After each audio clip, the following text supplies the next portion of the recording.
So hello everyone, today we are to discuss the subject that is human anatomy. So it will be indeed a pleasure of me to teach you human anatomy in the best possible way using 3D animations, annotations on PDF and everything, even the notes. Okay, so the first and foremost thing is to introduce you to this anatomy subject, and then we will discuss some of the important anatomical terms. If you attend this class and understand this good, trust me, you will not face any single problem in the entire course of your MBBS. Okay, I will try to include as many as clinical terms possible, as many as anatomical related words which you can hear and read in your entire life. So let's start without any further delay. So to introduce the topic first, as you know, this human anatomy is a branch of science that deals with the study of structure and organization of human body. Okay, so this human anatomy word is actually derived from the Greek word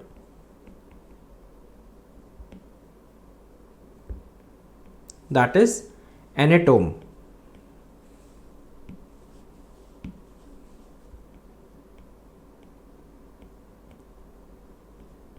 Okay, and if we break this anatome into two words, so ana, that is through, okay, tome, to cut open, or you can say to dissect. Okay, we will go on for that also, don't worry. So this word anatomy, so you can pronounce as anatomy or anatomy or anything. I prefer anatomy. Okay, so this word is coined by Aristotle, okay, 2300 years back. Okay, so you will also hear a word that is the, you can say, part and parcel of anatomy, that is, the word is cadaver. So what is a cadaver? It is a deceased body of a human being that is used for educational, medical or scientific purposes. It is preserved using formalin solution. Okay, and then you will often hear a word that is dissection.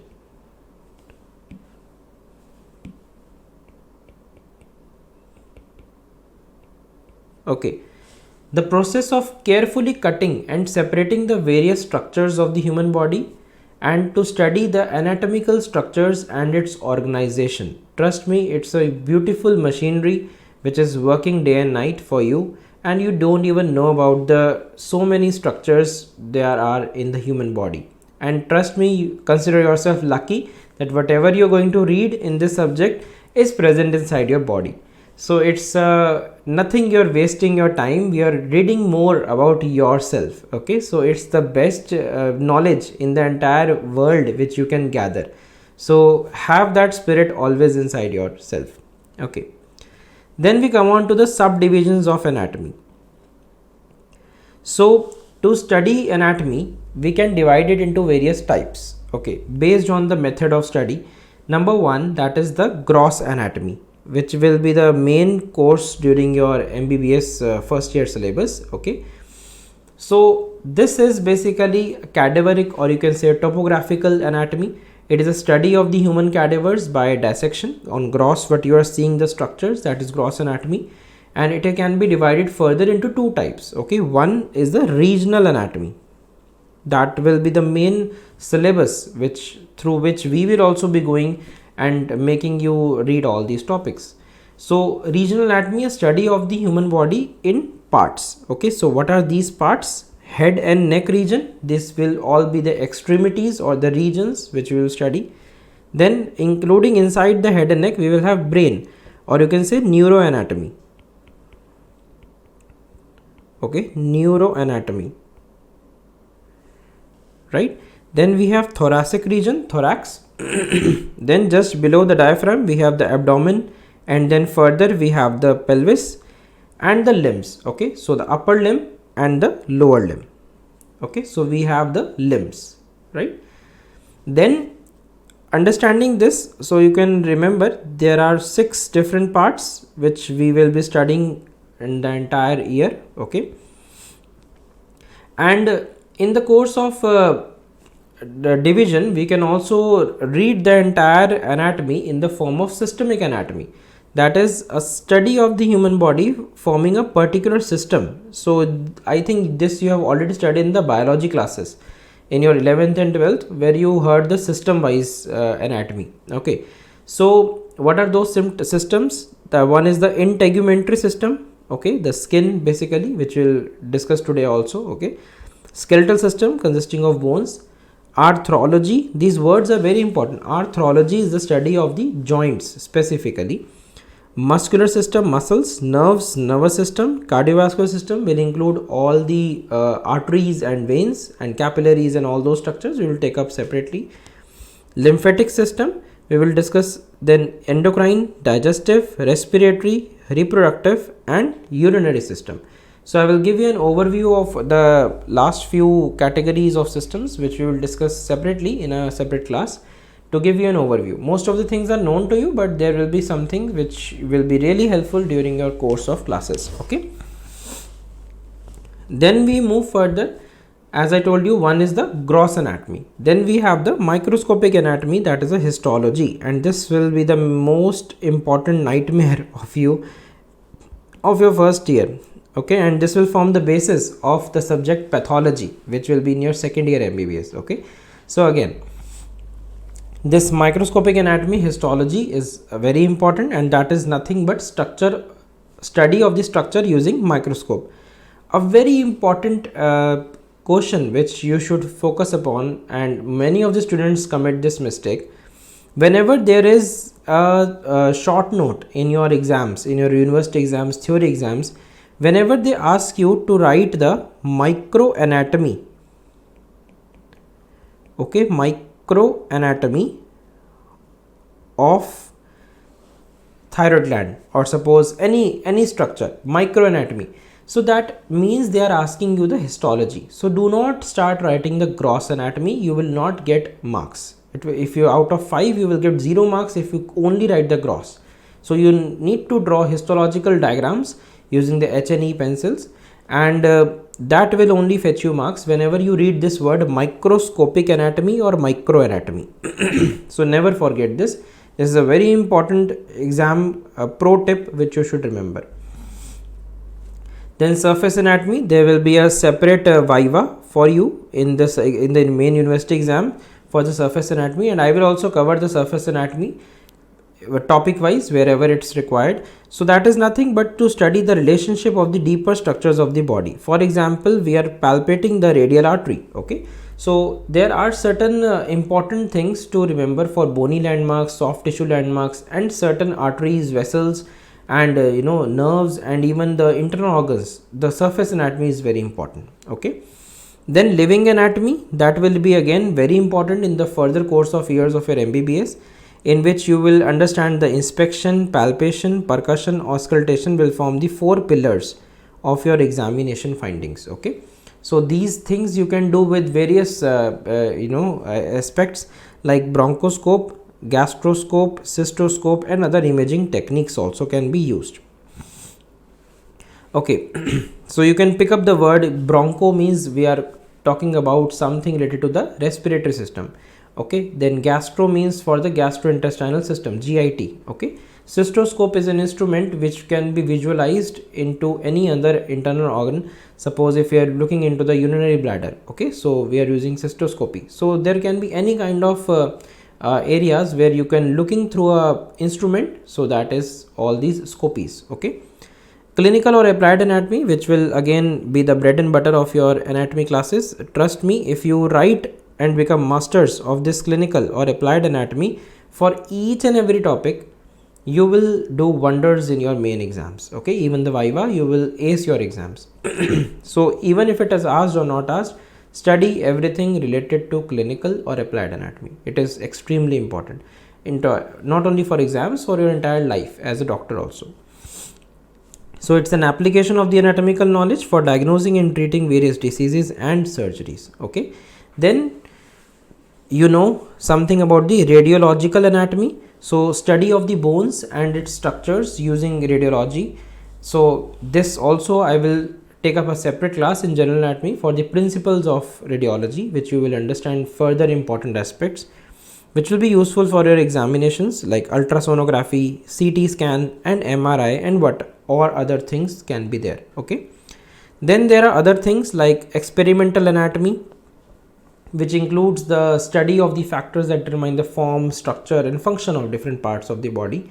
Then again, a very important entity which will not leave your soul in the entire first year, that is the embryology. Okay, and you will be haunted by this embryology. So if you don't study properly, embryology is developmental anatomy. So you will study all the important structures and its developmental aspects in an individual or an embryo. Okay, then genetics, which you will study in bits and pieces. At some places you will hear some questions, those will be in your viva, in your spotting exams.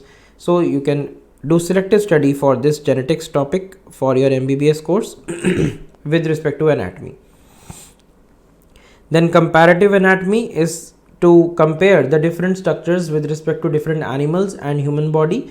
It's important for museum kind of stuff, but not for your entire course. You will not be able to study so much, and it's not required as per your curriculum to discuss everything compared to an animal. Okay, but yes, this is very important because during research this plays a very crucial importance when, suppose if you are going to AIIMS Delhi or some higher centers for research purposes. So you can see, you can use this anatomical knowledge of the animals to try to inculcate some of the diseases in those animals, and you can prepare a model of that animal model of that disease to check for any treatment therapeutic indications. So it plays a very important role in the research. Okay, then physical anthropology, study of external features and measurements of different races and groups of people. This will again play an important role during research. Okay, when you will study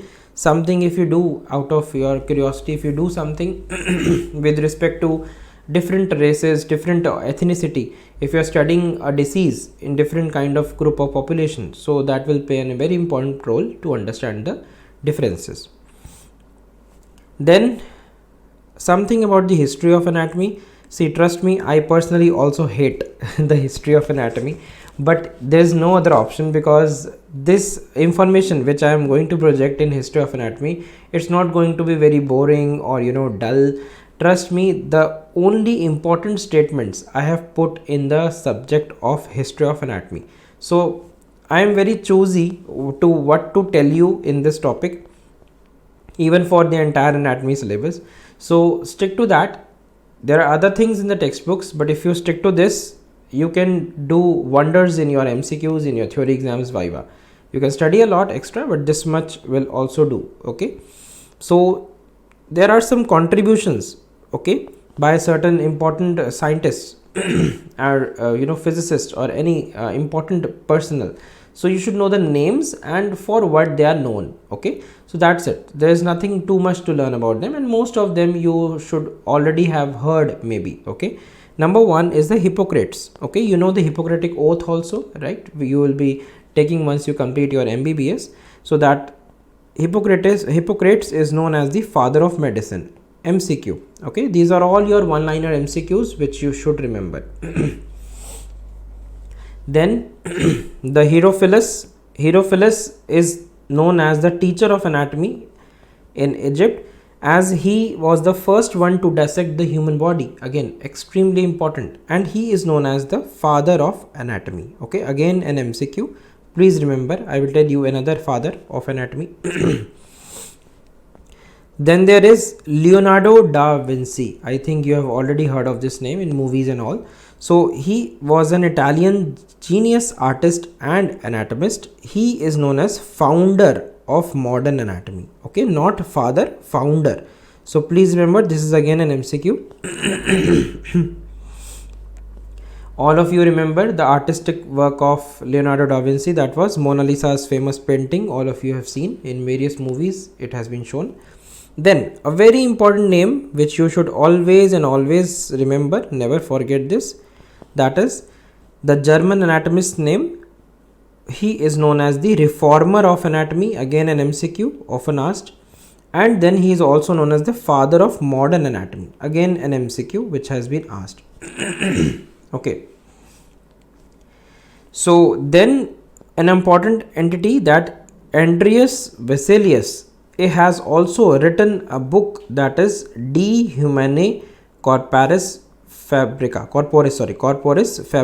Okay, you can go through and Google this name and you will understand the artistic work of this person, and he actually showed how beautiful the God's creation is, that is the human body. Okay, don't trust Google for any other information. Whatever I have given here, you can trust me. Okay, and I have fetched it from good sources of textbooks. Okay, Google may give some other information wrong because there is always a contradiction regarding the history of anatomy, who did what. Okay, but these are certain names which you should remember. Okay,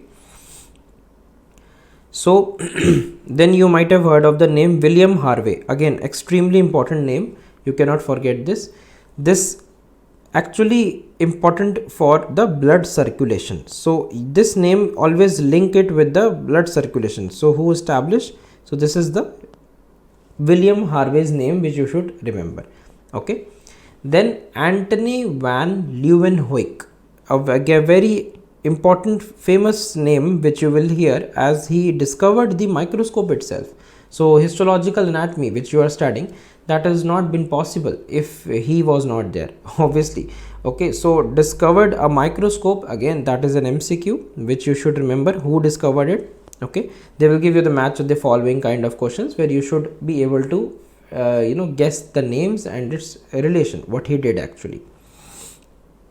Again, Marcello Malpighi name linked to the father of histology, again an MCQ which has been asked previously, so please remember.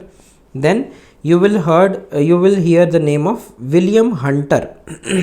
Okay, who did the modern embalming techniques. Okay, so obviously you won't be doing any embalming, but there is a body preservation and method, that is embalming, okay, through which you are able to get the cadavers to dissect. So he invented this modern embalming techniques. And then John Hunter, the most important name, John Hunter, he is a famous surgeon, and this name you will hear again in the lower limb when we will discuss, that is the Hunter's canal or adductor's canal. Okay, again extremely important canal, short note, frequently asked in the examinations, so this we will study there. Okay,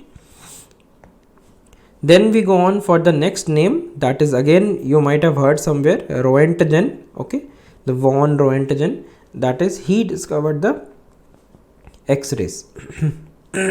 Okay, so again the discovered X-rays is very important, who was the one, that is the Roentgen. Okay, then Gregor Mendel, I think all of you have heard this name, Gregor Mendel. He is known as the father of genetics. Okay, you have already studied this name in biology classes in 11th 12th. Then there was someone known as Kocher. Okay, Theodore Kocher, you can remember Kocher itself, and he was Nobel awardee for thyroid surgery, and we will study thyroid gland separately in a class where you will hear the name Kocher's vein. Okay, so therefore this name is important with relation to thyroid. Okay, then there are some names like Golgi and Kajal or Kajal, whatever you can say.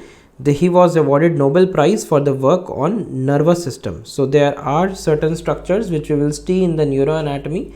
Okay, some nucleuses, some cells which you will hear these names, the Golgi and the Kajal. Okay, so hence these are important names in with respect to the neuroanatomy.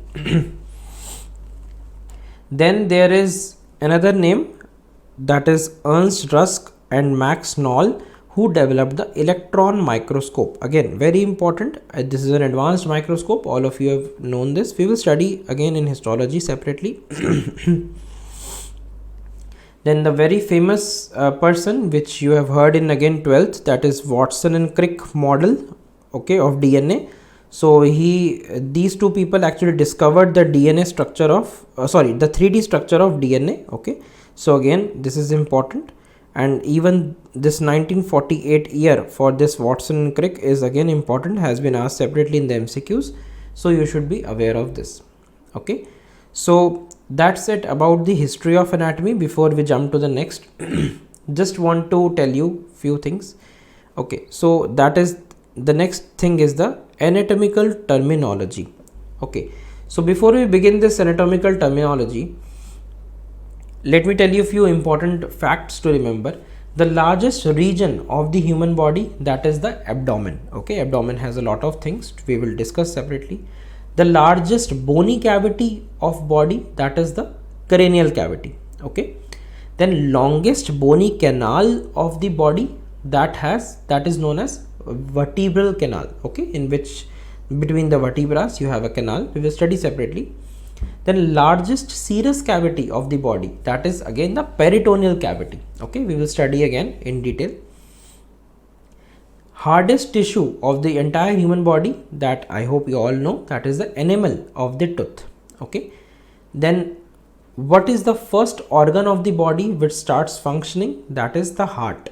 Okay, so with this introduction and some important interesting points, let us begin with the anatomical terminology. Okay, so there are certain important points to remember for each of these things which I am going to project, and most of them you will hear and during the entire course region wise repetitively, but some things are important for examination point of view, so pay more attention.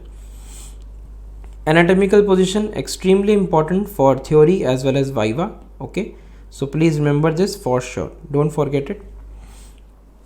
Now anatomical position, this is defined as the body is erect. You can see this image. Okay, I cannot right now project everything as per my understanding in my body, but you can visualize this image and remember the important key points. So the body is erect, number one. Okay, that is very important feature. Okay, eyes are directed forwards and looking straight. Okay, again very important point. Upper limbs, they are hanging by the side of the body with the palms of the hand facing forwards and fingers pointing straight downwards. Okay, just like it is shown in this image. All of these important points are your viva question. Okay, so you will be asked to stand in anatomical position in front of the examiner and you have to tell all these points. Very important point to remember, the lower limb are parallel to each other. Okay, then this one, okay, palms, eyes. So these are certain important points which you cannot skip. Okay, then feet flat and close together, toes pointing forwards. So these are certain key important points which you cannot afford to miss while describing this. Okay, you can miss few things which I have not marked. Okay, most of them I have already marked, but these few things you should always remember. So what is the importance of this anatomical position? Okay, in the medical field, all the body structures are described in anatomical position. The descriptions of all these structures in anatomical position, they are very essential. Suppose for standardization of all the descriptions, like irrespective of the position of the patient or specimen, place, time or anything. And also very important to precisely describe something. Suppose I have to teach you some structure, so it will be better if I have a standardized anatomical position to describe, so that it's common for everyone in this entire world and it will avoid any confusion if I use any word medial or lateral, anything we will talk about. Clinical assessment and surgical planning also will be important when using surface anatomy, so this will also utilize your anatomical position knowledge. Radiological imaging and its comparison with the living anatomy, again that will involve anatomical position. And also very important, communication with the patient. If someone has some fracture or a disease, So you can discuss the anatomical position and explain to him how he is having a disfigured limb or something. Okay, so very important anatomical position in all spheres of life. Then describing anatomical position doesn't make it complete, so there are other certain positions of the body, okay, which you should remember. Now please remember, before I begin all these positions one by one, you should know these are all positions, not anatomical positions. Okay, so when you are looking for the images in any kind of books, don't pay attention to the anatomical position features which I just talked about. Okay, so they may be different because we are talking about overall the position of the body or the limb or a specific part of the body, in what position we are talking. Okay, so number one is the supine position. Supine position, in which you can see a person is lying on back, arms by the side, palms facing forward, and feet are put together. Okay, so very important basic position which you should understand. Then prone position. Okay, these are the two positions which you will find for the cadaver. Okay, during the entire year when you will see the dissections in the human body, you will see these two positions only. Okay, so in prone position, a person is lying on their belly with face, chest and abdomen facing downwards. Okay, so again this is important for the dissection also, when you will dissect the back side. Okay, then there is a position known as lithotomy position. So being a doctor, you should be aware of this position again. So in lithotomy position, a person lies on the back with legs up and feet supported in the stirrups. Okay, so these are the stirrups which you can see. Okay, so these are very important positions. If you don't know the relevance of these positions and how they are described and how to make them for the patient, so you cannot get your work done during surgeries. These are very important. So when you utilize these positions, you can achieve the anatomical structures, the knowledge which you can use to visualize certain things. Okay, so usually during the gynecological examinations, and obviously during the delivery of the baby and certain surgeries, you use this lithotomy position. So you should be able to describe to the patient how he has to be there. Okay, so knees are semi flexed. Notice this, knees are semi flexed. Okay, and thighs are abducted. Very important. Okay, thighs are abducted. Thighs are abducted and knees are semi flexed. Okay, these are very important points. Legs up and person lies on back. So this position is normally used for the normal vaginal delivery and also for the perineal examination. Okay, we will study the perineal region separately. So any kind of procedure, examination, surgeries can be using this. Then what else? We have the right lateral recumbent position. Okay, so there is something known as fundamental position. Okay, so fundamental position is similar to the anatomical position only, except the palm is facing the body. Okay, so suppose if you are standing in an assembly, so that if you are facing forward and if you are looking, that is almost an anatomical position only, but the palm is facing towards the body. Okay, so that is a fundamental position.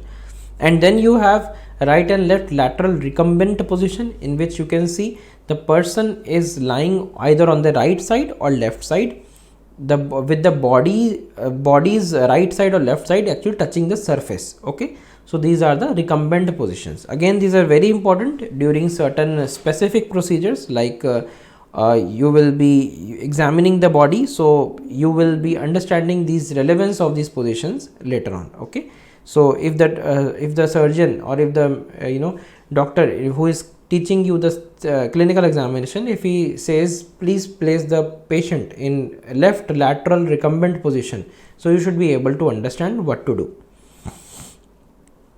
Then there is a Trendelenburg position. Okay, we will study this word many times, Trendelenburg sign.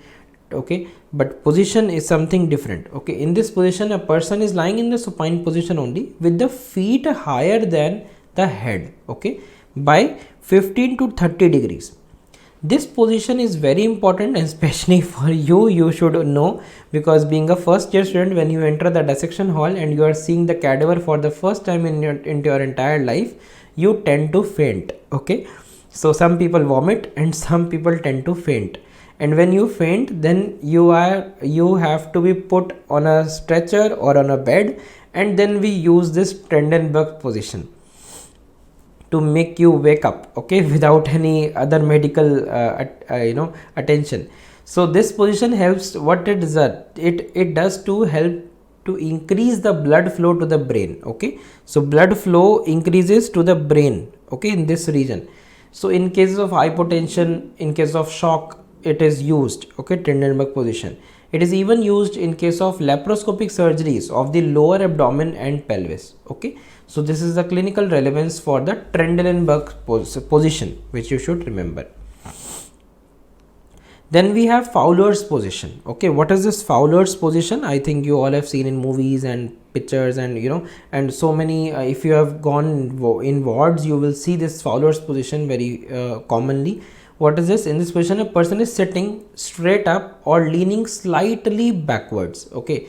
This position helps in improving the breathing in non-ambulatory patients, okay, and increases comfort during eating, okay, very important. Okay, I hope you all are understanding the things. You can give me thumbs up in the chat so that I can move accordingly, because these are some words are new to you, some words are already known to you, but it will be really helpful if you interact in the chat so that I can also understand what you are going through.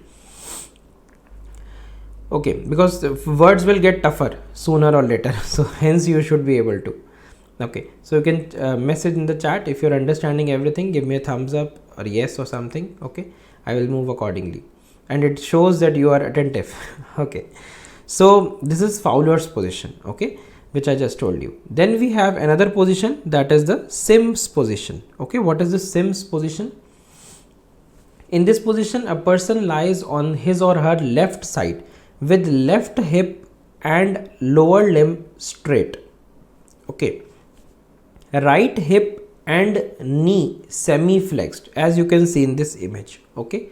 It is used for rectal examination, okay. If you want to do a upper rectal examination, so you can use this Sims position, okay. Again, very important clinically, okay.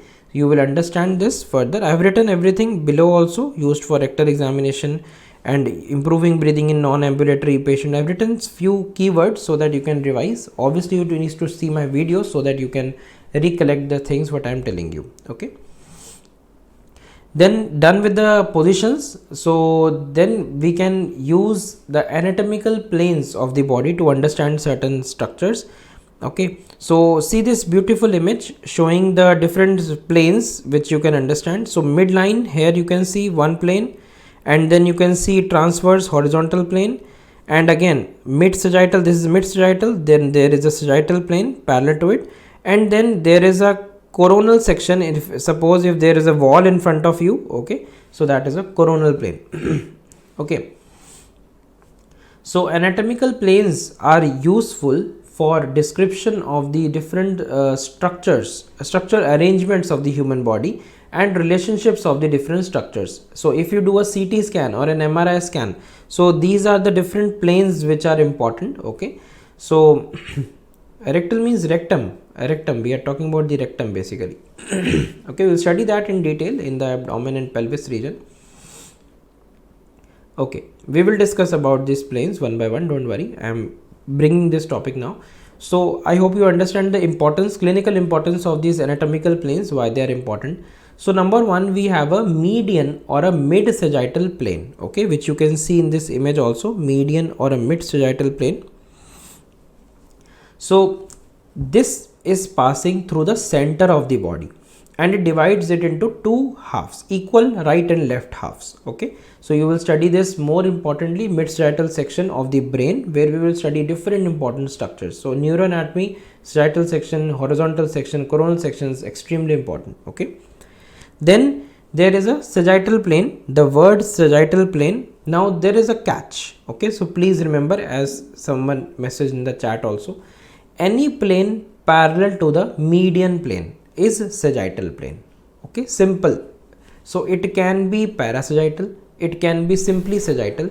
So in the textbooks you will see mid sagittal plane, that is a very good textbook.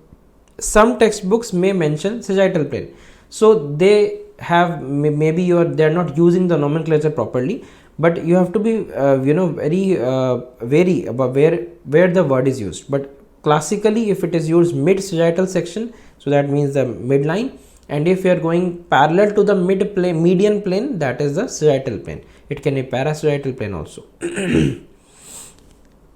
Then we have the coronal plane. Okay, it is called as frontal plane, but you remember coronal plane only because that is more standardized nomenclature which is followed. It passes longitudinally at right angle to the sagittal plane. During my NEET PG entrance exam, I got an image based question in which the planes were asked. So you can imagine such a basic question they asked in the exam. So again, so much important this is. So this divides the body into anterior and posterior portions, the coronal plane. Okay, then we have a transverse or a horizontal plane. Okay, it is a cross sectional that plane that passes parallel to the horizon and divides the body, any part of the body, into upper and lower parts. Okay, then there is another plane also which is known as oblique plane. Okay, oblique plane, any plane other than all these planes which have been described in this image, like coronal plane, transverse plane, sagittal, mid sagittal, any other plane is the oblique plane. Okay, so not disturbing this diagram, just showing you, highlighting. Suppose if I take a section this way, if I take a section in this manner, any kind of oblique section, that is an oblique plane. Okay, simple. Then we discuss about certain important anatomical terms. I hope now certain queries in the chat are clear. Okay, you can give me a okay or thumbs up if you are getting to understand these things. Anatomical terms. Now anatomical terms are very important because you will often hear them, and trust me, you have to develop a habit of English. Okay, not Hindi. Okay, आगे और पीछे नहीं बोलना है, speak anterior and posterior. You become a doctor, and if you answer these terms, use medical terms, anatomical terms to discuss with your colleagues and also to write on your prescriptions to describe certain lesions, you will gain more attention, and that will be more acceptable socially also, and also during your presentations in academic conferences. So these words will be spoken by you in English only. Okay, that's a standardized language which is used in India, so you should be able to focus more using English, and all the anatomy textbooks are in English only, as you know, so that will make much more relevance to communicate further if you plan to go abroad in your future. So if you develop this starting habit of English, it will be helpful. It will take some time initially for some students, but trust me, it is important. And I am focusing on English terms only so that you get used to it. Once you start hearing more, you will learn more. Okay, so there is a word anterior, that is towards the front of the body, as you can see in this image. Okay, then posterior, okay, that is towards the back of the body. Superior, towards the head of the body. Cranial, same word. Inferior or caudal, towards the feet. Okay, then similarly we have certain words like proximal, distal. Okay, same meaning, towards the body, and distal we are moving away from the body, so this is distal. Okay, this is proximal. Okay, then this foot, if you look at, this is having dorsum above and plantar surface below. Okay, then we don't add any more planes. Whatever I am teaching you, that is more than sufficient, and that is only being used in your entire anatomy syllabus. Okay, so study these words clearly. Proximal and distal, okay, which I just showed you. So in this lower limb and upper limb, you can imagine the distal and proximal through these images. Then you have certain words like the medial, that is towards the median plane of the body. Okay, so this is medial, A point, which is shown in this image. Lateral, away from the median plane of the body. Okay, we are using this midline, which is the median plane of the body, as a standard point. Okay, then superficial, towards the which is not shown in this image, but superomedial and inferolateral, these are two relative terms. Okay, which you can understand just superiorly and inferiorly. Okay, so lateral and medial.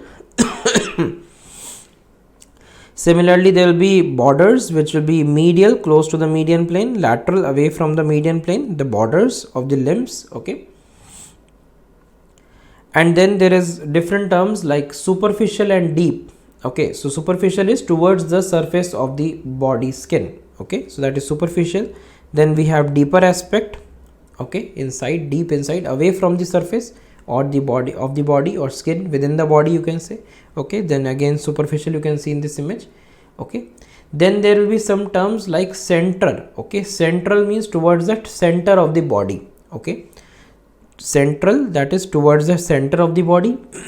Then peripheral, away from the center of the body. Okay, so there are other words which you can understand: the central, peripheral. Okay, so I hope you remember the central nervous system, peripheral nervous system. Okay, external and internal. Then there will be some words like external and internal. Have a look at these image. Okay, then there are certain terms like external, not the external examiners I am talking about. Okay, the external and internals. So external is close to the surface of the body, that is towards the skin. Internal is close to the center of the body. Okay, so again internal. Then ipsilateral. Ipsilateral would mean towards the same side of the body. Okay, opposite word for this one would be contralateral. I am writing the keywords here so that you can revise and recapitulate. You can recollect whatever I have told you. We will be using them multiple times at so many places. Okay, especially in neuroanatomy, we will see the lesions, and we will discuss the ipsilateral, contralateral. Okay, then there are words like invagination, evagination. Invagination, inward or inside protrusion. Evagination is outward or outside protrusion. Okay, so this manner you should remember. Okay. So I hope you know this now. In so ipsilateral and contralateral. Okay, I hope this is understandable. Invagination and evagination. Okay, then for the limbs we can see the words.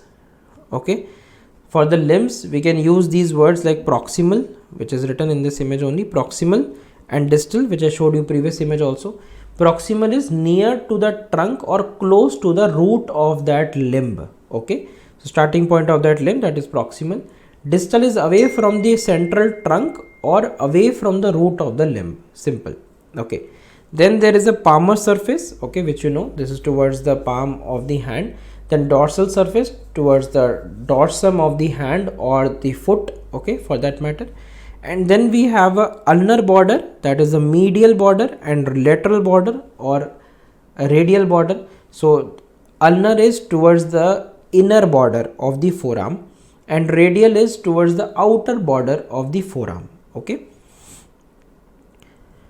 right. And similarly for the lower limb we will have certain words, that is the tibial border. Okay, towards the medial side of the leg, you can imagine on your body. Then we will have the fibular border.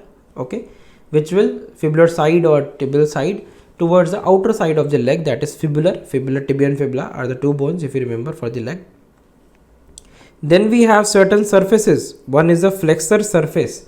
So that is front of the upper limb and back of the lower limb. Okay, front of the upper limb and back of the lower limb. So remember one and you can remember the other one. Okay, so flexor surface,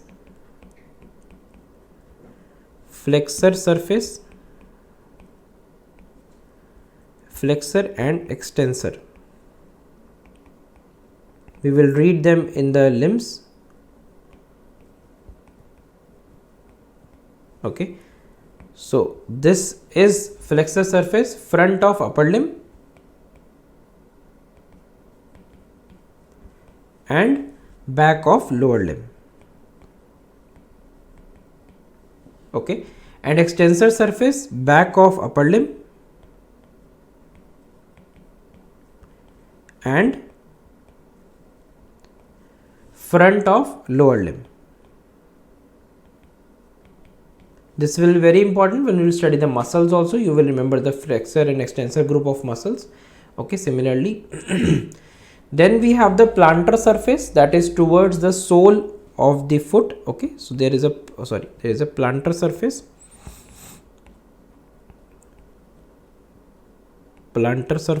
okay, towards the sole of the foot. Okay, then we have certain words with respect to the embryology. Okay, so there will be some embryological descriptions. Let me write it here only. Okay,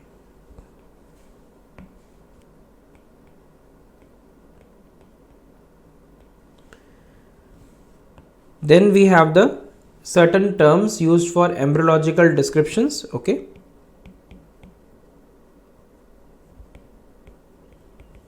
so when you will study the book of embryology, you will see these words.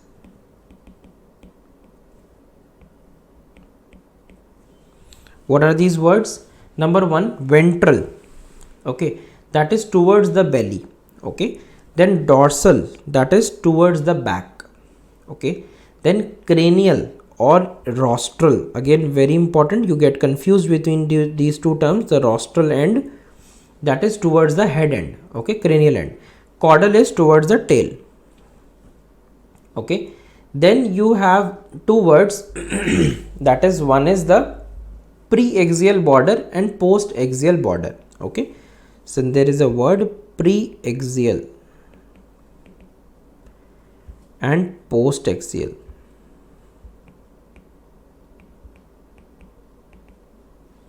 Okay, these are all borders.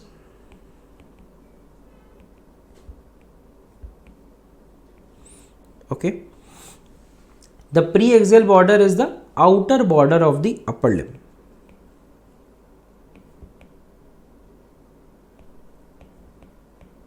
Okay, and inner border of the lower limb.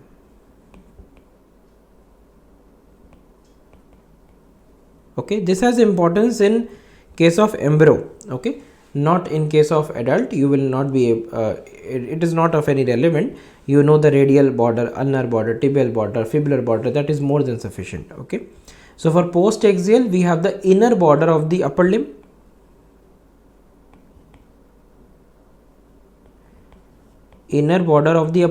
and outer border of the lower limb.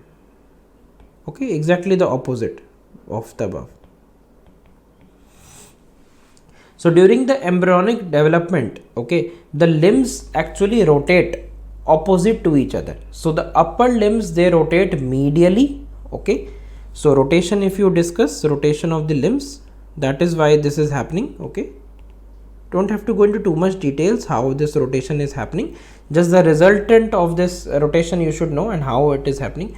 In detail you don't need to study, because limb rotation and limb development is not in your curriculum. So you can just remember simple viva question, because this knowledge you will use when you will talk about the nerve supply of the important areas. So rotation of the limb.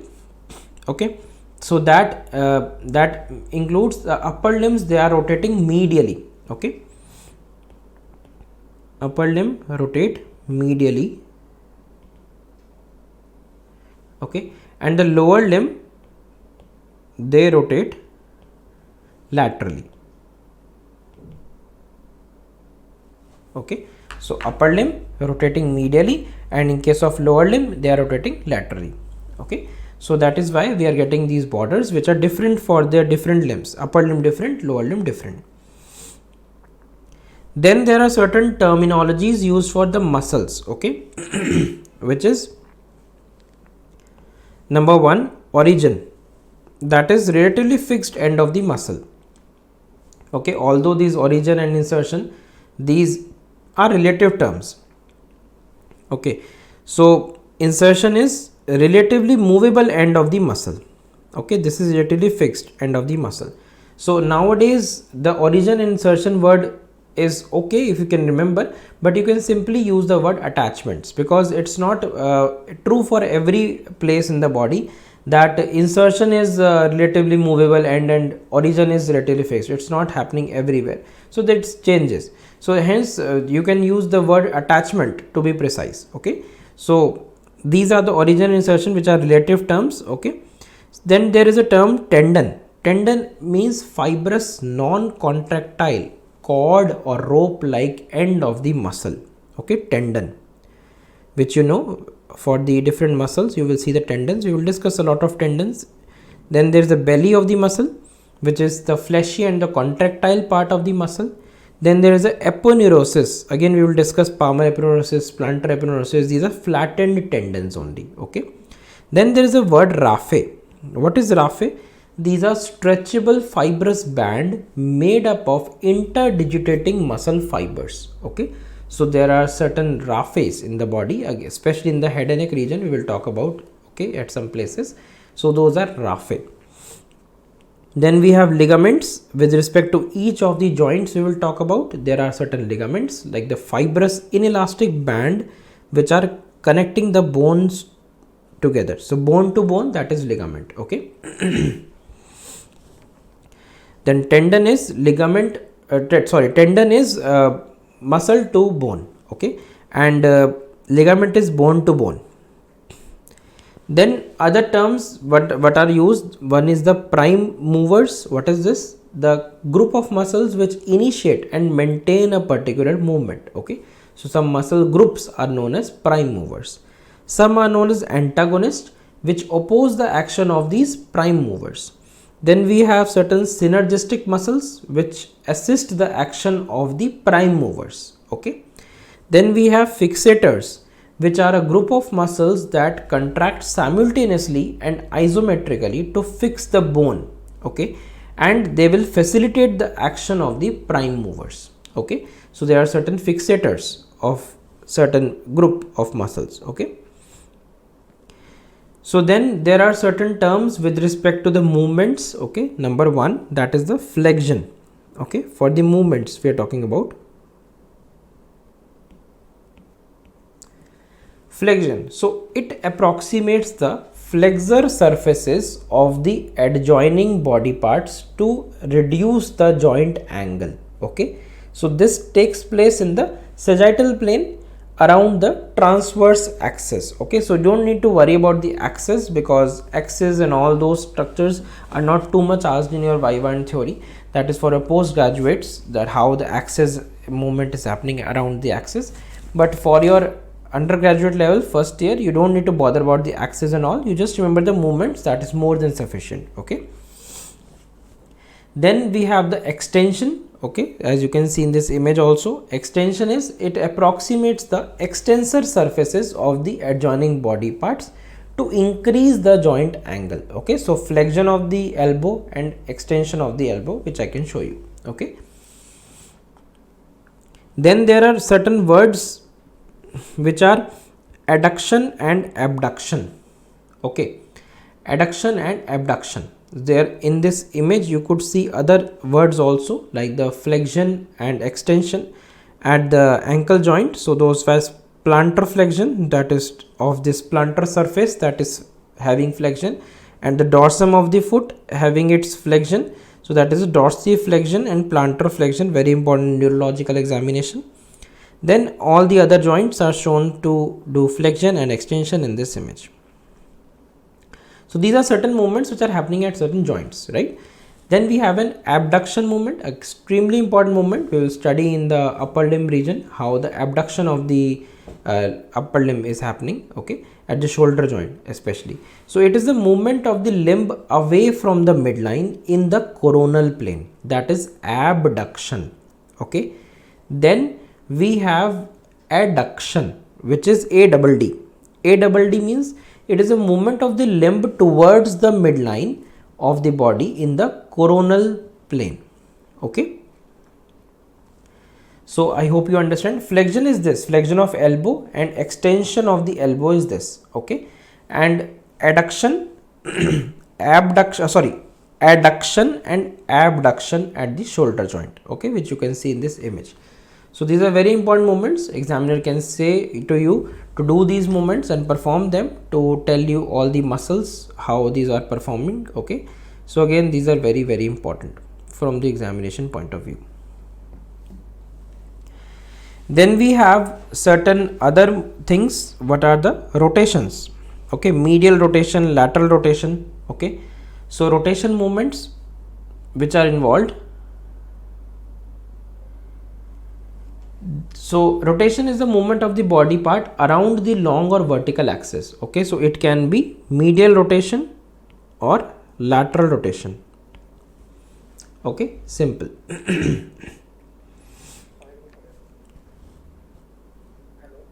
Right. Okay, and then medial rotation is inward rotation to make the anterior surface of the part to face medially. Okay, it is lateral rotation is an outward rotation to make the anterior surface of the body part to face laterally. Okay, so this is something which you should know about the medial rotation and lateral rotation, as you can see in this image. Okay, with the neutral position in the center and it is moving. So there is a medial and lateral rotation of the arm, which you can see in this image. Then you have the combination of all these movements. It is a circular cone shaped movement of the body part with the combination of flexion, extension, okay, adduction, abduction. So the joint is forming the apex of the cone, okay, in which the movement is happening, as you can see in this image. Okay, so circumduction movement can happen at the shoulder joint, hip joints, okay, wrist joints, okay, ankle joint, okay. And so this circumduction movement, clinical relevance, all of you might relate it. The circumduction movement of the shoulder joint is helpful for bowling in cricket. Okay, so that is circumduction movement. Without it you can't do bowling in the cricket. Okay, so again, very important, these movements are extremely important. Okay, then you have certain other movements. What are the other movements possible? There are gliding movements, okay, which is movement of relatively flat surfaces against each other in multiple directions. Okay, for suppose if there is a intercarpal joints which are moving, so there can be gliding movements. Okay, slightly present. We will study in the joints what all movements are possible at what all joints. Okay, so angular movements can change the angle of the joints. Okay, then there is an opposition movement of the thumb. Okay, so you just know this is the opposition movement of the thumb. Opposition of thumb. Okay, we will study the different movements of thumb specifically in the upper limb region. Okay, then the lateral flexion, okay, as shown in this image.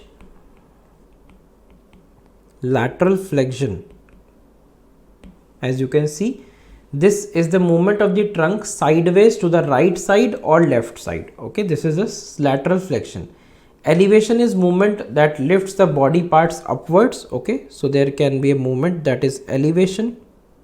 Okay, then there is, so the elevation of the mandible, suppose if I can show you here, that is elevation to close the mouth. So depression again. So these kind of movements you will understand better when we will discuss region wise. Okay, this elevation, depression, okay, all these movements. Depression, okay, that is to lower down the body part, depressing of the mandible to open the mouth. Okay, then protraction, we will study in case of elevation, depression, all these movements we will study in eyeball movements, we will study in scapula, we will study here.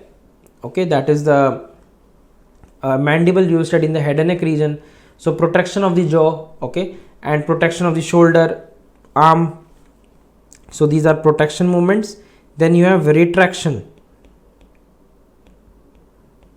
movements, okay, which are backward thrusting movements of the body part, retraction of the jaw, okay, or mandible. So any kind of such movements will be important, okay, which you can understand for the different kind of movements possible. See this image. This is for the foot, which you can imagine for the hand and the feet, adduction and abduction. Okay, so understand that there is actually some axis during adduction and abduction. Okay, so in case of adduction and abduction of fingers, so there is you can say the midline which is passing through the middle finger. Okay, so this is the axis of the movement. Okay, in case of fingers, and in case of the feet we have the second digit. So in case of feet, we have the second digit as the axis. Okay, and in case of hands, we have the third digit, that is the middle finger, as the axis of the movement. So in upper limb, lower limb, we will study like the palmar interosseous, dorsal interosseous, so pad and dab movements we will study in the upper limb. Okay, so all those things we will discuss in mnemonics also. So you can understand these kind of basic movements, right? Have a look at another image for the supination, pronation. So these are useful for picking up the food from the plate and putting in the mouth. So supination, pronation. Then similarly there are words like eversion and inversion movements. Okay, so those are helping us to walk on an uneven surface. Okay, movements of the thumb, they are occurring in a perpendicular plane other than the fingers. Okay, so that also you will study in upper limb separately. Okay, what all movements are possible. So supination and pronation, as you can see in this image also, it's a rotation movement to make the front of the forearm and the palm to face anteriorly and superiorly in the mid flexed elbow, okay, position. And pronation, that is to make the palm face posteriorly. Okay, so this is pronation, supination, pronation, supination, pronation. Okay, simple terms of movements which you should know. Inversion, in which a movement of the sole of the foot, in this image also you can see, in which the sole faces medially or inwards. Okay, so that is the inversion. And eversion is towards the sole of the foot is facing laterally or outwards. Okay, so that is eversion movement. Okay, so this is towards the medial side, this is towards the lateral side. Okay, so inversion and eversion. Okay, so that is two different movements. So these movements are told asked to you in the exams how to perform, so do remember them. Protraction, okay, retraction movement, protraction movement and retraction movement, protraction, retraction. So you will study these all movements specifically region wise when we will discuss. Even the muscles we will talk about how to these movements are produced. Okay, then we have then we have certain terms used for certain other things. Okay, anatomical terms which are important. Apart from the movements, we have terms for certain vessels. Okay, like the arteries. Okay, arteries which are carrying the blood away from the heart, veins which are carrying blood towards the heart. Okay, arteries, veins. Okay, then we have capillaries which are small. We have capillaries which are small microscopic vessels that are forming a network. Okay, then we have a word known as anastomosis. Okay, anastomosis, which is basically a communication between the adjacent vessels. Okay, communication between the adjacent vessels. And then sinusoids, okay, which are basically, we will hear these words separately region wise also in history also. Sinusoids are thin walled vessels with large gaps in the wall. Okay, then you will hear a word venae comitentes. What is this? That is veins which are accompanying an artery. Okay, then for the nerves you will hear, so there is a nerve word, that is the term nerve. Okay, that is a cord like structure that consists of bundles of nerve fibers. Okay, then you will hear a word plexus.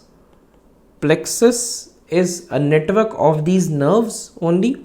Then you will hear ganglion. Okay, ganglion is a group of neuronal cell bodies outside the central nervous system. Okay, you're not talking about the ganglion cystic swellings, not those things. I'm talking about a ganglion in the human body inside the normal term. Okay, so don't confuse with the clinical entities. Then we have certain different terms for the bones. Okay, anatomical terms for bones. Okay, what are those? One is the line.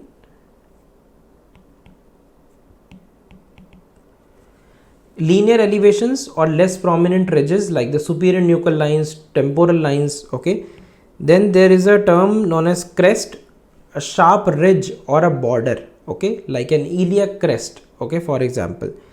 Then there is a ridge, okay, which is again a linear raised border, okay. Crest is a sharp ridge or a border, and ridge is a linear raised border, okay. So ridge like supracondylar ridges of the humerus, if you have heard of, right. Then tubercles.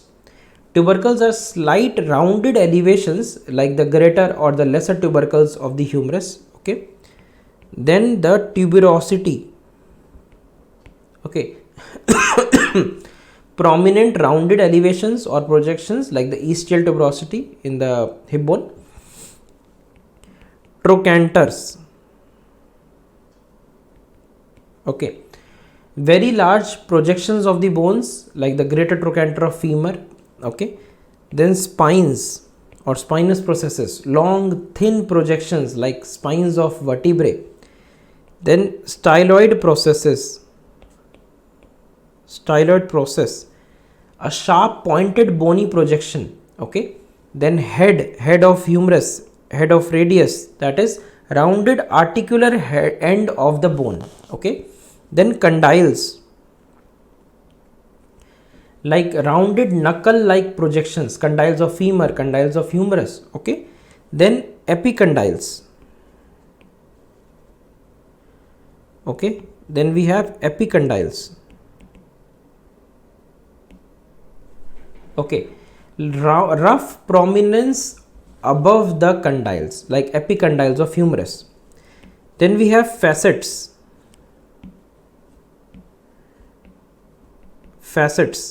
okay. Small flat area for articulation, okay, like facets on vertebra or ribs, okay. Then you will understand these differences when you will see region wise these structures on different bones. You will understand the different places where you will see these names, these nomenclatures, okay. Then facets, small flat area for articulation like facets on the vertebra for the ribs, so costal facets, okay. Then there are certain grooves, or you can say sulcus. So those are linear depressed area like the radial groove of the humerus, bicipital sulcus, okay, bicipital groove again in the humerus, okay. Then fossas, large hollow depressed area like radial fossa of the humerus, okay. Then there is foramen. I am giving only one or two examples, but there are a lot of other examples, okay, in the entire human body. Foramens are holes in the bone for passage of certain nerves and vessels. And welcome to MBBS. You have to remember all the names of foramens and the nerves and vessels what are they passing through, okay. Suppose for example foramen ovale of the skull, okay, mandibular nerve, okay, that passes through the foramen ovale, okay. So that is example. Then canals or meatuses, okay, canals or meatus. So tubular passage in the bone like carotid canal of the skull, okay. So then there are inferior meatus in the nose, which you will hear, okay. So we will talk about that eventually region wise. Fissures, gaps between the adjacent bones like the superior orbital fissure, okay, in the head and neck we will read about. Sinus, air filled cavity in the skull bone, okay, like maxillary sinus, it can get infected also, okay. So these are certain important terminologies we will use with respect to the bones. Okay. Similarly, anatomical terms with respect to the clinical anatomy. So I will talk about clinical anatomy for every topic, and you will hear some common words. Okay, what are those? Number one, the suffixes. Okay, suffixes, there will be some suffix which will be used, like itis. Okay, itis. Itis means inflammation. Okay, for example, tonsillitis, inflammation of the tonsils. Appendicitis, inflammation of the appendix. Okay, there may be some infection. Arthritis of the joints. Okay, So itis. Then there is a word which can be linked, ectomy. Okay, that means removal from the body. I will use a word appendicectomy, means removal of the appendix. Tonsillectomy, removal of the tonsil.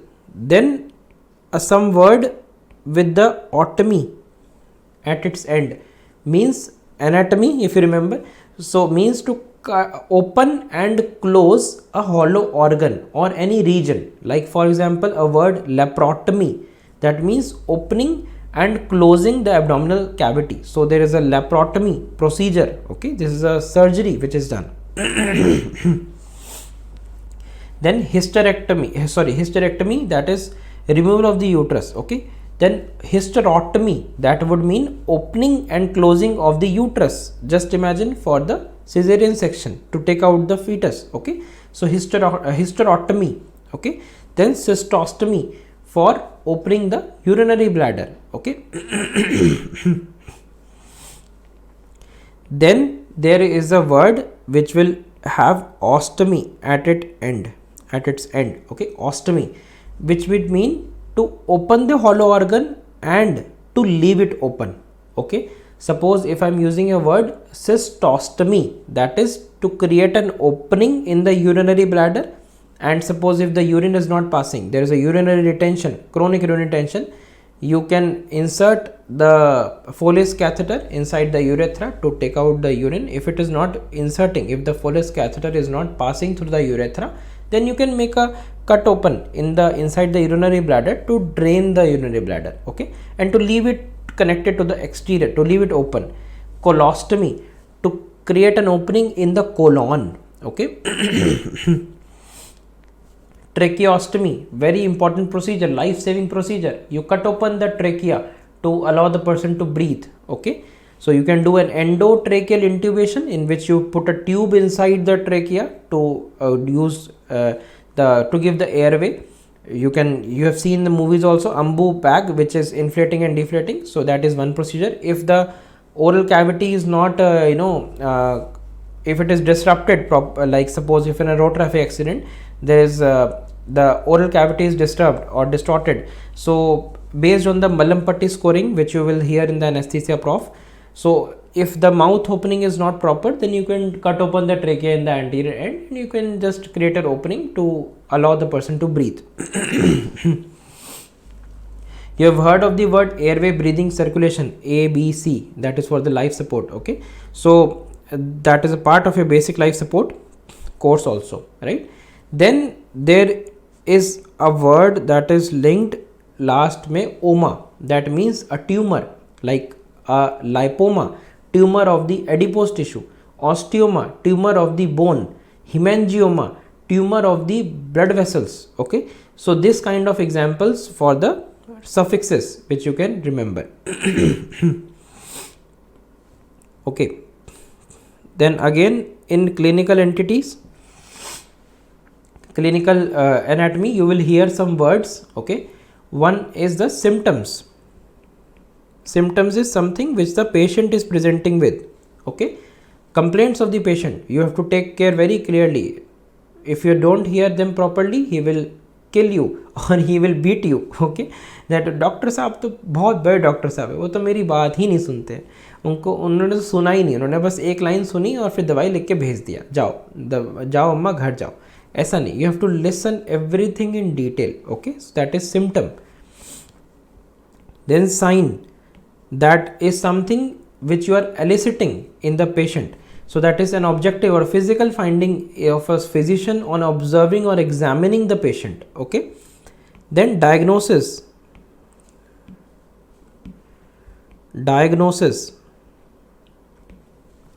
that is identification or determination of the cause of the disease, nature of the disease, okay, or any clinical condition. Then prognosis, that is forecasting a probable course or outcome of the disease. Patient will ask you, इसको cancer है, now tell me कि ये जिंदा रहेगा कि बचेगा, बस जिंदा रहेगा कि मरेगा. ठीक है, तो कितने % चांसेस है कि ये बचा रहेगा. So these are all prognosis So patient wants to know fever आ गया, अब डॉक्टर साहब ये बताओ fever जाएगा कितने दिनों में. So this is prognosis. You have to be astrologer. You have to forecast based on the probable course or outcome of the disease, medically correct. Okay, not you're not looking at the stars and telling the prognosis. Okay, based on the condition of the patient. Then therapy is mode of treatment. Okay, then pyrexia is fever. Okay, then you can hear the word paralysis, loss of voluntary movements of the body parts. Okay, then hemiplegia, that is paralysis of half of the body. Paraplegia, that is paralysis of both the lower limbs. Okay, monoplegia,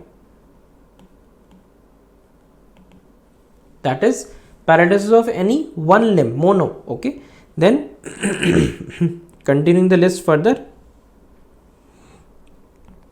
quadriplegia, that is paralysis of all the four limbs. Okay, then anesthesia, that is loss of sensation. Okay, analgesia, that is loss of pain sensation. Then coma, or you can say coma, that is loss of consciousness. ये तो पिक्चरों में serial में बहुत बार देखा होगा. From loss of consciousness from which person cannot be aroused. Okay, then lesions, skin lesions or brain lesions, abnormal or damaged area of the body. Okay, inflammations, the list is actually endless, but whatever I can recall and remember, importantly I am writing it down. Inflammation is local reaction of the body part to injury. It includes swelling, pain, redness, raised temperature, loss of function, all these things. Inflammation is a separate chapter in pathology which you will read about in detail from Robbins. Okay, so this is a separate chapter. Then edema means swelling due to accumulation of excess extracellular fluid. Okay, then ulcer, that is discontinuity in the skin or the mucous membrane. Ischemia, you will hear all these words in clinical entities in the entire textbook of anatomy. Ischemia is reduced blood supply to the body part. Okay, then necrosis, death of the tissue due to irreversible damage to it. Okay, so if there is a tissue necrosis, so maybe amputation may be required. Suppose in a diabetic foot, that foot is damaged, so there can be necrosis. Okay, then there is a word, we move further in the next page, again continuing for the clinical anatomy only.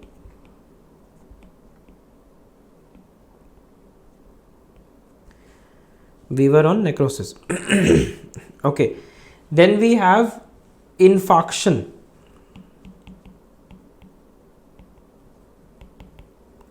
Necrosis was death of tissue due to irreversible damage to it.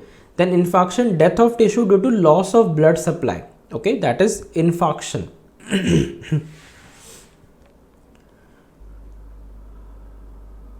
Okay, one more topic after this I have to take.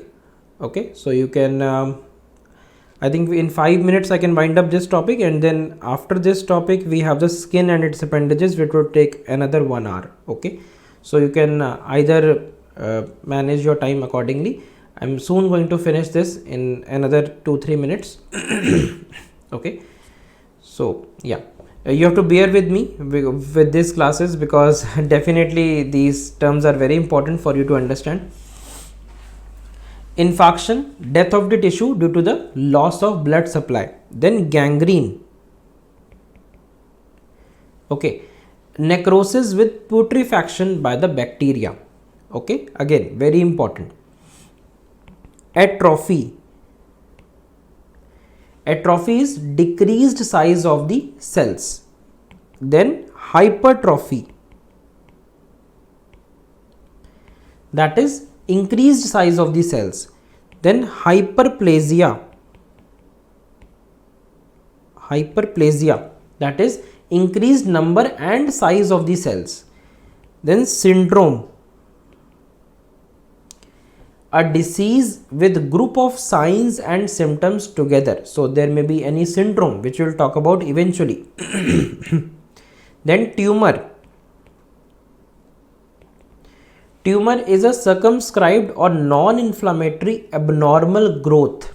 Okay, this tumor, you will hear cancer, tumor, okay, which you should know a word, but this tumor is specifically a circumscribed non-inflammatory abnormal growth. Okay, very important. Then there can be two varieties. One will be benign, this growth, that is mild form of the illness or non-spreading tumor. Then malignant, that is severe form of the disease, or you can say spreading tumor. Okay. Then cancer, is a malignant tumor. Okay. Then moving further in this list, metastasis. Metastasis is a spread of disease or cancer from one part to another. Suppose if there is a first site of the cancer is suppose let's say in the abdomen, the cancer can be present in the vertebral column. Okay, so that means the cancer has spread in, so to another site, that is the metastasis. Then we have thrombosis. Thrombosis means intravascular coagulation of the blood. Okay, simple. Then embolism, that is occlusion of a blood vessel by a circulating thrombus. Okay, this is very dangerous. Suppose example, pulmonary embolism, lungs, if it is a blood vessel is occluded, so it can lead to instant death also. Okay. Then hemorrhage. Hemorrhage is abnormal or excessive bleeding. It can be internal bleeding or external bleeding. So it is hemorrhage. Then sinus, that is a blind tract which is open at one end. Okay. So these are certain points to remember. Okay, which you can recollect later on, and there are a lot of other words also, but these are certain ones which are important for exams. So that's it about the introduction part. Okay, thank you so much for patiently listening to me regarding the introduction to anatomy and the anatomical terminology. Next we move on to the other topic. We have the next topic in line, that is skin and its appendages. Okay, so skin and its appendages actually again will have certain important competencies as per the NMC. So different types of skin, dermatomes, obviously we will be covering these competencies in certain topics. Like appendages of the skin we will talk about today, structure and function we will talk about today. Superficial fascia with fat distribution we will take up in the next class. Modifications of deep fascia, again fascia will take separately along with the skin lesions, incisions, sorry, we will take up separately at the respective topics. Okay, so you can understand this is important from NMC point of view also. So to introduce you to this topic, one second, yeah. So to introduce you to this topic, you should understand few things. Integumentary system of the integumentary system of the body, if you remember the regional anatomy, this consists of the skin and its appendages. Integumentary system. Okay, so this consists of skin and its appendages. Okay,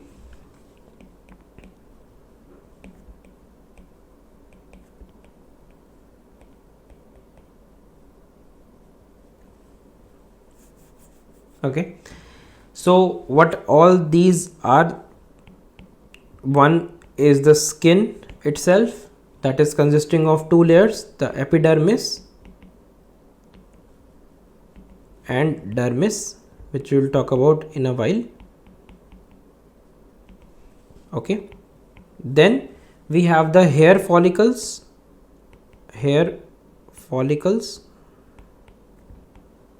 or you can say the hairs. Okay. Then we have the sweat glands,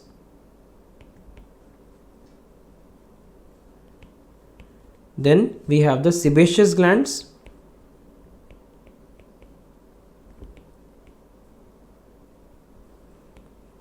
and we have the nails and mammary glands. Mammary glands we will take up separately, the breast in the upper limb only. Okay, but right now we are concerned more of the skin and its appendages. Okay, then there is another entity also which is present, that is the hypodermis.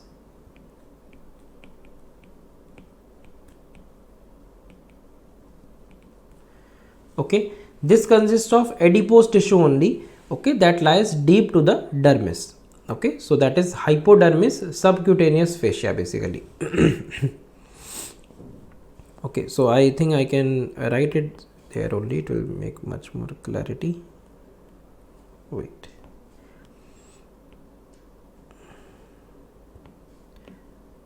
let me write it again, just one second.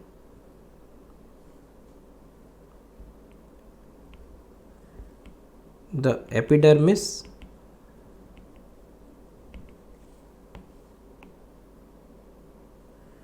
okay, dermis, these are the two main layers of the skin, and below it there is hypodermis. Not too much to talk about the hypodermis, only the epidermis and dermis will be the mainstay of the discussion. Okay, so talking about the skin now. Okay, so skin forms the outer covering of the body, right? All of you know that, supported by appendages or derivatives of the skin such as hairs, nails, sebaceous glands, sweat glands. It is the largest organ of the body.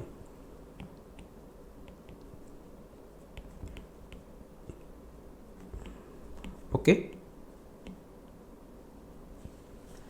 it constitutes about 16% of the total body weight.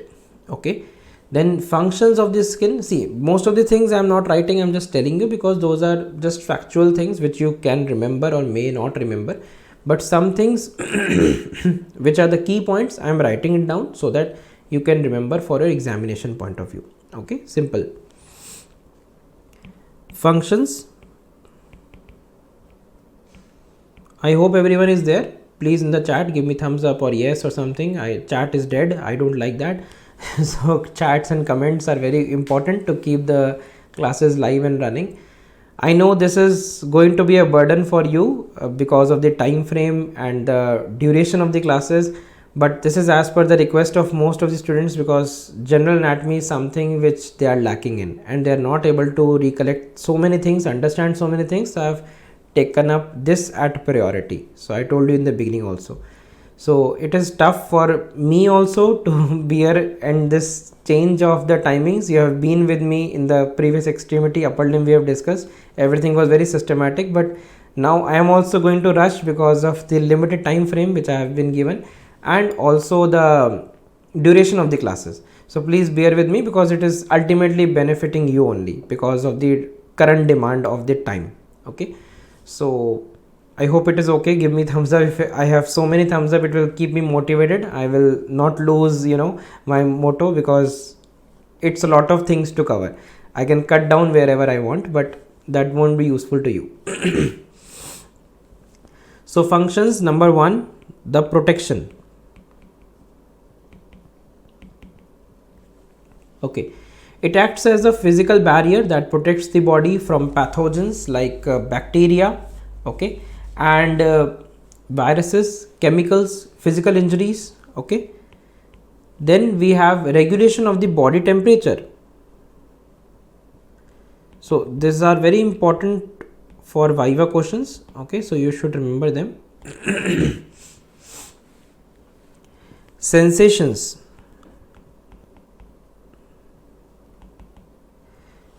So this skin is helping to regulate the body temperature through sweating and regulating the blood flow to the surface. Sensations, like it contains as receptors, we will talk in a while, like we detect the stimulus such as touch, pressure, temperature, pain, etc. Okay. Then the function of excretion. Okay. Sweat glands, they help eliminate the waste products. Okay. Then we have the immune defense. Okay, immune defense, that actually skin hosts few immune cells also. Okay. Then we have synthesis of vitamin D, which if you check in most of the population nowadays it will be low. Okay. Skin produces vitamin D when exposed to sunlight. Number 7, absorption.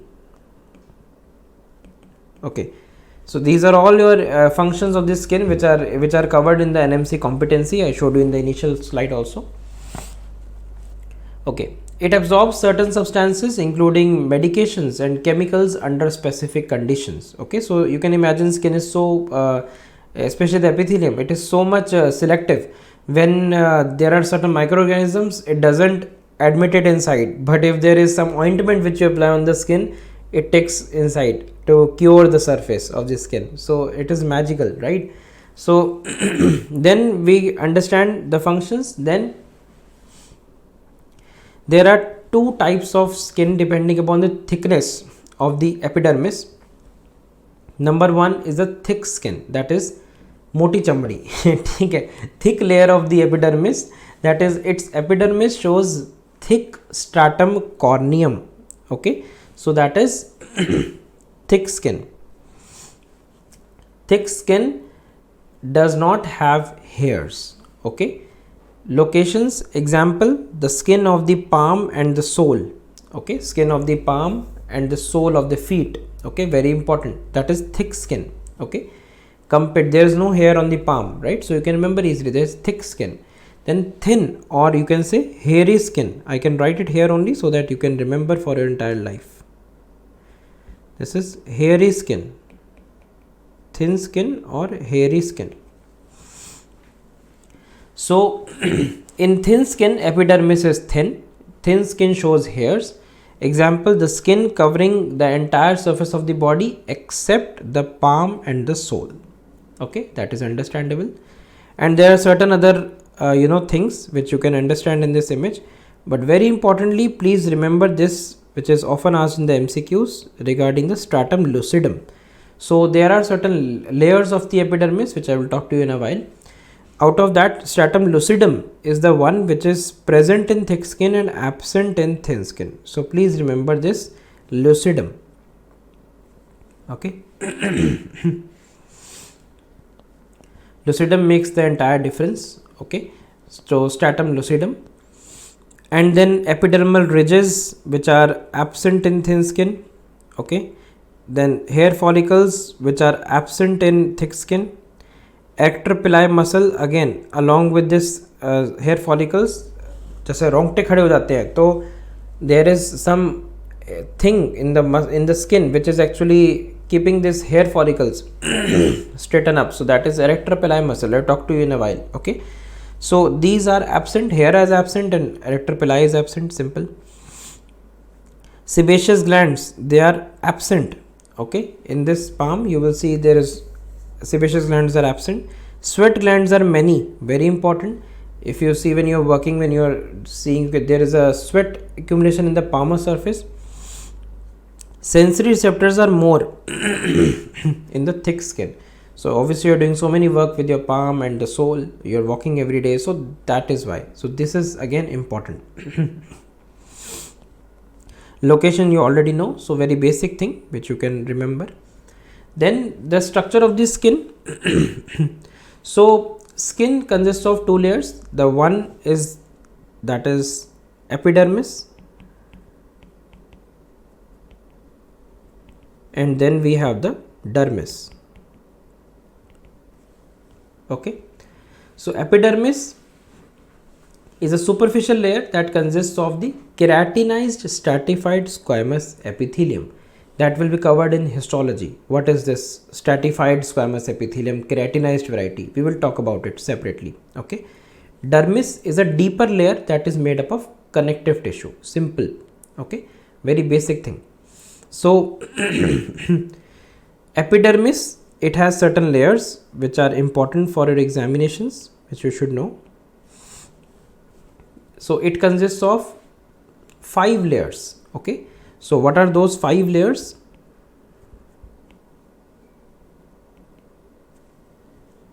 Number 1, that is in sequence, that is stratum corneum,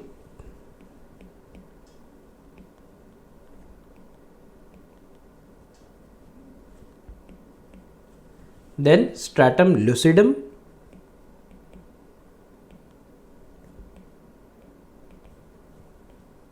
okay, then stratum granulosum,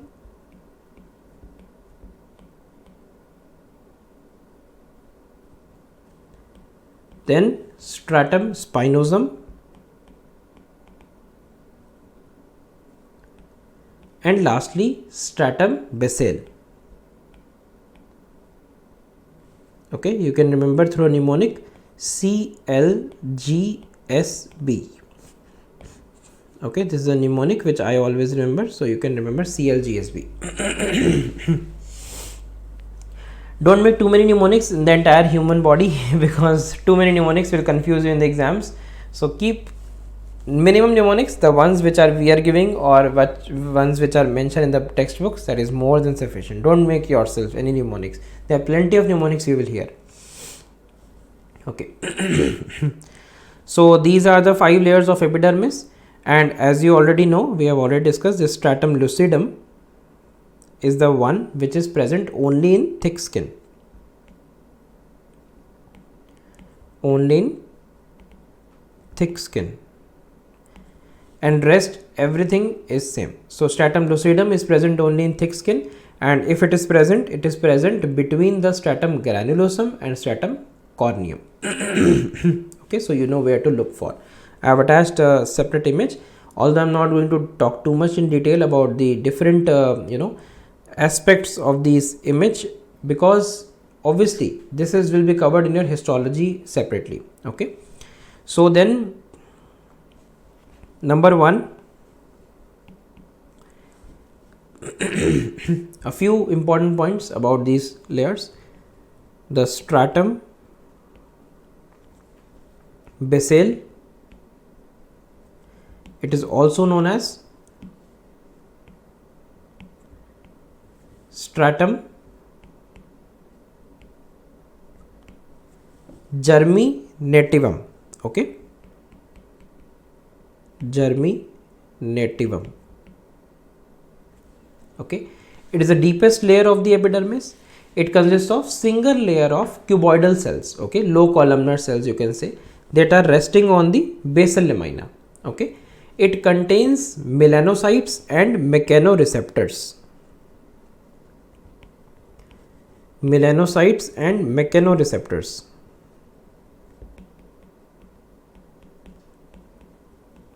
Okay, and the cells, they show melanin pigments, and these cells, they divide mitotically to give rise to keratinocytes. Okay, keratinocytes.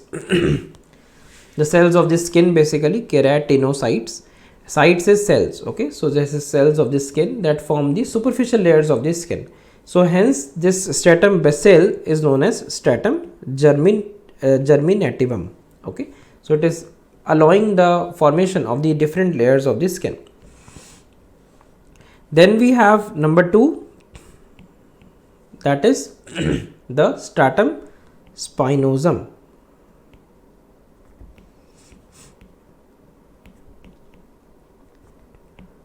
Okay, few important points about these, because those are only important for examination point of view. You can read about them in histology textbooks in detail, there is not a problem. So above the stratum basale, there are several layers of thick stratum spinosum is present. Okay, and this is also known as Malpighian layer. Malpighian layer, okay, or prickle cell layer.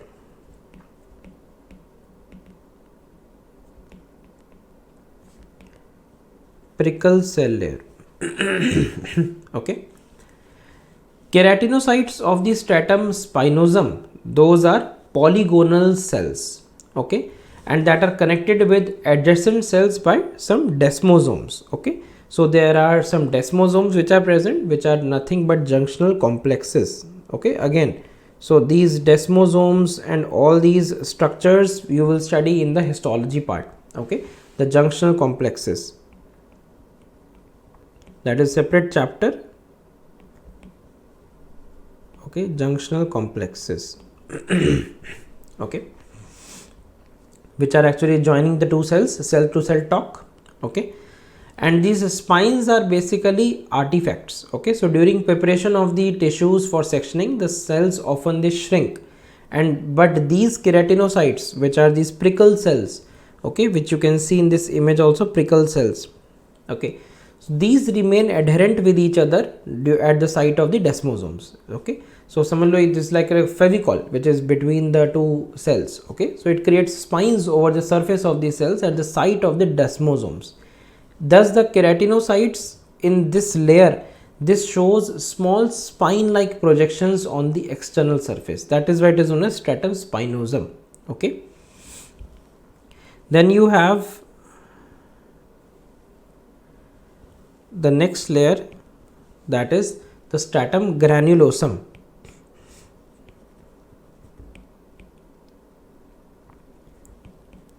Stratum granulosum. Okay. Now granulosum, stratum granulosum is something which is having 1 to 3 cells thick layer of keratinocytes, okay.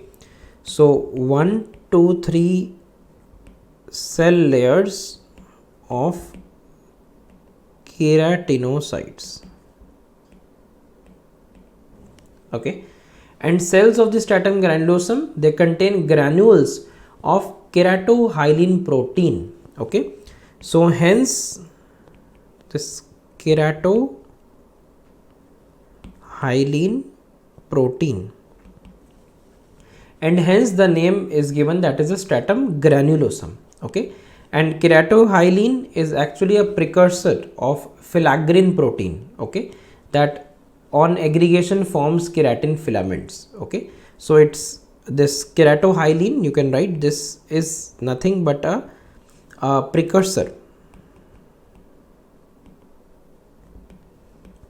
of filaggrin protein. Again, if you are bothered about too much detail, what is it, how it is, all these things you will study in more detail when we will discuss histology, okay. So this is just the overview, you can say, okay. We are not going into too much details how these structures are oriented. And then number 4, we have the stratum lucidum.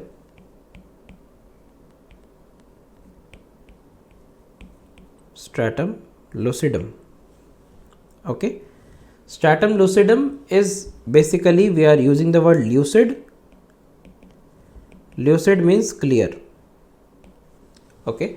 So it is present only in the thick skin, we already know this, present only in thick skin, and I am writing this again and again because this is a viva question and theory question. The cells of the stratum lucidum, they are stained lightly with eosin, and then hence they appear homogeneous, okay. Their cell boundaries, they are very indistinct, and the nucleus and the cell organelles, they become disrupted and they disappear towards the superficial layer, okay. The cells of this stratum lucidum, they contain alidin, okay, alidin. These are all your one-liner MCQs, okay.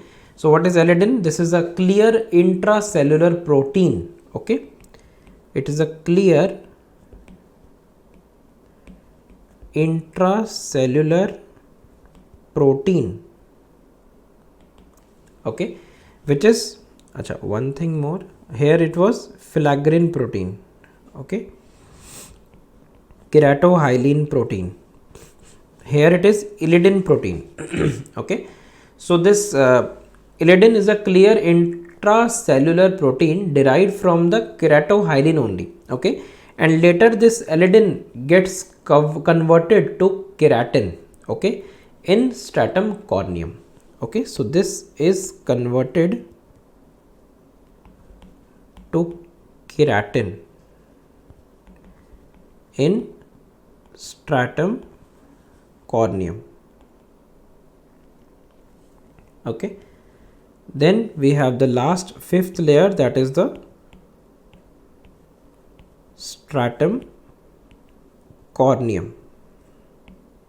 Okay, now this stratum corneum is the most superficial layer of the epidermis, and cells of the stratum corneum, those are non-nucleated, flat and scale like. Okay, squamous cells which are dead cells basically, and they do not have any cell organelles.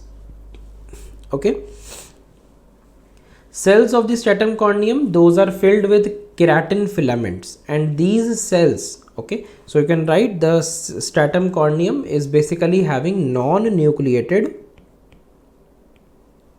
I am writing the key points only, non-nucleated flat scale like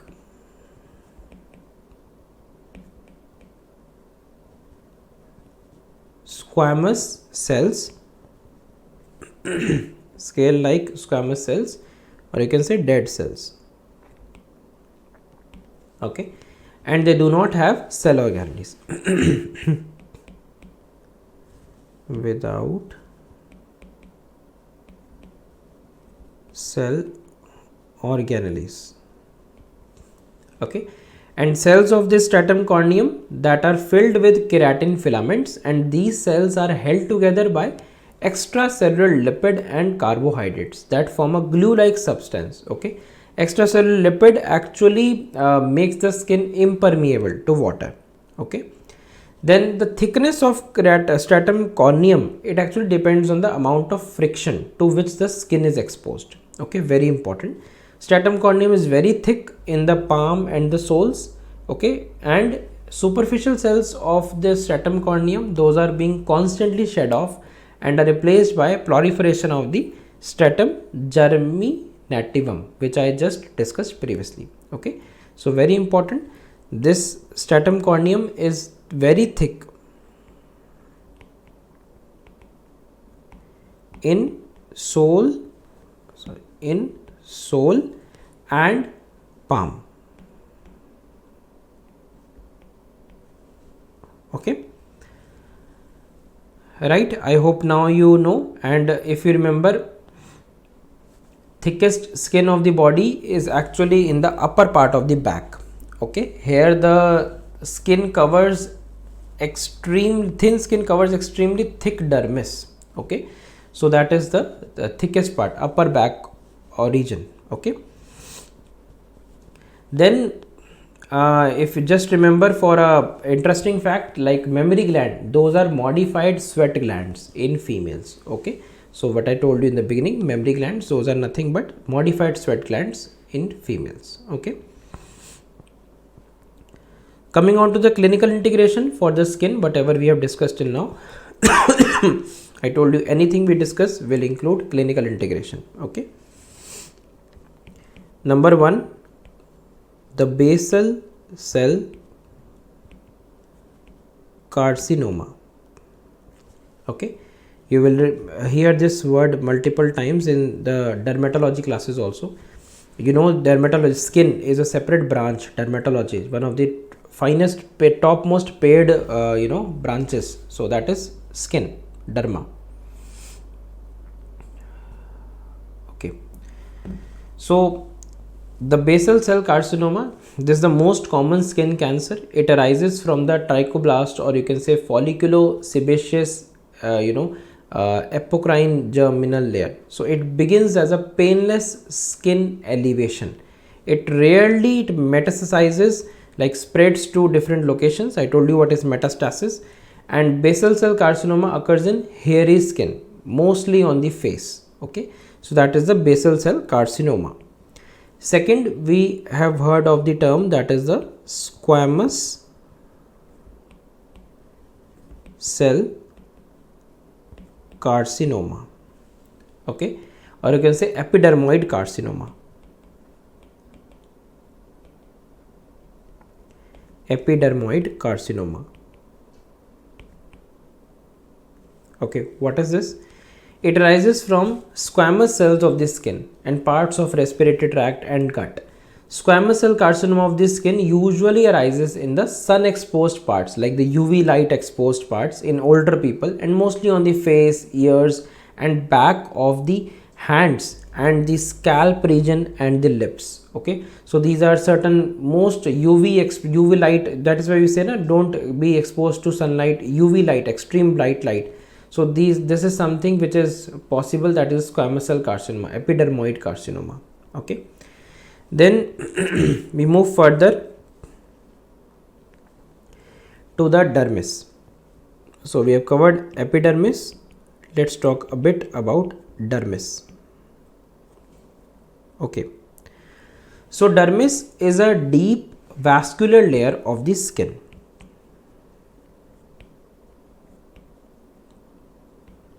Deep vascular layer of the skin.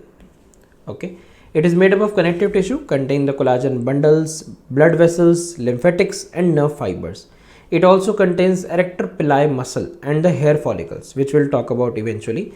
Dermis has two layers. One is, it has two layers. Number one, that is the superficial. I hope now you know the words superficial and deep. Okay, I can use them. Superficial papillary layer, and number two, we have the deep reticular layer. Remember any one? You will always remember the other one in the MCQs. Are you all there in the chat? Please message. I know it's a lot of time for the class. Are you there? Please mention yes or something. If no, if you're not there, please say no, you're not there. Okay, so if you're there, please say yes. Type something in the chat so that I know people have not left, they are not slept. Okay, you can eat your food also along with it and you can attend the class. I will try to manage the time accordingly next time, so it's much more convenient to both of us, even for me, even for you guys. Okay, so first one, that is a superficial papillary layer. Okay, so it actually lies deep to the basal lamina of the epidermis. I hope you can imagine the basal lamina of the epidermis. So it just immediately deep to epidermis, the last layer of epidermis is the papillary layer of dermis. So obviously that is superficial layer of the dermis. Okay, it consists of the, okay, I can write it separately also. Let me move it. Number one, that is the papillary layer. Let us note down few important points about each. Papillary layer, and here we can write,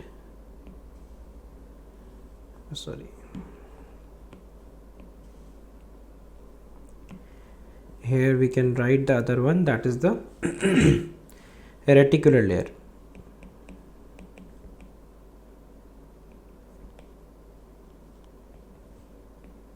Okay, just to save the space and have everything on one slide, I am keeping it.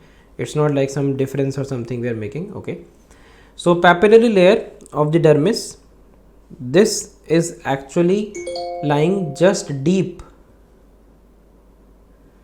This is lying just deep to the basal lamina.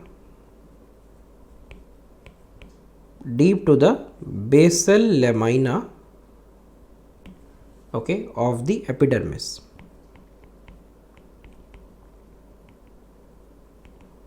Okay, it consists of loose connective tissue. It shows finger-like projections into the under surface of epidermis. Okay, these projections are known as dermal papillae. Okay, dermal papillae. Epidermis also protrudes into the dermis in the form of certain epidermal ridges.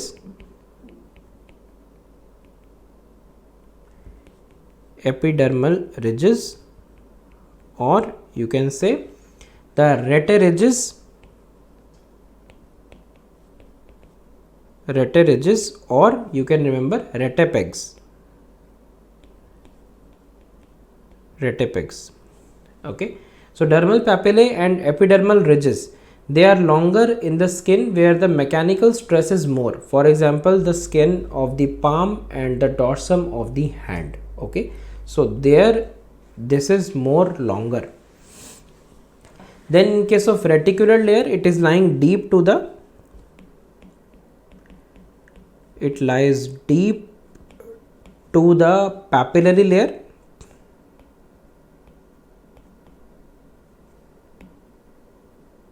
Okay, and it is nothing but dense irregular connective tissue. Okay, it is thicker and less cellular than papillary layer. Okay, so it is thicker and less cellular. Okay, it consists of thick irregular bundles of type 1 collagen fibers and elastic fibers. Okay, so that is the reticular layer. Okay, then you have something known as paniculus carnosus. Paniculus carnosus. Okay, so it is a part of subcutaneous connective tissue.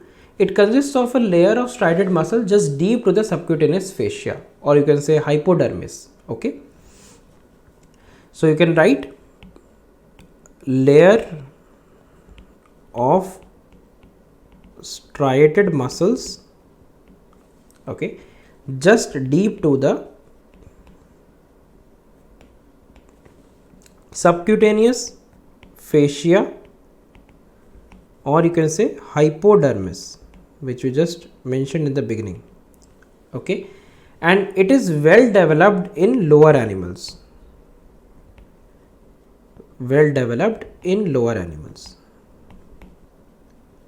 Okay, like you might have seen some cow or buffalo, the backs of them, they have some flies or mosquitoes. They just twitch those muscles and they can make them fly away. So those are the muscles which are the paniculus carnosus in lower animals. Okay, and whereas in humans, which are the actually higher animals, okay, in humans we have the examples of paniculus carnosus, which include the muscles of facial expression. Okay, we will study in the head and neck. Muscles of facial expression, okay, including the platysma. These are all muscles which we will study separately, region wise. Then we have palmaris brevis, a short small slip of muscle in this region, okay, in the hand. We will study in the upper limb. And dartos muscle in scrotum. We will study in the pelvic region, the abdomen and pelvis. Okay, so this is paniculus carnosus, which you should know. Okay, so by now you know most of the things about the skin. Okay, the layers and important things. Now just to complete, we should know some important aspect, that is the cells. Okay, so talking about the cells of the epidermis. Okay, let me just write it here. Cells of epidermis.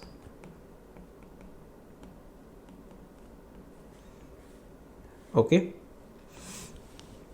now skin has 4 types of cells. Okay, one is the keratinocytes. Okay, one is the keratinocytes, which we just talked about. Okay, then we have melanocytes. We will not go into too much detail. I will just tell you the brief things about them, overview, because that is much, because all these things will be again repeated in the region wise. Okay, then we have the Langerhans cells. Langerhans cells, and we have the Merkel cells. Merkel cells. Okay, so these are the four basic important types of cells. So keratinocytes, they consist of approximately 85% of the cells of the skin. Those are the predominant cell types. Okay, and the major functions of these cells, they include production of the keratin and formation of the epidermal water barrier. Okay, so keratinocytes, those synthesize the keratohyalin granules, which I just told you previously. Okay, and later these keratohyalin granules, they release the keratin filaments into the cytoplasm, and these filaments get aggregated with the help of the same filaggrin protein which we just discussed, and also trichohyalin protein, and this entire process is known as keratinization. Okay, so don't need to go into too much detail, just telling you overview about the keratinocytes. Okay, so those comprise of 85% of the cells. Okay, then we have certain cells, those are the melanocytes. They are present in the so then we have the melanocytes. They are present in the stratum germinativum, or you can say stratum basale. Basically, they have dendritic like dendritic like processes, which you can see in this image also. Okay, dendritic like processes. These are the melanocytes. Okay, they synthesize the melanin and transfer it to the other cells. Okay, so that is about the melanocytes. Then we have the cells, Merkel cells. Okay, the Merkel cells, they are sensory cells responsible for the cutaneous sensations. Okay, they are located in the stratum basale. Okay, and these Merkel cells are mechanoreceptors. Okay, so they are useful for the blind people basically. Okay, so sensory nerve endings, they are present in relation to the Merkel cells. These are more abundant in the fingertips, oral mucosa, and hair follicles. Okay, so that is something which you should remember. And then there are Langerhans cells, which you can see in this image, which are derived from the bone marrow. They lie in the stratum spinosum. Okay, so these are different cells of the skin which you should know about. Okay, then talking about the different things, like also one more thing before I begin further, talking about the clinical integration here only.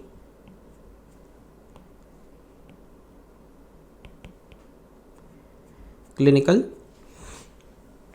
So there is something known as psoriasis. Okay, which you should know about.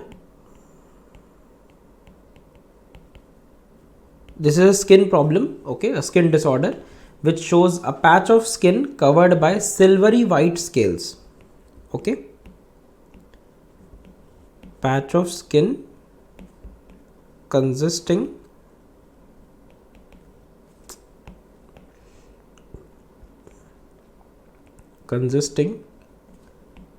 of silvery white scales. You will hear about this disease later also.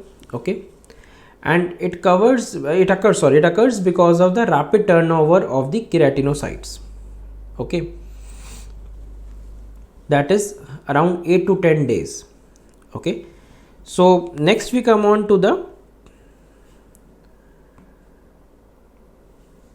color of the skin.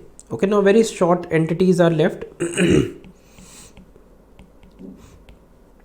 We can wind up this topic in another let's say 5 to 10 minutes maximum. Okay, so bear with me. Color of the skin. So the color of the skin, it actually depends upon the presence of pigments. Okay, the pigments like the amount of melanin okay, depends upon the amount of melanin, okay, in the epidermal cells.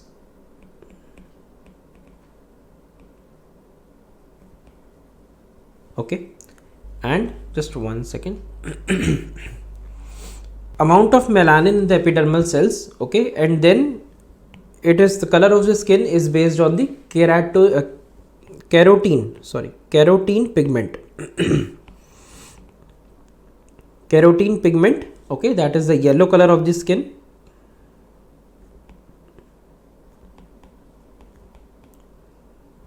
Okay, and also very important, vascularity of the skin.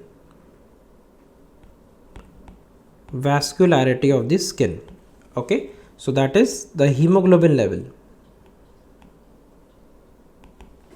Okay, so it depends upon these three pigments basically. Okay, 1, 2 and 3. Okay, so melanin, it is a brown pigment. Okay, I will tell you why I am discussing this all, because there are a lot of clinical entities which are important and linked to this information. Okay, that is why I put up this in front of you. So the melanin, which we have written here, melanin, this is actually a brown pigment. Melanin is present in melanocytes, keratinocytes of the skin, and pigmented epithelium of the retina, and some neurons of the brain also. And the role of melanin is, melanosomes, they acquire the supranuclear position in the keratinocytes and they protect the nuclei from ultraviolet ray induced damage. So the more the melanocytes, the better it is. Okay, and carotene pigment carotene pigment, this is actually the yellow orange pigment. Okay, it is taken from the food and present in the stratum corneum and the fat cells of dermis and superficial fascia. Okay, so why all this information is important? Because there is a lot of clinical entities. Okay, clinical applied anatomy related to this. Okay, number 1, you might have already heard of this disorder, that is the albinism. You will study all these in the skin final prof. It is an inborn error of metabolism that makes the melanocytes incapable of melanin synthesis. Okay, and very important, it occurs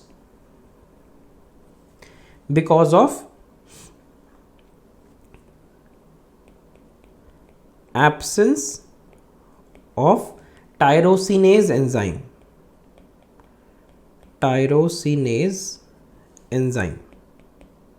And this is an MCQ which has been asked in the exams.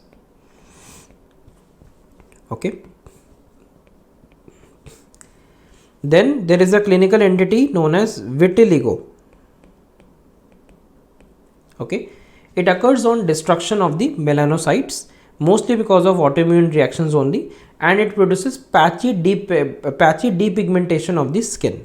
Okay, so that is patchy depigmentation of the skin. Okay, and then we can have some moles, which are the identification marks also. Okay, those are dark, slightly elevated, flat lesions of the skin. They are present almost in all individuals, either at birth or they appear later in life because of hormonal influence. Okay, then there is something known as malignant melanoma. Okay, malignant melanoma. This is an invasive tumor arising from melanocytes. It may spread locally or throughout the body through blood or lymphatics. It may occur because of excessive exposure of to the sunlight. Okay, Then we move on to the next entity, that is the skin surface patterns. Okay, so there are three types of surface patterns you can say on the skin, okay, or you can say surface irregularities of the skin. Number one, that is the tension lines. Okay, so we are talking about the patterns.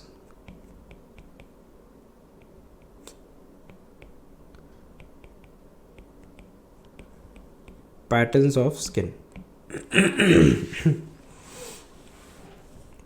Okay, so number one, that is the tension lines. Okay, so tension lines, and then we have number two, that is the flexor lines.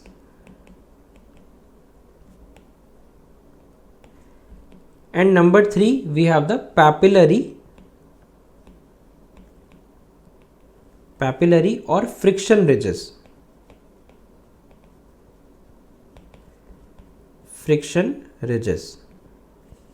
Okay, so flexor lines or flexor creases, as you can see in this image also, these are acquired permanent lines and creases in the skin. The flexor creases are well marked in palm as well as soles. They are produced by habitual movements. Okay, so you can see the hand of a laborer who is used to do more work, and he will have more darker lines. Okay, then you have some Langer's lines or cleavage lines. Langer's lines, or you can say cleavage lines.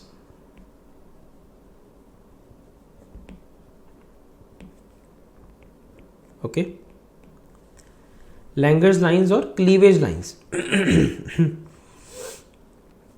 So these are tension lines of the skin. Okay, these are tension lines only.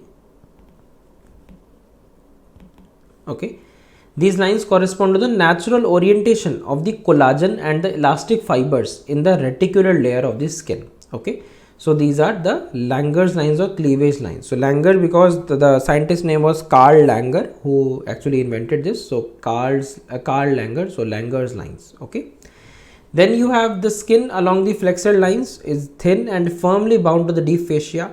So lines are prominent on the flexor aspects of the joints also. Okay, so they are present. So there are another lines which are the papillary ridges basically, or you can say friction ridges. Okay, which are present on the fingers, palms and soles. Okay,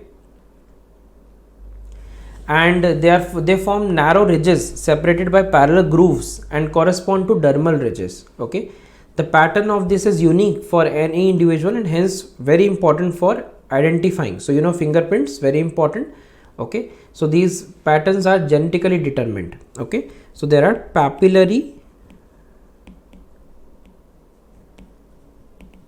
ridges.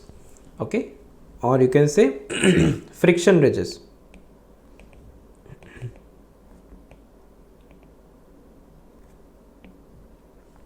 Okay, so patterns of these papillary ridges are very important. There are four basic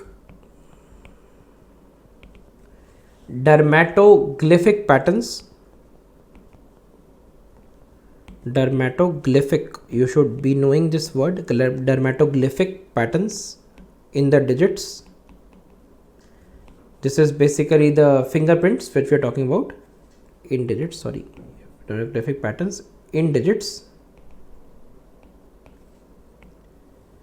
Okay, so what are these? The arches, whorls, loops and composite patterns. Okay, this will be more important when you will discuss in the forensics. Okay, you will understand more in detail these structures.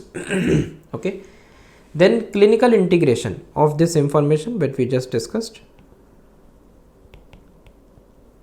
clinical or applied. So there can be stretch marks. So there can be stretch marks. Okay, or linea albicans. We will discuss these lineas in abdomen. Okay, when we will discuss a lot of lineas. Linea albicans. This appears due to overstretching of the dermis. Okay, it results due to the rupture of the collagen fibers and repairs with the scarring of the tissue. It commonly observed in the lower part of the abdomen, thighs, breast of the multiparous females. Okay. Then you have the wrinkle lines.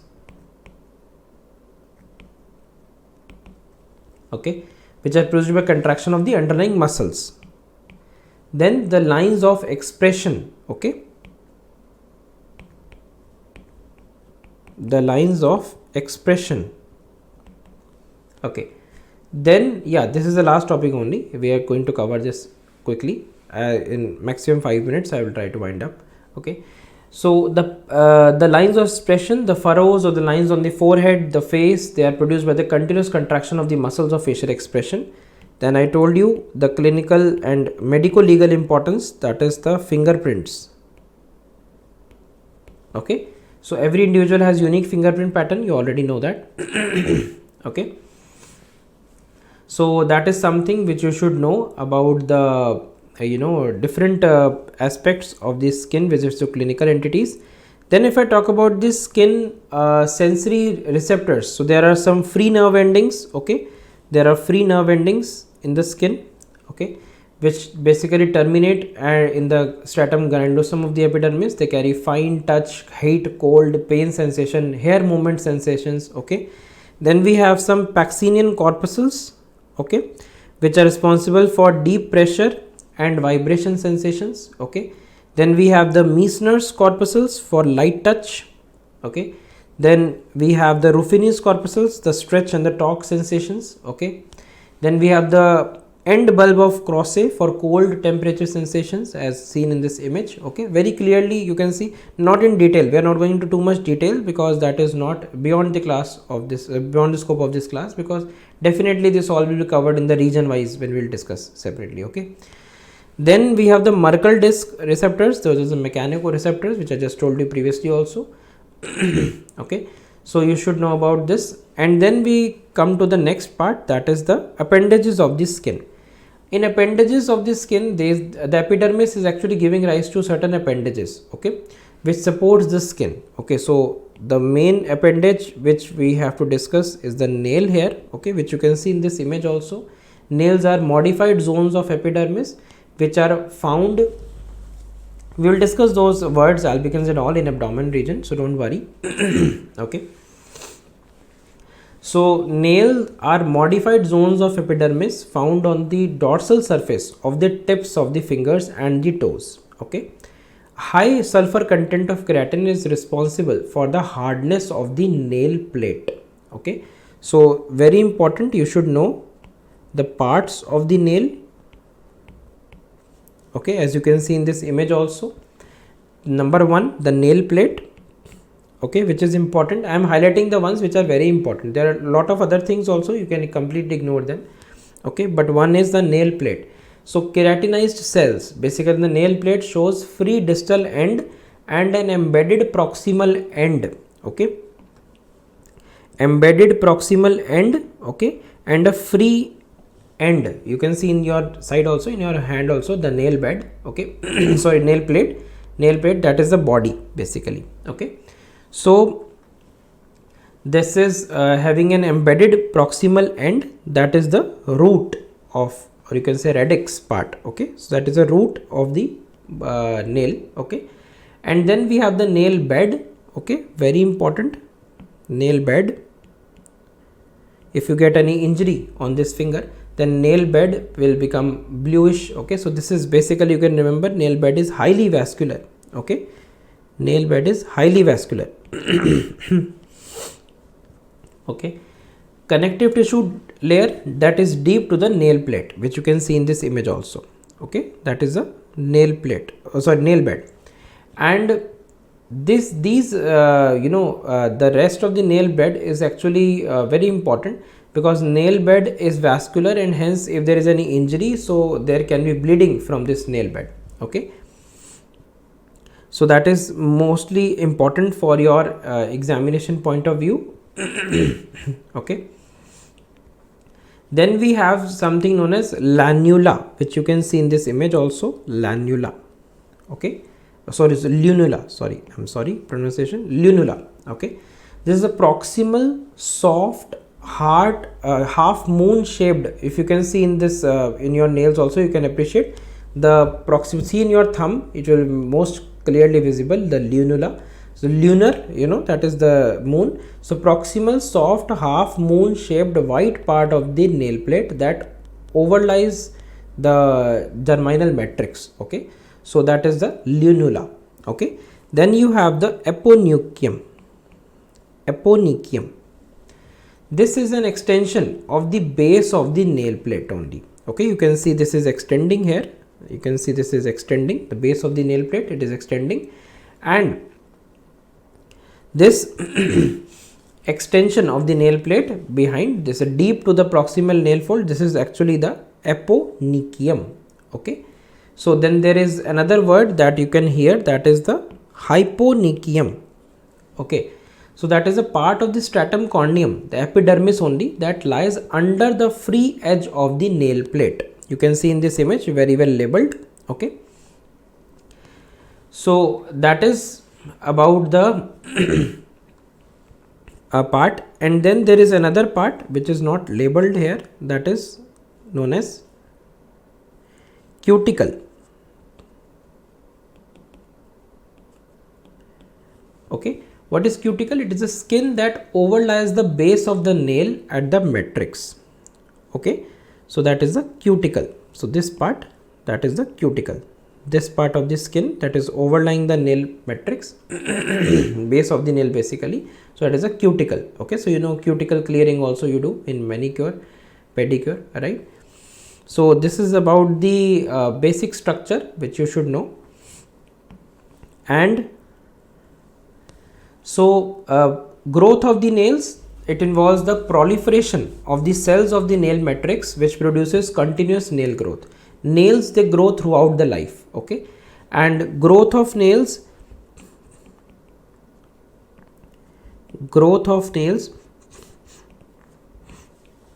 fingernails, that is fingernails growth is faster than toenails. Okay, that is approximately 1 mm per week.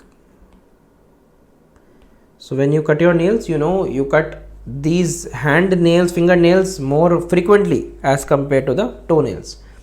Okay, and if suppose if there is an injury, if that full nail goes away, okay, so it takes approximately 3 to 4 months for the whole nail to grow. 3 to 4 months for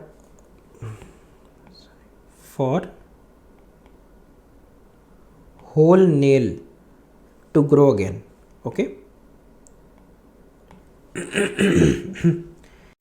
Hence, to remove nails infected with fungus, the treatment should be continuing for 3 to 4 months. So that is the clinical applied anatomy of this information. Okay, which you should know as a dermatologist and as a doctor also. Okay, then so there are so many clinical entities linked to this.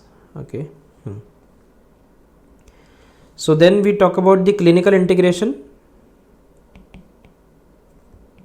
for the nails. Okay, there is a word known as onychia, or you can say that is inflammation of the nail folds that results in pus formation and shedding of the nails. Okay, then we have onycholysis,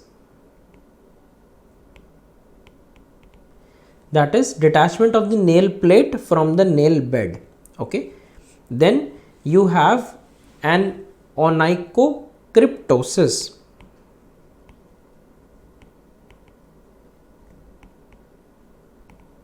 Okay, that is ingrown toenail. Okay, then we have paronychia. Okay, that is bacterial or fungal infection of the nail base. Okay, then we have koilonychia. Okay, that is spoon shaped nails. Okay, these are caused by iron deficiency or vitamin B12 deficiency. Okay, spoon shaped nails.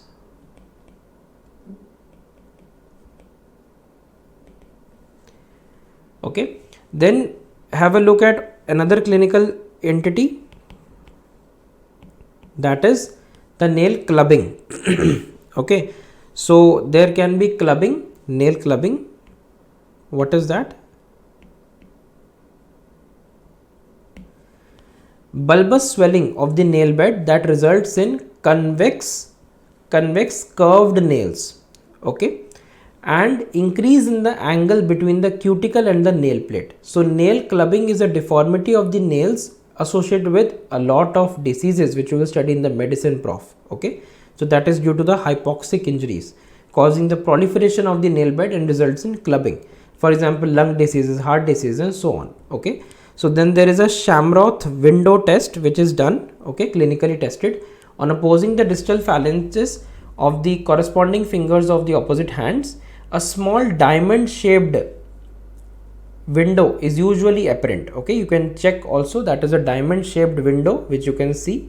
Okay, and between the nail plates, and if this window is obliterated, then there is a Shamroth's test, okay, which is considered as positive for clubbing. Okay, in case of clubbing, that is positive. Okay, similarly there is Lovibond angle. This you will study in the medicine prof. Okay, the angle between the proximal nail fold and the nail, okay, which you can see in this image also, and you can check on your body also. Normally it is less than 180 degree. If it is more than 180 degree, that means it indicates clubbing. You can see in this image very clearly. Okay, so that is very important from clinical aspect. Okay, then we discuss about the hairs.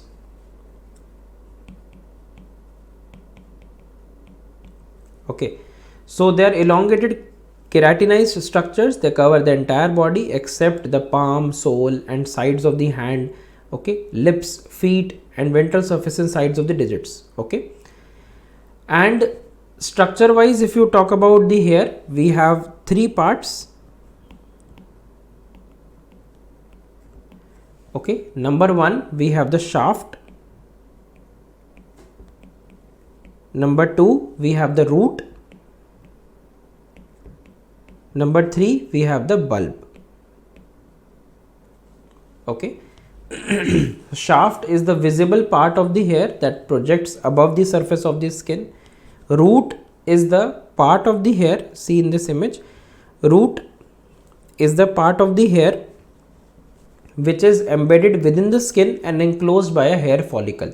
Okay, and bulb is the part, okay, bulb is the part which is expanded end of the root of the hair. Okay, so this is something which you should understand as a whole, okay, for very important point. Then there are three parts, okay, which you can see in this image. Have a look. Number one, the shaft, the parts of the shaft, you can see the medulla. Okay, and medulla is the central part of the hair. It consists of large keratinized cells. Okay, and we have the cortex which is surrounding the medulla. Okay, you can see this yellowish in this image, and this is made up of cornified cells containing hard keratin filaments. Okay, then we have the cuticle of the hair, which you can see the outermost, which covers the surface of the hair. Okay, and this actually resembles the scales of the fish. Okay, so hair follicle, you can see the image, previous image, okay, which has different things visible on the cut section in case of histological image. Okay, it's a high magnified H&E stained image. Although you will not be focused, you will not be asked hair follicle on histology in detail. Okay, you just need to see the skin, layers of the skin. Okay, so you can ignore that, just hear the names only, that is more than sufficient. So inner root sheath, actually the inner root internal root sheath, it has various other aspects like the Henle's layer. Okay, there is a Henle's layer, there is a Huxley's layer. Okay, Henle's layer is single layer of cuboidal cells. Okay, so it is single layer of cuboidal cells. Okay, whereas Huxley's layer is double layer of flattened cells. double layer of flattened cells.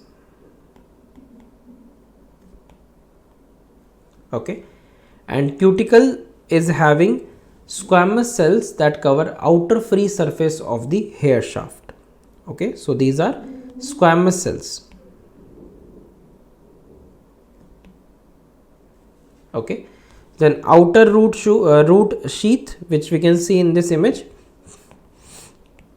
Okay, and then so the clinical integration, the cortex of the hair, it determines the color of the hair. Okay, and graying of the hair, if you know the old age. Okay, the color of the hair and graying of the hair. Okay, clinical integration. Graying in old age, hairs they become gray or white basically. Okay, don't worry if it's going OST, just telling you Huxley's there, Hensley's there. If you don't know this, you will not fail or pass, nothing. It's an extra information which you can gather. Okay, don't need to go into too much detail, also you can ignore that, no problem. Then moving further, you can see this clinical picture which is having all the dermatological disorders, which you can see.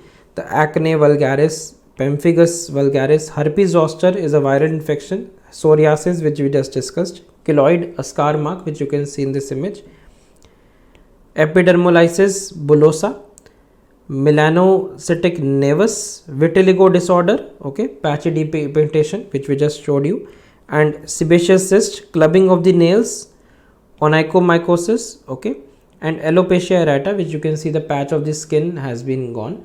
So spot baldness, also baldness, hairs are lost in small area of the body. So this is something which you can remember and recollect, okay, for the clinical integration. Have a look at this histological image for the sebaceous glands.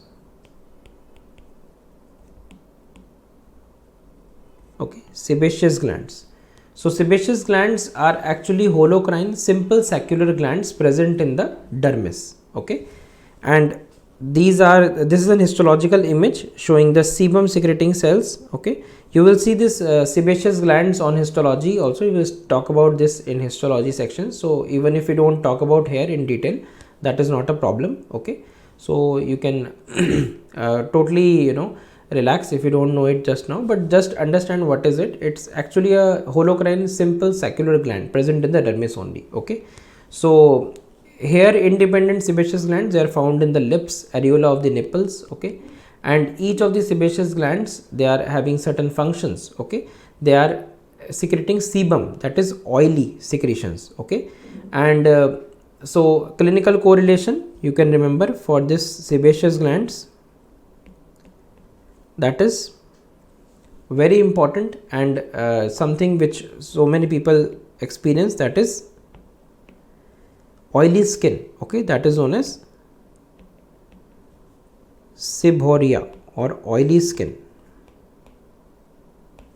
Okay, that is overactive sebaceous glands which are producing excessive sebum. Okay, baldness of hair, yes, correct, alopecia areata, I showed you the image also. Then a very important, acne vulgaris. We will study these entities in detail in dermatology. Okay, I'm just telling you briefly the nomenclature. It occurs during the adolescence age in both the sexes, in males and female. Hair follicles, they get clogged with the dead cell debris and sebum. Okay, so that is why this acne vulgaris is something, in 80% of the cases you can say it is genetically based. Okay, and increased hormonal levels during puberty, this enhances the acne. Okay, then have a look at this difference. So this is about the sweat glands.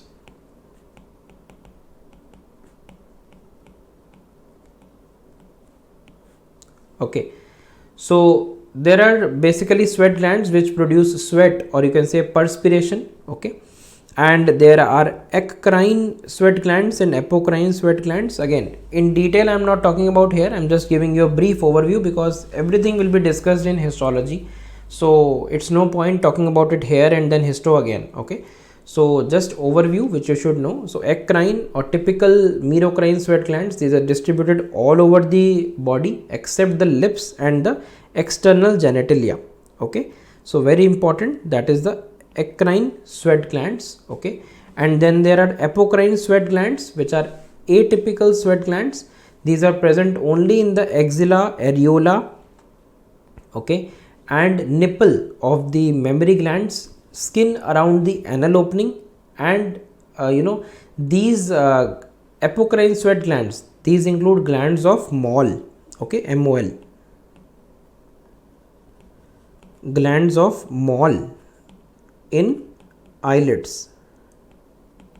Okay, so this is something which you should be hearing of, that is the sweat glands. Okay, about the different sweat glands. Okay, and I told you mammary glands or breast, that is also a modified sweat gland only. Okay, and it is located in the superficial fascia of the chest region. They secrete the milk during the lactation. Okay, I told you we will discuss breast in detail in the upper limb. Okay, and then there is a clinical correlation, that is the gynecomastia. What is that? Clinical for this, that is the gynecomastia. What is gynecomastia?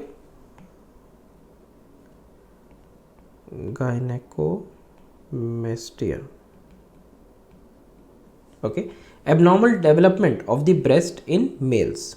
Okay, so that is something which you should know about the sweat glands and sebaceous glands. Okay, then talking about the last topic in this region of the skin and appendages, that is the burns. So something in brief about the burns which you should know. So total surface area of the skin in adults, that is around 1.5 to 2 square meters. Okay, and skin burns, they are classified into first degree burn, second degree burn. Okay, so you can say degrees of burns are very important.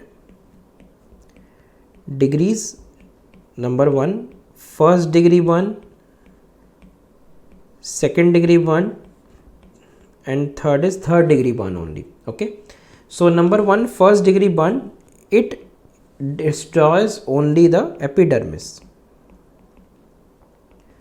It destroys only the epidermis. It results in redness.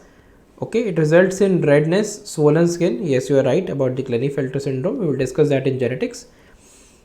Epidermis, it results in redness, swollen skin. It is painful, but it heals in 3 to 6 days without scarring. Okay, very important. Prognosis is important for examination, for the patient. Prognosis is very important clinically. Then second degree burn, it involves the epidermis and plus part of dermis.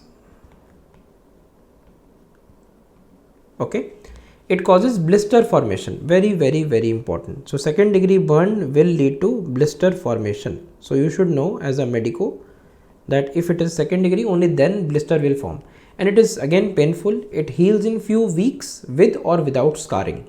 Okay, again important. Then we have the third degree burn, that involves epidermis, obviously, plus entire dermis, plus underlying tissues.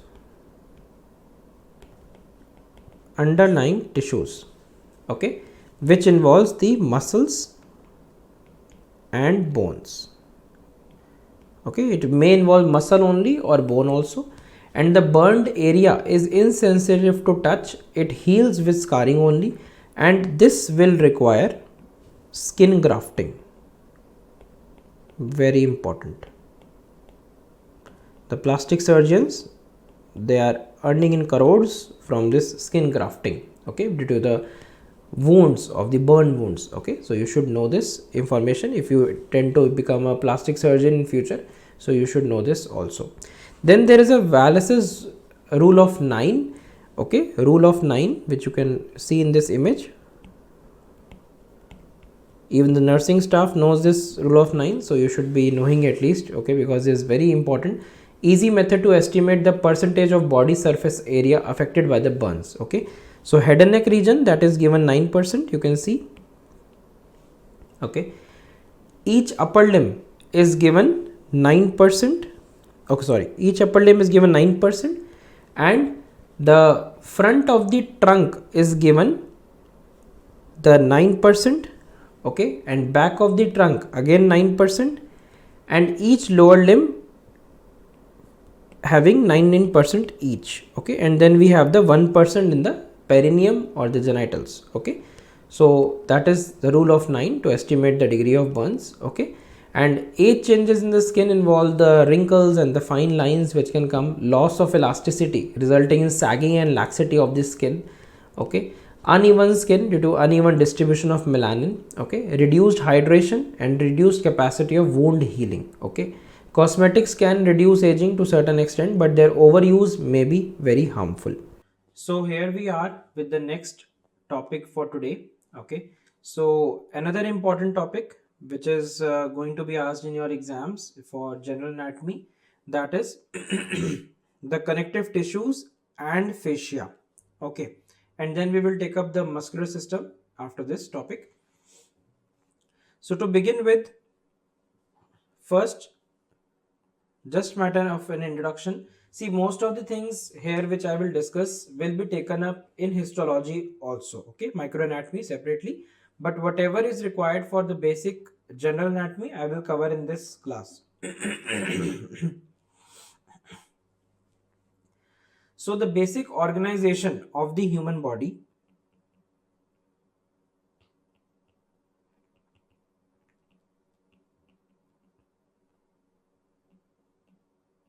Okay,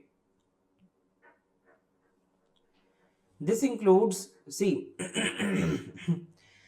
human body is a complex, highly advanced machine. Okay, inside the body there are different levels of structural organization.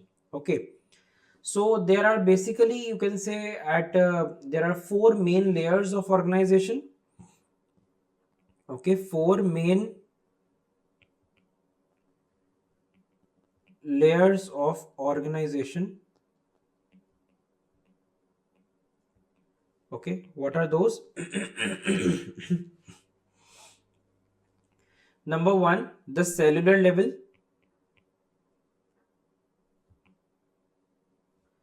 Number two, the tissue level.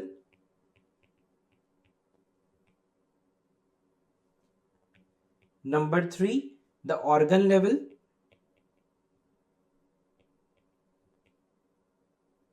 And lastly, number four, we have the system level. I'm sure you have read this already in your biology classes in 11th and 12th. So the cellular level, actually fundamental building block of the life is actually the cell, and a multicellular organism like human being, they consist of 60 to 100 trillion cells. Okay, so there are various cells in the body specialized to carry specialized for any particular task. The specialized cells, like example, bone cells, muscle cells, fat cells, blood cells, nerve cells, all these are examples of cellular level. Okay. And the structure of each of these cells depends upon its functions. Okay. Then talking about the tissue level. So tissue is an aggregation of the group of cells to perform one or more specific function. For example, the epithelial tissue, connective tissue, which we will discuss today, muscular tissue, which we will again discuss today, nervous tissue. These are the four basic tissues of the body. I will talk to you in a while.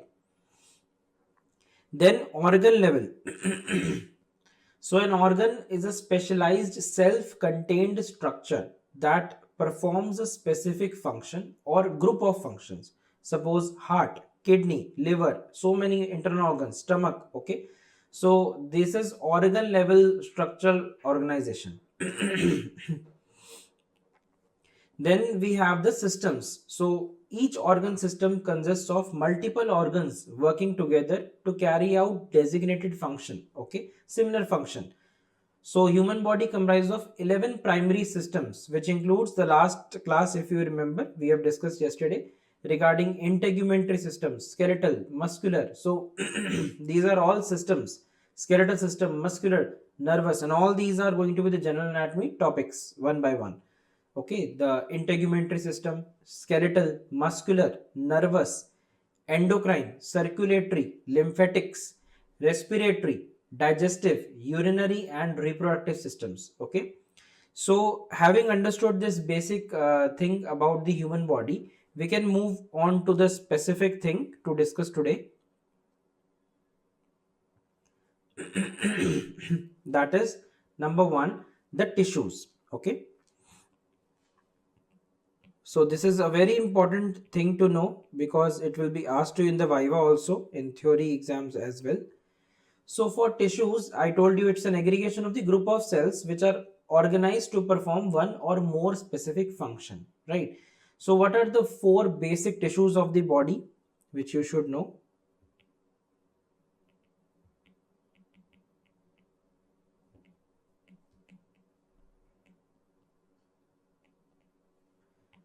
Number one, we have the epithelial tissue, okay? Or you can say epithelium, okay? Epithelial tissue. Number two, we have the connective tissue.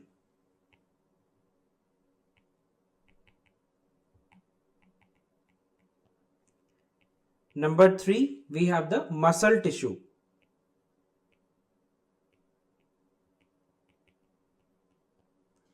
And number four, we have the nerve tissue.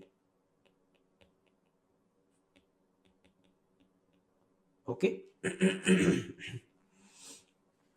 So epithelial tissue or epithelium, the surfaces of the body, the inner or outer, suppose the inner surface of the tubular structures within the body, they are covered by a layer, okay, that rests on a basement membrane, and that will be studying in the histology. Okay, such a covering, which is covering layer, which is called, that is the epithelium. Okay, epithelial tissue which you are talking about. Then we have the connective tissue.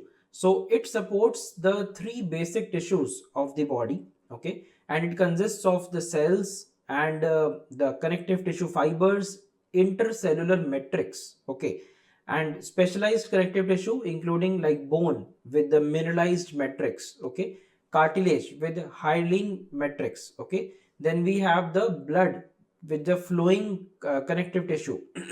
Okay, the then we have the next, that is the muscle tissue. So it is contractile cells. It is further classified into skeletal, cardiac, and smooth, which we will take up today only. Okay. And then we have nerve tissue. So the property of excitability, conduction, okay, all these things we will study in the nervous system. So nerve tissue receives the information from the external and the internal environment.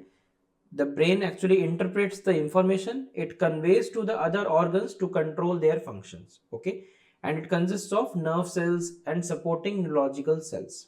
Okay. So let us take up the connective tissue, which is the mainstay of our discussion today. So connective tissue, I hope everything is good. In chat you can respond. If you are online, you can give me a thumbs up if everything is good. It's very basic stuff, and basics are extremely important to understand. If you are online and attending this session, please give me a thumbs up.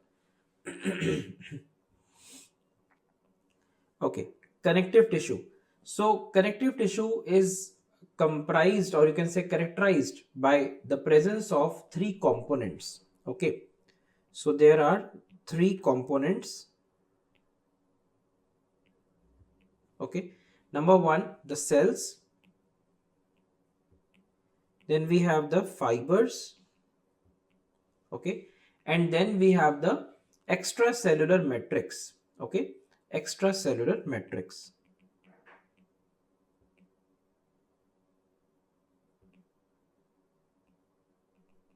Okay. Right, So this is the basic thing about the connective tissue, and this actually gives a definite shape to the organ and body. And just the people who have joined, I just want to emphasize that I possibly cannot write the entire book to you in the notes, so I am writing the key points and important things which you need to remember, which will give you a framework what I have discussed today. And you can listen to this video again and again if you miss out something, if something is not understood in one go. Okay, you can repeat the words and understand the things, very basic things. And obviously you have to read the textbooks, find time to read everything, but trust me, reading the books after attending this class will take less time. Okay, if suppose it was to take 1 hour or 2 hour, it will take only 15 minutes or 20 minutes. You can just give a scanning look in the book and you can make out everything very easily. Okay, so these are the three components, and I told you this connective tissue is the one which gives the definite shape to the organ and body.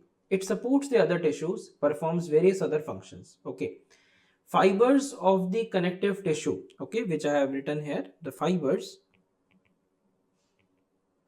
Okay, this actually there are the connective tissue has three different types of fibers in the matrix. Okay, what are these three? Number one, that is the collagen fibers. Number two, we have the reticular fibers. Number three, we have the elastic fibers. Okay, so collagen fibers, these are found almost in all the connective tissues. Reticular fibers, these are present in the basement membrane, lymph nodes and liver. Okay, and elastic fibers, they are present in the blood vessels, lungs, and there is a ligament which we will read in the head and neck region, the ligamentum nuchae. Okay, nuchae is the neck region. Okay, so back side we have a ligamentum nuchae, we will discuss that eventually. So to understand this connective tissue in nutshell, we can make a flow chart which will help us to understand few things in proper sequence. So let's make three headings. Basically we have three things to write here. Okay, 1, 2 and 3. Okay, so number one, we have the embryonic connective tissue.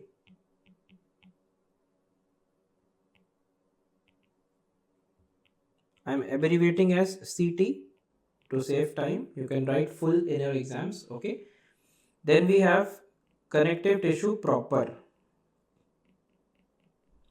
Okay, and then we have specialized connective tissue.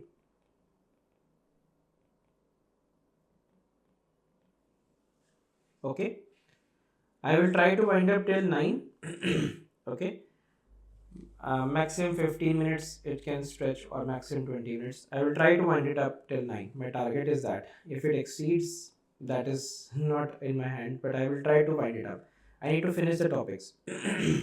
Okay, so embryonic connective tissue. Okay, so we have these three major things to consider here. Okay, and in this number one, we have the embryonic connective tissue, in which we have mesenchyme. First you write and I will explain you what is all these things. Okay, mesenchyme and mucoid connective tissue. Okay, and then we have this connective tissue proper. So connective tissue proper, or anyways, I hope everything is okay. Then we have the connective tissue proper, in which we have the adult connective tissue. Okay, so if some people are having echo, please just rejoin if you have some issues. I don't want to waste any major time on this. Okay, anyways, I'm writing also most of the things so you can see also, right? So connective tissue proper includes the adult connective tissue. Okay. Specialized connective tissue that involves the cartilage. Okay. The bone. Okay. Then the blood. Okay. And adipose tissue. Okay. So these are the specialized connective tissues. Okay. Then we have the further bifurcation from this adult connective tissue. Okay. So number one, we have the loose connective tissue. Okay. And then we have the dense connective tissue. ये classification बहुत ज़्यादा important है because it is going to be the basis of connective tissue. ठीक है, so please make it a point to remember this. It's very easy also. I will tell you in a while explaining everything. Further फिर हम देख सकते हैं we have the dense regular and dense irregular. Okay, so dense the dense irregular connective tissue. In the exams you need to write everything very, I would say, no abbreviations are allowed in your theory exams. Okay, so please make it a point to write everything incomplete. Here to save time I am using them. Dense regular connective tissue. Okay, so this is the basic framework of connective tissue. Now a very important thing to understand, this connective tissue will actually be dealt with you in detail in case of the histology. Okay, so but now just for a basic understanding about connective tissue you should know few things. Like connective tissue has been classified into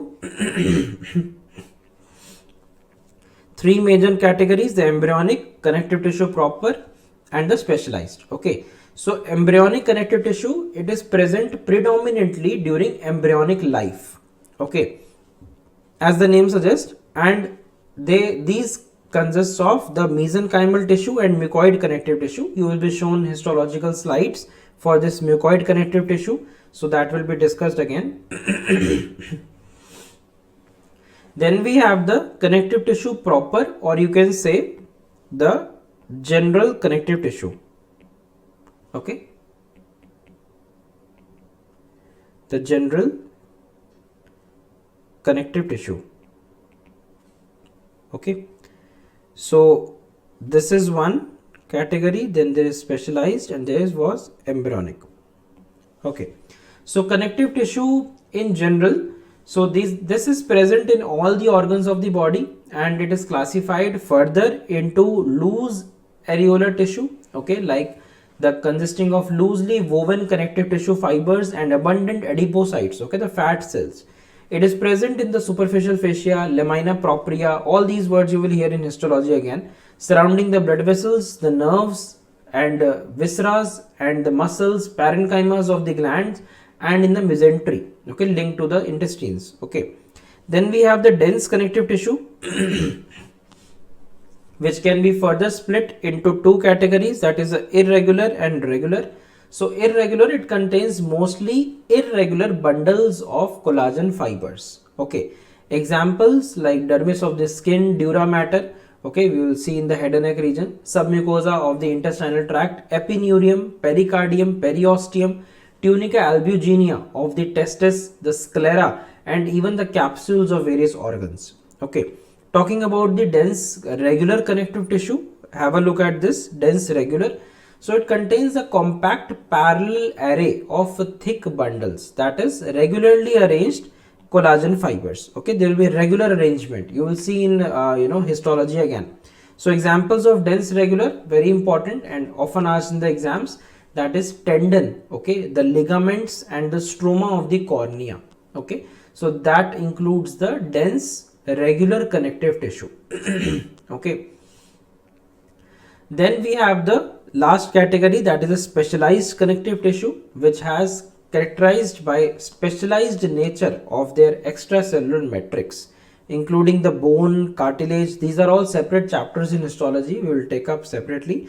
Then the blood, okay, even the adipose tissue, the fat tissue, and also there is a lymphatic tissue which we will take special separately. Okay, so that's about the connective tissue. So don't worry if you have not got into the pictures of all these, because that is to be covered in the histology. Okay, so don't worry about that. So we move to the next major important topic of today, that is the fascia. Okay. So very important, this is a connective tissue that surrounds the muscles, the vessels, nerves, organs, and even spaces of the body. Okay, it helps in maintaining the body structural integrity and provides support and protection. So there are two types of fascia which we will discuss. Okay, I hope you already know this, number 1 and number 2. So number 1, we have the superficial fascia. Okay, and then we have the deep fascia.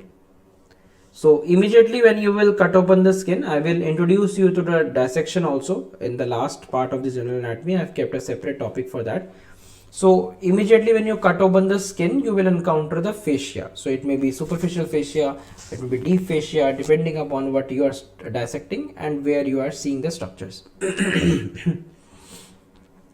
So talking about the superficial fascia first. Okay, superficial fascia, this is actually I can say loose connective tissue beneath the skin. Okay, so talking about the superficial fascia first.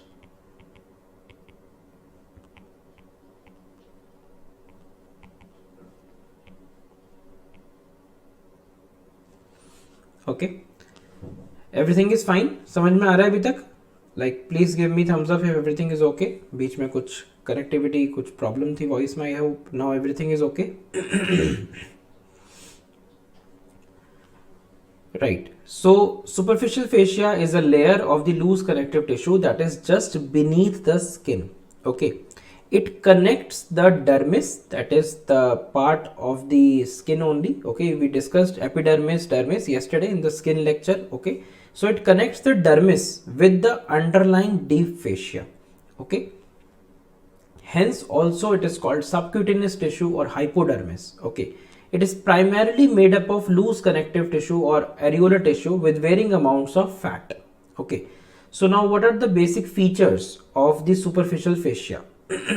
Okay, so number 1, that is the distribution of the fat.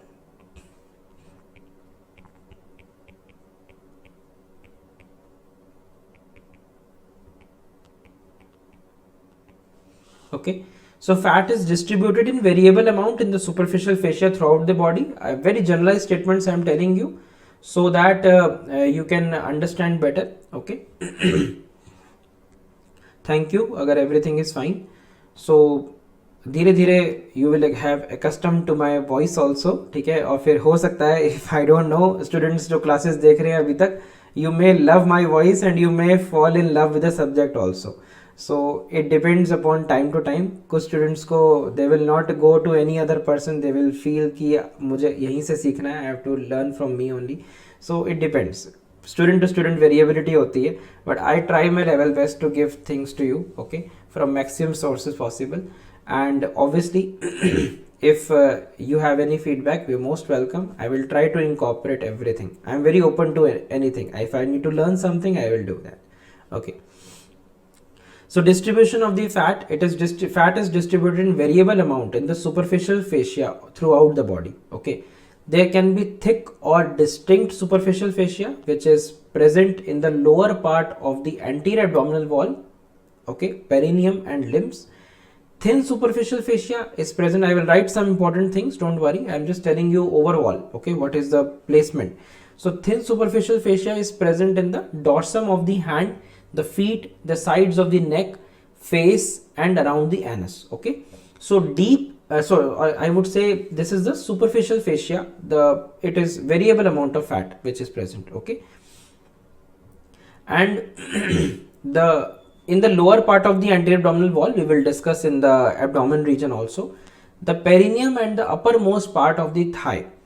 The superficial fascia shows two layers. Okay, we'll discuss that separately. That is a Scarpa's fascia, Camper's fascia. We'll discuss separately when we will talk about in the abdomen region, anterior abdominal wall. Okay, so you can remember few things about the superficial fascia. That is number one, the fat. Okay, so this is in the NMC competency also, because that has been asked repetitively regarding the fat. So certain sites the fat is abundant and certain sites there is absence of fat. Okay, so distribution of fat, let us see. Let me just move this.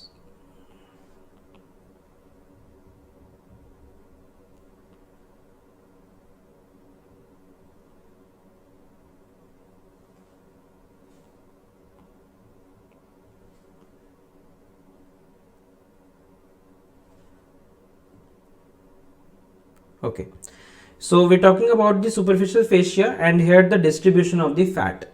Okay, so now number one, there is abundance of fat. Fat is, okay, let me make it in that manner. It will be just easy to remember otherwise.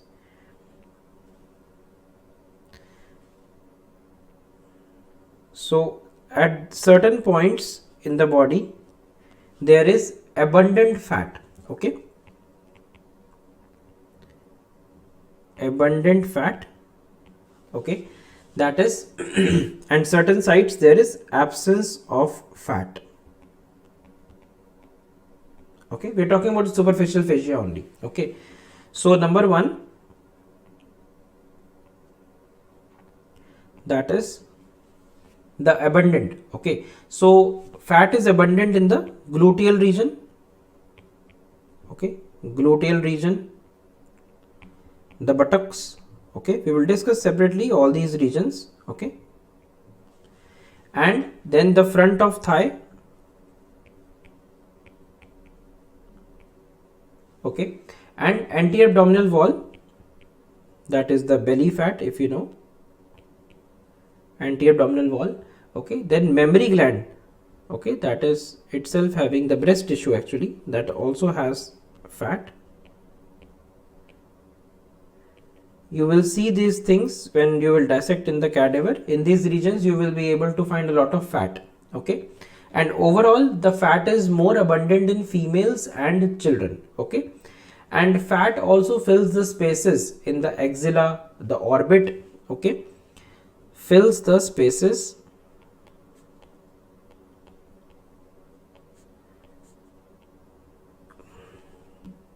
in axilla, okay, orbit, right, and istiorectal fossa. We will talk about that also separately. Istiorectal fossa. Okay, and the spaces around certain organs such as kidney.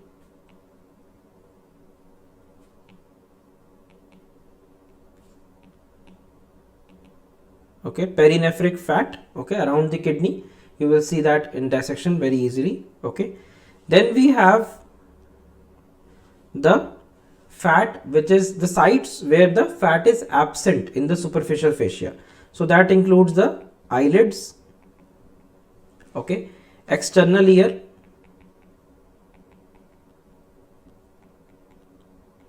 Okay, the penis in males, along with scrotum.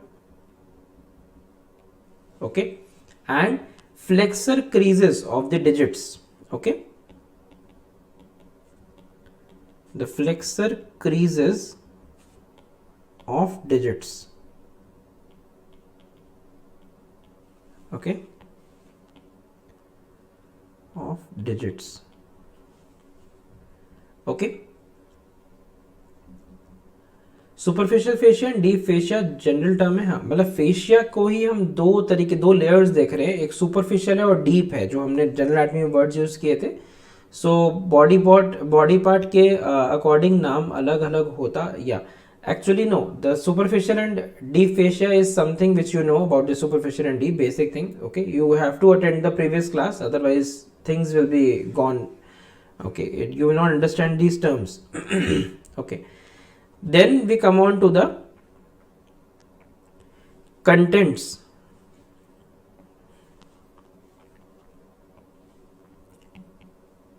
The contents of the superficial fascia.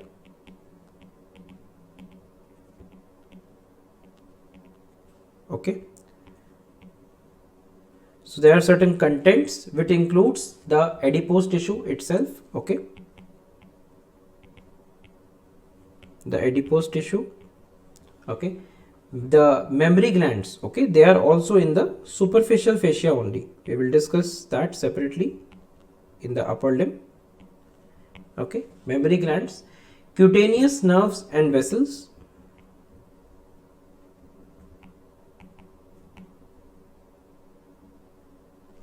Okay, and lymph nodes.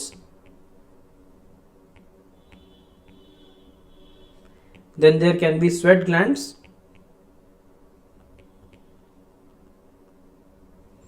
Okay, then subcutaneous muscles in the face.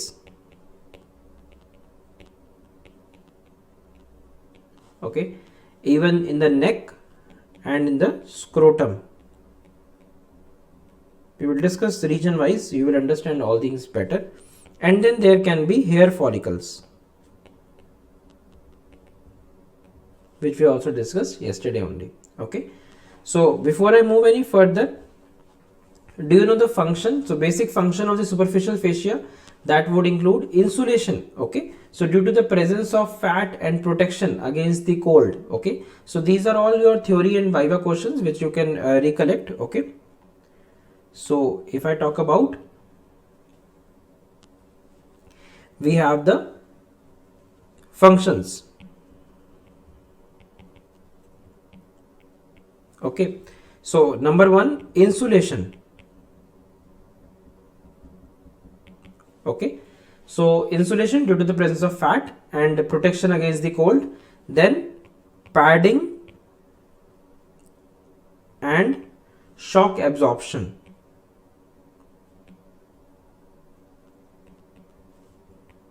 Okay, then it also facilitates the movement of the skin over the underlying structures. Okay, by reducing the friction. So facilitates movements, okay, of skin over underlying structures. Okay, number 4, it supports the skin and gives external shape to the body. Okay, it acts as a support to the skin, as it is lying just below it. Okay, then again it is a reservoir of energy in the form of fat, right? And then it gives passage to nerves, vessels and lymphatics.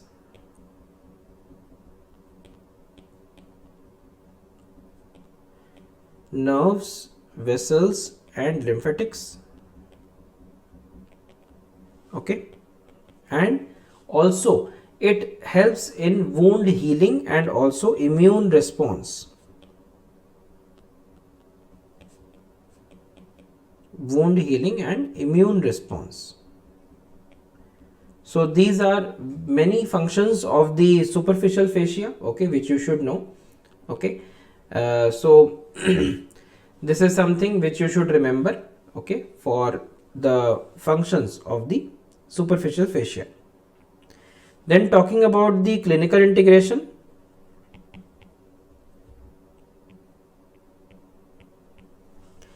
So clinical integration, very important point to remember, that is the subcutaneous injections.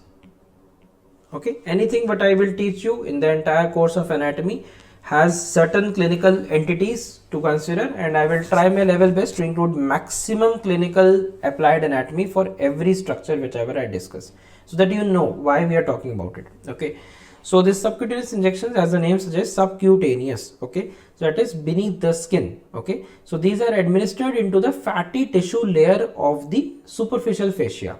Okay, and the common sites of this subcutaneous tissue where you can inject the medicine, that is, number one, we have the anterior abdominal wall. Okay, we can give injection on the anterior aspect of the thigh.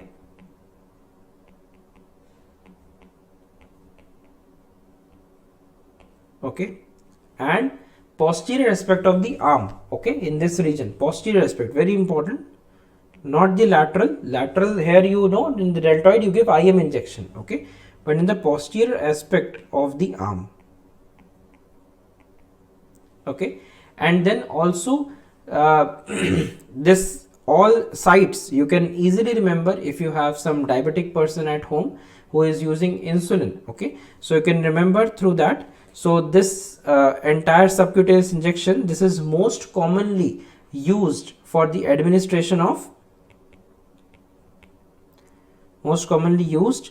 for vaccines. Okay, certain vaccines are given subcutaneously, and then certain hormones like insulin, very important, insulin, okay, which is given in diabetic patients. Okay, specifically the type 1 diabetic, type 1 diabetes mellitus, which is insulin dependent, and in type 2 also, at certain cases where the oral hypoglycemic agents are not working, you can add a supplement using the insulin therapy. Okay, we can give a Lantus insulin in the night, or you can give the regular insulin and in the morning time. Okay, so this is something which you should remember for the subcutaneous injection.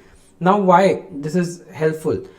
Due to the poor blood supply in this region, the subcutaneous route is very useful for the drugs which need slow, prolonged absorption and sustained release into the bloodstream. This is the preferred site. For example, if you inject a Lantus insulin, okay, that's a long acting insulin, so it works 24 hours. Suppose if you give an injection right now for 10 units, that will secrete the insulin in the body, taking care of all the meals for up to 24 hours. Okay, so that is very helpful by giving a subcutaneous injection. And very important, subcutaneous injections are less painful due to the small size of the needles. Okay, so even the patient can himself, the layman person, he can himself inject the medicine. So that is very important to know about the subcutaneous injections. Okay, so having understood the relevance of this region, we move to the next part of fascia, that is the deep fascia.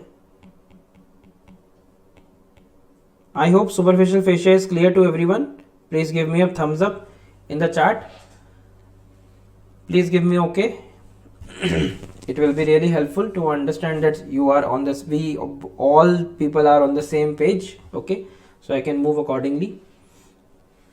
Then we talk about the deep fascia. Deep fascia is a tough, inelastic fibrous membrane that encloses the tissue deep to the superficial fascia. Okay, now distribution is very important.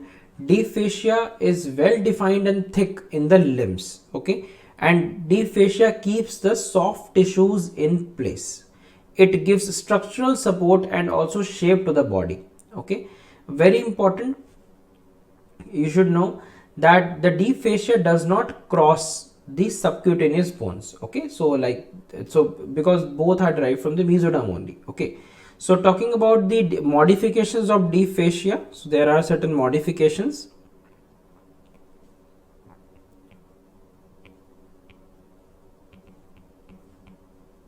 Modifications of deep fascia. So the deep fascia actually gives certain modifications, and some of them you might have already heard in your classes also. Okay, so number one, we have, okay, I can use the image, it will be much better. So let us see in this only. Okay, so this image I think you all are familiar with. this is the image showing the palmar aponeurosis.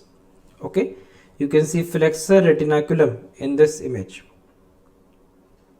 Okay, so number one modification of the deep fascia, let me move it from here. So number one modification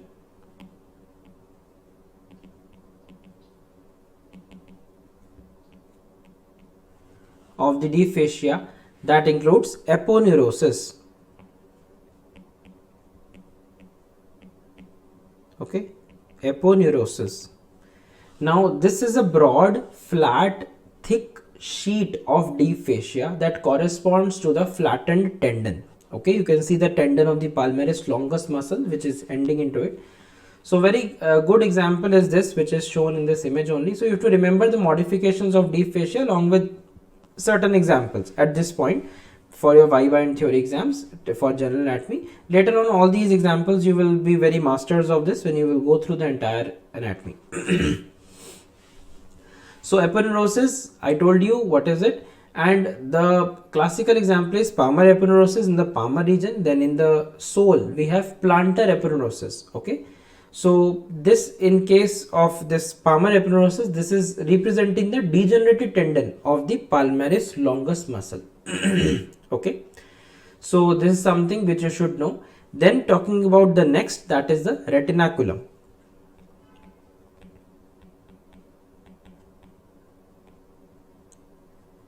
Okay, retinaculum, it is a band of deep fascia that retains the tendons of the long muscles. In the wrist we have this part. Okay, you can see the place.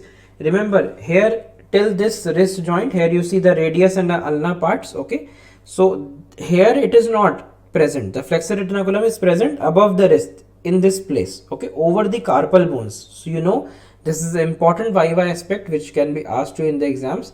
This region has the carpal bones and here the band of flexor retinaculum is present. Okay, we have already discussed this in the upper limb region.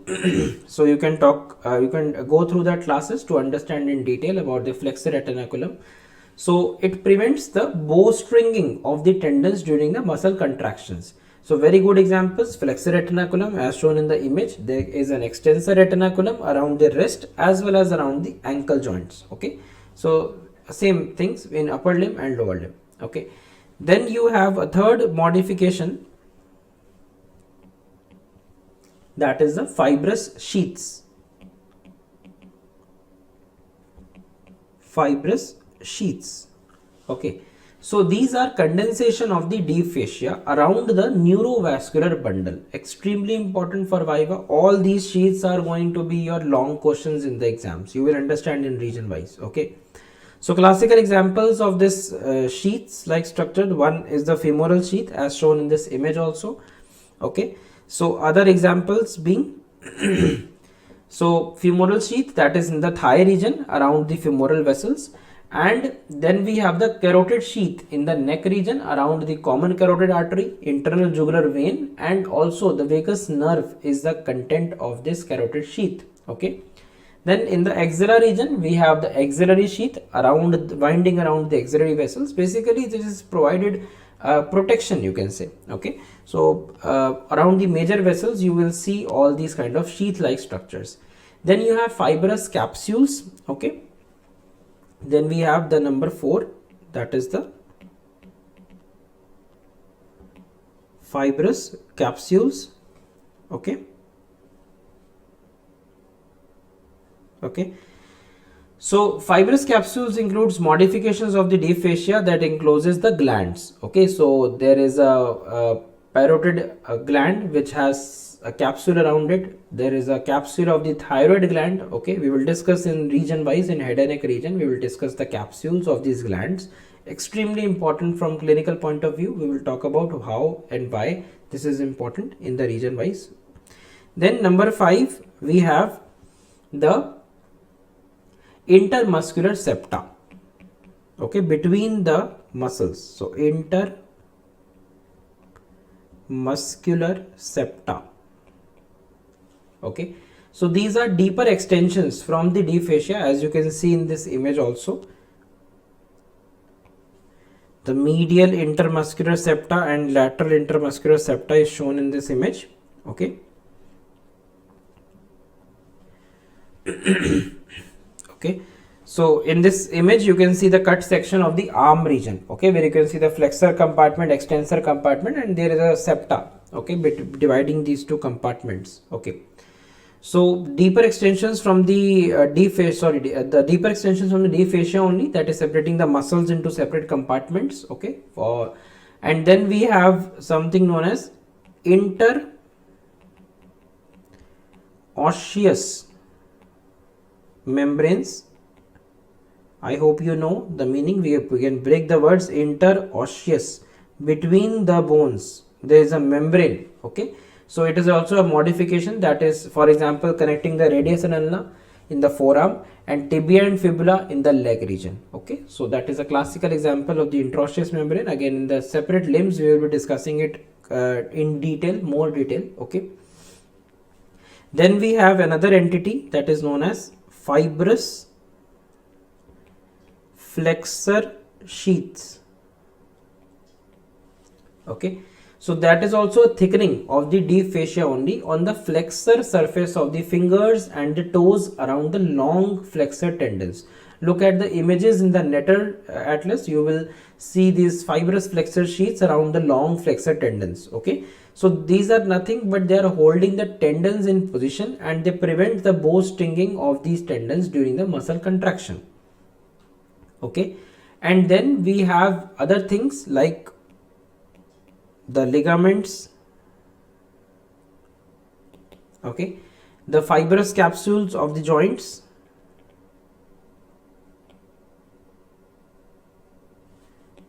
okay, and the synovial membranes,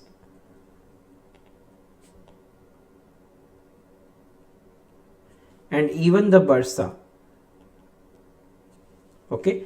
All these are the modifications of deep fascia only. Okay. So this is something which you should know for the basic, like these nomenclature we will discuss separately also, like for example some of the important developed deep fascia in the body, for example cervical fascia in the neck we will discuss. Deep cervical fascia is a separate chapter which we will talk about in the head and neck region. Pectoral fascia in the anterior part of the chest, okay, not of much relevance, but you will hear of the term clavipectoral fascia, which is again important from examination point of view, covered in the upper limb. And fascia lata in the thigh region, which we will discuss. Thoracolumbar fascia in the lower back region. Then pelvic fascia in the lower part of the pelvic area, okay. And then we have the renal fascia around the kidney, okay, renal fascia around the kidney. Simpson's fascia or the suprapleural membrane at the root of the neck, okay, here we will talk about it, Simpson's fascia in the thoracic region, okay. All these are specific fascias, we will talk about region wise, okay. Endothoracic fascia again in the thoracic cavity, so we will hear about these terms, okay. So then we move on further to the sites of absence of deep fascia, okay. So sites where deep fascia is absent,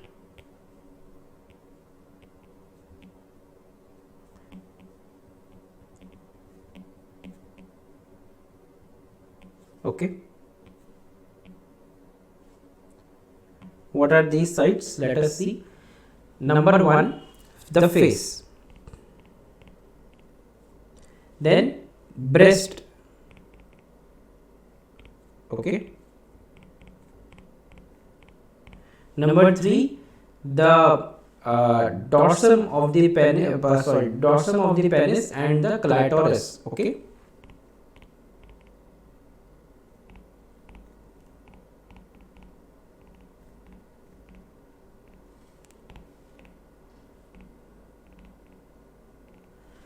Anterior abdominal wall,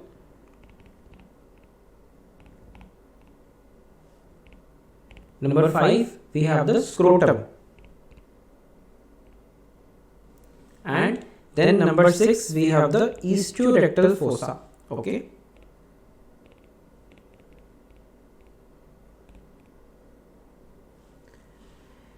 So deep fascia is actually minimal in the palms, the soles, and even the eyelids. Okay, so absence of deep fascia in all these regions actually allows distension, flexibility, and mobility.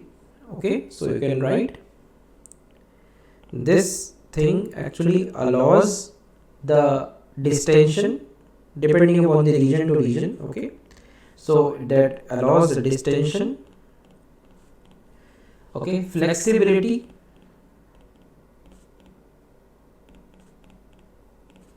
and mobility. Okay, so this is something which you should remember for the deep fascia. Okay, and this is minimal, you can write it is minimal in the palm,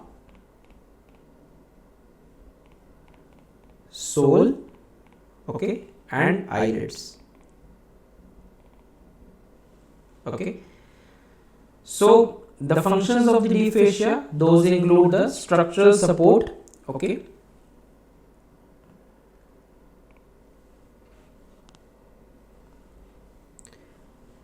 the deep fascia its functions,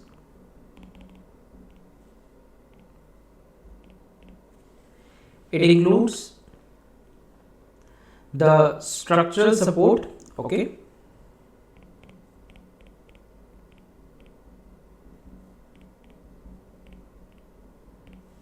and also gives shape to the body.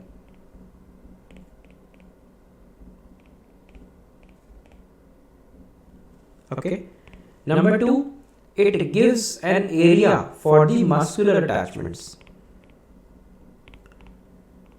Gives area for the muscular attachments. Okay, number 3, compartmentalization.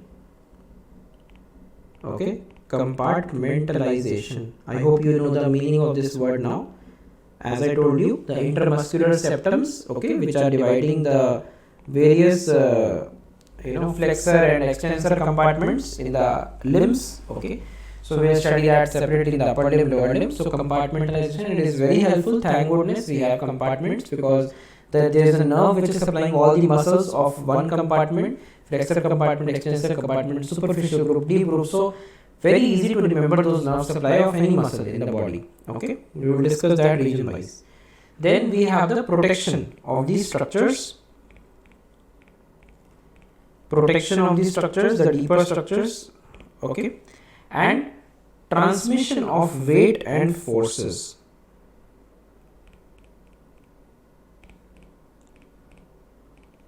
Okay, transmission of weight and forces. So also it you can say facilitates the movements and the change in the direction of the muscle pull. Okay, so this is something which you should know about the deep fascia. And before I conclude this topic, let me again discuss the clinical for the deep fascia. Number 1, that is the compartment syndrome. So having compartments is a good thing also, and there can be some syndromes linked to it. Okay, so unyielding, or you can say inelastic nature of the accumulation of the pus, it can lead to increased pressure within the facial compartments, and hence the compression of this content of this compartment can happen. Like any muscle, any artery, any nerve can be compressed in this, and this will be leading to conditions and symptoms in the patient. This is known as compartment syndrome, and it can result in severe pain, necrosis, or even paralysis of certain muscles, and so on. There can be other features which we will discuss limb wise. Okay, then there is another entity, that is the spread of infections. Spread of infections. Okay, so deep fascia actually limits the spread of infection. However, the infection can spread along the facial sleeves, around the vessels, and muscles due to this compartment continuity of the deep fascia. Okay, and planes of the deep fascia, they are the routes for infection spread. Okay, for example, tubercular abscess. Okay, it can spread from the cervical vertebra and it can enter even the axilla, okay, along the prevertebral fascia. So there is a prevertebral fascia which we discuss in the head and neck region. Okay, and the tubercular abscess from the thoracic or the lumbar vertebra can reach the inguinal region through the psoas sheath. Okay, so that is also we will discuss. There is a fascial sheath around the psoas major muscle, so that is psoas abscess, which we will discuss separately also. Okay, in the abdomen region. Then it plays an important role in the surgical plane. Okay, so surgeons, they perform surgeries along the fascial planes to avoid injuries to the adjacent structures. Okay, for example, there can be compression of the median nerve in the carpal tunnel syndrome, we have discussed in the upper limb. Similarly, there can be compression of the tibial nerve in the tarsal tunnel syndrome, we will discuss in the lower limb. Okay, so this is something which you should remember. And before I wind this topic up, okay, because we will discuss the muscular system now, just to wind this up, so there can be some interesting facts to remember. Okay, just first let me write the thank you, because this is the end of this topic. Okay, so some interesting facts to remember, okay, from this chapter.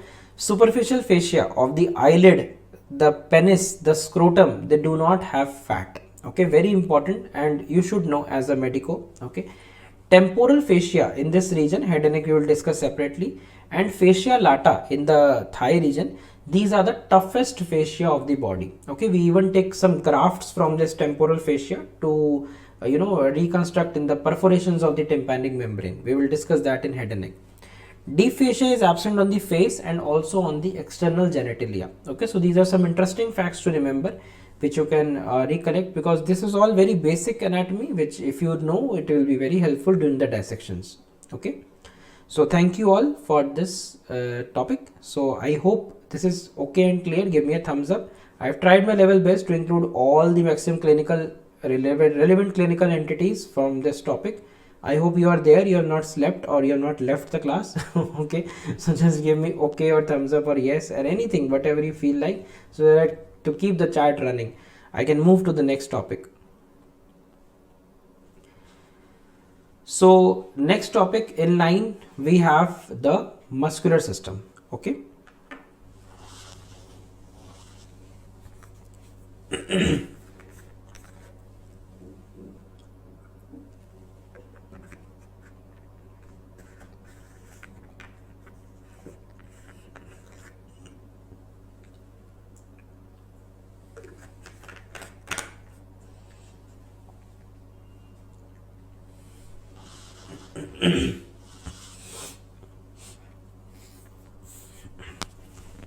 So let us discuss now the muscular system.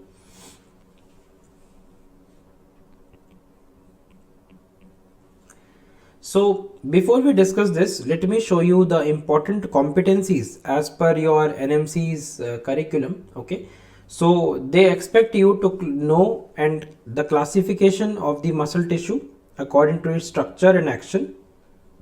Okay, action of the muscles is very important. I will talk to you in a while in detail. We will also enumerate certain parts of the skeletal muscle and differentiate between the tendons and aponeurosis with certain examples. And we will also understand what are shunt and spurt muscles. Okay, so these are all the competencies which are important for you to understand. So let's dive in this topic. Okay, so first, to introduce you to this topic,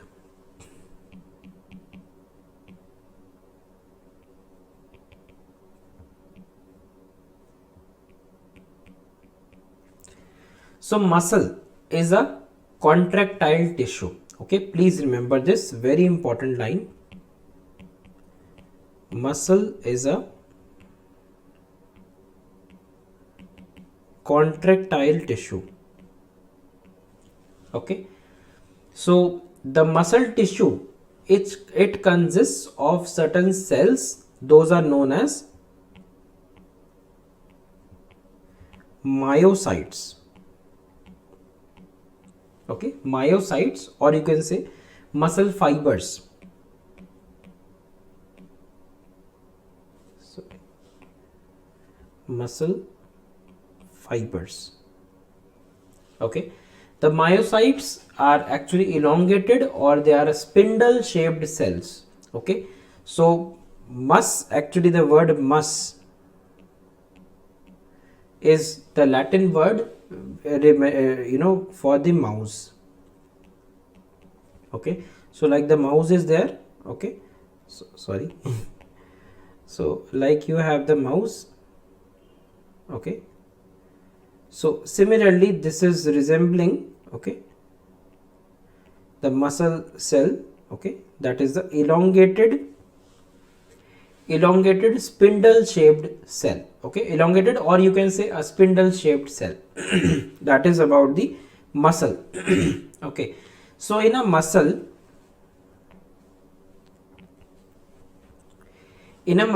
we have certain important entities which you will hear, okay, eventually. One is the sarcolemma, then we have sarcoplasm.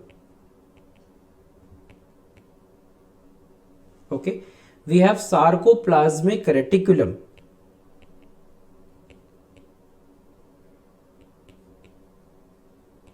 Sarcoplasmic reticulum. Okay, and then we have sarcosomes. Okay, so sarcolemma is the plasma membrane, sarcoplasm is the cytoplasm, sarcoplasmic reticulum is endoplasmic reticulum, and mitochondria, sarcosomes is basically mitochondria. Okay, so basically the sarcos is the word derived from Greek, that is flesh, and plasma is a thing. Okay, so flesh like thing, that is sarcoplasma. Okay, so all the muscles are derived from mesoderm, except there are few which are derived from ectoderm. Okay, and those things we will discuss in the embryology, the derivatives and all those structures. We are not focusing on that right now. Okay,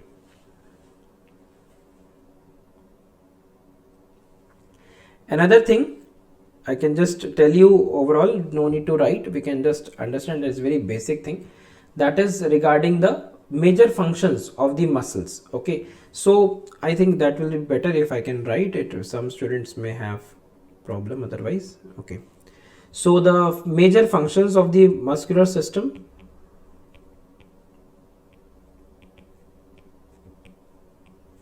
Major functions, number one, that is the movement of the body. Okay, number two, we have the maintenance of posture, very important again.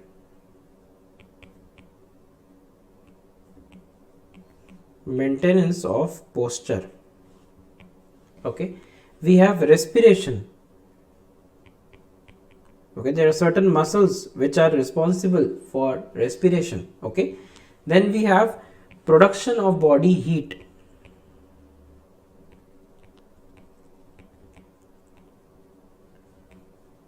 Production of body heat.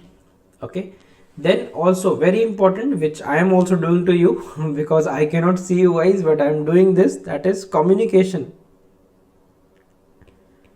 Now this communication can be in the form of speaking, which I am doing, that is involving the articulation of speech, that is again some muscles of the larynx which are working.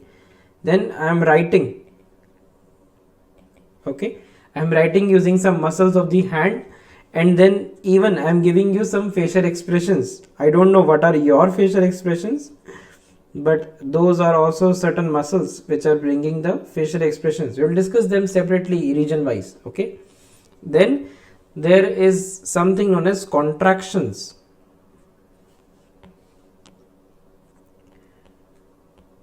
Contraction of the organs and vessels. Okay, so there is a musculature present in certain around the certain organs, and also certain vessels which have some muscle tissue. Okay, and then a very important function, that is the pumping of blood. Okay, so we will discuss that also, where it is actually happening. So soleus muscle in the lower limb, that is known as peripheral heart also. Okay, so it is a muscle which is pumping blood. Okay, we will discuss that eventually. So to understand this muscles, okay, further I need to classify that, before we dive into the basic tissues structural classification. So number one, we can have a structural classification. Okay, so structurally we can classify the muscles based on the presence of striations in their cytoplasm. Okay, so that is number one category. You all know from your biology classes, that is striated muscles. Okay, and then we have non-striated muscles. Striated and non-striated. Okay, so striated muscles includes the skeletal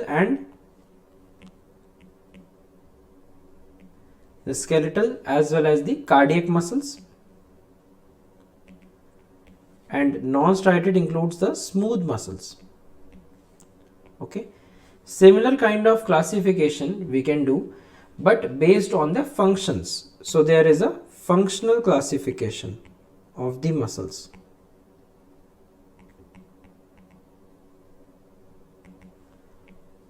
What does that include? Number one, that includes based on the physiological control of the muscles only. Number one, that is the voluntary muscles. Number two, that is the involuntary muscles. Okay, so this includes the voluntary, includes the skeletal muscles. Okay,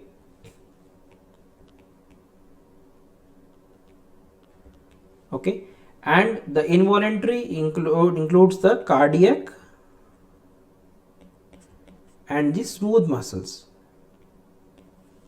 Okay, so I hope now you know, and obviously these three muscle tissues you already know from a biology also. So have a look at these kind of images. I am not destroying the image, I am just using the highlighter now. Okay, so number one, skeletal muscle.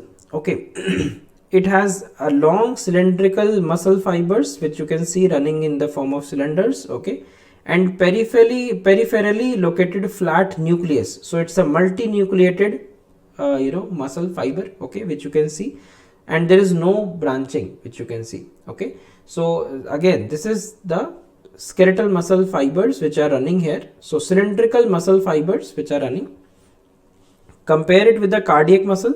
Okay, where you can see this cardiomyocytes. Okay, these are the cardiomyocytes. So having a single oval centrally placed nucleus. Again, very important.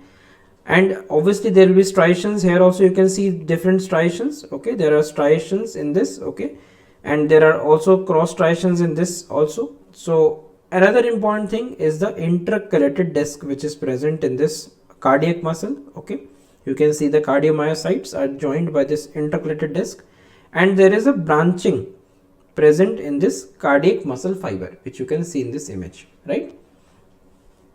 And see here, you can notice the spindle shaped cells. Okay, the spindle shaped cells with their nucleus in the center. Okay, and flat elongated nucleus. Again, very important when you will see in histology slides. These are all histological features. Okay, you will discuss everything in clear in histology, and you can see this is how you will appreciate this smooth muscle on a longitudinal section. Very important.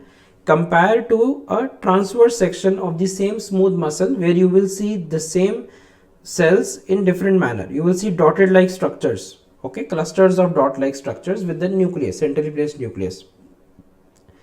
So here, that is the difference in the smooth muscle which you should know.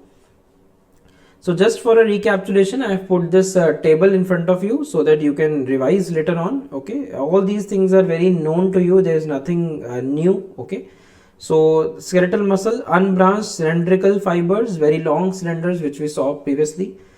Cardiac muscle, small branched cylindrical fibers again, and smooth muscle has small unbranched spindle shaped cells which we just saw. Okay, and then it has multinucleated appearance in the skeletal muscle, whereas in the cardiac muscle we had the single centrally placed oval nucleus similar to the smooth muscles. Okay, striations very important.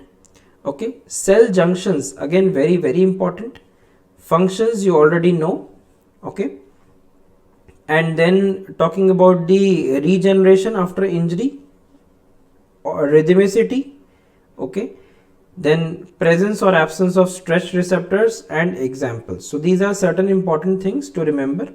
Okay, and also one more thing, like I told you here about the intercalated disc, right? So this is something which is a thing which you saw on the histological slides previously. Have a look.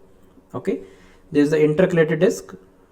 This intercalated disc further has certain, junctional complexes. So number one is the fascia adherens.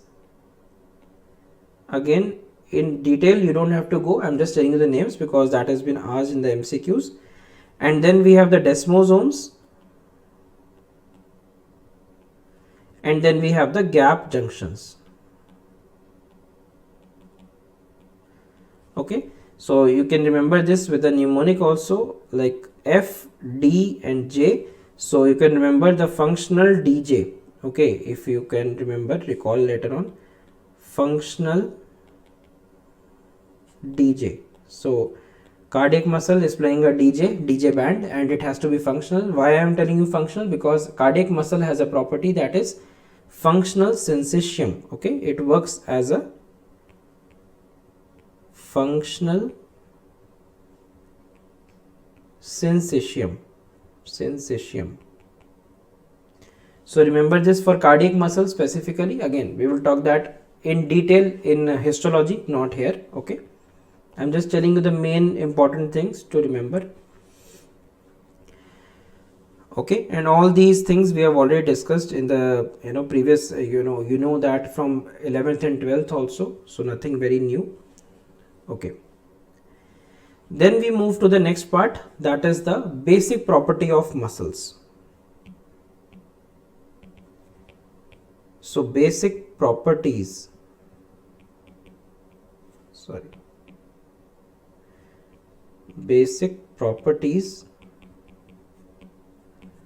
of muscles. Now the muscles as a general, any kind of muscle, they have 4 basic properties. Okay, number 1, that is the contractility. I wrote this word in the initial slide when I was introducing the muscular system. Then excitability, first note them down, I will tell you what are these. Third is the extensibility.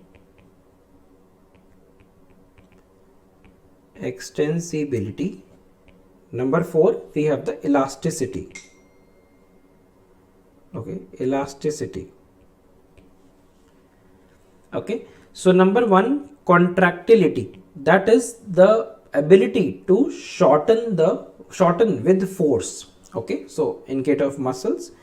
And excitability, okay, you study this more concepts in detail in physiology subject. Okay, so the capacity to respond to stimuli which may be neuronal or chemical. Okay, so that is excitability. Okay, then you have extensibility, that means the capacity to regain the normal shape on removal of the stimulus, so that is extensibility. Okay, then we have elasticity, that is the capacity to assume a desired shape regardless of the stretch effect. Okay, so that is elasticity. So talking about the skeletal muscles first. Okay, so skeletal muscles are actually the ones which are the most abundant muscle in the human body. Okay, most abundant muscles in the human body. They are also called striated or somatic or voluntary muscles. Okay, you know that.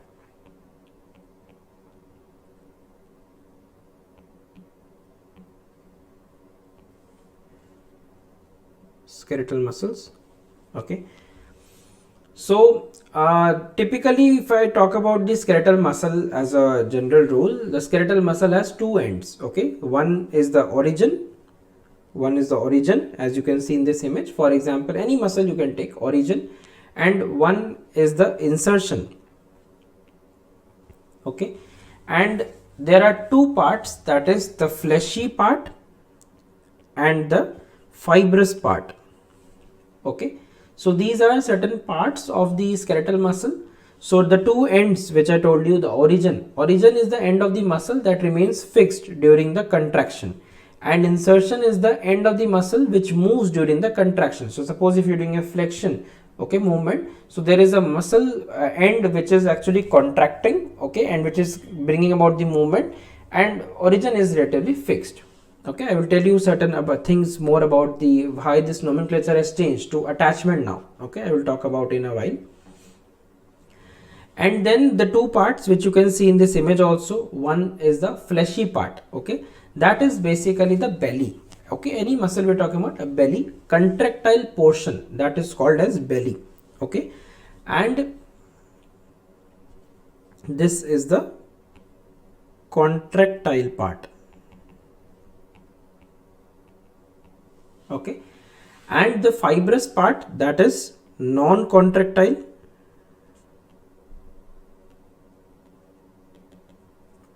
Okay, fibrous part is non-contractile and also inelastic. Okay, that includes two structures further. So that was a competency. I told you what is the difference between the tendon and the aponeurosis as per NMC. Again, very important, the difference. Okay, you should understand. So the tendon is nothing but a cord or rope like fibrous part of the muscle. Okay, now you know the fibrous part and fleshy part. So this is the fibrous part. Aponeurosis is a flattened fibrous sheet of the muscle. Okay, so if you want, I can write it down.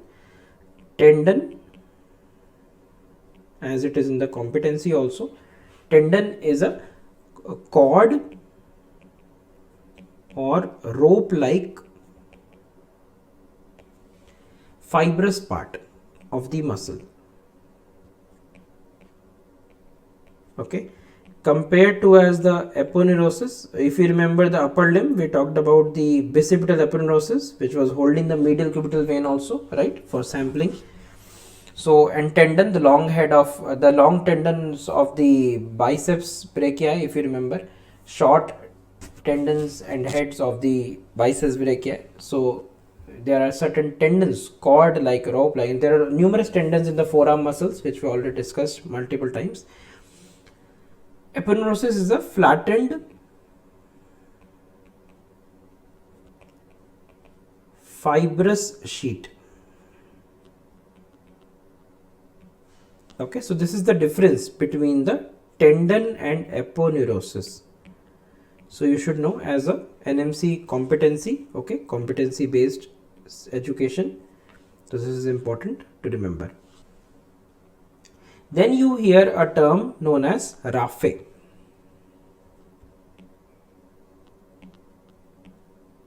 Okay, we're talking about the skeletal muscles only. Okay, that is why I've put up skeletal muscles on the left side so that you can remember. Okay, I hope you are understanding these things. I am moving a bit slow also, but I need you to understand these basic stuff. Please give me okay or thumbs up or yes if everything is okay and you are understanding a bit of it. Okay, because this is very basic. I don't know it has been covered in your classes or not. Tell me that also in the chat if you can. If you have seen these words and discussions more clear in the class rather than here, so you can tell me that also. It will give me more insight whether I am doing justice to the topic or not. So the raphe means basically, you can see in the image also, I projected an image also in front. So raphe is a linear fibrous band which is formed by the interdigitation of the muscle fibers. Okay, so there is a you can say fibrous band which is formed, and this is very important, it is a stretchable band of fibrous band. Okay, classical examples of raphe, there are multiple places you will hear this term. Okay, so number one, the linea alba, we will discuss that in the abdomen. Okay, then okay, let me just not write it here. Raphe, it includes examples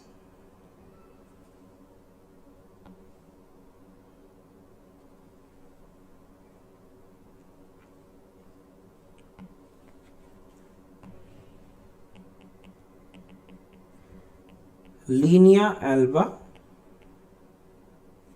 Okay, then we have the pterygomandibular raphe,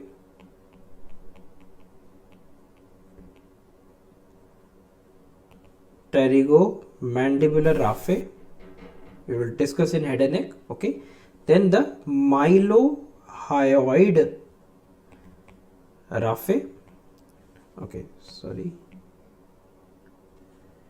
raphe, okay, and the pharyngeal raphe,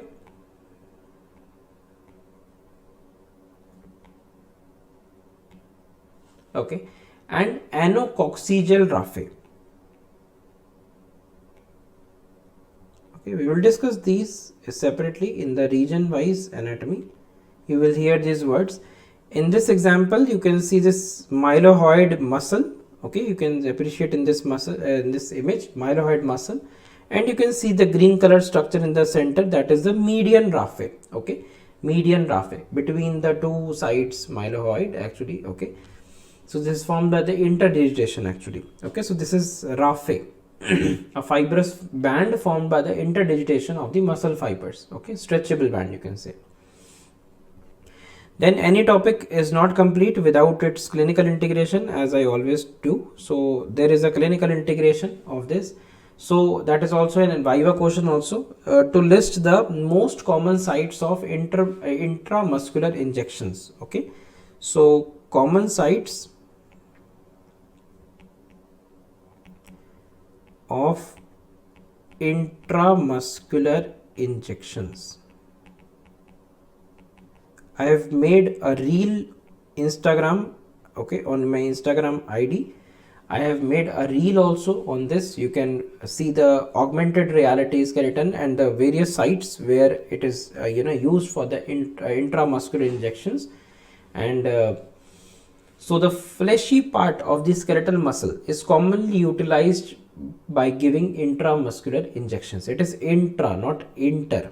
Okay, so what is the commonest sites? Number one, we have the deltoid muscle. Okay, this is the first example, that is number one. The site of injection is the middle part of the deltoid muscle, we discussed in the upper limb. So that is the upper outer quadrant of the shoulder region. Okay, then we have the second example, classical example, that is the gluteus maximus. Okay, so upper and outer quadrant of the gluteal region, so that is the site of injection. Okay, so basically there is gluteus medius muscle, which is actually the muscle in which you are injecting the medicine. Okay, and this the deltoid muscle, middle part of deltoid muscle, and then the third site is the vastus lateralis muscle in the thigh region. Okay, we will discuss that in the lower limb. So that is the anterolateral aspect of the middle part of the thigh. Okay, anterolateral aspect of the middle part of thigh. Right, the ID is dr.nikhil.mbbs.md.kgmu. okay, so you can find that and you will be able to see. Okay, so clinical integration point, I hope this is clear to you regarding the common sites of IM injection. Then we talk about the microscopic structure of skeletal muscle, not in too much detail because that will be covered in physiology and histology. in the anatomy region only, but we will discuss a brief about it so that you have some outlook. Okay, so number one, the skeletal muscle is actually consisting of a muscle fiber, as you can see in this image also, cut section, a muscle fiber, and also there is a supporting tissue. Now supporting tissue of the skeletal muscle, it consists of certain important entities. Number one, the endomysium. These are all your viva questions. Okay, endomysium, and then we have perimysium. Okay, and then we have epimysium. Okay, so endomysium, perimysium, and epimysium. Okay, so this is something to remember. I can just type it here only.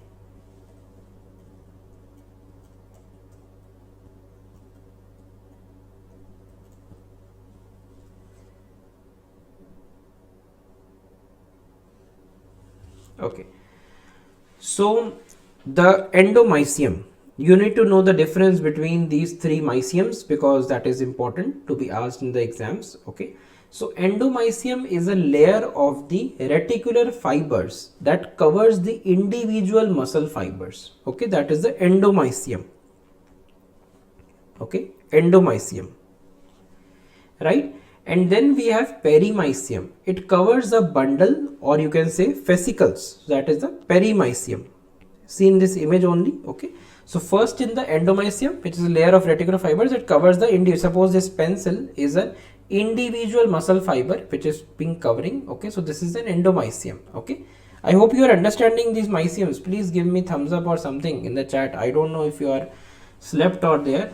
I asked the yes or thumbs up, but most of the people have not replied. Please text because it's a long way through. This topic is quite vast, so I should know if my speed is okay, if everything is fine.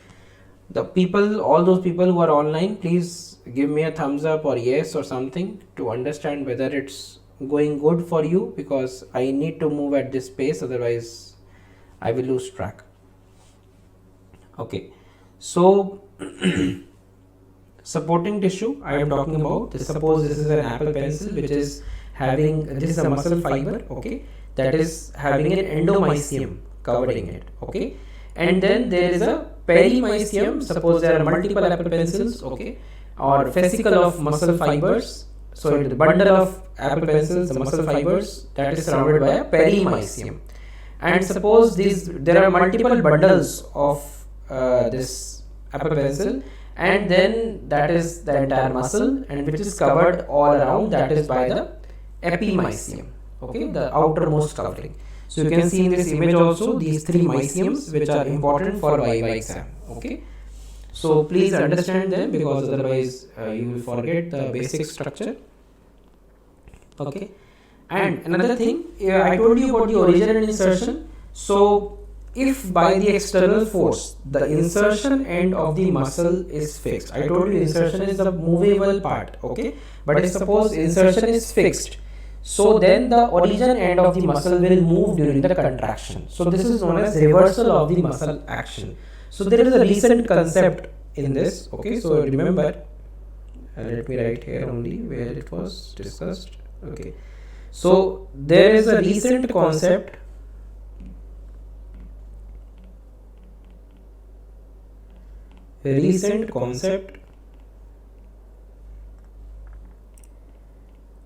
about origin and insertion. Okay, we use the word that is the proximal and distal attachment. Okay, the proximal and distal attachments.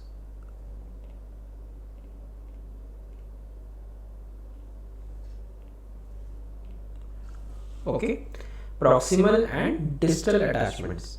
So very important. Instead of the origin and insertion, some books, some authors consider the word like proximal or distal. So in case of limbs, the origin is the proximal attachment and insertion is the distal attachment. So you will see these words which are mentioned in the textbooks, higher textbooks of anatomy, where you will understand these words. Okay. So I hope you have understood this much, the myceliums which I just told you. Okay. Next, to understand this structure further, you should know that muscle fibers, they are basically the contractile parts of the skeletal muscle, right? There is a multinucleated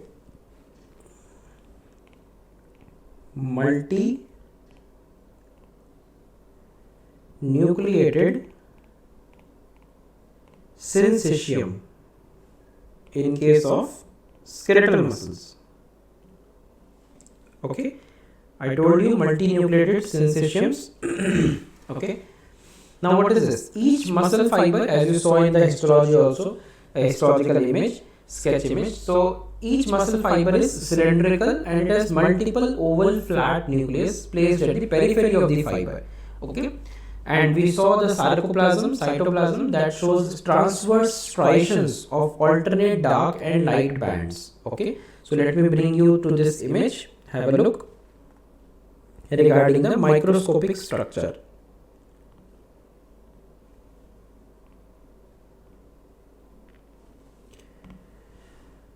Okay, so the sarcoplasm or the cytoplasm, it shows transverse striations of alternate dark and light bands due to longitudinally oriented myofibrils. Okay, this all contraction and everything you will study in physiology. Guyton and Gilong, those textbooks offer more detailed explanations. You can go through those. You have to read them basically.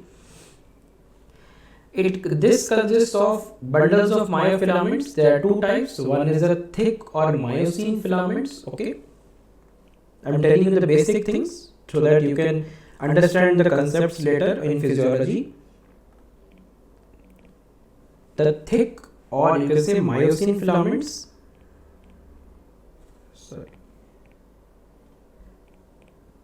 Thick or myosin filaments. And then we have the thin or actin filaments, actin associated filaments also. Okay, the arrangement of these myofilaments, it gives striated appearance to the muscle fiber, hence it is known as striated muscle. Okay, so have a look at these image, because this kind of image has been asked in NEET PG entrance exam also. Okay, so you should know this basic things. So in a polarized light microscopy, okay, you can see the this is the ultra structure of the skeletal muscle, and also the sarcomere length in different stages of the muscle contraction. You can see resting stage, contraction stage. Okay, so in a polarized light microscopic image, the muscle fibers, they show dark or anisotropic bands. Okay, so I'm writing the keywords here so that you can recollect later. The dark, or you can say A bands. A is anisotropic band, anisotropic bands. Okay, and light bands, or the I bands.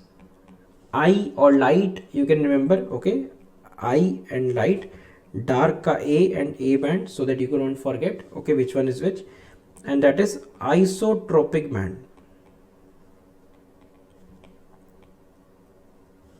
Okay, the dark band A band and light band isotropic band. So in the center of the I band, now focus on the image. So I told you what is thin filaments, thick filaments, and you know what is I band. There is an A band. So okay, so these are the bands which are present. Okay, so in the center of the I band, have a look at this image. In the center of the I band, in this region, you can see there is a dark Z line. Okay, Z line is present, Z disc you can say, that is the Z disc or Z line. So very important Viva question and theory question, Z disc is present in which band? So that is in the I band. And in the center of the A band, you can see in the center of the A band, there is a narrow lighter zone that is called as H band, or you can say H zone. Okay, a central H band is present, And in the center of this H zone or H band, a central dense M line is present. Okay, so again these are all viva questions where these M lines and H zone is present. Okay, which band basically. So very important basic things. So if you know this diagram, you can remember. So sarcomere, okay, another important point to consider. The sarcomere, which is written here in this image also, is the structural and functional unit of myofibrils. Okay, structural and functional unit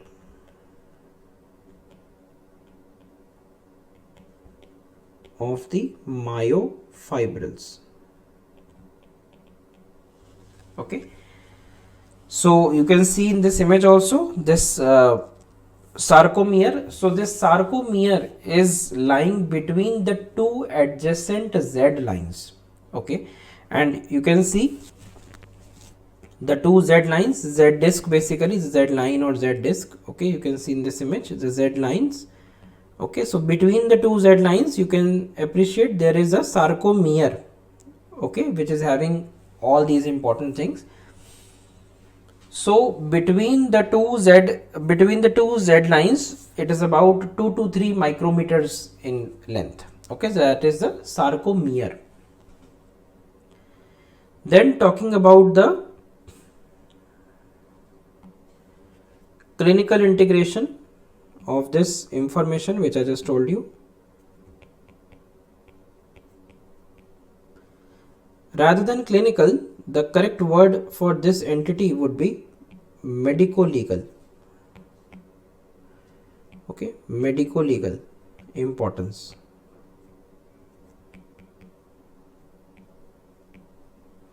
That you will study in more detail in forensic medicine. Okay, in your third year. Earlier it was to be in the second year, now it's become in third year. So there is a very important word which you will hear, that is the rigor mortis. I am telling you just a brief about this. Obviously you will study in detail in forensic. So this is nothing but stiffening of the muscles of the body after death. Okay, muscle stiffening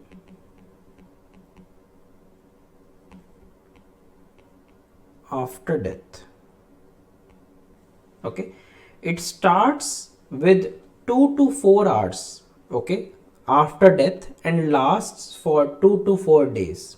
Okay, so it starts within 2 hours or 4 hours immediately after death, and it lasts up to 2 or 4 days, and therefore thereafter it gradually disappears. Very important to remember. Okay, there is a explanation regarding this fact, because that is you will study in forensic, but I'm just telling you here so that you can remember for the examination point of view, because externals they do ask, okay, even the first years.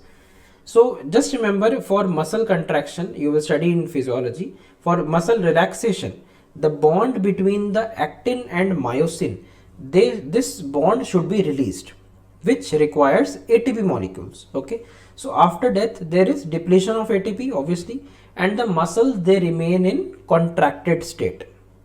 So because for muscle relaxation this was required. Okay, and after death there is depletion of ATP molecules, and hence the muscles they remain in contracted state, and ATPs are also required to pump out the calcium ions from the muscle fibers. Okay, and lack of ATPs results in gradual accumulation of calcium in the muscles, and that leads to again muscle contraction. Okay, so what happens after 2 days? The cellular enzymes, the natural decomposition, it breaks down the muscle proteins and causes the release of rigor mortis. Okay, so this is something which you should know about the rigor mortis. Okay, what is it? Okay, then further if we go about, that is regarding the type of skeletal muscle fibers. Okay, so type of skeletal muscle fibers.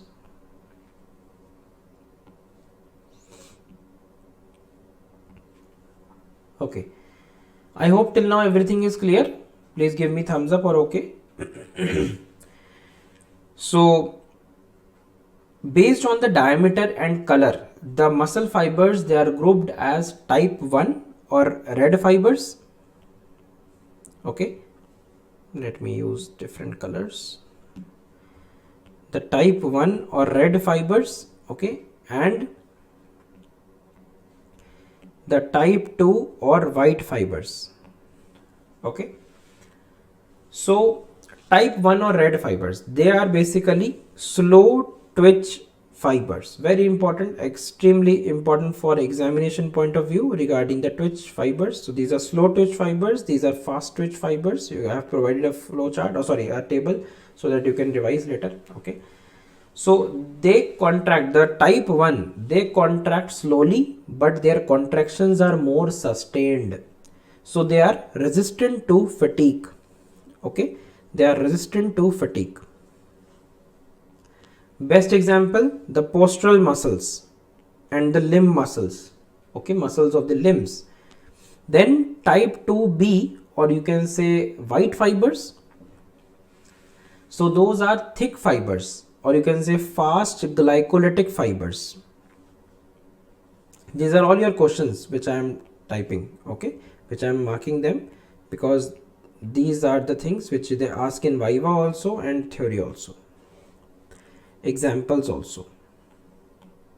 Okay, so these type 2 or white fibers, they are high twitch fibers. Okay, so they are fast twitch or high twitch fibers that can generate more force of contraction. So they mostly generate energy from anaerobic glycolysis. Okay, again this has been asked in the exams, and hence they fatigue easily. Okay, so this is easy fatigue. Best example, muscles of the eyeball. Okay, rapid precise movements of the eyeball, fingers. So if you are doing a lot of rapid movements from the eyeball or even from the hands, so when you are looking at a screen, when you are working too much for prolonged hours, you feel fatigue in the eyes. Your hands, if you are typing too much or if you are writing too much, your hands, they feel fatigued. So that is the reason, okay, behind this. So there are, these are the red fibers and white fibers. There are other I would say comparative things in between the two, but these are few things which are more important. You can remember all if you want, but these are the important ones. Okay, and clinical integration for this, let me write here only, the red fibers, they are useful for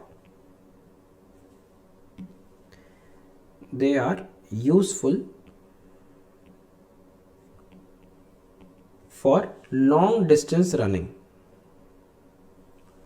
Useful for long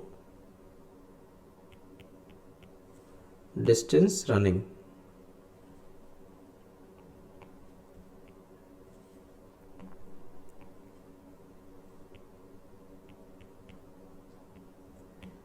Suppose in marathon runners, okay, so this is very important. It has been asked in clinical case scenarios also. And if we talk about the white fibers,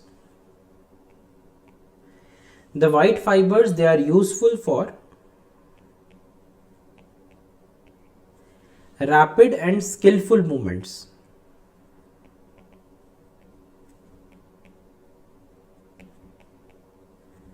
Rapid and skillful movements. Okay, so this is an important clinical integration for all these two fibers. Okay, clinical integration. Okay, exercise actually improves the aerobic metabolism of the red fibers. Okay, so then we come on to the next thing, that is the fascicular architecture. Okay, fascicular architecture. Now we will go through very quickly because this is very basic things and most of the things have been given in your textbooks also and have been discussed in your classes, maybe in your colleges. Okay, so now there's not too much of technical things. You can go through them again and again. So fascicular architecture means basically the muscles that have varied fascicular arrangements. Okay, so like there is parallel arrangement. Okay, you can see in this image also parallel muscle, quadrilateral muscle. Okay, then there can be convergent, they can be, okay, I will talk about one by one only. Then there can be spiral muscles, cruciate muscles, sphincteric or pennation. Okay, pennate. So these are all your important viva questions. So number one category, that is the parallel muscles. Okay, parallel muscles. Now parallel muscles that include the muscle fascicles, okay, that are parallel to the line of the muscle pull. Okay, so the arrangement provides maximum range of movements. They have smaller number of fibers and hence they produce less force of contraction. Okay, so the parallel fasciculi, they have like arrangements which you can see in this image also, quadrilateral, strap like arrangement, and then fusiform. Okay, strap like tendinous intersections also exist.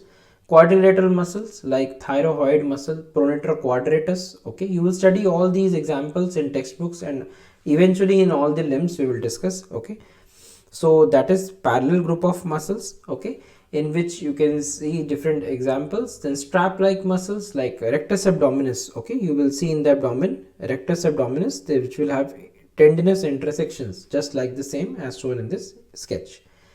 Then fusiform, like if you can remember the biceps brachii,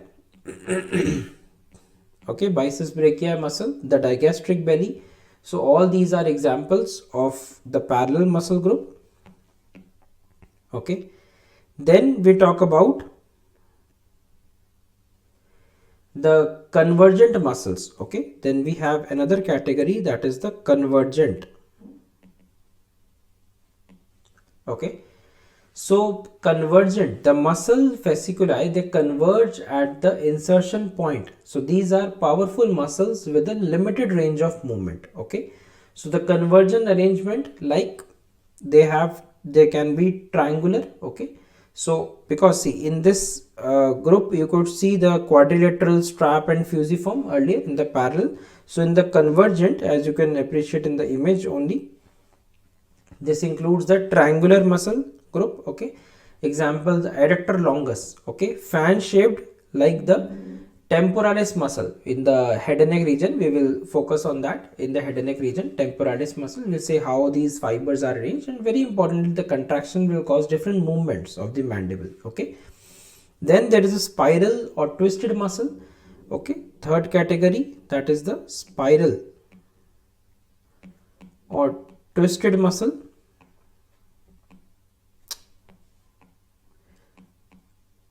Spiral or twisted muscle. Okay, this includes the muscle fasciculi that have twisted arrangement near the muscle insertion. Okay, I told you in the upper limb region, that was the pectoralis major muscle, if you remember, right? Pectoralis major, the muscle which was originating in this chest region, the front muscle which we discussed, and the fibers, they were twisting and inserting onto the humerus. Okay, so that is classical example of the spiral or twisted muscle, that is pectoralis major. What are the other kind of examples? That includes the trapezius, the latissimus dorsi, the supinator muscle. Okay, so these are all classical examples of the spiral or the twisted muscles. Okay, then we have certain other group of muscles, that includes number 4, that is the cruciate muscles. Okay, cruciate muscles. And yeah, cruciate muscles, that includes the muscle fibers which are arranged in strata which cross each other like a crisscross. Okay, cruciform, if you remember the plus sign, cruciate arrangement in the form of cross, or you can say X like arrangement. Okay, better word will be X like or cross like. Okay, so that is which the muscle which are arranged in strata which cross each other in the form of an X manner. Okay, so classical examples being the sternocleidomastoid, the masseter muscle. In this head and neck region we will discuss all these, and in the lower limb we will discuss adductor magnus muscle. Okay, so these are all classical examples of cruciate muscle. Then we have the sphincteric muscle. Number 5, sphincteric muscle. Okay, the muscle fasciculi, they are arranged around the opening or orifice, okay, and or around the opening or orifice, their contraction closes the opening. Okay, so for classical examples, like in the eye, we have the orbicularis oculi. Okay, around the oral cavity, around the mouth, we have the orbicularis oris. Okay, around the mouth, we have around the eye, so that is around the orbicularis oculi, orbicularis oris.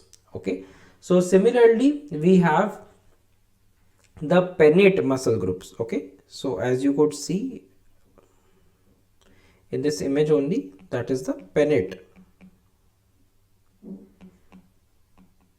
muscles. So now fasciculi are arranged in oblique manner to the line of the pull, muscle pull. The arrangement resembles like a feather. Very important, you can see this pennate group which resembles like a feather. Okay, feather like arrangement, and hence we termed the name is, that is pennate. Okay, it has greater force of contraction. The following subtypes which you can see in this image, that is the unipinnate. Okay, which is the first category, unipinnate. So all these fibers are sloping on the side of the tendon along only one. Okay, so it gives one half feather like appearance. Okay, one half feather like appearance. So classical examples being extensor digitorum longus, okay, flexor pollicis longus, okay, peroneus tertius. So these are very classical examples for the unipinnate muscles, which we will discuss in the upper limb and lower limb. Then we have bipinnate, okay, where you can see the muscle fibers arrangement on the single tendon. So tendon is forming the central axis, and the muscle fibers, they are sloping in two sides of the central tendon. So it gives like a simple feather like appearance. So classical example being the rectus femoris in the lower limb, flexor hallucis longus in the upper limb, and dorsal interosseae of the hand as well as the foot. Okay, so that is bipinnates. Then we have a multipinnate, that is you can see in this image only, multipinnate, and it has a series of bipinnate arrangements. So it has multiple septa that gives origin and another set of septa that gives insertion. Okay, so for classical example, we already discussed this muscle in detail, that is a deltoid. That is a classical example, okay, for multipinnate, often asked in the viva. Circumpinnate, it has a central tendon which you can see in this image, central tendon, and fibers, they are converging from all the directions onto the tendon. Okay, classical example is tibialis anterior. Okay, please remember tibialis anterior. This is in the lower limb. Okay, this is in the upper limb, deltoid. Okay, these are very important questions, the circumpinnate and deltoid as the multipinnate. Okay, oftenly asked. There are other examples which you can read from the textbooks, but this is the main thing which you should remember. Then we talk about the nomenclature of the muscles. Okay, so nomenclature. Now nomenclature is very important to understand few things. Okay, so nomenclature, the muscles are named according to different things. Okay, so number one, let us understand number one, that is the location. So I'm not writing everything down, just telling you the keywords here. You can listen to me and understand. It's very basic things. Okay, so number one, that is location. Okay, so based on location, you can describe the nomenclature of the muscles like anterior, posterior. Okay, anterior, posterior. Okay, tibialis anterior, tibialis posterior, lateral, medial. Okay, lateral, medial, like vastus lateralis, vastus medialis. Okay, then superior, inferior. Okay, superior rectus of the eyeball muscle, supraspinatus, then inferior rectus of the eyeball, these are all eyeball muscles, infraspinatus in the upper limb. So all these are classical examples where we use a location as the key point. Okay, second thing, which is region. Okay, based on region, you can say the back or dorsal side. Okay, the pectoral region, Okay, the back, latissimus dorsi. Pectoral region, pectoralis major. Then temporal fossa, temporalis muscle. In between the ribs, there is in between the ribs there is intercostal muscles, okay, between the ribs. Then gluteal region, okay, there is different muscles in the gluteal region, gluteus maximus, medius, minimus, okay. Then femoral region, okay, rectus femoris. So you will get a hint from the muscle name only that it is in which region, okay. So that those are very easy muscles, I would say, to remember. Then we have the shapes, which we already discussed. I am not writing again. The triangular shape, okay. So like there can be triangular shaped muscle like deltoid, which we already discussed. Quadrangular, okay, like quadratus femoris, we will discuss, okay. Rhomboid shape, that is diamond shaped. Rhomboid major, okay, rhomboid minor we discussed, okay. Trapezoid shape, that is example trapezius, okay. Serrated shaped, that is serratus anterior, example. Straight, the shape is straight, so that is rectus abdominis, okay. Then we have slender, okay, that is gracilis, okay. Then we have round or teres. So we discussed teres, that was teres major muscle, for example, okay. Then based on the actions, we have flexor, okay. So flexor action, flexor, extensor, flexor carpi ulnaris, extensor digitorum, okay. Then adductor longus, okay. Abductor pollicis longus. Then supinator, pronator teres, okay. Then elevation, levator scapulae, okay. Depressor anguli oris in the face. Dilator, that is dilator pupillae, muscle in the eye. Constrictor pupillae muscle again in the eye, okay. Then based on the number of heads, okay, or you can say parts. So it can be 2 biceps brachii, 3 triceps brachii, 4 quadriceps femoris, okay. 2 parts, okay, 2 parts, that is digastric muscle, okay, classical example. Then based on attachments,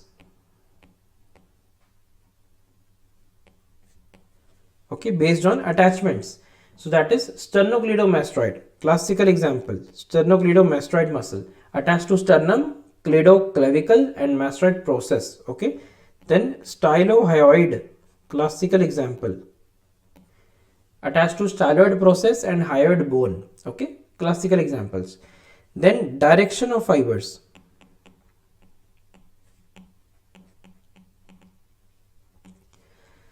like straight, that is rectus abdominis, okay. Transverse,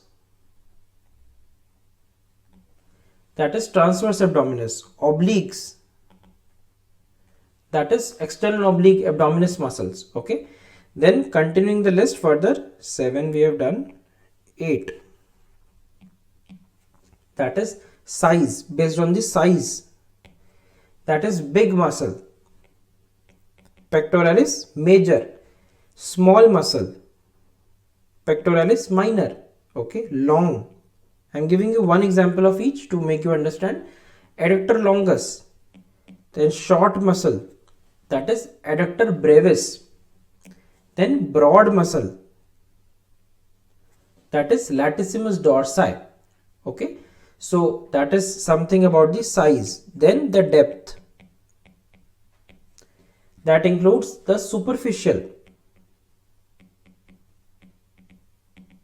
okay, flexor digitorum superficialis.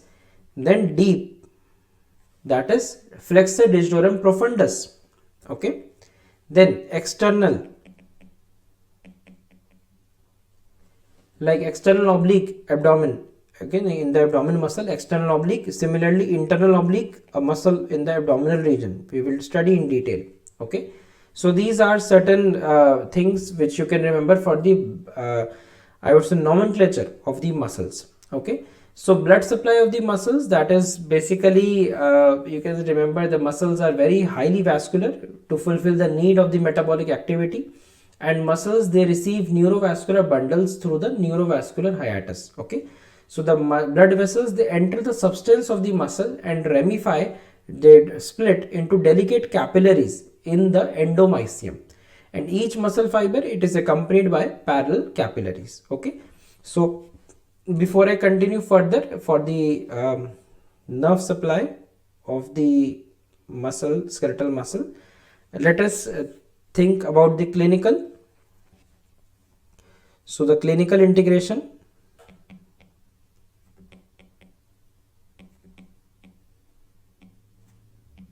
okay, what does that include? Number one, the muscle stiffness, okay. So severe exercise, it results in accumulation of lactic acid in the muscles, and that causes muscle stiffness. So this lactic acid is removed by venous blood slowly, and muscle stiffness gets resolved. If you walk long kilometers at a stretch, trust me, your feet will feel, in the lower limb you will feel muscle stiffness, okay. Akadan si lagegi, okay. Similarly, same things if you're doing with hand, multiple things if you're in a machine, if a person is working in a factory, so at the time he will return home, there will be muscle stiffness, okay. Similarly, there is joint stiffness also, but that is separate thing, okay. Then clinical integration, muscle grafting, okay. I am giving you certain important keywords so that you can use in your answers to gain good marks in your viva and theory. You can write in your words, if you have understood the thing, you can write anything, okay, based on what you have understood. So muscle grafting, an important part of reconstructive and plastic surgeries. It is prepared as a part of muscle along with its neurovascular bundle. A very important, graft is incomplete without a neurovascular bundle. So that graft can be used to for any burns. If we discussed yesterday about the burns, so third degree burn, that will always require a muscle graft or some graft, okay, to cover that area of the skin, okay.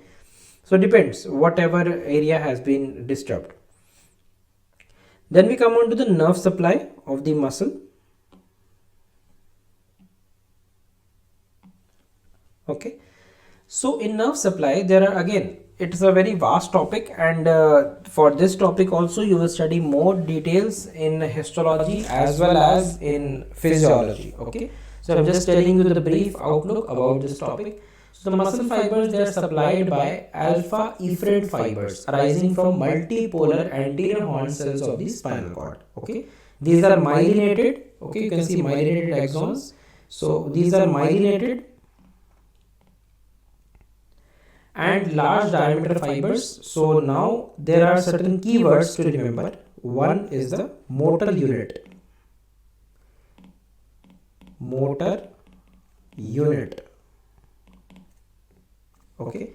Motor unit consists of one anterior horned neuron and all the muscle fibers which are supplied by it. Simple. Okay.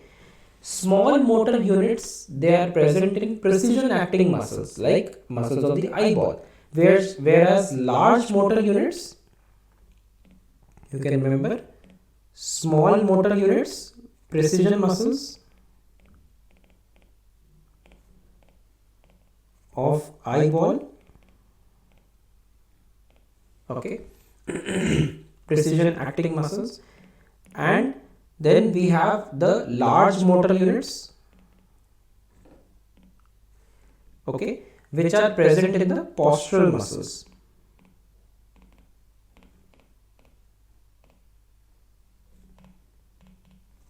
Okay, and then we have the motor end plate.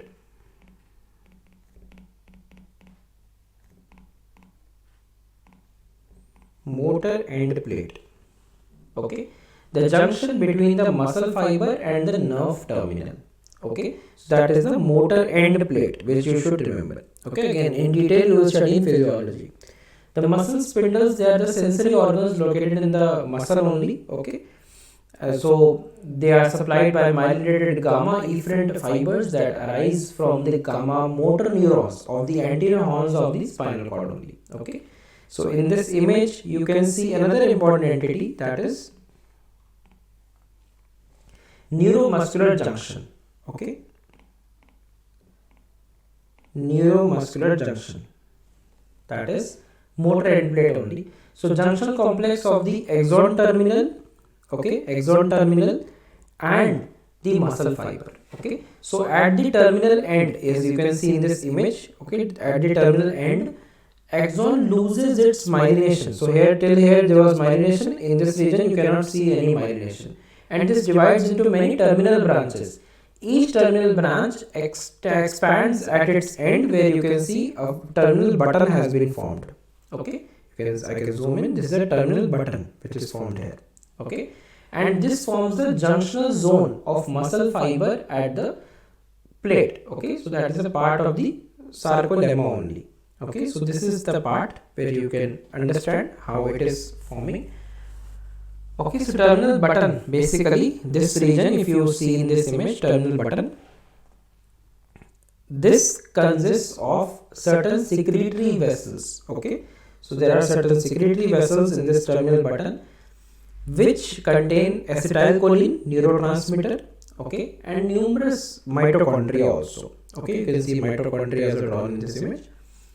And the motor end plate, basically it has a number of foldings that contains many receptors for the acetylcholine.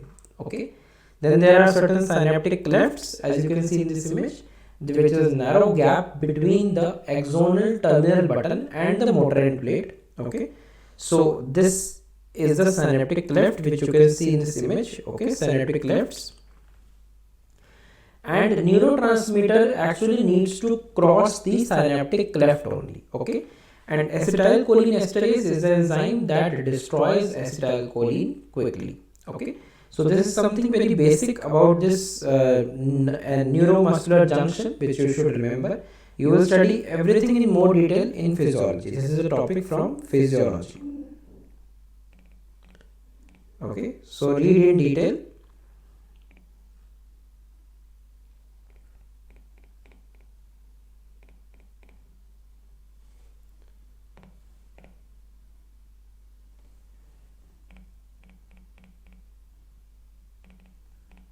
Details in the physiology subject, okay, regarding the same. Talking about the clinical correlation of this information, why I told you this, because there is a very important entity, that is myasthenia gravis. You will read about this in Guyton and Gilong also. It is mentioned separately in detail. Okay, the myasthenia gravis. So what is this? This is an autoimmune disease in which the antibodies are found against the acetylcholine receptors. Okay, so it is an autoimmune disease.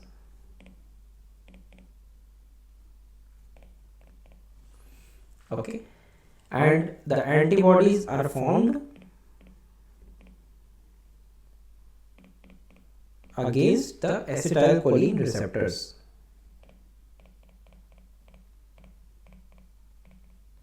Okay, and the antibodies progressively damage the acetylcholine receptors in muscles. Slowly they become weak.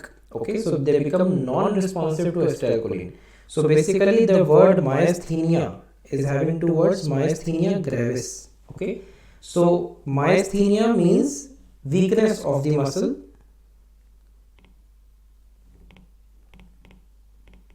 and gravis means severe or serious. Okay, so there are many neurotoxins. Okay, so there are certain neurotoxins which you will again study in forensic. So many snake venoms, okay, in the snake venoms, sap, okay, snake venoms contain the neurotoxin, the snake venoms, okay, they bind with the acetylcholine receptors, and this can cause paralysis of respiratory muscles and death of an individual, okay. So that is something which you should remember. Then discussing about the nerve supply in a bit, same image is very important from physiology, okay. This image shows something about the muscle spindle. Muscle spindle.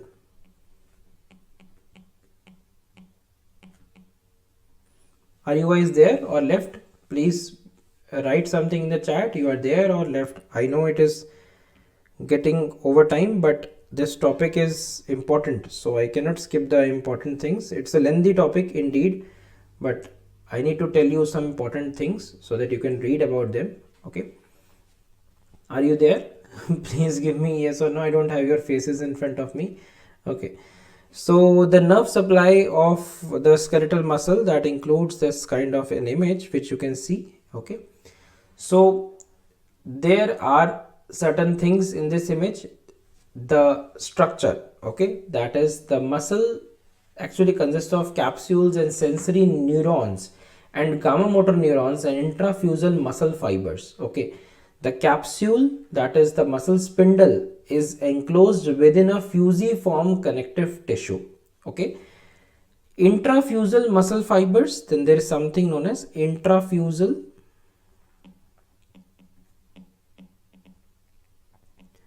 the muscle fibers, that includes the intrafusal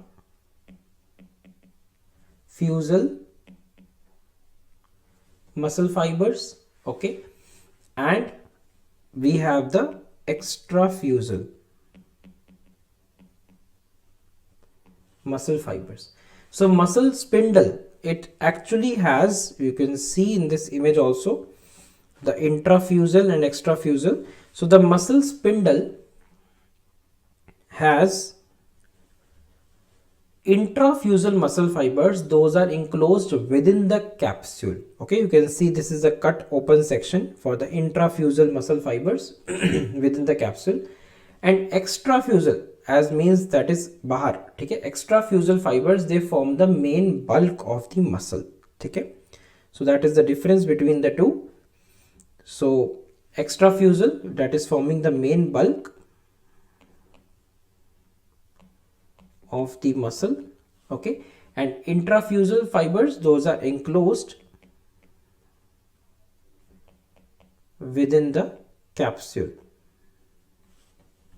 okay. So I hope you understand this much. Then we have some important entities which are again visible in the same image only. There are two types of intrafusal fibers.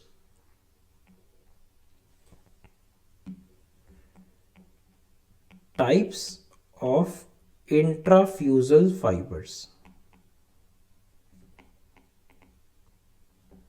okay. Number one, that includes the nuclear bag fibers, okay. Number two, that includes the nuclear chain fibers, okay. So nuclear bag fibers and nuclear chain fibers. So many nuclei are located in the middle of the fiber, that is the nuclear bag fibers, okay. You can see in this image also nuclear bag fibers and nuclear chain fibers labeled, okay. So nuclear chain fibers, the nuclei are arranged in the single row, which you can see in this image also, okay. They are long and extend outside the capsule up to the endomysium of the adjacent extrafusal fibers, okay. So that is again very important, all right. So that's about the different kind of intrafusal fibers which you should know. And functions during muscle contraction, the stretching of the muscle spindle, it stimulates the sensory nerve fibers, okay. Let me use different color, sensory nerve fibers, okay, which is shown in this image also. So that is type 1A and type 2 nerve fibers, okay. All these details you will study in physiology, again I am telling you, okay. These sensory fibers, they provide inputs to the CNS about the muscle stretch and help modulate the activity of the motor neurons supplying the same muscle. Okay, so classically clinical relevant information for this information is this, that is the stretch reflex. Stretch reflex. Again, you will study this more in detail in the textbooks of physiology. So stretch reflex is nothing but a myotactic reflex. It can be elicited by blow upon a muscle tendon. Okay, so suppose if you are doing a biceps jerk, biceps reflex, if you are checking, so that is basically, it can be elicited by blowing using a hammer. You can see this reflex hammer is being used here. This is a reflex hammer, hold in the hand. Okay, this is a kind of instrument which can be elicited by blowing on a muscle tendon, and in reflex it induces the muscle contraction. Okay, so if you tap using a hammer on the tendon, the muscle contracts, and the twitching is the thing which you have to see whether it's present or not. It is a very important part of the neuro examination which you will study in the medicine prof. So blow using the hammer on a tendon of the muscle, it actually causes stretching of the muscle spindle that goes through the sensory inputs, stimulates the alpha motor neurons, and finally produces muscle contraction. Suppose example is the biceps jerk. In this image you can see there is a calcaneal tendon reflex which is shown. Okay, calcaneal tendon reflex. The tendoachilles, okay, the Achilles tendon, and you can see in the lower image that is the pathway for a simple reflex. Okay, so that is a pathway for a simple reflex. So this is the most important reflex for maintaining the health of a muscle. Okay, then we look at the lubricating mechanism of the tendons. Okay, so there is something known as synovial bursa. Okay, for the lubrication. So it is nothing but a closed sac of membrane. You can see a lot of bursas in this image. Okay, bursas, green colored bursas you can see. Okay, so a closed sac of membrane containing a thin film of slippery fluid. Okay, so bursa is a word which is derived from the Latin that means purse. Okay, so it's a lubricating device that helps diminish the friction and allows free movements of the muscle tendons. Okay, very important. These occasionally they can communicate within the joint cavity. For example, in this case, if you can see, obviously in the lower limb we will study in detail, like the suprapatellar bursa. Obviously this is the patella bone which is the main station in this image, that is a patella. Okay, so anything above you can see the suprapatellar, then the infrapatellar below the patella, in front of the patella that is prepatellar. Okay, and then you can see certain subcutaneous and certain deep infrapatellar bursas. So these are very important as they are present where the tendons are rubbing against the bone, cartilage and ligaments or tendons. Hence they are very common in the limbs. Okay, in the limbs you will hear the names bursas. Okay, they are also found very close to the joints where the skin rubs against the underlying bony structures. For example, this prepatellar bursa, classical example. Okay, so the types of bursa can be,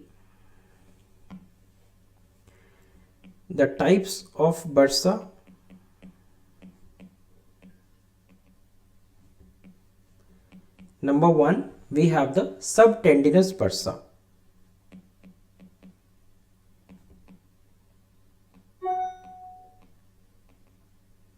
Okay, and then we have the articular bursa.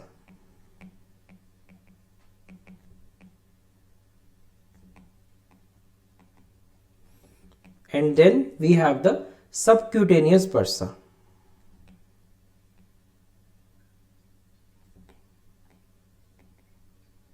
Okay, so subtendinous, they are present between the tendon and the bone or tendon ligament or between two adjacent tendons. Most of the synovial bursae of the limbs belong to this subtendinous type of bursa. Articular, like they are present near the joint. So obviously that is common sense, that is articular around the joints only. Okay, and then for example the bursa in the dens of the axis, transverse ligament of the atlas. Okay, then we have a subcutaneous bursa which is present between the skin and the bony prominences near the joints.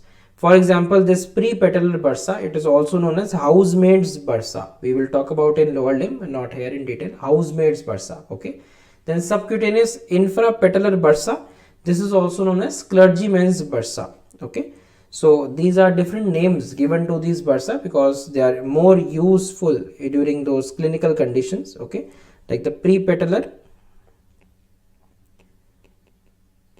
prepatellar bursa, that is housemaid's bursa. And for example, the subcutaneous infrapatellar bursa,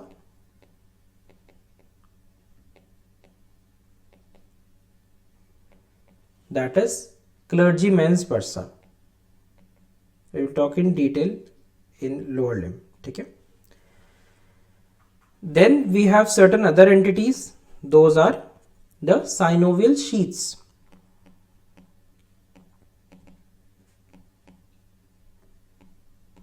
Okay, synovial sheaths. These are tubular synovial sheaths over the long tendons. Those are also nothing but modified bursa only. Okay, so it prevents the friction of the tendons while passing through the tunnel. Okay, and the clinical integration for this bursa, clinical integration, that is bursitis. Okay, inflammation of the bursa, it can lead to swelling and pain. Okay, so that is something which you should know about the bursa. Okay, then we talk about the next, that is the actions of the muscles. Okay,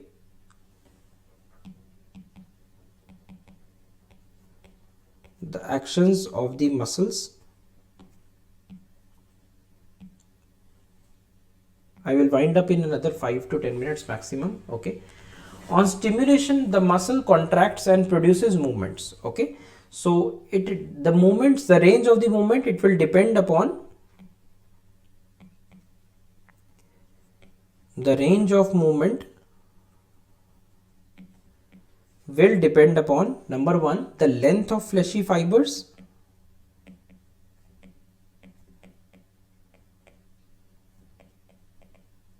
Okay, number two, we have the number of fibers. Number three, the power or force of contraction.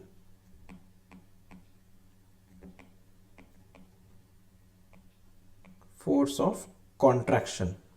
Okay, so that is something which you should know about the range of movement. Okay, and then regarding the muscle tone. Okay, there is something about the muscle tone. See, all these terms will be very important when you will attend the clinics. Okay, in the medicine prof. So muscle tone, the amount of tension or contraction in a muscle at rest, that is known as muscle tone. Okay, what is the function of muscle tone? Function, that is, it helps in the maintenance of body posture. Okay, and keeping the body straight during sitting or standing. Okay, again, this is okay. Let me just write it here only so that you can recollect later. The muscle tone is actually the amount of tension or contraction.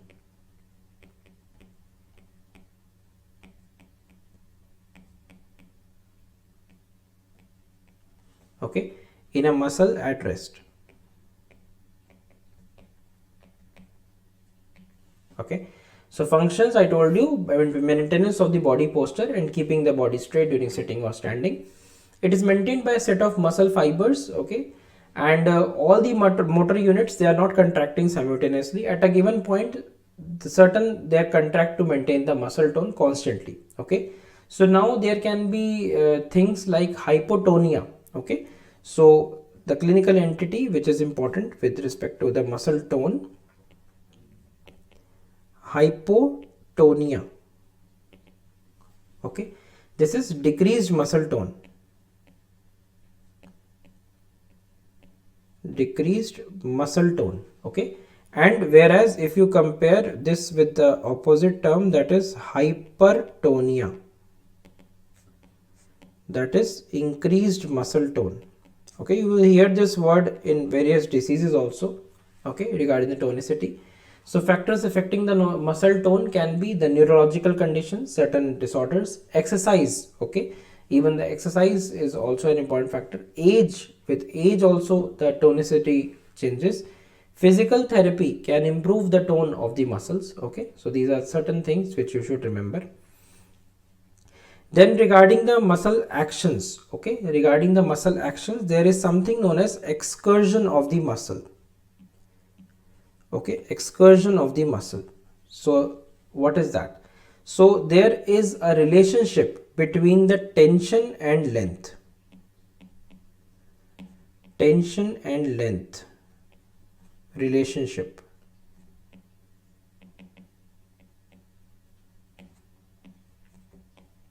Okay, now muscle excursion. To see this image is very beautiful and explanatory. The displacement of the myotendinous junction throughout the range of the motion is known as muscle excursion. The tension is the force which is built up within the muscle during muscle contraction. Okay, so suppose if there is a stretching, it builds up tension within the muscle during the muscle contraction.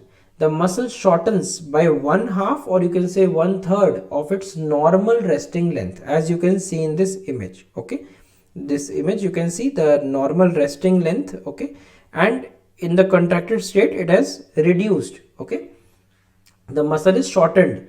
The action of the muscle is strongest when it is slightly stretched. Okay, so in this manner it is stretched, so that will produce, so the remaining part, this is the excursion. Okay, so this is the displacement of the myotendinous junction throughout the range of the motion. So this is an explanation for the excursion. Okay, so there can be different types. Okay, there are different types of muscle contraction.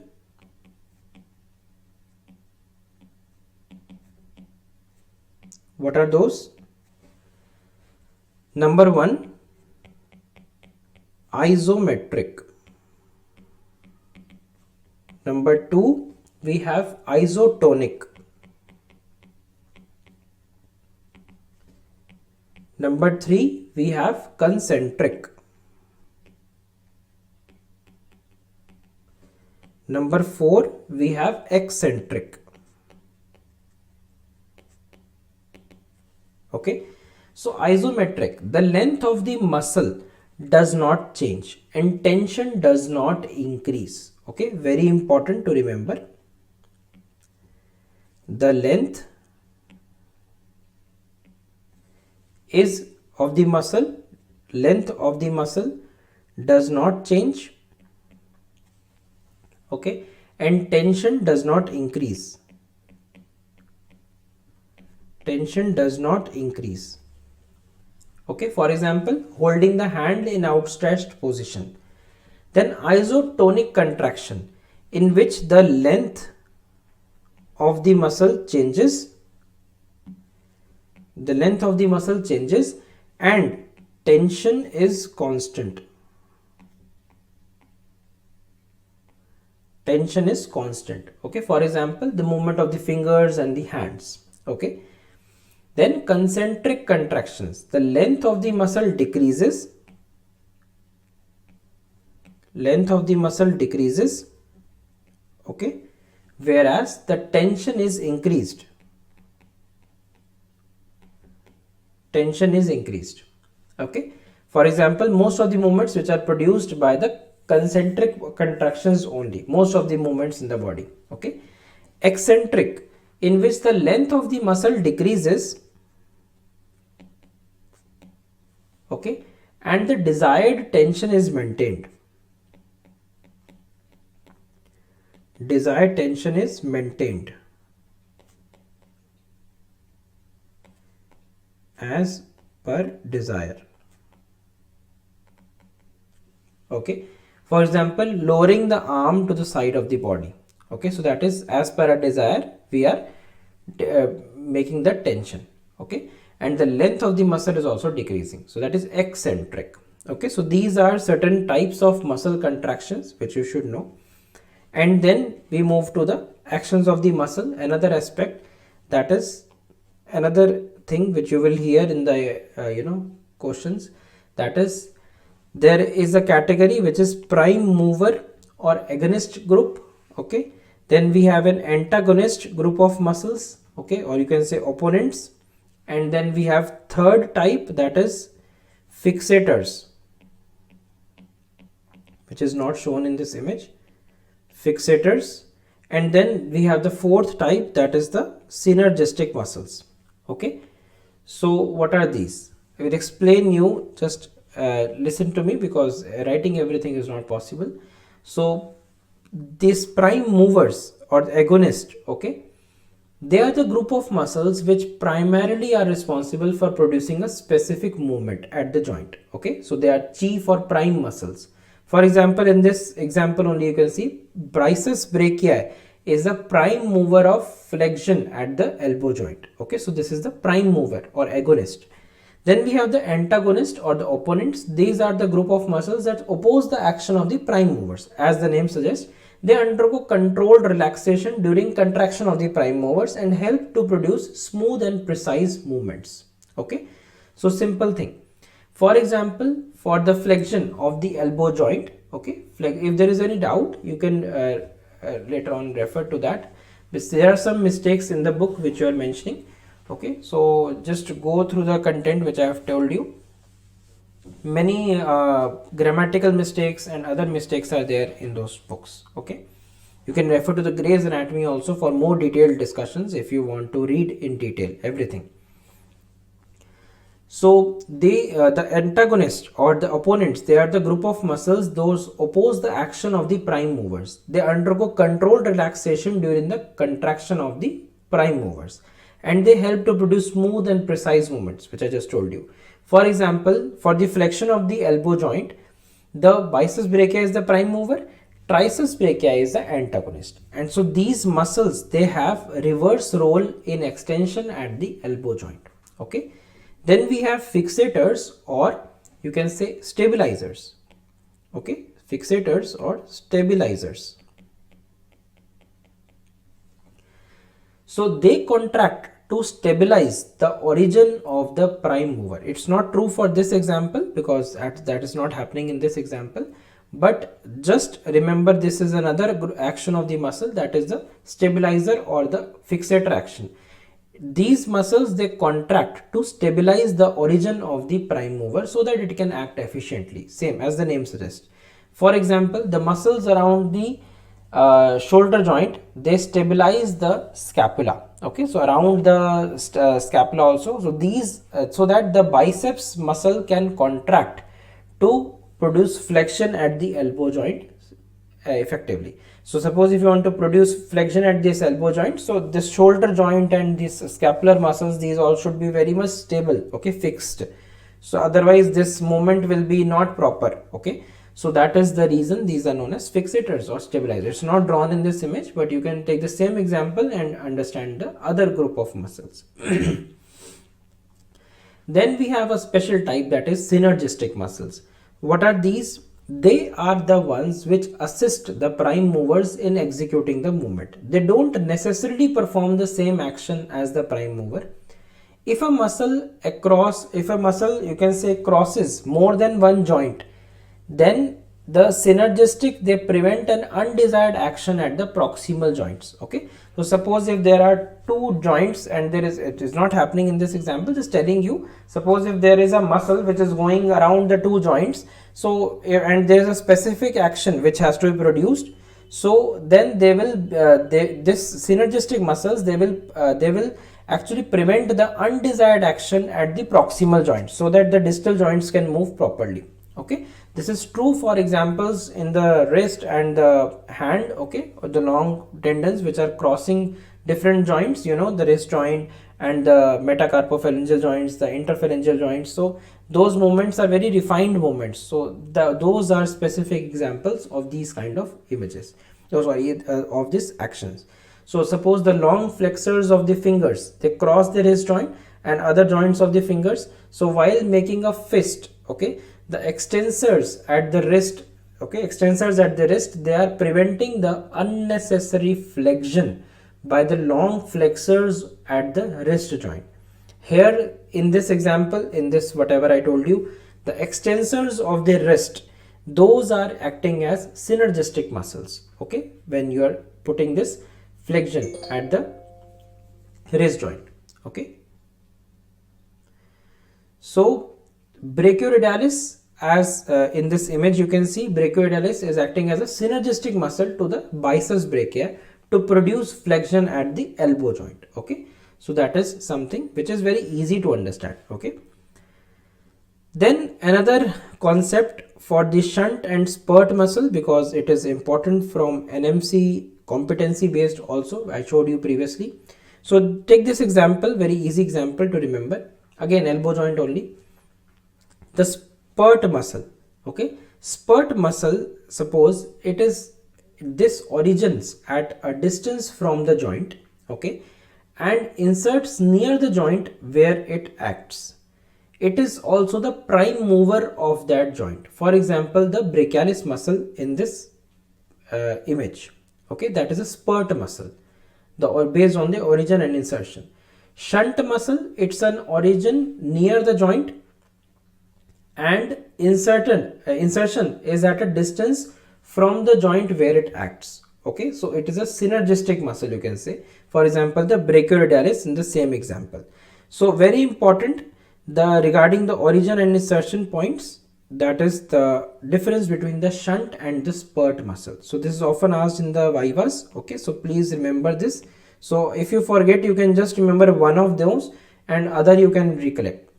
So I think the best example to remember is the brachioradialis muscle, okay, which was also in the previous group, that was the synergistic muscle, and it is known as shunt muscle, okay. So you can recollect the position of this muscle and you can remember the origin insertion thing, okay.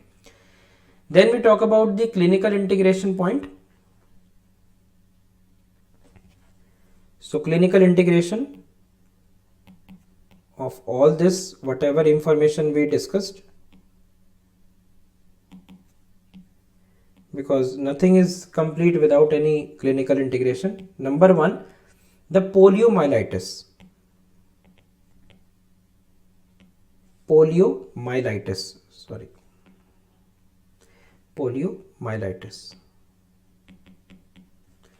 So it is an infection caused by the poliovirus. This virus enters the body through the oral route, which later enters the nervous tissue and affects the motor neurons of the spinal cord.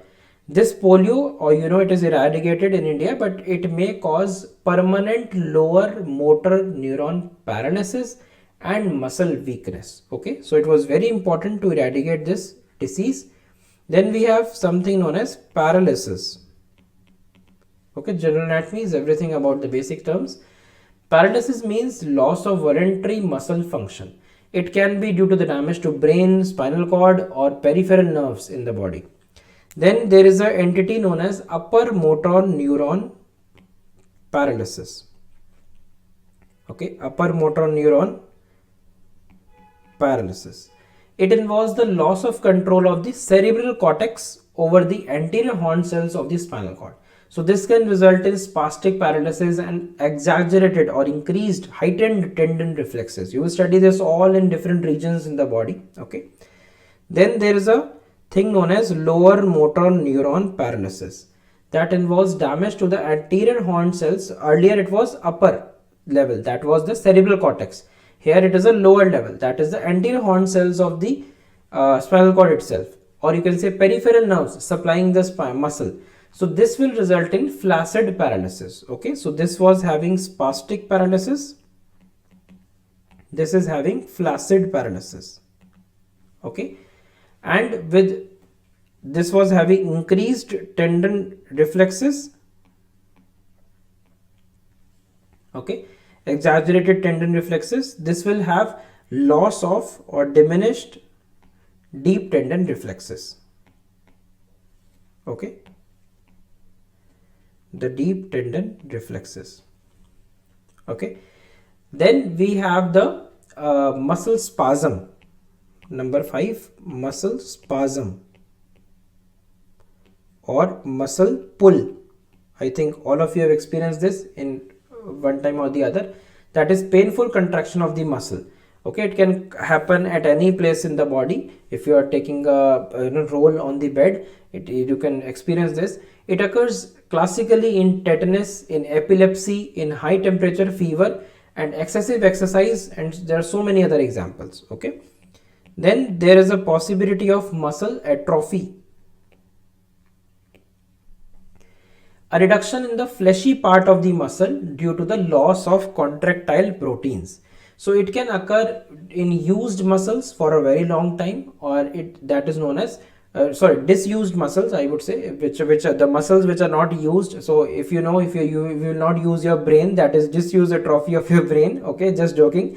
Okay, so similarly a muscle which is not used for a very long time, it can lead to disuse atrophy. Okay, so bedridden patients for long months or years, so that they can have no movement at all, that can cause disuse atrophy of the muscles. Okay, then there is a hypertrophy of the muscles.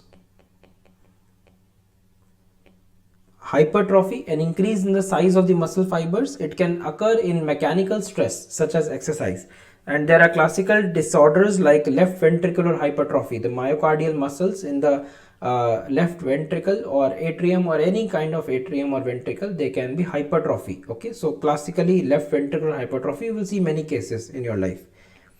Then we have the hyperplasia. Hyperplasia is increase in the number of smooth muscle cells. Okay, so that was hypertrophy, is increase in size. Very important to differentiate between these two. Size, this is increase in number of the smooth muscle cells. Okay, for example, hyperplasia of the myometrium of the uterus during pregnancy, classical example. Okay, then 9th, like there can be a muscle injury, okay, and healing.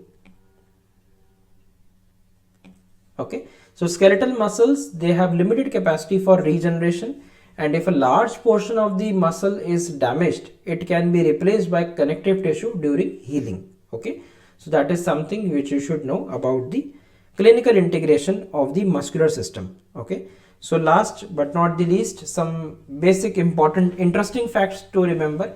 I have projected only 2 slides for this before I go for thank you slide. Okay, so the total number of muscles in the body is approximately 400.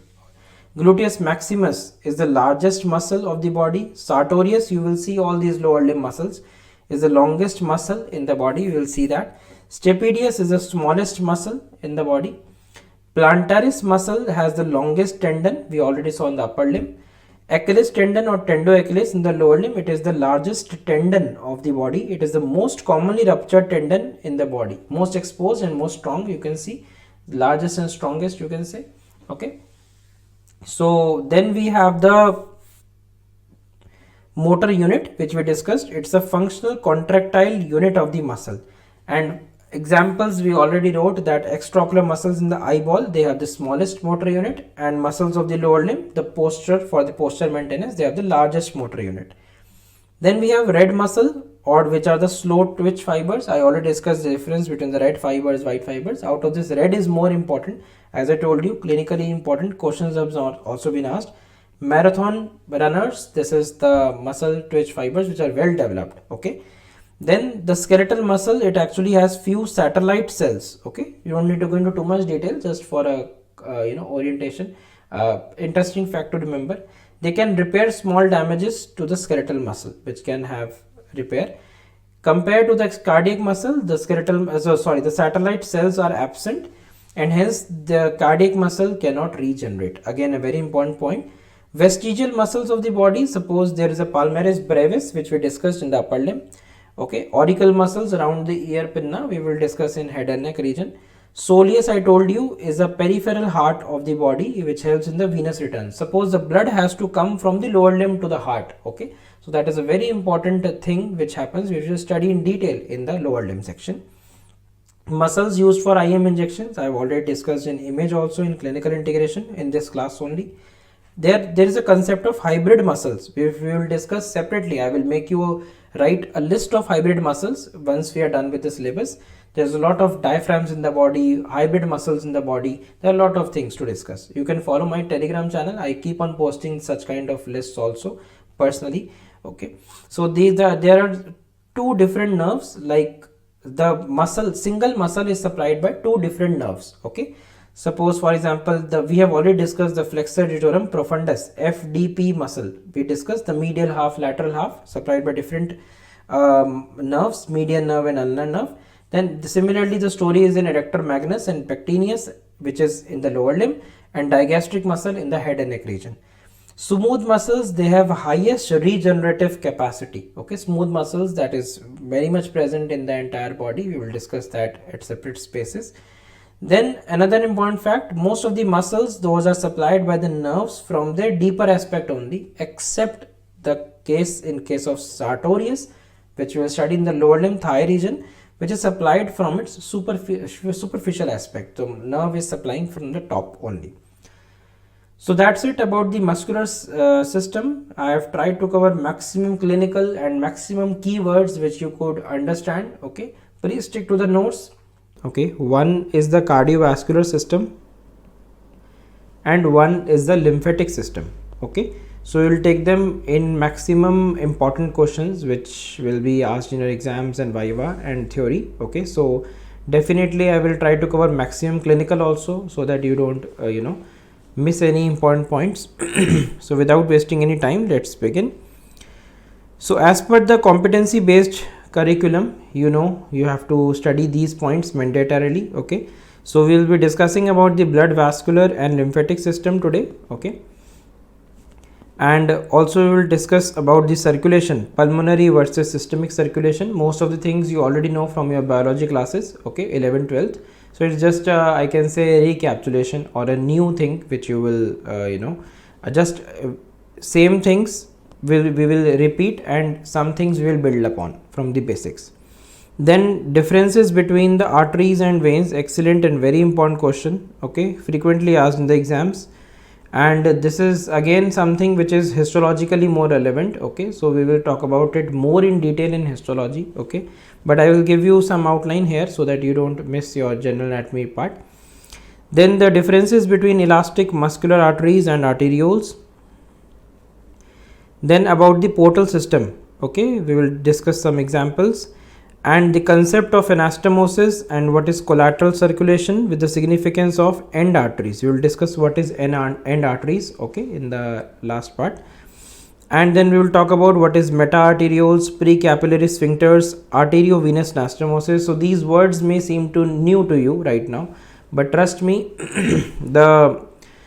these are all under the competencies. So no matter what, you have to study them. Okay, so it's something which you must know. It's not good to know, it's must know facts.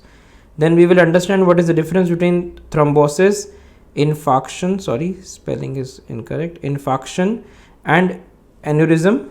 Okay, so we will see the differences between these three entities also. What are those? So okay, so to begin with, let us introduce you to this cardiovascular system. Okay, so cardiovascular system, basically it consists of heart and blood vessels. Okay, cut short basic thing. If I want to show you these structures, we already know everything in 3D is available nowadays. How many people are online? Please give me a thumbs up. Let me see.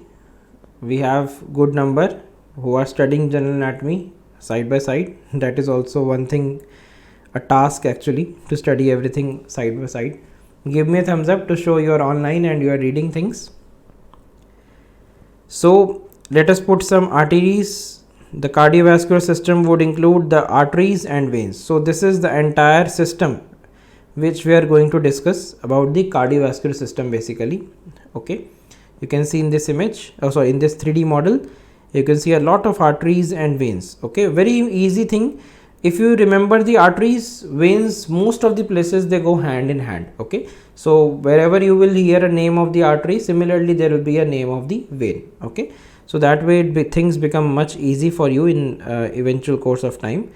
So if we talk about this cardiovascular system, so as you all know, if I remove this sternum from here and if I just lower down the number of arteries in this model,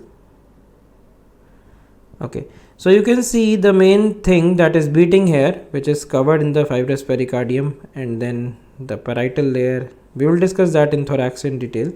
So this is the beating heart which you can see is pumping the blood. Okay, if I just add the veins and remove it layer by layer to keep some important veins in view. So this is the cardiovascular system. Okay, the nutshell basically the central pipeline which is actually coming inside the body. So again, very important. Okay, so the cardiovascular system, if I talk to you in introduction part, this consists of heart and the blood vessels. Okay, blood vessels include the arteries and veins. Okay, the heart actually collects the blood and pumps it into the blood vessels. Okay, this you know from your biology also. Okay, so blood vessels, what are those? Blood vessels are the tubular channels that provide passage for the blood circulation, simply put. Okay, and there are different types of blood vessels, as I told you. Arteries, which carry the blood away from the heart. Okay, veins. So this cardiovascular system actually includes the heart and blood vessels in nutshell.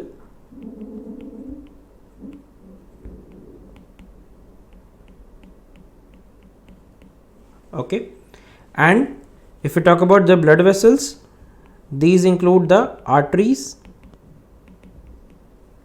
Okay, the arteries are actually carrying the blood away from the heart, simple. Okay, then veins, there are some exceptions, I will talk to you in a while when we will discuss the circulation. Okay, so veins they carry the blood towards the heart. Okay, again that is something which you know, because venous drainage from so many organs that is coming ultimately to the heart only, superior vena cava, inferior vena cava, we will talk about it in circulation. Okay, then the connecting link, that is the capillaries. Okay, so this capillaries is something which connects the arteries and veins. So it's not that arteries is having some other blood and this blood will never go and unite with the veins blood. It's nothing like that. It's all interconnected. Okay, so this capillaries is the one which is connecting the arteries and veins and acts as a site of metabolic and gaseous exchange. Okay, this connects the artery and veins and also acts an important site of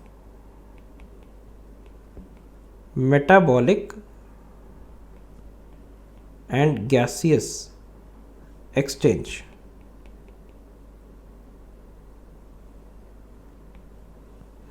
Okay,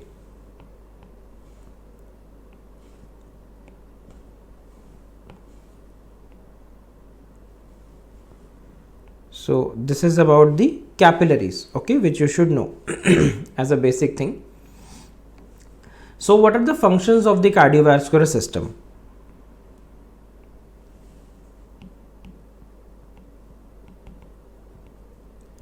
These things are very basic, so you should not miss these topics initially, because later on you will never understand the bigger things once if you don't know the basics. So foundations, like if you build a building, so if you don't know how the bricks are being kept, okay, you will never understand how the building is made. Simple. So it is about your human body which you are understanding.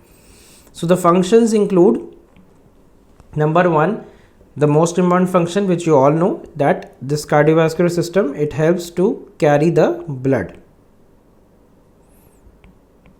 Okay. Number two, exchange of nutrients. Exchange of nutrients. Okay. Even the waste products. Okay. And the gases with tissue. So this is variable in different places, different organs. Okay. Number three, the transport of substances. Okay, transport of various substances. If you inject some drug or something, that also transports, okay, to the bloodstream. The tumors can also transport, the cells can transport. Okay. Then the CVS, this actually regulates the blood pressure. Okay, hypertension, you know those two entities. Number five, it directs the blood flow. Directs the blood flow to tissues. Okay, so that's about the functions of the cardiovascular system. Okay, so as I told you here, the cardiovascular system is actually consisting of some components. So one being the heart, one being the blood vessels, and also the another component which you can add, that is the blood itself. Okay. So these are the three important components, okay, which are there forming the entire cardiovascular system. So we'll talk about them one by one. Okay. So number one, that is about the blood. Okay. So we should know something about the blood to understand about the the composition, because you will see the you will get certain view of complete blood count. Okay, I will tell you in a while. That is blood, number one. So you will get to see clinical integration if I discuss. If you do a CBC, that is complete blood count of your, if you just give your blood sample and get a CBC done, you might have heard of this test. It is commonly done when you have fever or something. So you can check various parameters like hemoglobin level, the level of RBCs, WBCs, platelets. So these are all important things, clinically relevant. Okay. So you should understand the relevance of blood. So blood, what is blood? Actually, it is a specialized body fluid that circulates throughout the heart and blood vessels. Okay. There are certain characteristics which are similar with the connective tissue, because the blood is classified as a specialized connective tissue. So this is a specialized connective tissue.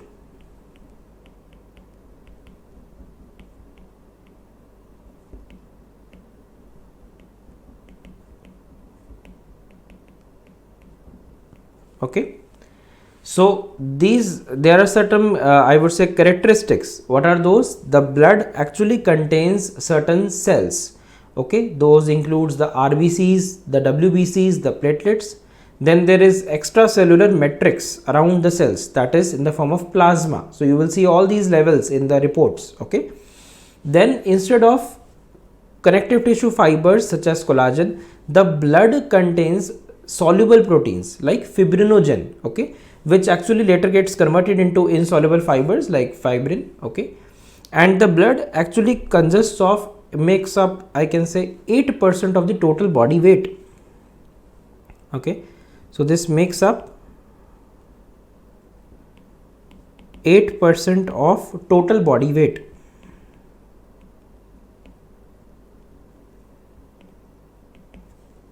Okay. So let us discuss the composition.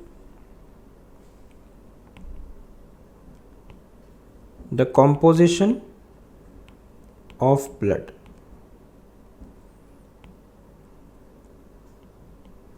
Okay. So what does it include? So broadly speaking, there is number one, the plasma. Okay, we have something known as plasma.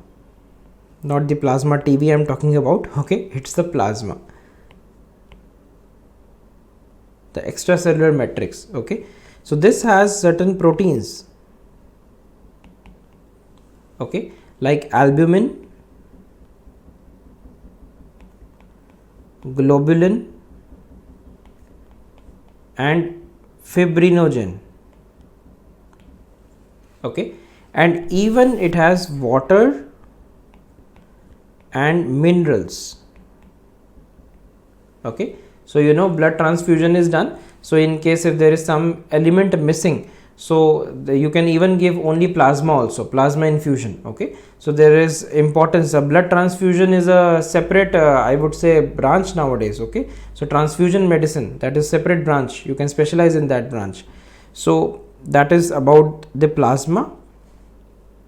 Number 2, we have the blood cells. Now what are those blood cells? Number 1, we have the erythrocytes.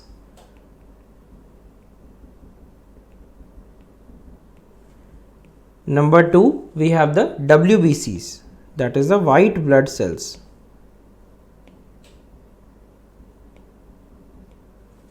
Okay, and white blood cells includes the neutrophils, okay, the lymphocytes,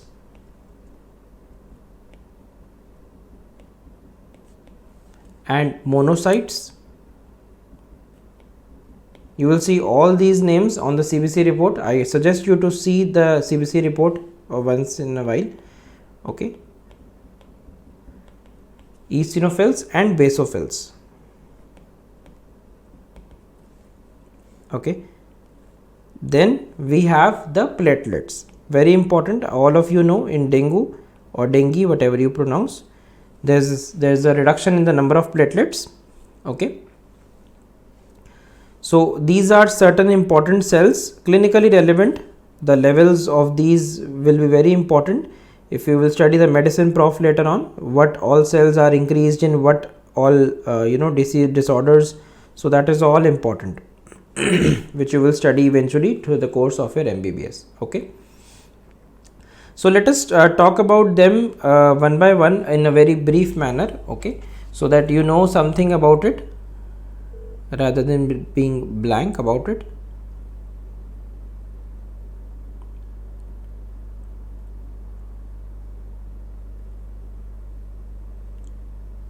Okay, so if we talk about the composition, okay, so I told you that includes the erythrocytes, that is the RBCs, okay.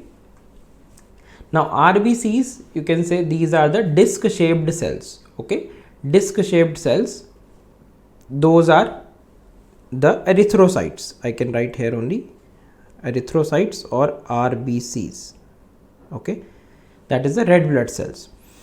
These are disc shaped cells and they do not have a nuclei and mitochondria, okay. So let us see 2 points about each. Number 1, the RBCs, okay. So these are disc shaped cells,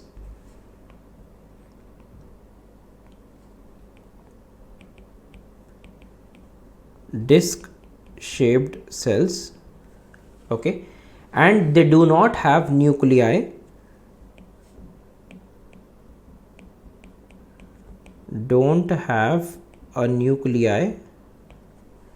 and mitochondria. Very important point for this, you should understand this. Again, you will study more about this in physiology, okay. And these RBCs, they actually have hemoglobin, okay, hemoglobin level, you know, we check, they have hemoglobin that actually helps in carrying the oxygen, okay. So this hemoglobin is the one which helps in carrying oxygen, okay. Then we have number 2 cells, that is the WBCs, that is the white blood cells, or you can say leukocytes,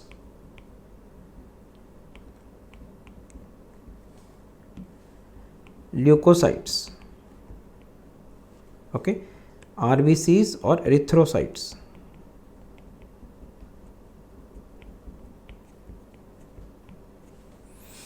Okay. Now these WBCs or leukocytes, they can be further divided into two categories. Okay, that is very important to understand, and that is asked in your exams also.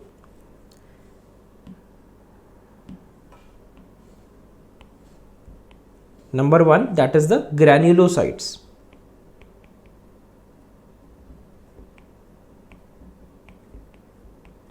Okay.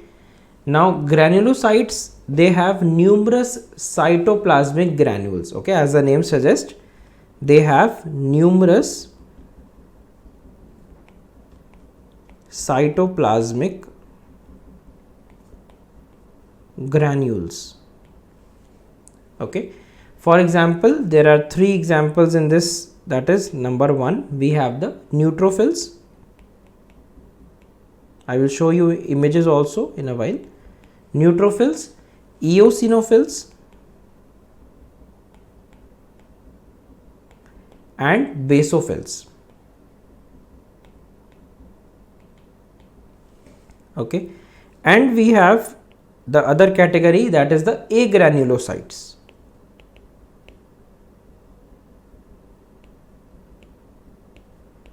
Okay, these agranulocytes, as the name suggests, A means there is absent. Okay, so they do not have, or you can say they do not have the cytoplasmic granules.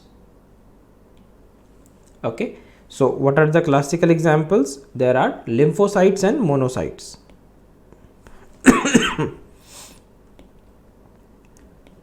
Lymphocytes and monocytes.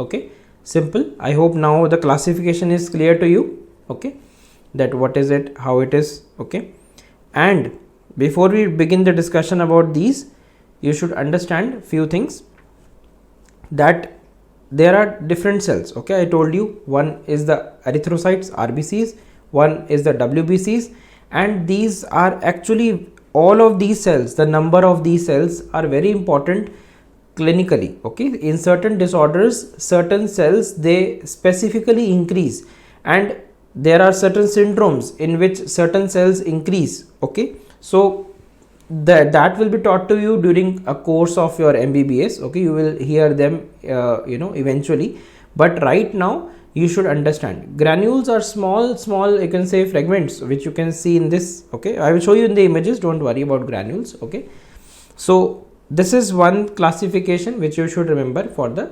WBCs, because that is the most confusing part out of all. Okay, I will talk to you about them in a while, or let us actually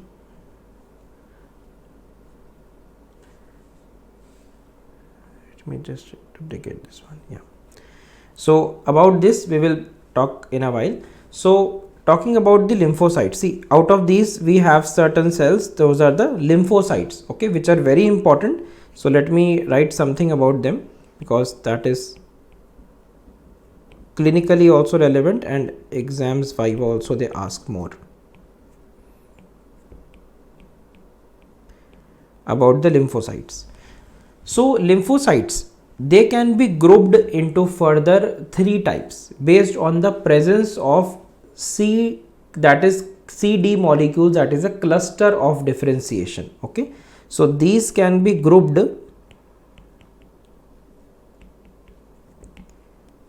into 3 types.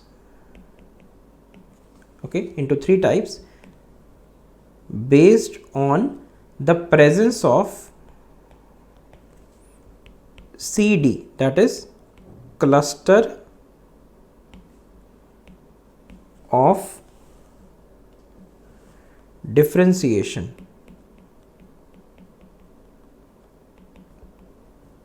Cluster of differentiation molecules, CD molecules. Okay, you will hear them eventually in pathology prof also. Okay, second year.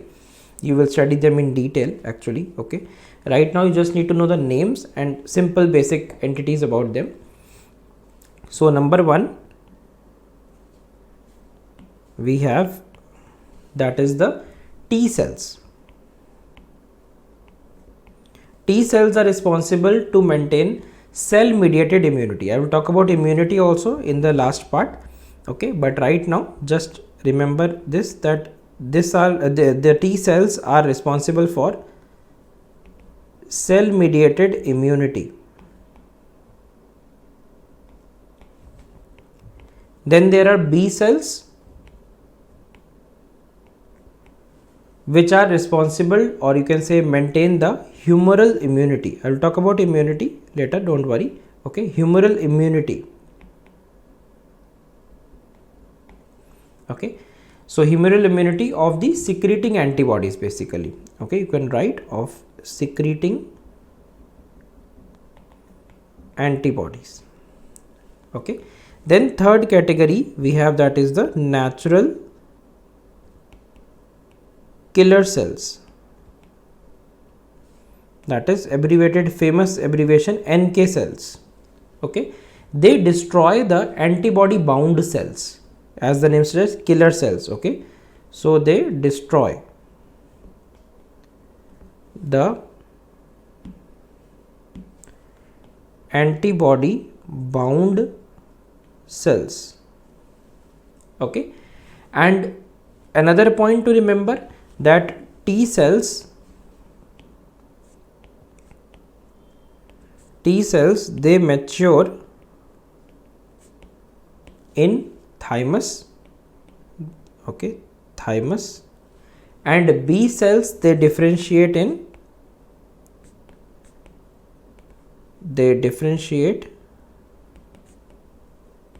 okay, in the bone marrow.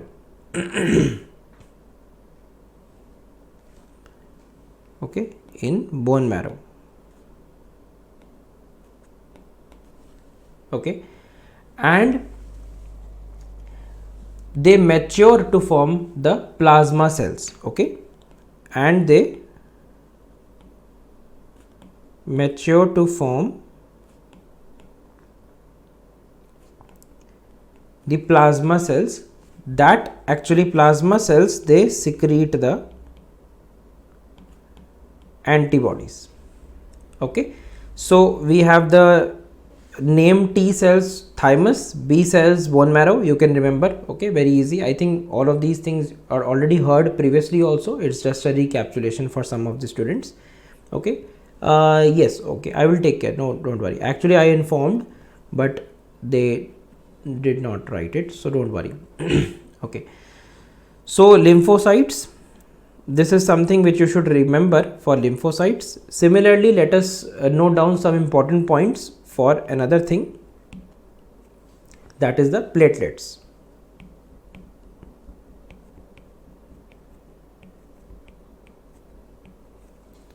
Okay, platelets. So what are platelets? Basically they are minute fragments of the cell. Okay, small amount of cytoplasm surrounded by the cell membrane. Okay, so in bone marrow, these platelets, the bone marrow, the megakaryocytes, they give rise to platelets. Okay, so remember another important point, in bone marrow. Okay, in bone marrow, the megakaryocytes, you will see the development of these cells in physiology again. Okay, so all these words will be taught to you there also. Megakaryocytes, they give rise to platelets.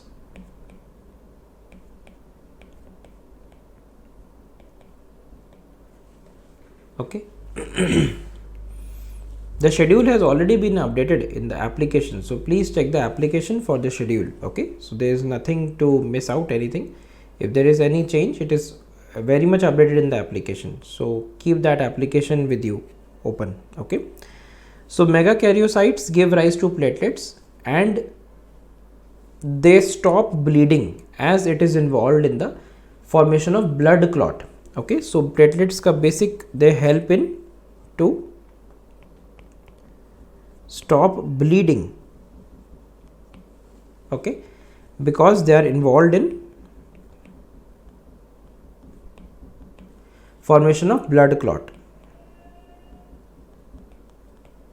Again, that details of the blood clot formation and various intrinsic pathway, extrinsic pathway, all these things will be taught to you in pathology, second year of MBBS. Okay, so don't worry of all these details, but you should know basics. Okay, very basics.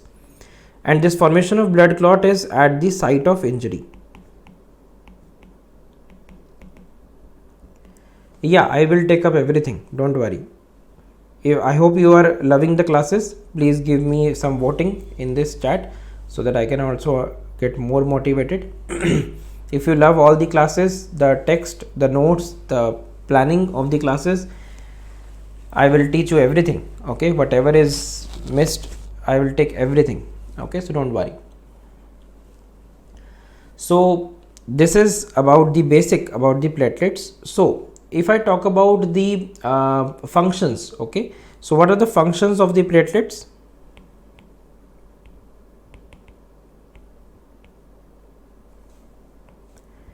Number one, they secrete a serotonin and thromboxane A2, okay, they secrete serotonin and thromboxane A2, okay. This causes vasoconstriction and reduces blood loss, okay, reduces vasoconstriction, okay, it reduces vasoconstriction and reduces blood loss.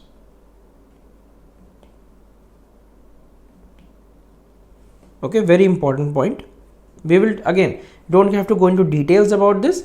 All these will be covered in physiology or in pathology later on. So whatever I am teaching you right now, stick to that information. Don't dig into too many details. Okay, don't need to bother. Please trust me on this. Okay, it's totally wastage of your time if you go on reading about this right now. Okay, then there is something known as PDGF, that is platelet derived growth factor. Okay, it promotes the growth of cells at the site of injury basically. Okay, so this is nothing but a growth factor.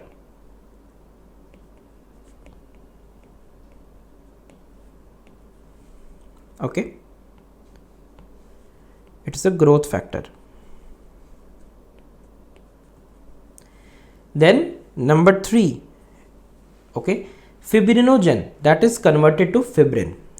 Okay, so that is also using the platelets. So fibrinogen converted to fibrin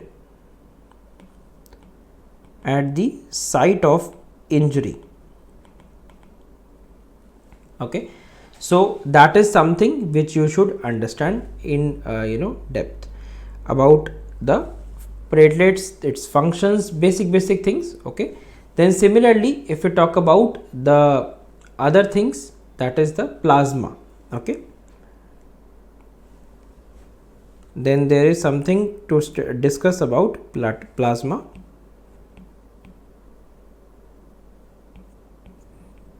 The blood plasma, the component. So the plasma actually constitutes 55% amount of the blood.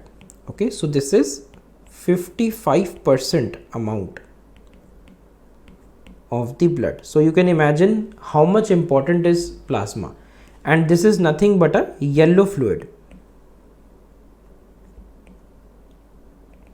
Okay, it's a yellow fluid, and it consists of, plasma contains, what does it contain? 91% water, okay, 7% proteins, okay, and 2% other solutes. Okay, so that's about the content. And plasma proteins, which I just wrote, this plasma proteins, it includes the albumin, as I told you initially, albumin, globulin and fibrinogen. Okay, so albumin, basically this albumin, this is mainly produced in liver.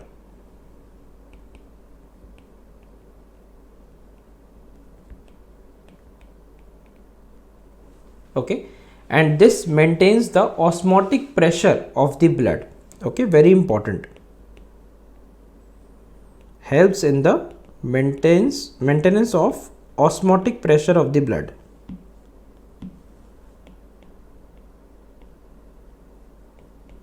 Osmotic pressure. Okay, all these things are very basic, you have studied in half of the things in biology only previously. Okay, and then we have the globulins, which are basically the antibodies, globulin, which is actually the antibodies and the complements. There is a complement system, which again you will study in physiology. Okay, these are mainly the part of immune system.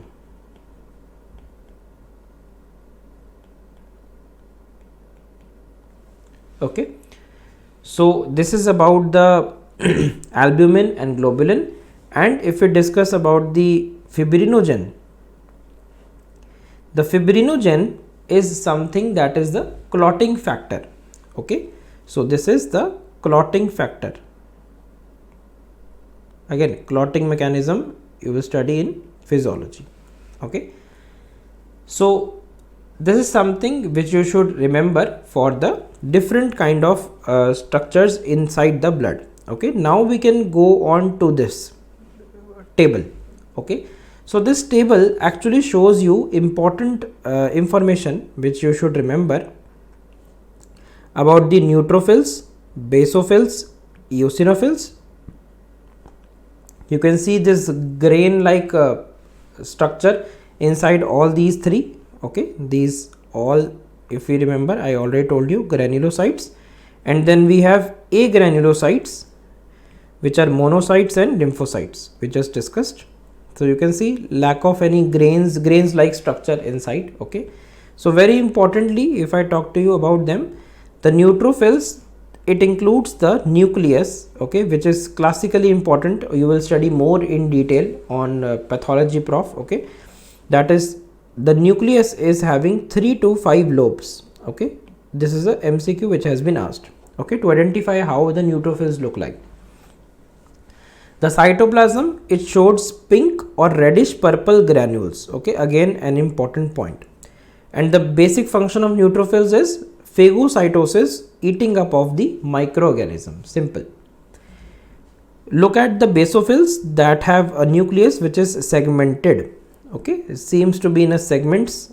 Okay, and then the cytoplasm is more important for this basophil, that is, it is dark basophilic granules which contain histamine. Okay, so this is the MCQ, because the basic function of basophil is to release histamine and it promotes inflammation. Okay, so these are all you can say immune defense of the body. Okay, which are helping in all these things. Then you have eosinophil, classically, which is asked in the exams, that is the nucleus of the eosinophil, that is bilobed. Okay, please remember this. And again there will be dark eosinophilic granules. So this phagocytizes, that is, it eats up the antigen antibody complexes. Okay, and it induces the allergic reactions and asthma and attacks the parasites. Okay, so this is something about the eosinophil. Classically, which is asked regarding the other thing, that is a kidney shaped nucleus, about the monocytes, that is how you differentiate the monocyte from the rest of them. Okay, bean shaped or kidney shaped, you can say. It again phagocytizes, okay, and differentiates into macrophages. Very important. Okay, so monocytes, they you can say differentiate into later on into the mononuclear phagocytic cells. Those are nothing but macrophages. Okay, then lymphocytes, they have a round nucleus which you can very well appreciate. That is the reason I projected the images. Okay, you can see the PDF later on. I can move it a little bit here. You can see this is a rounded nucleus with thin rim of cytoplasm. Again, very important. Okay, and this has, I told you, discussed already in detail, T lymphocytes, B lymphocytes and NK cells. Okay, so that is something which you should remember about the different cells of the blood. Okay. If we talk about the clinical integration of whatever we have discussed, actually that is endless, but if I talk to you in very brief, the most important clinical integration. Also, please remember, any of the clinical things whatever you discuss have to be relevant. It should not be something rare disorder you write first and then, no, most common disorder first, the most common problem first, and then you can write if you remember the rare things. Okay, so number one important function of the blood as a whole, that is the immunization, or you can say immune function. Okay, immune function, or you can say immunity. Okay, or during vaccination or immunization, I can write it, that would be much better, you will remember later on. Immunization.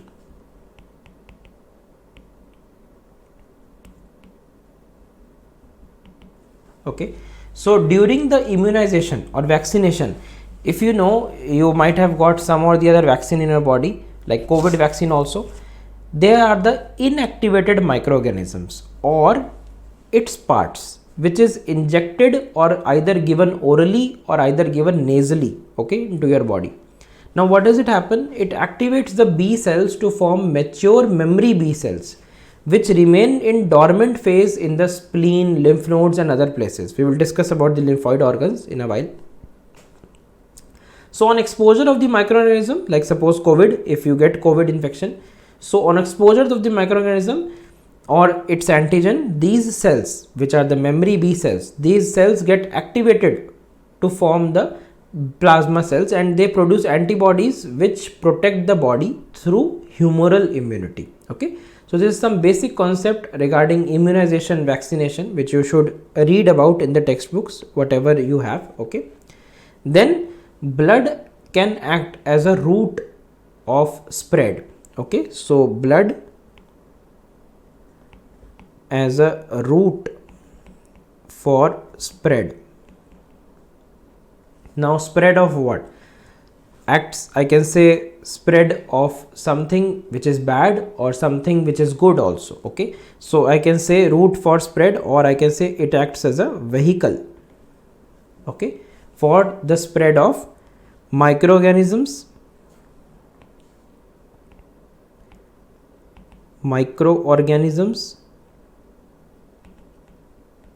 okay, various toxins. If you get bitten by a snake or something, the toxins can travel through the blood stream. Okay, cancer cells, etc. There can be endless things which can go inside the blood and can be either beneficial or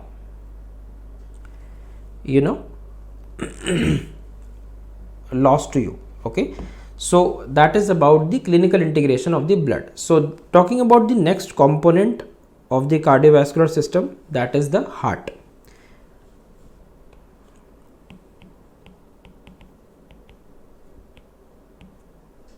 Okay, so heart you have already seen here. I am just showing again. This is the heart. Okay, the second component of the cardiovascular system, again very mesmerizing, intricate machinery. Have a look. If I just remove this epicardial area and if I remove the wall, see this beating heart with its musculature inside. It's very fascinating, this intricate machinery, how it works. We will discuss everything in detail in thoracic region. Okay, when we will take up heart in detail, I will tell you all these structures, what are these, what are the cusps known as, okay, but there are walls, there are some papillary muscles. We will talk about everything in detail. Okay, because that is the beauty of your MBBS syllabus. You have so many things to study, and so that you can become masters of any of the specific area. So that if you want to become a cardiothoracic surgeon later on, you can read so many textbooks mentioning the entire details. You can see the walls which are opening and closing in this. Okay, have a look how the beautifully the walls are opening and closing. Okay, and you can see the cuspid walls. Okay, so that is the beautiful machinery which you have inside your body. Okay, similarly there is some interior of the atrium also. This is the atrial region which you can see in this area. This is the atrium. Okay, and you can see how this is the region from where the blood goes from atria to ventricle. Okay, so very beautiful machinery it is, I would say. Okay, you will study in detail and you will understand more things later on. So as you all know, the heart actually is a conical hollow muscular organ enclosed within its layer, that is the pericardium. Okay, it is about the size of a clenched fist of the individual. Okay, so it is just like an individual. If you look for your heart size, that is the size of the clenched fist. Okay, it consists of 4 chambers. I hope all of you know this. That is the right atrium. This will form the basis of the circulation, types of circulation we will discuss in a while. The right atrium, then we have the right ventricle,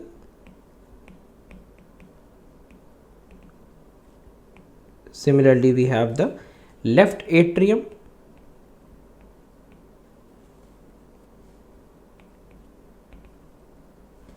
and we have the left ventricle. Okay, and I told you the things which you know from your basic biology classes, that is that the right atrium, it receives the blood from the deoxygenated blood, I would say. Let me show you in 3D only, that will make much more sense to you. If I just remove the skeletal system, okay, if I just add the respiratory system, you can see how this is present. This heart is actually present between the 2 lungs, which you can appreciate, right? Here you can appreciate, and there are certain pulmonary arteries which are going, we will discuss in a while. So have this orientation. So first and foremost, there is something known as right atrium. Okay, I am telling you right now only because we will not repeat that again and again. So I am telling you first hand information. So right atrium, we begin the first station is right atrium. Okay, right atrium, as you can see, is having some connection, that is superior vena cava above and inferior vena cava below. So it receives the deoxygenated blood from the superior and inferior vena cava, and then it transports this blood into the right ventricle. Okay, the right ventricle, right atria से खून गया and then that is entering into the right ventricle. ठीक है, इस ventricle के अंदर घुस गए हम. ठीक है, so that is where the blood goes. Okay, from right atrium to right ventricle, जो मैंने काट के खोला हुआ ऊपर. ठीक है, then right ventricle से blood will pass to the lungs through the pulmonary artery. Now see, there is one opening which you can trace here. Okay, तो इसमें अगर हम देखेंगे, this is the pulmonary trunk which is actually splitting into 2, one in the right side, one in the left side, to the 2 lungs. Okay, so this this goes above, and then after it gets, the blood gets oxygenated in the lungs, then the blood comes in to the this chamber, that is the left atrium. See from the behind, this is the left atrium. Okay, if I just cut it, okay, that will not make better. So just have a look, this is the left atrium. Okay, and can you see these structures which are opening into the left atrium? Okay, so that is, there are 2 above, 2 vessels from above, 2 vessels from below, that is 4 pulmonary veins. Okay, which are actually entering into the left atrium, taking care of the oxygenated blood from the lungs. And then the blood goes from the left atrium, imagine on your body so that you will remember for your life. Okay, this is very basic, you can't skip this information. And then left atrium से जो blood है, that goes into the left ventricle, ठीक है, जो इधर पड़ा हुआ है लेफ्ट वेंट्रिकल, इसको let me just open, cut open. This is the left ventricle जिसमें अब हमारा खून आ चुका है, ठीक है, from the left atrium. Now left ventricle से the blood supplies to the entire body through the aorta. So have a look, यहाँ से हमें अयोटा के अंदर खून भेजना है। सो इसमें खून आ चुका है, ठीक है, and then it goes via this aorta. So इसको हम थोड़ा सा टिल्ट करते हैं, यहाँ पर एक खून इस जो ऊपर बीटिंग सा दिख रहा है वहाँ से खून एंटर किया, and then finally we go in. इसको हटा देते हैं, just let me move, papillary muscles को मैंने हटा दिया है, ओह सॉरी, ठीक है, इसमें एक्चुअली कट ओपन में ना वो चीज़ दिख नहीं रही है। Okay, just moving it a little bit 3 dimensionally, थोड़ा सा इधर घुमाते हैं। ऑगमेंटेड रियलिटी में बहुत इजी हो जाता है मूव करना, ठीक है। हैव अ लुक, इसमें जो यहाँ पर ही जो कस्प दिख रहे हैं, this is actually entering into this vessel, जो कि कौन सी वेसल है, दैट इज द अयोटा, ठीक है, ये री अयोटा। सो असेंडिंग अयोटा पहले होगी, असेंडिंग अयोटा जिसके अंदर खून चला जाएगा, एंड देन असेंडिंग अयोटा से aortic arch, that is the arch of aorta, और arch of aorta is the major vessel. तो ये arch of aorta and further जो ब्रांचेज है ये सब हम डिस्कस करेंगे on the separate class where I will discuss the major vessels of the body. 30 minutes लेंगे, 3D में सारी चीज़ें देख लेंगे पूरी बॉडी की, ताकि before you begin the dissection in your colleges एक बेसिक फ्रेमवर्क पता होगा कि पानी कहाँ से आ रहा है ठीक है। तो नलके में अगर घर में पानी आ रहा है तो पानी कौन सी मोटी पाइपलाइन से आ रहा है तो वो पता चल जाएगा। Then only you will understand कि ब्रेकियल आर्टरी और इट्स रिलेशंस और वो सब। तो पहले पता तो लगे आया कहाँ से खून, ठीक है, लिम्स में। तो ये हम हेड एंड नेक में हम सब चीज़ डिस्कस करेंगे सेपरेटली इन दैट क्लास, ठीक है। तो अभी हम डिस्कशन को यहीं ख़त्म कर रहे हैं in the 3D, that is regarding the कि कैसे ब्लड फ्लो करता है। I hope everything is understandable to you, जो मैंने अभी डिस्कस किया। Please give me thumbs up और anything but ever you can to show that you have understood, because ये बहुत ज़्यादा ही बेसिक है और मुझे नहीं लगता कि किसी ने तुम्हें 3D में रोटेट करके ये पूरा सर्कुलेशन और चैम्बर्स बताए होंगे। आई डोंट थिंक सो, ठीक है। तो इस तरीके से यू कैन रिमेंबर, जो जैसे मैंने याद किया हुआ है हमेशा के लिए, ठीक है। सो फिर से 2D लाइफ में आ जाते हैं, बिकॉज हमारे एग्जाम्स तो 2D में ही होंगे, 3D में तो हम थोड़ी देर के लिए रह सकते हैं, ठीक है। सो 2D में आते हैं वापस। अब 2D बहुत बोरिंग लगेगा बट क्या कर सकते हैं, एग्जाम्स में तो 2D में ही, एग्जाम्स में तो आंसर तो 2D में ही लिखना पड़ेगा ना, ठीक है। सो यहाँ पर मैं एक लाइन लिख देता हूँ, details of the heart will be covered in thorax, ठीक है। thorax एक्सट्रीमिटी में हम इसको डिटेल में डिस्कस करेंगे हार्ट को। तो अभी यहीं पर क्लोज कर देते हैं जितना मैंने बताया। सो हम नेक्स्ट एंटिटी पे आते हैं कार्डियोवैस्कुलर सिस्टम के, that is the blood vessels,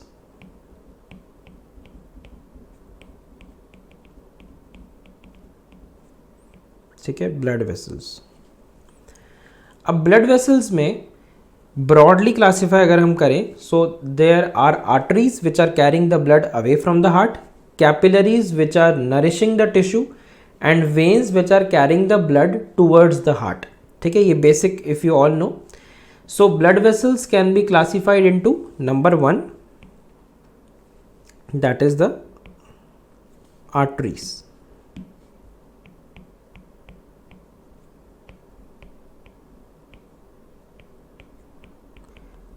arteries, okay. So arteries में further we can divide into categories, okay, जो कि हम भी डिस्कस करेंगे eventually one by one, but अभी भी जस्ट एक you know to get an orientation की क्या क्या चीज़ें हम कवर करेंगे। दैट इज द इलास्टिक और द लार्ज आर्टरीज, ठीक है, which are also known as conducting arteries. We will discuss the meaning, don't worry, ठीक है। Then muscular arteries, muscular arteries which are medium sized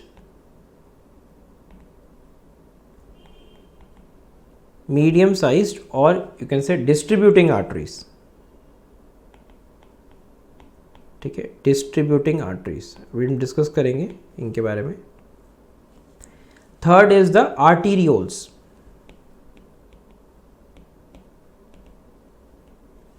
okay, which are including the, अच्छा यहाँ पर मैं लिख देता हूँ पीछे, ताकि जो लोग सिर्फ नोट्स देख के सोच रहे हैं कि हम एग्ज़ाम क्लियर कर जाएंगे, वीडियोस नहीं देखेंगे पूरी पूरी, तो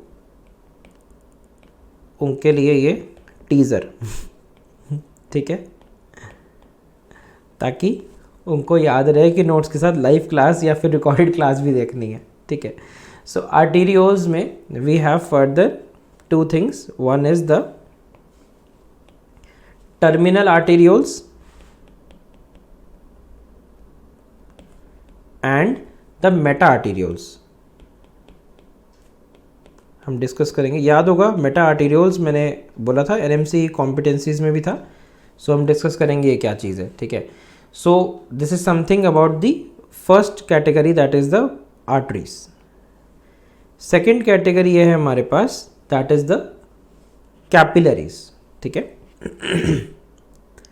कैपिलरीज के लिए let us use another colour.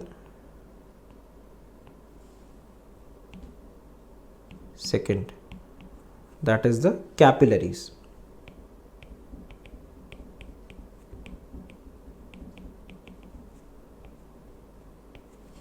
Okay. Now capillaries, they include three types. Number one, continuous capillaries. I will show you the images so that it gets more clear. Fenestrated,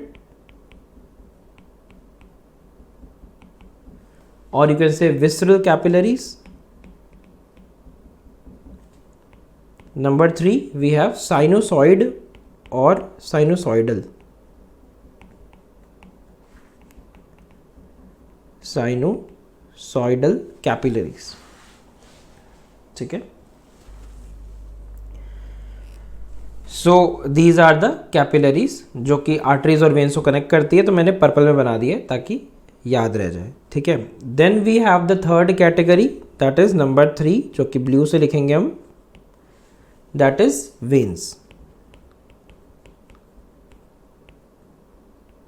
ठीक है। Veins में we have further number 1, that is the venules, okay. Venules में including the post capillary venules, post capillary venules or muscular venules. एक second,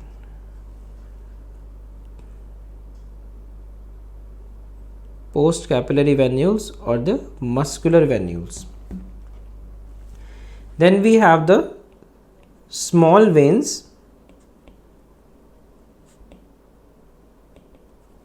okay.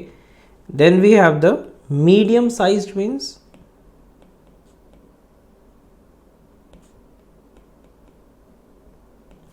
okay, and we have fourth category, that is the large veins, ठीक है। So large veins, small veins, medium sized veins, all these are the further splitting part of the veins which we will discuss eventually, ठीक है। तो इस framework में हम discuss करेंगे। अब यही जो चीज़ मैंने डिस्कस करी अभी तक, we can also put this up in a different format, ठीक है। क्लासिफिकेशन को हम एक अलग तरीके से भी प्रेजेंट कर सकते हैं। You should know that, that is the functional classification,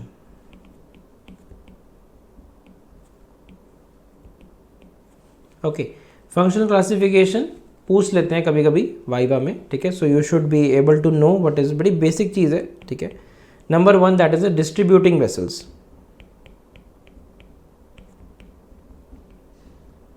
नाम से पता लग रहा है, जो कि खून को डिस्ट्रीब्यूट करेगी, ठीक है।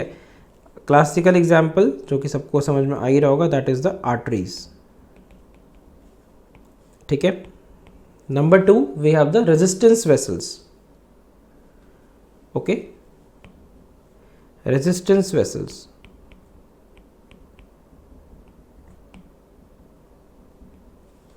ठीक है। रेजिस्टेंस वेसल्स में that is again there are certain things, that is including the arterioles, okay. Arterioles with the precapillary sphincters. We will discuss about that in a separate image also. Okay, don't worry. Okay. So what are these resistance vessels? Resistance मतलब समझ में आ रहा है? Resistance मतलब कोई चीज़ तुम्हें resist कर रही है. जैसे फॉर एग्जांपल तुम्हें पढ़ने से क्या रोकता है, मुझे नहीं पता. रेजिस्टेंस क्या है मैं बताता हूँ. रेजिस्टेंस है प्रोक्रास्टिनेशन. आज क्यों अटेंड करनी है क्लास, कल अटेंड करेंगे, छोड़ो आज क्या करना है. सर तो पढ़ाते ही रहेंगे, क्लासेस तो चलती ही रहेंगी, हम एक दिन बैठेंगे, एक गोल्डन डे आएगा जब हम बैठेंगे और पढ़ेंगे. ये एक रेजिस्टेंस है जो तुम्हारे सबके अंदर है. ठीक है. So that resistance should not be there. अब रेजिस्टेंस वेसल्स का मतलब क्या हुआ? Resistance vessels which are they are the main source of peripheral resistance to blood flow. Again ये फिजियोलॉजी का कंसेप्ट है, you will discuss that more in detail in physiology. ठीक है. So the peripheral resistance to blood flow is there due to their narrow lumen. So lumen कहीं कहीं vessels का कम है, it provides resistance to the blood flow, and because of this narrow lumen, there is resistance, or also around there is a surrounding smooth muscle around the vessel. So that also causes peripheral resistance to the blood flow. And this helps in regulating the diastolic pressure. I hope you know the systolic and diastolic pressure. 120/80 blood pressure होता है. ठीक है. So उसमें diastolic component जो है, this is controlled by the resistance vessels. So you should know this very basic thing. ठीक है. Then third category, that is the exchange vessels. ठीक है. लेन देन कर रही हैं. Exchange vessels. Now what are those? That includes, purple से लिख लेते हैं बिकॉज लेन देन चल रहा है. That is the capillaries. ठीक है. And sinusoids. ठीक है. And also precapillary venules. हम डिस्कस करेंगे सारे words, don't worry. Precapillary venules. Venules are shorter veins, we will discuss eventually. ठीक है. उसके बाद then we have fourth category, that is the reservoir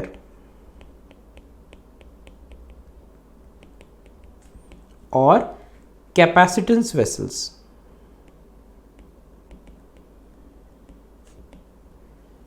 नाम से पता लग रहा होगा, जो कि रिजर्वायर मतलब कि खून को अपने पास ज़्यादा टाइम के लिए रख रही हैं. That is dilated. ठीक है. सो उसका ल्यूमेन भी देखेंगे हम eventually. That is larger veins, sorry larger venules and veins. ठीक है. Then number 5 that is the shunts. Shunts मतलब कि basically connections. Okay. Shunts is the connections. Okay. So that is distributing का मतलब समझते हो. डिस्ट्रीब्यूटिंग मतलब कि खून डिस्ट्रीब्यूट करके लेके जाना. तो that is supplying, that is arteries. Veins क्या कर रही हैं? ड्रेन कर रही हैं. ठीक है. खून को लेके आ रही हैं. तो वो खून दे नहीं रही हैं, वो खाना बांट नहीं रही हैं, वो खाना की प्लेट उठा रही हैं बेसिकली. ठीक है. So you can remember that way. So shunts is something that is connection. Okay. We will discuss in a while. That is anastomosis. बहुत जगह पे एनास्टमोसिस पढ़ोगे. ठीक है. Which is important. Upper limb में भी हमने एनास्टमोसिस डिस्कस किया था डिफरेंट जगह पे. ठीक है. सो ये एक फंक्शनल क्लासिफिकेशन है जो you should remember for viva and theory. Again have a look at this image. ठीक है. जहाँ पे you can see the diameters of each of these corresponding vessels which are visible here. So सबसे पहले heart है. First station heart है हमारा यहाँ पे, लास्ट स्टेशन भी हार्ट है. ठीक है. So पहले you can appreciate the first one, that is the large or the elastic arteries. ठीक है. which have more than 10 mm of diameter. Then we have medium sized muscular arteries, small arteries. Then further छोटे हो गए, that is the arteriole. और फिर purple colour से लिखा connection हो गया between the red and the blue, combine करके पर्पल बन गया. So that is capillaries. सबसे छोटी छोटी capillary blood है. Then we have post capillary venules. नाम समझ में आ रहा होगा. वेन्यूल मतलब और छोटी वेन है, सबसे छोटी वेन है लेकिन कैपिलरी के जस्ट पास में. सो that is post capillary venule. ठीक है. देन उसके बाद मस्कुलेचर आ जाएगी उसमें, दैट इज मस्कुलर वेन्यूल। फिर उसके बाद थोड़ी सी बड़ी, दैट इज स्मॉल वेन। फिर उससे थोड़ी सी बड़ी, that is medium size when. और लास्ट में लार्ज वेन जिसका डायमीटर मोर देन 10 mm है, जैसे लार्ज इलास्टिक आर्टरीज थी वैसे, ठीक है। We study the examples also. और फाइनली फिर हार्ट में। So this is the basic thing which you should understand for this nomenclature. At least nomenclature clear होना चाहिए कहाँ पे कौन सी चीज़ है, ठीक है। Then have a look at this basic structure of the blood vessels. So blood vessels actually show three basic layers in their transverse section. Okay, so have a look at this image, beautiful image. तरह तरह के images मिल जाएंगे books में, you can find any textbook. And trust me, all these details what I am now going to tell you, these are more important in histology, that is the part of microscopic anatomy, ठीक है। तो अभी हम बहुत ही superficially इस topic को touch करेंगे, eventually जो हम डिस्कस करना शुरू करेंगे the tunica and all, but detail में हम जाएंगे इन हिस्टोलॉजी, ठीक है। सो प्लीज़ रिमेंबर, मैं बहुत ज़्यादा डिटेल में नहीं जा रहा हूँ because that is not the scope of today's class, वो हिस्टोलॉजी का अलग से क्लास लगेगी, ठीक है। So blood vessels show these three basic layers which you can see, they are marked in this image also. Let me highlight. One is the tunica intima, tunica media and tunica adventitia, ठीक है।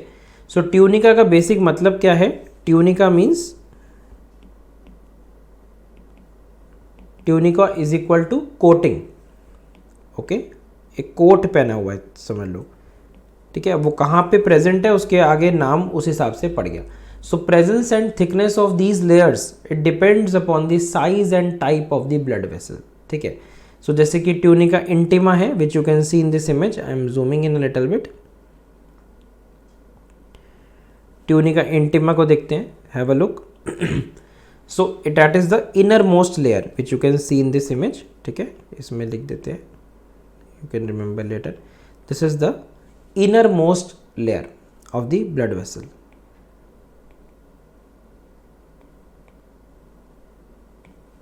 Okay, it consists of the endothelium जो भी हम discuss करेंगे थोड़ा सा detail में, ठीक है।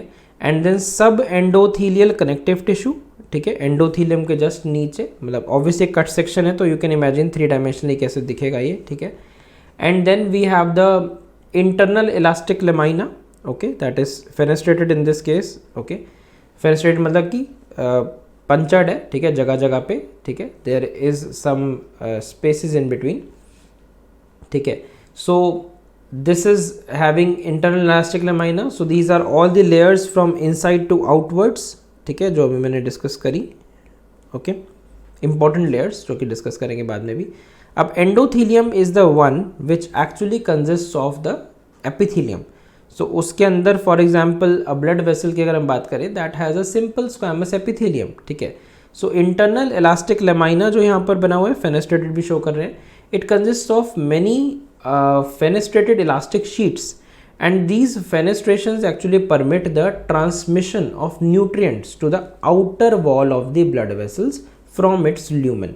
तो अगर ये प्रेजेंट नहीं होगा, छेक छेक नहीं होंगे इसके अंदर, तो अंदर से न्यूट्रिएंट कैसे ऑब्जॉर्ब होकर बाहर जाएंगे? Obviously we need some connection. So this is the internal elastic lamina, ठीक है, बड़े इंपॉर्टेंट है। Then discussing about the tunica media, have a look. Tunica media में क्या क्या चीज़ें आ गई? That is actually the middle layer. पहली चीज, tunica media is the middle layer, ठीक है। Lamina is a layer covering, sheet like covering, ठीक है।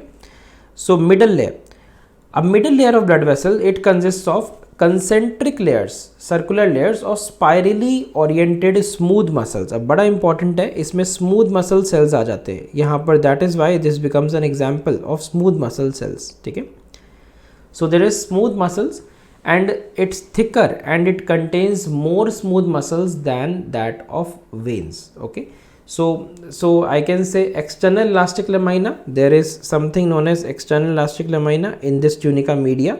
So comparative अगर हम देखें इन दोनों को, just have a look, यहाँ पर internal elastic lamina है और यहाँ पर external है, तो दो elastic lamina है अलग अलग layers में। तो ये again वाइवा का क्वेश्चन है, ठीक है।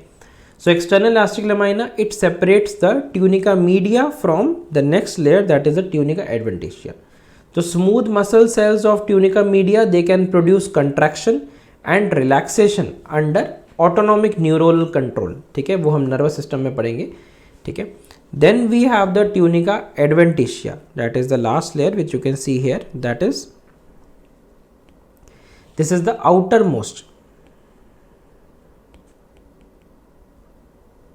outermost लेयर, ठीक है, ये आउटर मोस्ट लेयर है, and connective tissue layer of the blood vessels, ठीक है. So this is something which you should know about the different layers of the blood vessels, basic structure. Have a look at this flow chart, ठीक है. I am not writing it, I have projected it because it is, again we will talk about it in detail in histology. तो अभी यहाँ पर जब details नहीं बात करनी है तो we are just telling you an outlook, brief outlook. तो मैंने एक printed flow chart रखा है just to have a revision point of view from this, ठीक है.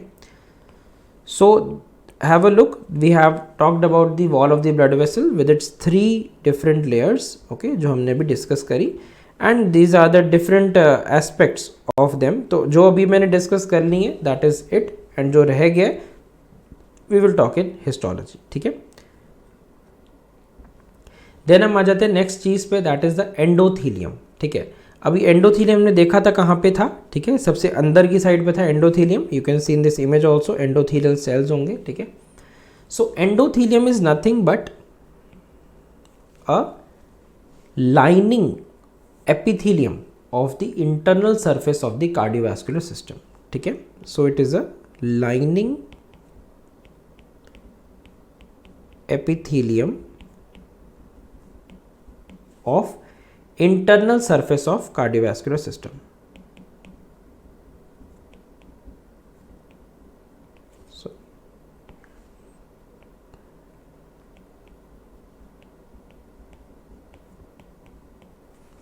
okay, so this is something which you should understand about the endothelium कि वो है कहाँ पे basically, ठीक है. अब उसके functions, there are certain functions of endothelium which you should remember. Number 1, that is it provides a smooth surface. So it provides a smooth surface which is non-adherent for flowing the blood columns, ठीक है, blood columns इसके अंदर से जाएंगे. Number 2, it acts as a selective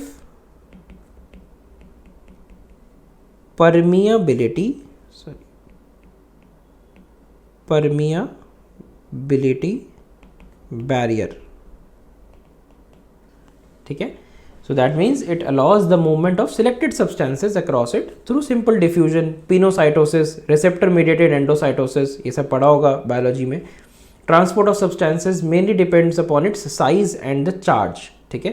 Again that will be discussed in detail in physiology. Number 3, we have again pathology में भी discuss होगा ये, ठीक है. Release of von Willebrand factor.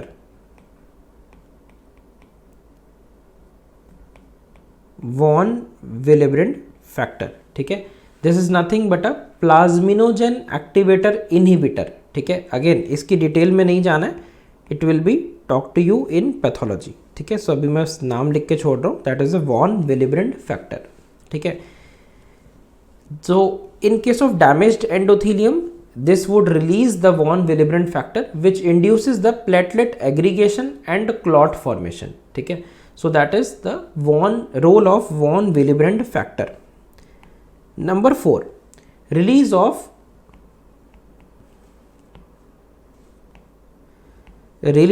nitric oxide and prostacyclins.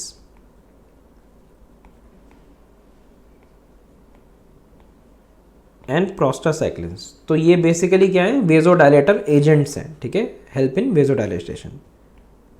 Number 5, it helps in release of endothelin and ACE enzyme, ठीक है. इसके बारे में अगेन फिजियोलॉजी में क्लियरली डिस्कस होगा, that is the angiotensin converting enzyme. These are vasoconstrictor agents. So with the help of vasodilator and vasoconstrictor agents, the endothelium actually controls the blood flow through the vessels. ठीक है. Number 6, that is the hormone synthesis.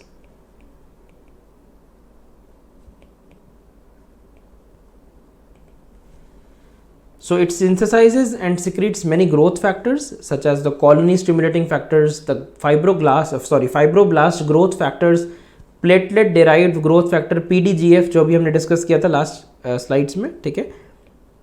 Number 7, it causes the release of EDRF. ये सब standardised abbreviations हैं, इनको Google पे भी search करोगे, you will get a lot of details. ये सब कुछ पैथोलॉजी में पढ़ाएंगे डिटेल में. रॉबिन्स पैथोलॉजी में एक बुक है, बहुत ही इंपॉर्टेंट है, वो पढ़ोगे शिद्दत से अच्छे से सब समझ में आएगा. So release of EDRF, that is endothelial derived relaxing factor. ठीक है. Again it helps in producing vasodilatation with the help of nitric oxide again. Okay. Then it helps in the last function, synthesis of type 4 collagen fibers. Collagen के भी types होते हैं, वो बाद में पढ़ोगे हिस्टोलॉजी में अगेन. ठीक है. सो टाइप 4 कोलाजन फाइबर्स जो है, those are responsible for the formation of basal lamina. ठीक है. यहाँ पर एक बेसल लेमाइना बना हुआ है इस डायग्राम में, इसलिए मैंने प्रोजेक्ट किया हुआ है इसमें. तो बेसल लेमाइना का formation is by this 8th point. ठीक है. Type 4 collagen fibres. Okay. So this is about the endothelium which you should know. ठीक है. Then we come on to the arteries. So arteries basically they carry the blood away from the heart. We already discussed. They are thick walled vessels. ठीक है.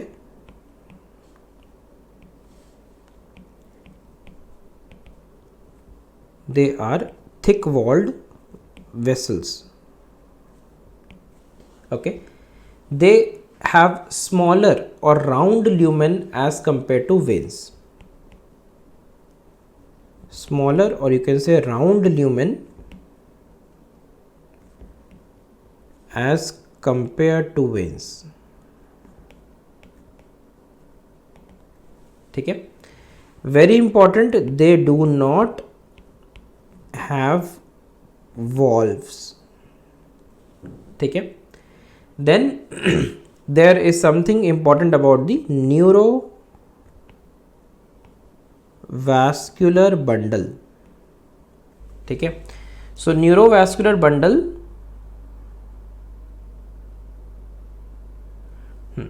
neurovascular bundle, that means the arteries along with the accompanying veins and nerves, they form the neurovascular bundle. Okay, which is just something which is formed by the artery. Okay, without artery that neurovascular bundle is incomplete. Okay. So that is about the basic thing about the arteries. So as we discussed previously, there were different nomenclature which we used. Okay, one was the elastic or the large arteries. Okay, I told you one was the elastic or the large arteries.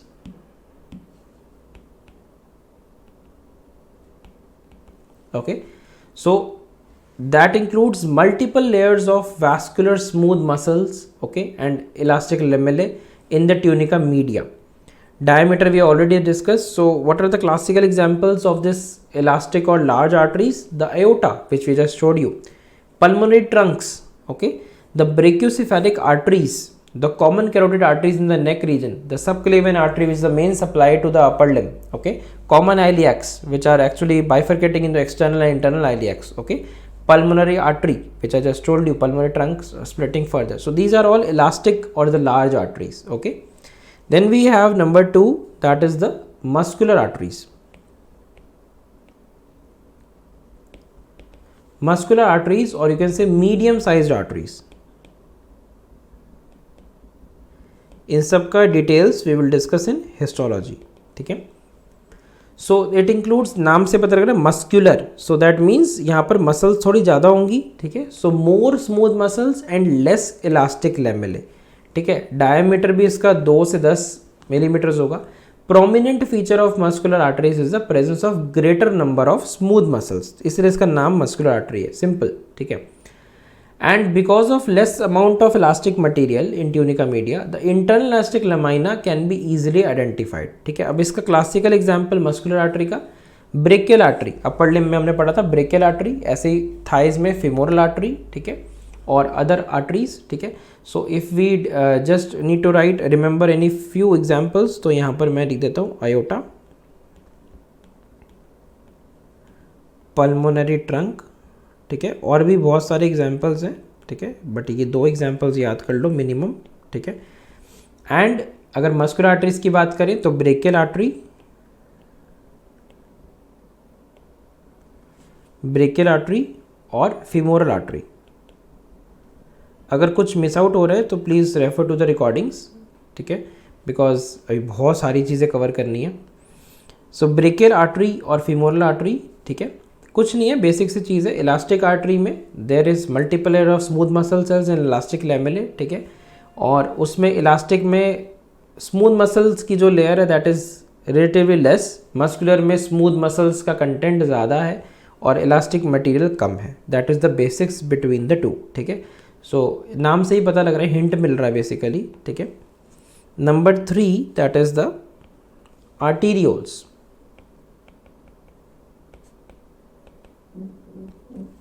ठीक है, smallest divisions of the arteries, okay, they have only single layer of smooth muscles and diameter is 10 to 100 micrometres, ठीक है। सो have a look at this image, ठीक है, ये histological images हैं, again हम detail में डिस्कस करेंगे तब, ठीक है। यहाँ पर देख सकते हैं, यहाँ पर ट्यूनिका इंटिमा सबसे अंदर की तरफ, ठीक है, ट्यूनिका मीडिया ये पूरी की पूरी, एंड देन ट्यूनिका एक्सटर्ना ये पूरी की पूरी, ठीक है। देन यहाँ पर एक वेवी लाइन के फॉर्म में दिख रहा है, this is the internal elastic lamina, ठीक है, जो कि इजीली विजिबल है, और यहाँ पर ये न्यूक्लियस दिख रहे हैं, these are the nucleus of the smooth muscle cells, ठीक है। कंपेयर कर लो इसको मीडियम साइज वेन से, तो देखोगे कि यहाँ पर कोलैप्स ल्यूमेन होगा, ठीक है, इतना रिजिड नहीं होगा यहाँ पर, ठीक है। और if you see this, okay, so that's about the basic things about some words which we have discussed, and also as I told you resistance vessels के बारे में बात कर चुके हैं हम लोग, that was helping in the diastolic pressure, ठीक है। there are something known as terminal arterioles, ठीक है। so यहाँ पर एक word था terminal arterioles,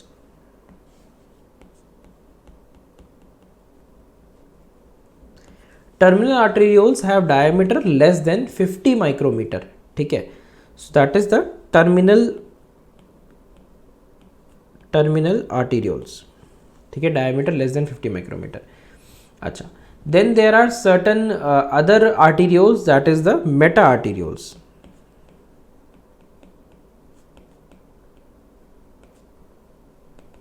मेटा आर्टीरियोल्स। अब ये मेटा आर्टीरियोल्स क्या बला है, the smooth muscles in this meta arterioles, ये आर्टीरियोल्स ही है बेसिकली, छोटी आर्टरीज हैं, ठीक है। The smooth muscles in the meta arterioles they are replaced by discontinuous non contractile cells, okay, so those are known as pericytes और Rouget sales, ठीक है। इसको हम अलग से लिख लेते हैं, याद रहेगा स्टार मार्क करके, because meta arterioles,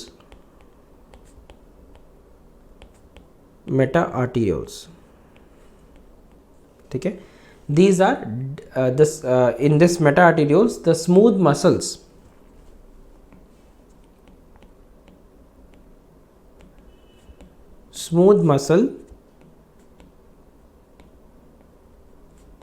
replaced by discontinuous non-contractile cells, those are known as the pericytes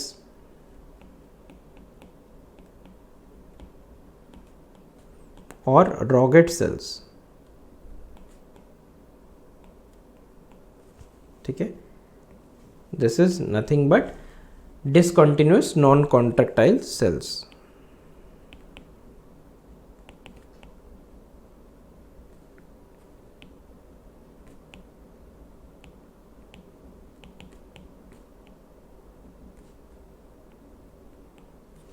ठीक है। So distally the meta arterioles they form the capillary plexuses. ठीक है, so that is something about the meta arterioles. So have a look at this slide. I think most of the things we already know, हमने भी discuss भी किया हुआ पहले, मैंने Instagram पे रील भी बना रखी है इसकी, peripheral pulsations of the body.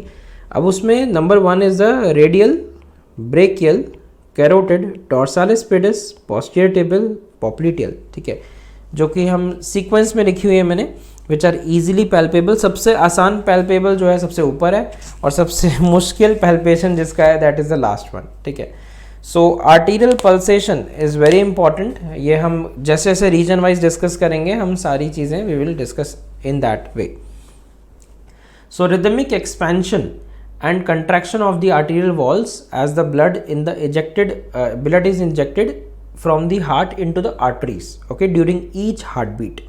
Okay, so some arteries can be felt through the skin and they are very important part of clinical examination. ठीक है, तो हम इनका क्या देखेंगे, आर्टरीज का प्रेजेंस और एब्सेंस, पल्सेशंस का, सॉरी, पल्सेशंस आर एब्सेंट और प्रेजेंट, रिदम कैसा है, रेट कैसा है, फास्ट है कि कम है, पल्स में हम रेडियल पल्स में सारे कैरेक्टरिस्टिक्स देखते हैं, स्ट्रेंथ देखते हैं, एम्पलीट्यूड देखते हैं, we see so many structures, so many things. So pulse का पूरा एग्जामिनेशन सिखाया जाएगा मेडिसिन प्रॉफ में डिटेल में. So there are so many factors which you can just put your fingers and check in the patient. ठीक है, so ये sites हैं और जहाँ जहाँ you will palpate this arteries. So I think all of you already know half of them.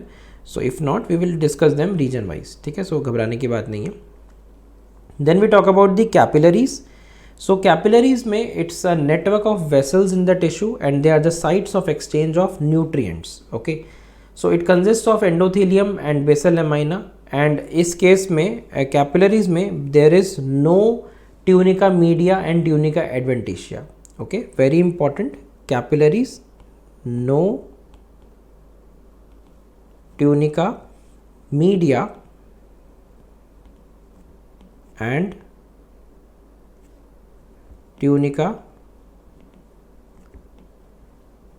adventitia. हालांकि हम ये डिस्कस बाद में डिटेल में भी करेंगे. Okay, so in certain capillaries the pericytes, वो रॉकेट सेल्स होते हैं, दे आर ऑल्सो प्रेजेंट. ठीक है, वो एक एक्स्ट्रा पॉइंट है, यू कैन रिमेंबर. अब क्लासिफिकेशन 3 कैटेगरीज में हमने इसको डिवाइड कर दिया, 1, 2 एंड 3. ठीक है, so this is classified into 3 groups based on the continuity of the wall and basal lamina. ठीक है, सो नाम से पता रहा कंटिन्यूअस, यानी कि these are having continuous endothelial cells and basal lamina.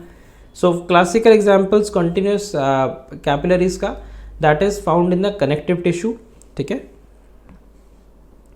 found in the connective tissue, muscles, okay, the skin, lungs. ठीक है, skin, lungs and the central nervous system. ठीक है, so these are certain places where you will find these capillaries, continuous capillaries. फिर होंगी fenestrated, जिसका दूसरा नाम है visceral capillaries. ठीक है, हमने लिखा था पहले भी, fenestrated or visceral capillaries. So these have endothelial cells जिसमें there are numerous circular openings, छेक होंगे. fenestration का literal meaning है aperture और you can say pores. ठीक है, इसमें लिख लेते हैं साइड पे. fenestrated means apertures और pores. ठीक है, सो बेसल लेमाइना लेकिन इस केस में कॉन्टीन्यूअस होता है and it covers the entire capillary. So इसको मैं हाईलाइट कर देता हूँ बिकॉज ये पूछा भी जाता है. Continuous basal lamina, basal lamina fenestrated में भी कंटिन्यूअस होता है, ये भी एक क्वेश्चन है जो पूछते हैं. ठीक है, सो प्लीज़ रिमेंबर. सो अब इसका क्लासिकल एग्जाम्पल ये कहाँ पे मिलेगा, सॉरी, इसका एग्जाम्पल ये मिलेगा हमें रीनल ग्लोमेरुलाई में.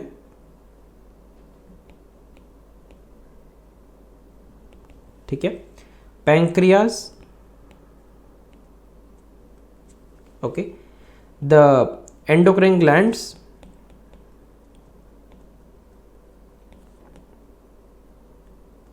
ठीक है, and gallbladder, okay, intestinal villi, okay, intestinal villi and nutrients exchange नहीं, देखो हर चीज़ का एक्सचेंज न्यूट्रिएंट्स का फंक्शन नहीं है, और भी फंक्शंस हैं, ठीक है, जो हमने बहुत लिस्ट डिस्कस करी, सबके अपने अपने फंक्शन है, ज़रूरी नहीं है कि सबसे न्यूट्रिएंट्स पास करने, डिपेंड करेगा कहाँ पे क्या चीज़ का रेलेवेंस है, ठीक है. So there are also different kind of other ways to absorb the nutrients. So just remember this, fenestrate capillary कहाँ कहाँ प्रेजेंट होगी, इंटेस्टाइनल विलाई, कोरॉइड प्लेक्सस हम पढ़ेंगे वेंट्रिकल्स में, ठीक है, ब्रेन में, and then ciliary processes in the eye, again all these are locations where you find the fenestrated capillaries. फिर last में we have the discontinuous or sinusoidal capillaries.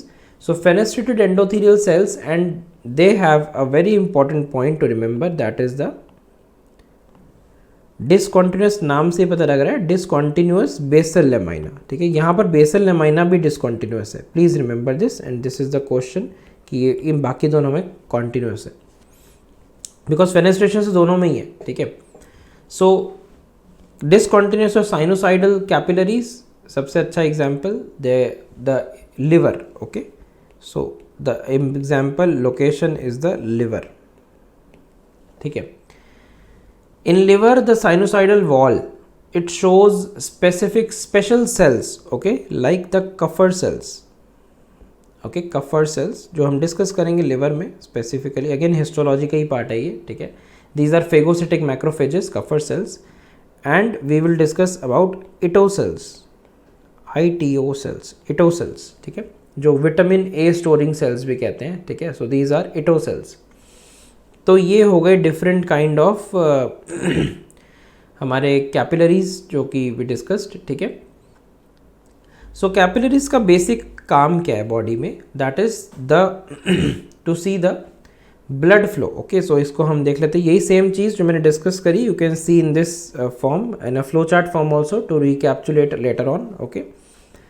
So functions क्या है कैपिलरीज के, the blood flows through the sinusoids is actually sluggish, and that provides sufficient time for the exchange of large molecules between the blood and tissue fluid, okay. So that is the role of sinusoids. Classical example liver है, spleen, lymph nodes, bone marrow, endocrine glands, okay, like adrenal cortex, hypophysis cerebri, parathyroid gland, carotid bodies. So all of this are present in the like locations for the sinusoids, okay, again very important, ठीक है. So sinusoids का example locations लिख लेते हैं यहाँ पर side से, because कुछ ऑथर्स कुछ टेक्स्ट बुक्स में देखोगे साइनोसॉइड को एक सेपरेट ग्रुप ऑफ वेसल्स भी मानते हैं, मतलब इतना इंपॉर्टेंट और एक अलग चीज़ है, तो इसको हम अलग से ही लिख लेते हैं, साइनोसॉइड्स के लोकेशंस,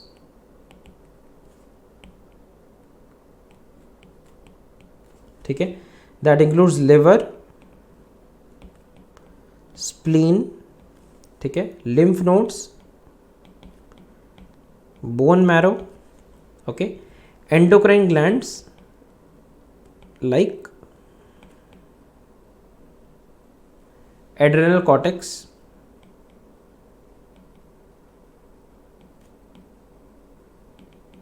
ठीक है, and parathyroid gland,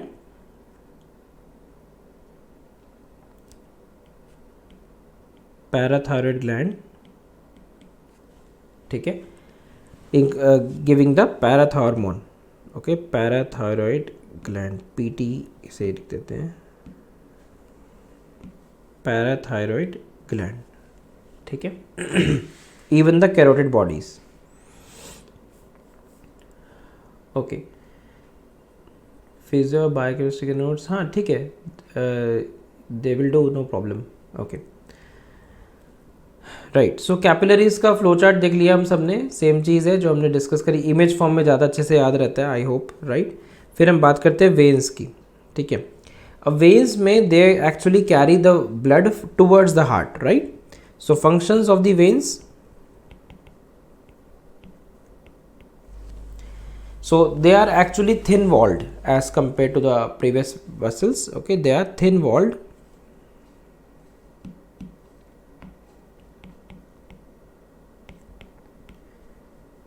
they are thin walled and they allow the union of capillaries or small veins, and their lumen is actually larger or irregular, you can say larger and irregular lumen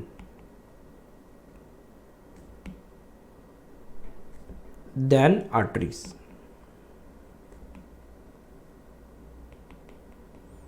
ठीक है. They again provide unidirectional blood flow. They provide unidirectional blood flow. Okay, and large veins are actually surrounded by dead space. ये हम thorax में discuss करेंगे. ठीक है, ये dead space कहाँ पे आती है, क्या इंपॉर्टेंस है इसकी, because dead space is the one which permits the large veins expansion during the increase venous return. ठीक है, सो इसलिए उनका ये चीज़ इंपॉर्टेंस हो जाती है वहाँ पे. ठीक है, देन क्लासिफिकेशन या ग्रुप्स अगर हम बात करें, सो नंबर 1 हमने डिस्कस किया था, दैट इज द वेन्स को अगर हम डिवाइड कर रहे हैं, that is into the venules number 1. ठीक है, based on the size only, based on the size हमने डिवाइड किया है, इसको लिख देते हैं based on the size.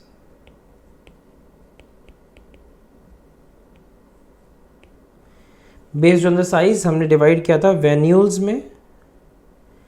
Venules में further we had post capillary venules.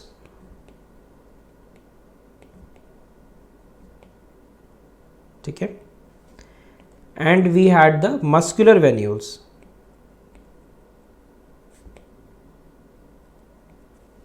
ठीक है, so the post capillary venules, they receive the blood. Venules basically are receiving the blood from the capillaries only, right? We saw in that flow chart if you remember. And dead space के बारे में हम discuss करेंगे, don't worry. In thorax हम discuss करेंगे. खाली space है जहाँ पे वो वेन को एंगॉर्ज करने के लिए भगवान ने एक स्पेस दिया है. ठीक है, अगर वो स्पेस नहीं होगी तो वरना वो जब वेन में खून भरेगा तो फिर वो नेबरिंग स्ट्रक्चर को कंप्रेस करेगी, दबेगी वो बाकी आसपास की चीज़ें. ठीक है, तो उसके लिए एक स्पेस दी है. हम साइनसेस डिस्कस करेंगे, ट्रांसफर साइनस, ऑब्लिक साइनस, हम थोरैक्स में तो हम डिस्कस करेंगे, समझ में आएगा. तो वेन्यूल्स में हमने डिवाइड किया था post capillary venules which receive the blood from the capillary. Okay, they are lined by endothelium and pericytes. Muscular venules में they are again lined by endothelium, but muscular में वर्ड मस्कुलर आ गया, मतलब कि 1 to 2 layers of smooth muscle भी है, and they are surrounded by thick layer of connective tissue. ठीक है, देन सेकेंड कैटेगरी हमारी थी स्मॉल वेन्स. ठीक है, which drain the blood from the muscular veins, venules, sorry muscular venules. ठीक है, then we had the medium sized veins,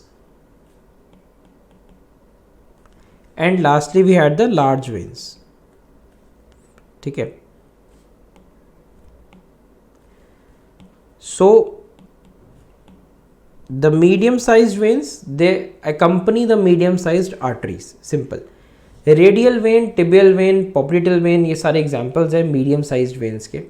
Large veins, tunica adventitia इसमें thickest होती है. It consists of longitudinally arranged smooth muscle cells. ठीक है, examples हैं large veins के, the superior vena कावा, इन्फीरियर वेना कावा हमने देखा था इमेज में भी. ठीक है, मतलब 3D में देखा था हमने. अब have a look at this image, जहाँ पर कनेक्शन देख सकते हैं हम लोग between the arteriole and the venule. ठीक है, बीच में कैपिलरी का प्लेक्सस है, माया जाल दिख रहा है. ठीक है, अब इस केस में यहाँ पर एक वर्ड आ गया प्री कैपिलरी स्फिंक्टर, जो NMC कॉम्पिटेंसी में भी था इफ यू रिमेंबर. ठीक है, स्फिंक्टर मतलब कोई ऐसी चीज़ जो उसको कंट्रोल करेगा. ठीक है, स्फिंक्टर. वेन्स में वॉल्स हाँ कहीं कहीं प्रेजेंट है, कहीं कहीं एब्सेंट है. There are so many examples, वो हम डिस्कस करेंगे इवेंचुअली. ठीक है, हिस्टो में डिटेल में पढ़ोगे इसको, so I am not diving into too much into this topic. Walls है कहाँ नहीं है, everything will be region wise covered, and details में लिस्ट वगैरह and everything you can get in the histology books. Okay, डिफ्योर है histology की standard text book, उसको पढ़ सकते हो फॉर द हिस्टोलॉजी क्लासेस. सो यहाँ पर एक आ गया प्री कैपिलरी स्फिंक्टर, यानी कैपिलरी से पहले एक स्फिंक्टर है, यानी कि जो उसको रोक रहा है. सो रिलैक्स जब होगा स्फिंक्टर तो ये खून जो है आगे कैपिलरी प्लेक्सस में चला जाएगा और फैल जाएगा और फिर कनेक्ट कर जाएगा वेन्यूल में, ठीक है। जब ये स्फिंक्टर्स जो है क्लोज हो गए, बंद हो गए, सो कंट्रैक्टेड है स्फिंक्टर्स, तो ये ब्लड जो है that is not passing to the capillary plexus, ठीक है। एक थोरोफेयर चैनल तो है but that is not sufficient, तो एक कैपिलरी प्लेक्सस में जो खून दौड़ रहा है वो नहीं पहुंच पाएगा अगर ये स्फिंक्टर जो है क्लोज हो जाए, ठीक है। So that is some basic thing which you can remember. फिर आ जाओ इस मेन इंपॉर्टेंट स्लाइड पे जो कि बार बार एग्जाम में पूछी जाती है, the differences between the artery versus veins, ठीक है, जो एग्जाम का बड़ा इंपॉर्टेंट क्वेश्चन है। अगेन ग्रॉस का नहीं है, ये आएगा हिस्टोलॉजी में, ठीक है, तो हिस्टोलॉजी में इंपॉर्टेंट आ जाएगा। सो नाम से ही पता लग रहा है artery vein, this is thicker than the when, ठीक है, मोटी सी आर्टरी होगी, ठीक है, आर्टरी, एंड देन वेन जो होगी वो थिन सी बना दोगे, ठीक है, थिन वेन होगी कंपैरेटिवली, कोलैप्स ल्यूमेन होगा, इरेगुलर सा कोलैप्स सा ल्यूमेन होगा, ठीक है, और ओवल सर्कुलर जो ल्यूमेन होगा पेटेंट होगा, दैट इज आर्टरी का ल्यूमेन। इंटरनल एस्टिग्माइना हमने बात ऑलरेडी कर ली थी, वेन में एब्सेंट होगा, ठीक है। ट्यूनिका मीडिया इस केस में थिकर होगी वेन्स में, इसमें थिनर होगी। Tunica adventitia consist of connective tissue and in this case consist of longitudinal smooth muscle cells and elastic fibres, ठीक है, इस तरीके से अरेंज्ड होगा। अगेन हिस्टोलॉजी में डिटेल में पढ़ेंगे, ठीक है, इसके लिए बॉदर मत करो अभी। लेयर्स सारी की सारी वेल डिफाइंड है इस केस में आर्टरी में, लेकिन स्मॉल और मीडियम साइज वेन्स जो हमने डिस्कस किया उसमें जो लेयर्स हैं वेसल्स की that is not very clearly evident, ठीक है। सो एक ये चीज़ है जो याद रख सकते हैं हम लोग। Then the difference between the capillaries and sinusoids, ठीक है। अब यहाँ पर क्या चीज़ आ गई, कैपिलरीज का साइज छोटा है एज कम्पेयर टू साइनोसॉइड्स। ये सर्कुलर से ल्यूमेन, कैपिलरीज का ल्यूमेन जो है वो सर्कुलर होगा, रेगुलर होगा। ये इरेगुलर साइनोसॉइड्स का जैसे जैसे ल्यूमेन मिलेगा, मैटरनल साइनोसॉइड्स मिलेंगे, एम्ब्रोलॉजी स्टार्ट होगी, पता लगेगा मैटरनल साइड पे कुछ स्पेसेस होती है, साइनोसॉइड्स होते हैं, ब्लड फिल्ड स्पेसेस होते हैं जो कि एम्ब्रोलॉजी में कुछ वीक्स में डेवलपमेंट में देखोगे आफ्टर द इम्प्लांटेशन, प्लेसेंटा में भी देखोगे, ठीक है। देन एंडोथीलियम लाइनिंग होगी यहाँ पर कैपिलरीज में, और यहाँ पर एंडोथीलियल सेल्स होंगे विद फ्यू फेगोसिटिक सेल्स, ठीक है, साइनोसॉइड्स में। बेसल लेमाइना इसमें कॉन्टिन्यूस होगा, इसमें डिसकॉन्टिन्यूस होगा, जो हमने लास्ट वैरायटी ऑफ कैपिलरी में डिस्कस किया था। क्लासिकल एग्जाम्पल्स ये हमने ऑलरेडी डिस्कस कर लिए, कहाँ कहाँ प्रेजेंट होंगी कैपिलरीज, और डिफरेंट वैरायटीज़ हैं कैपिलरीज में भी, बट साइनोसॉइड्स जो हैं वो लिवर, स्प्लीन, लिम्फ नोड और बोन मैरो में क्लासिकली मिलेंगे। सो ये क्लासिकल एग्जाम्पल्स ज़रूर याद रखना है, बिकॉज वाई में पूछे जाते हैं कि साइनोसॉइडल ऑर्गन्स कौन से हैं या साइनोसॉइडल स्पेसेस या साइनोसॉइड्स कहाँ कहाँ मिलेंगे। तो हिपैटिक साइनोसॉइड तो कभी मत भूलना, वो लिवर के चैप्टर में डिटेल में पढ़ेंगे हम, ठीक है, okay. Then that is about the clinical integration. So अभी हमने बहुत चीज़ें डिस्कस करी, इस सब में से बड़ा इंपॉर्टेंट क्लिनिकल पॉइंट्स निकल के आते हैं, ठीक है। सो मैं की पॉइंट्स लिख रहा हूँ। Number 1 that is the function of elastic arteries as a diastolic pump,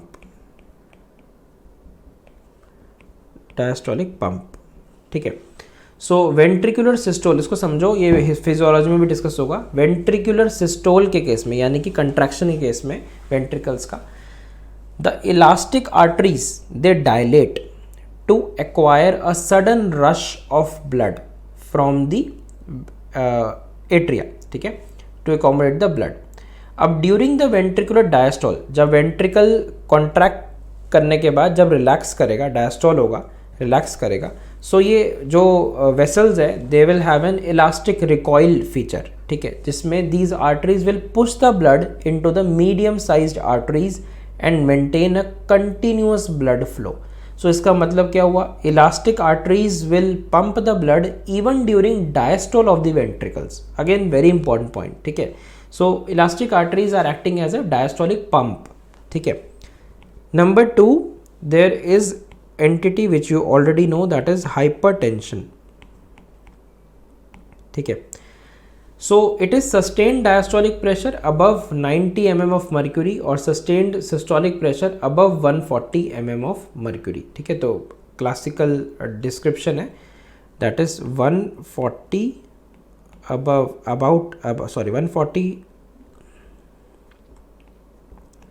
140 by 90 millimetres of mercury से ज़्यादा, ठीक है। इसके डिटेल्स हाइपरटेंशन की मेडिसिन प्रॉफ में पढ़ोगे, ठीक है। 120 बाई 80 नॉर्मल मान के चलते हैं, 130 तक हम नॉर्मल मान लेते हैं, ठीक है। सो ये मोस्टली किस में मिलता है? एल्डरली पीपल में, because increase vascular resistance, atherosclerotic changes हो जाते हैं, वैस्कुलर स्मूथ मसल्स भी इंक्रीज हो जाते हैं, then decreased amount of elastic fibres, increased amount of collagen fibres in the vessel walls, so it affects most commonly the elderly,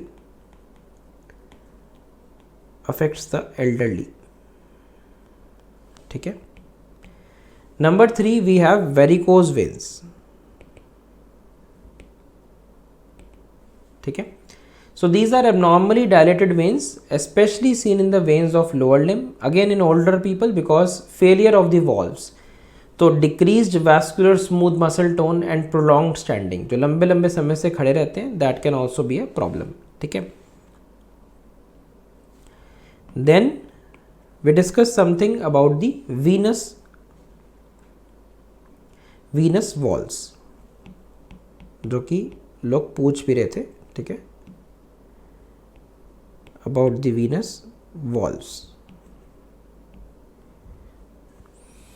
So to maintain a unidirectional blood flow towards the heart, veins have walls. Okay, veins above the heart actually they are.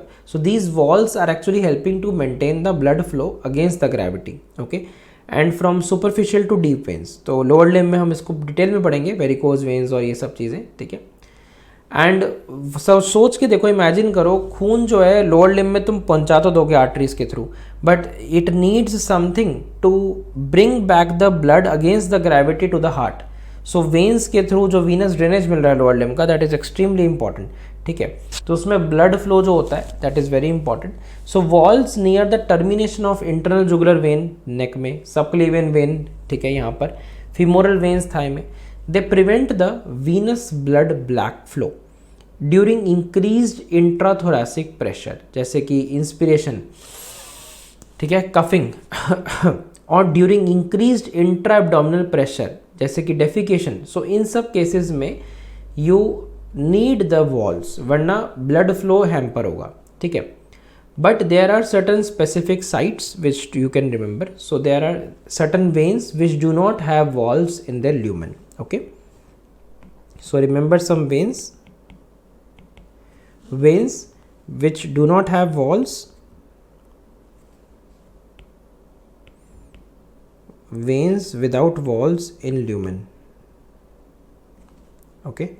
And then we will discuss veins which do not have muscular tissue in their wall. Okay, so veins without muscular tissue in their walls.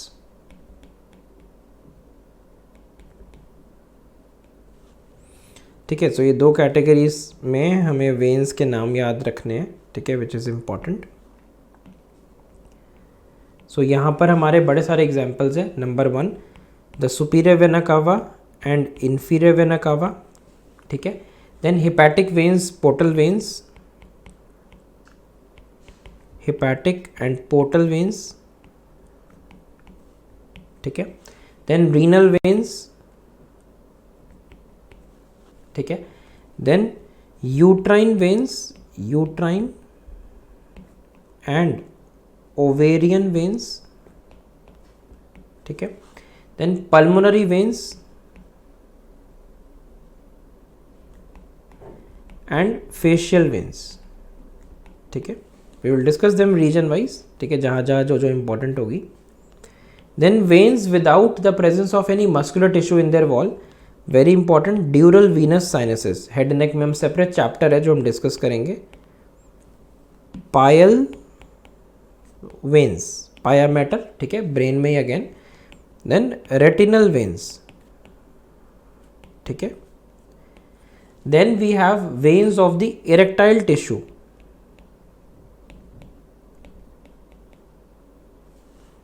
veins of erectile tissue in penis. Okay, so of penis, ठीक है. And last में veins of the spongy bone.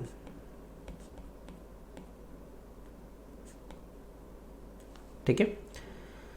So these are certain things about the venous walls which you should remember. And another important point जो कि again viva का सबसे important question है, इसको लिख लेते हैं अलग से.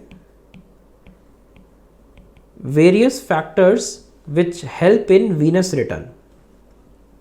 आई में, हाँ, रेटिनल वेन आई में. Factors helping in venous return.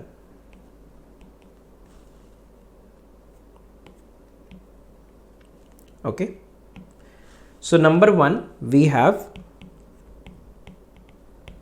the vis-a-tergo. ठीक है, vis-a-tergo effect, that is the forward push of blood from behind by the blood pumped by the heart. ठीक है, सिंपल. इसके बारे में डिटेल में हम पढ़ेंगे लोअर लिम्ब में, सो घबराने की जरूरत नहीं है, बहुत जगह पे हम पढ़ेंगे vis-a-tergo इफेक्ट. ठीक है. Then negative intra thoracic pressure. ठीक है. So the blood is sucked into the heart from all the major veins of the body due to this. Okay. Number 3 we have gravity. Gravity helps in the venous return from the upper part of the body. Okay, simple. Number 4 muscle contractions. So this helps to press the veins passing deep or through the substance of the muscles. So it again will help in the venous return only. So example, very important example in fact, that is the contraction of the calf muscle, soleus. Okay, it helps in the venous return from the lower limb, and that is why it is known as, soleus is known as the peripheral heart. ठीक है, तो दो heart बता दिए मैंने आज. ठीक है, एक मेन हार्ट और एक पेरिफेरल हार्ट जो लोअर लिम्ब में. Number 5 the arterial pulsations. ये सब वाई में पूछे जाते हैं, so please understand them and remember point wise. ठीक है, अपने शब्दों में एक्सप्लेन कर सकते हो.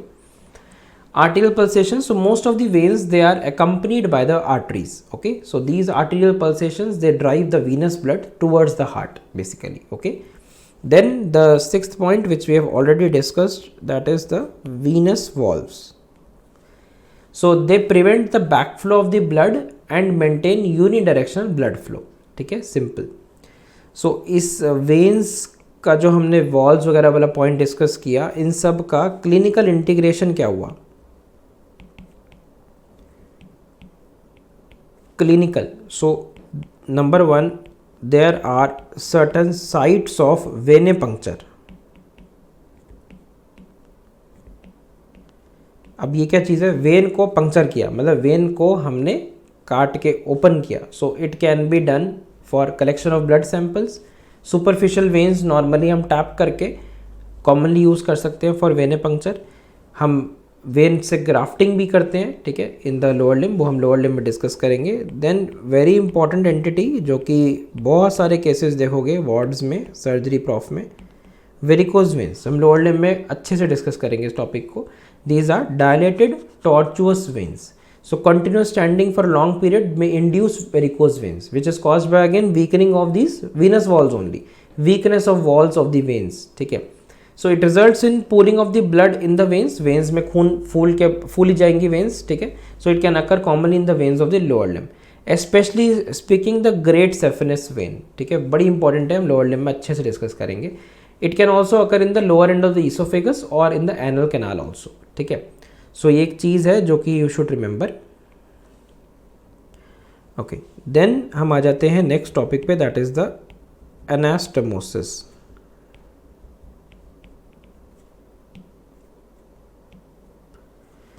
ठीक है। एनास्टमोसिस का मतलब है बेसिकली लिटरल मीनिंग है communication between the neighbouring vessels through a collateral channel. ठीक है, ये वर्ड्स आए थे एनएमसी की लाइंस में if you remember. Anastomosis collateral, collateral मतलब कि साइड पे, साइड वाले, साइडवेज, मतलब अगर तुम्हें एक जगह से दूसरी जगह जाना है, एक सिंपल रास्ता है, लेकिन there is a collateral channel, एक और रास्ता भी है जाने का।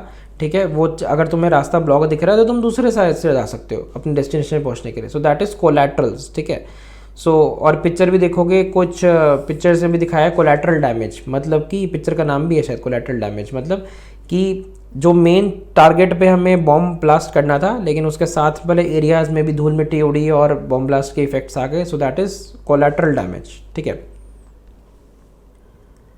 हाँ that is true, you are right. Policemans में भी होता है ये, हम वेरिकोज वेन सेपरेटली डिस्कस करेंगे लोअर लिम्ब में अच्छे से डिटेल में, क्योंकि बहुत इंपॉर्टेंट है। ठीक है, सो अभी तो बस ये बताओ कि है क्या। वेरिकोज वेन भी एक चिड़िया का नाम है, बस अभी तो यही पता करना है फिलहाल के लिए। ठीक है, एग्जाम्स के लिए फिलहाल अभी तुमसे कोई एक्सपेक्ट नहीं करेगा कि तुम्हें A to Z पूरा पता हो। ठीक है, सो एनास्टमोसिस का मतलब समझ में आया। So there are 3 types of anastomosis. ठीक है, नंबर 1,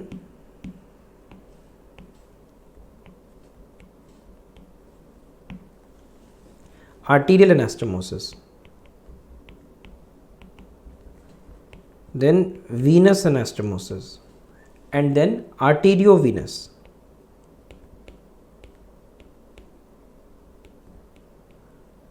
arteriovenous। ठीक है, अब आर्टीरियल एनास्टमोसिस नाम से पता लग रहा है between communication between the 2 arteries. अब ये एक्चुअली में जो हो सकता है पोटेंशियल या एक्चुअल एनास्टमोसिस भी कहते हैं इसे। सो आर्टीरियल एनास्टमोसिस फर्दर हम डिवाइड कर सकते हैं। Arterial anastomosis can be further 2 types, that is the actual and then there is a potential arterial anastomosis. ठीक है, सो इसको स्प्लिट कर लेते हैं इंटू 2। आर्टीरियल को 2 में डिवाइड किया, एक्चुअल एंड पोटेंशियल। ठीक है, एक्चुअल में भी फर्दर 2 टाइप्स हैं। Number 1 that is the end to end anastomosis और दूसरा है कन्वर्जेंट एनास्टमोसिस। ठीक है, ओके, एंड टू एंड मतलब आर्टरीज एंड टू एंड आपस में कनेक्टेड है। So that means palmar arches हमने डिस्कस किया था अपर लिम्ब में, सिमिलरली पैर में plantar arches, circle of Willis हम ब्रेन में पढ़ेंगे अच्छे से डिटेल में। ठीक है, सो वहाँ पर एंड टू एंड एनास्टमोसिस हो रहा है। ठीक है, labial branches of the facial artery. ठीक है, यहाँ पर भी एंड टू एंड एनास्टमोसिस है, बहुत जगह हम पढ़ेंगे एनास्टमोसिस, सब जगह है बहुत जगह, लेकिन that is very important also. Okay, then convergent anastomosis, that means 2 arteries they join to form a larger artery. ठीक है, for example the vertebral arteries they join to form a larger basilar artery. ठीक है, हम यहाँ पर देख सकते हैं, इफ यू नोटिस दिस, इसको हम हटाएं, सिस्टम में जाते हैं, जस्ट हैव अ लुक, इसको हम यहाँ पर आर्टीरियल सिस्टम, सॉरी यहाँ पर जो हमारी आर्टरीज थी, मेजर आर्टरीज जो मोटी मोटी हैं उनकी हम बात कर रहे हैं। सो यहाँ पर ये जो आर्टरी जा रही है that is the vertebral artery. ठीक है, वर्टिब्रल आर्टरी को हम अंदर जाके स्कल के अंदर घुस जाते हैं।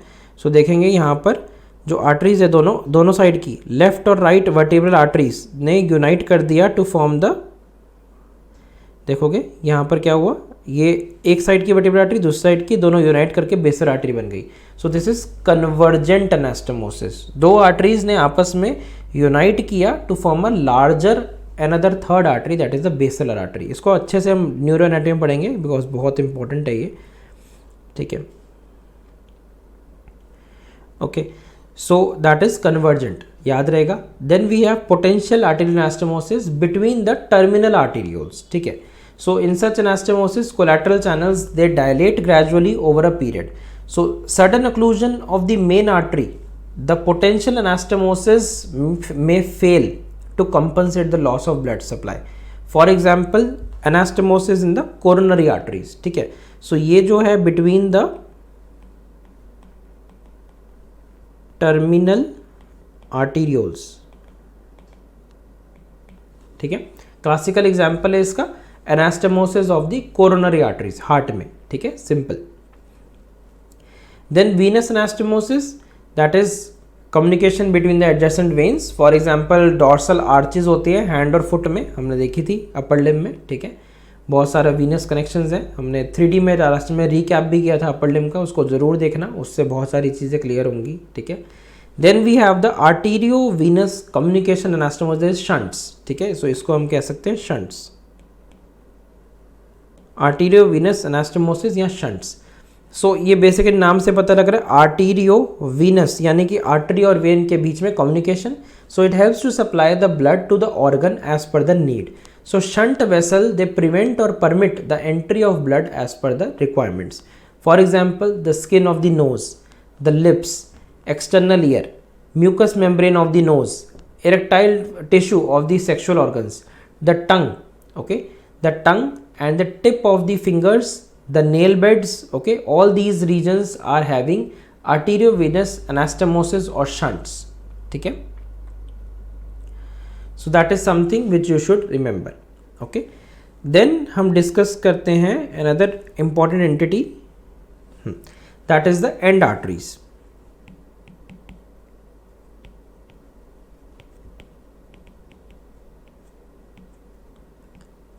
Okay, end arteries किसे कहते हैं? So end arteries are the arteries or we can say the branches which do not anastomose with the adjacent arteries. Okay, so those are known as end arteries. So इसके बड़े classical examples हैं जो कि पूछे भी जाते हैं viva में. सो please remember them. Number 1 that is a central artery of retina.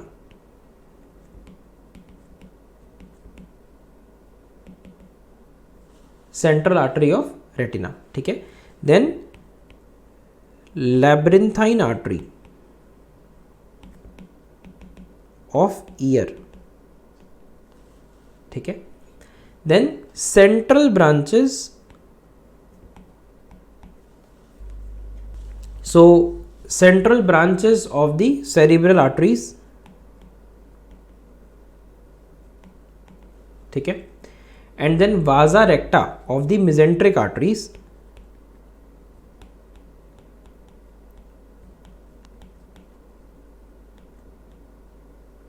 ये सब हम पढ़ेंगे. ठीक है, एब्डोमेन में आ जाएंगी वाजा रेक्टा जो कि वेन्स हैं एकम्पनिंग कर रही हैं आर्टरीज को हम पढ़ेंगे. Mesenteric arteries, mesentery is all about the intestines वाली पास में हम आर्टरीज पढ़ेंगे डिटेल में. ठीक है, superior mesenteric artery, inferior mesenteric artery, ये सब हम पढ़ेंगे. ठीक है, then the various arteries of spleen, kidney, ठीक है, लंग्स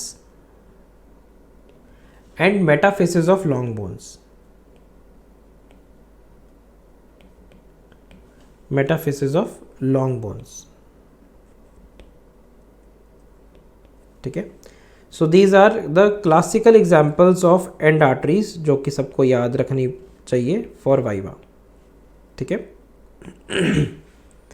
सो क्यों इंपॉर्टेंट है एंड आर्टरी? मैं रिपीट करता हूँ, एंड आर्टरीज और arteries which or you can say the arteries or their branches which do not anastomose with any adjacent arteries. यानी खत्म हो गई, लास्ट आर्टरी है, दैट इज एंड आर्टरी. ठीक है, so if the end artery is blocked, ये मान लो कोई थ्रोम्बस आके फंस गया वहाँ पे, ब्लॉक कर दिया, so the area supplied by such artery will undergo ischaemia and necrosis.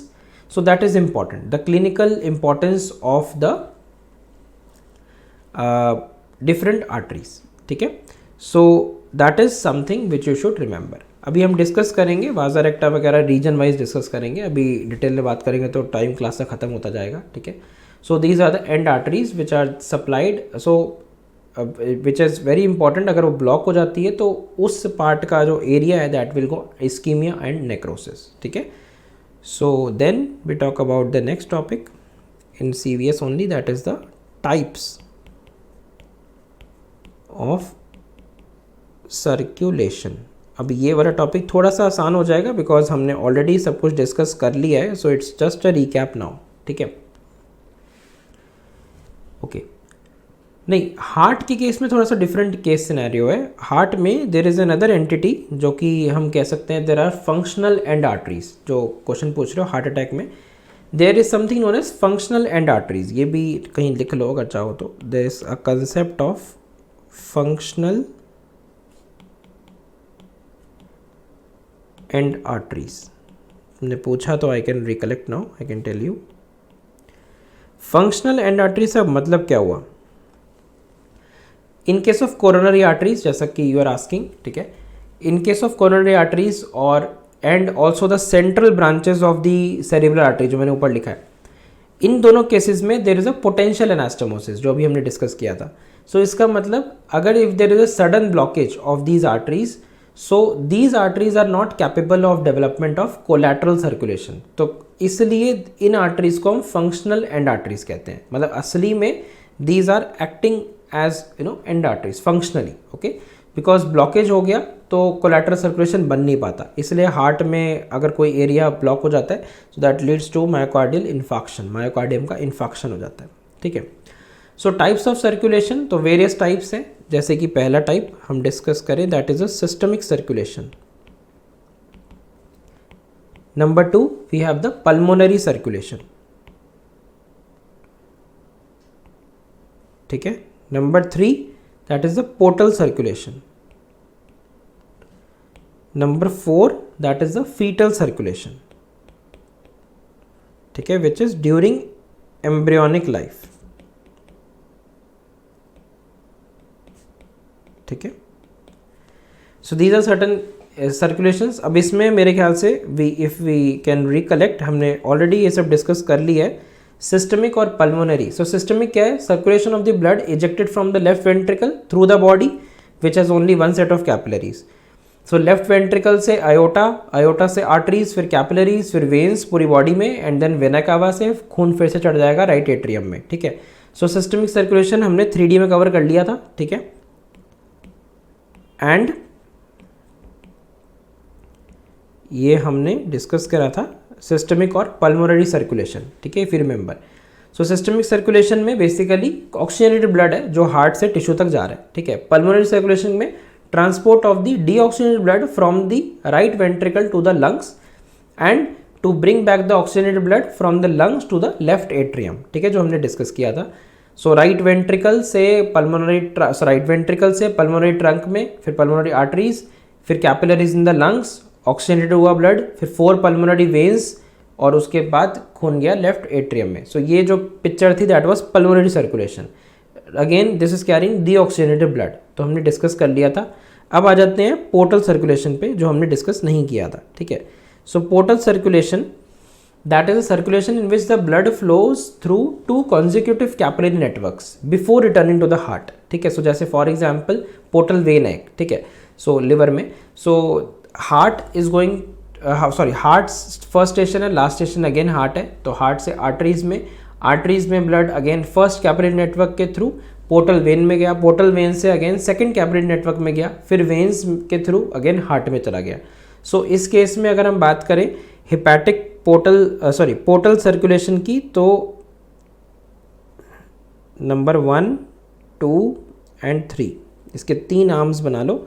So number 1 we have the hepatic portal system हर सर्कुलेशन,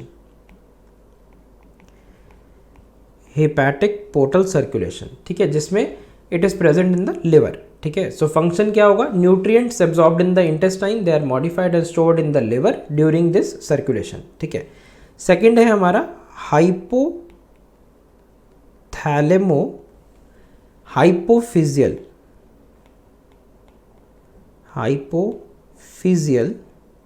पोर्टल सिस्टम, ठीक है। इसमें से यहाँ पोर्टल हटा देते, लिखा ही हुआ है, ठीक है। सो हाइपोफिजियल पोर्टल सिस्टम या सर्कुलेशन, तो ये कहाँ पे होगा? हाइपोफिजियल वर्ड आ गया, दैट मीन्स पिट्यूटरी, ठीक है, that means pituitary. Hypophysis is the other word for pituitary, ये तो डिस्कस किया होगा, 11th-12th में पढ़ा हुआ हमने, ठीक है।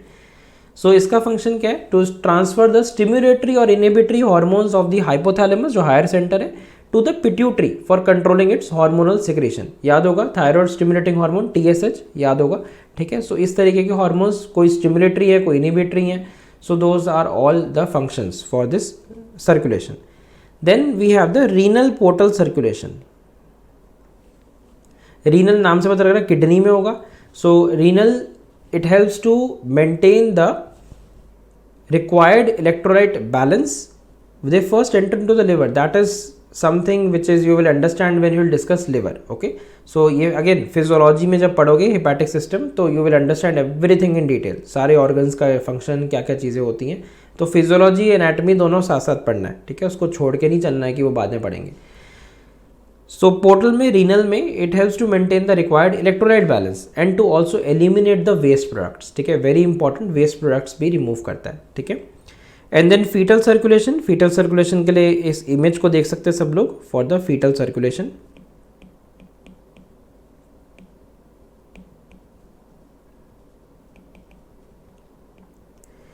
ठीक है, फीटल सर्कुलेशन में developing foetus is actually receiving the nutrition from the placenta only, and the foetus is actually dependent on the mother for certain nutrients and oxygen intake.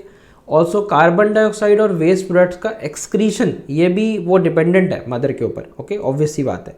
अब यहाँ पर अगर if you notice there are certain different special structures which are in the foetal circulation which are very important. You will read in embryology actually. अभी मैं यहाँ पर बहुत detail में नहीं जा सकता बिकॉज वो टाइम एक्सीड कर जाएगा, बट अभी ये समझ लो कि this will be discussed, foetal circulation पूरा डिस्कस होगा एम्ब्रोलॉजी में अगेन. ठीक है, सो स्पेशल स्ट्रक्चर्स में अगर हम देखें तो यहाँ पर पहला स्पेशल स्ट्रक्चर जो है that is the placenta only. ठीक है, डिफरेंट कलर यूज़ करना चाहिए, आई थिंक बेटर रहेगा. प्लेसेंटा हो गया. ठीक है, placenta is a site of exchange of substances between the mother and foetus. ठीक है, and then we have the umbilical vein. ठीक है, which is carrying the nutrients and oxygen to the foetus. Okay, then we have the umbilical arteries यहाँ पर. ठीक है, विच are actually carrying the waste products and carbon dioxide away from the foetus. ठीक है, and then we have the foramen ovale. ये सारे important features है जो कि वहाँ पढ़ोगे डिटेल में. ठीक है, फोरामिन ओवेल यहाँ पर भी है और फोरामिन ओवेल कल में भी पढ़ेंगे. हेड एंड नेक में दो जगह है, यहाँ पर याद रखना, फीटल सर्कुलेशन अलग है. So foramen ovale helps the blood to bypass the lungs. ठीक है, सो देख सकते हैं यहाँ पर एरो भी मार्क हुआ है. ठीक है, तो यहाँ पर थोड़ी सी मिक्सिंग होती है. फीटल सर्कुलेशन में ब्लड थोड़ा सा ऑक्सीजन डीऑक्सीजन मिक्स हो जाता है, जबकि एडल्ट लाइफ में ऐसा नहीं है. So foramen ovale, it helps the blood to bypass the lungs. It transmits most of the blood from the right atrium to the left atrium. मतलब नीचे नहीं, साइड में एट्रियम, इंटर एट्रियल ट्रांसफर हो रहा है फोरामेन ओवेल के through. Arrow के through देख सकते हैं सब लोग इस इमेज में. Then we have another important structure that is the ductus venosus. अब ये क्या बोला है? Ductus venosus transmits the oxygenated blood from the umbilical vein, जो नीचे दिख रही है लाल में, umbilical vein and left branch of the portal vein. ठीक है, जो इसमें बनी नहीं हुई है but there is portal vein also, left branch होगी उसकी. ठीक है, which transmits the blood to the inferior vena cava and thus the blood bypasses the liver. ठीक है, तो लिवर को देख सकते हो, कोई भी अंदर नहीं जा रहा, लिवर को बाईपास करता हुआ निकल गया. दैट इज डक्टस वेनोसस का role. Then we have ductus arteriosus. ठीक है, इसमें देख सकते हैं this is the ductus arteriosus which is actually helping the blood to bypass the fetal lungs. ठीक है, तो यहाँ पर lungs ही bypass हो सकते हैं blood में, blood, so that is it transmits the blood from the left pulmonary artery to the aorta, direct aorta में खून भेज देगा. ठीक है, तो बहुत मिक्सिंग है, देख सकते हो पूरा एकदम खिचड़ी पकी हुई है. फीटल सर्कुलेशन में मिक्सिंग ही मिक्सिंग हो रहा है. कहाँ कहाँ क्या मिक्सिंग हो रही है वो एम्ब्रियोलॉजी की बुक्स में डिटेल में पढ़ सकते हैं सब लोग. ठीक है, so this is just a recap to understand the differences between the systemic and the pulmonary circulation. मैंने इसको notes में डाल दिया है. everything is same as we have discussed. इसको अच्छे से you can revise because questions आते हैं इसके ऊपर, so I have put this as a table. Similarly a different table for blood vascular system versus lymphatic system. इसको you can go through and read out the things because ये बहुत ही basic चीज़ें हम already discuss कर चुके हैं, so don't need to waste any further time on this. okay, then before we go on further, इसमें यहीं पर हम एक और चीज़ डिस्कस कर लेते थे quickly, that was the NMC की competency also before we go to the next topic, the clinical. अब क्लिनिकल में बड़े इंपॉर्टेंट वर्ड आ जाते हैं जो कि कॉम्पिटेंसी में, दैट इज़ नंबर 1 थ्रोम्बोसिस. ये बार बार जगह जगह बुक्स में और तुम्हारे क्लासेस में ये वर्ड सुनने को मिलेगा किसी ना किसी से. So this meaning you should understand कि थ्रोम्बोसिस होता क्या है. Thrombosis is basically a medical condition characterised by the formation of a blood clot. यानी कि थ्रोम्बस। तो थ्रोम्बस का बनना इज थ्रोम्बोसिस। कहाँ पे बनेगा? Inside the blood vessel, simple, ठीक है, एक साधारण भाषा में। अब ये करेगा क्या? ब्लड क्लॉट है तो ऑब्स्ट्रक्ट करेगा पूरा या फिर पार्शली ब्लॉक करेगा एक अफेक्टेड ब्लड वेसल को। सो नॉर्मल ब्लड फ्लो जो है हमारा अफेक्ट हो जाएगा, डिसरप्ट हो जाएगा। सो ये कहाँ कहाँ हो सकता है थ्रोम्बोसिस? आर्टरीज में भी हो सकता है, वेन्स में भी हो सकता है। कैवर्नस साइनस थ्रोम्बोसिस हम पढ़ेंगे हेड नेक में, शॉर्ट नोट आता है, बड़ा इंपॉर्टेंट है। आर्टरीज में ब्लॉकेज हो जाता है, ये तो पता होगा, आर्टरीज में ब्लॉकेज हो जाता है। So that is again it can occur in arteries और वेन्स। अब thrombus it can dislodge from its original, जो ब्लॉक क्लॉट था वो अपनी जगह से खिसक के कहीं और जा सकता है। So that can form embolus, ठीक है। और एम्बोलस का बन के आगे चले जाना, ब्लॉक करना फर्दर, दैट इज एम्बोलिज्म। अब वो this embolism can actually potentially block the smaller blood vessels कहीं पे भी पूरी बॉडी में।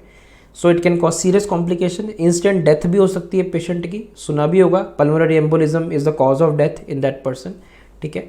सो पल्मोनरी एम्बोलिज्म हो सकता है, एग्जाम्पल पल्मोनरी एम्बोलिज्म और स्ट्रोक, ठीक है। Stroke is nothing but cerebrovascular accident, CVA, that is सेरिब्रोवैस्कुलर accident, ठीक है, सेरिब्रल वेसल्स का एक्सीडेंट, दैट इज CVA। एक चैप्टर है मेडिसिन के प्रॉफ में, अच्छे से पढ़ोगे डिटेल में, ठीक है। सो अब इसका कॉज क्या है? थ्रोम्बोसिस होता क्यों क्यों है, ठीक है। थ्रोम्बोसिस के कॉजेज क्या क्या में माने जाएंगे? Number 1, endothelial damage. एंडोथीलियम हमने डिस्कस किया था, वो डैमेज हो सकता है कैसे? इंजरी से, ट्रॉमा, सर्जरी या फिर इन्फ्लामेशन। तो इस केसेस से एंडोथीलियम में डैमेज हो सकता है। Then there can be stasis और blood flow disturbance, blood flow disturbance, prolonged immobility, example long periods of bed rest या फिर air travel, congestive heart failure, venous insufficiencies, इस केसेस में ये प्रॉब्लम हो सकती है। Then certain hyper coagulability disorders, okay, hyper coagulability disorders, increased tendency to clot, blood clot, ठीक है। देन वेसल वॉल इंजरी, ठीक है, वेसल वॉल इंजरी,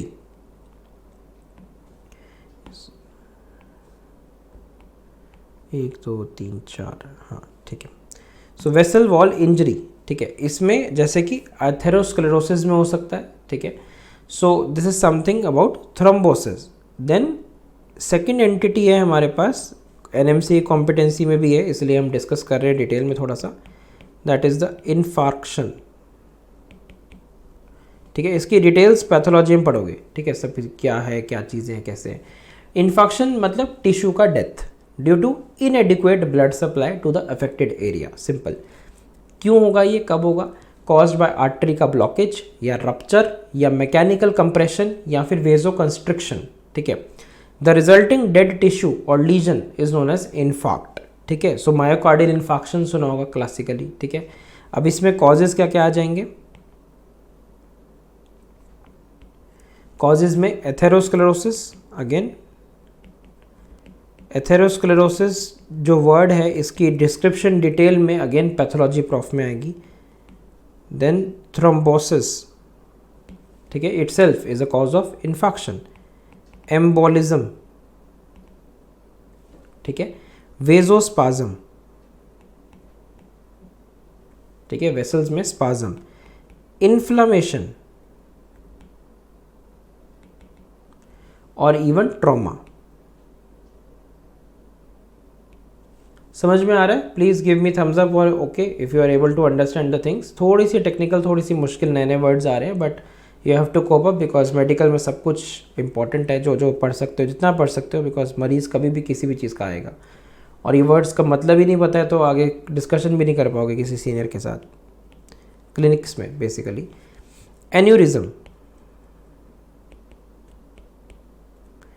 एन्यूरिज्म का लिटरल मीनिंग है sac like dilatation of the arterial wall, simple, ठीक है। Arterial की wall जो है वो सैक लाइक डायलिटेशन है उसमें, ठीक है, that is the aneurysm, okay. So that can happen because of its weakness, so it is associated with the replacement of elastic fibers with the collagen fibers, ठीक है। ये मोस्ट कॉमनली ओल्ड एज में दिखता है, ठीक है, because of atherosclerosis, syphilis या फिर मार्फन सिंड्रोम पढ़ेंगे बाद में, ठीक है। So this is nothing but sac like dilatation, okay, of arterial wall,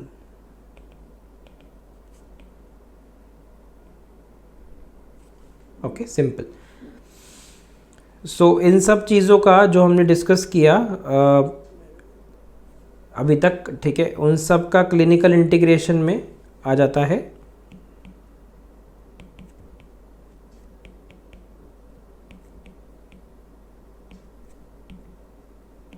that is the DVT, deep vein thrombosis. तो क्या होता है, in medium sized veins specially lower limb में थ्रोम्बस जो है वो फॉर्म कर सकता है। स्पेशली पेशेंट्स जो प्रोलॉन्ग बेड रेस्ट पे हैं या ऑर्थोपेडिक्स के केसेस है, फ्रैक्चर के केसेस पड़े हैं, कास्ट लगा के एडमिटेड है वार्ड्स में ट्रीटमेंट ऑफ फ्रैक्चर से केसेस में। So parts of such clots can get separated and enter the pulmonary circulation and pulmonary embolism कर सकते हैं, इवन डीप वेन्स में थ्रोम्बोसिस कर सकते हैं, simple. It's a very serious disease, ठीक है, जो कि अगर ये सेट इन हो जाता है, सर्जरी में पढ़ोगे इसको डिटेल में, तो बड़ी प्रॉब्लम है, पेशेंट की डेथ भी हो सकती है, बचा भी नहीं पाओगे, ठीक है।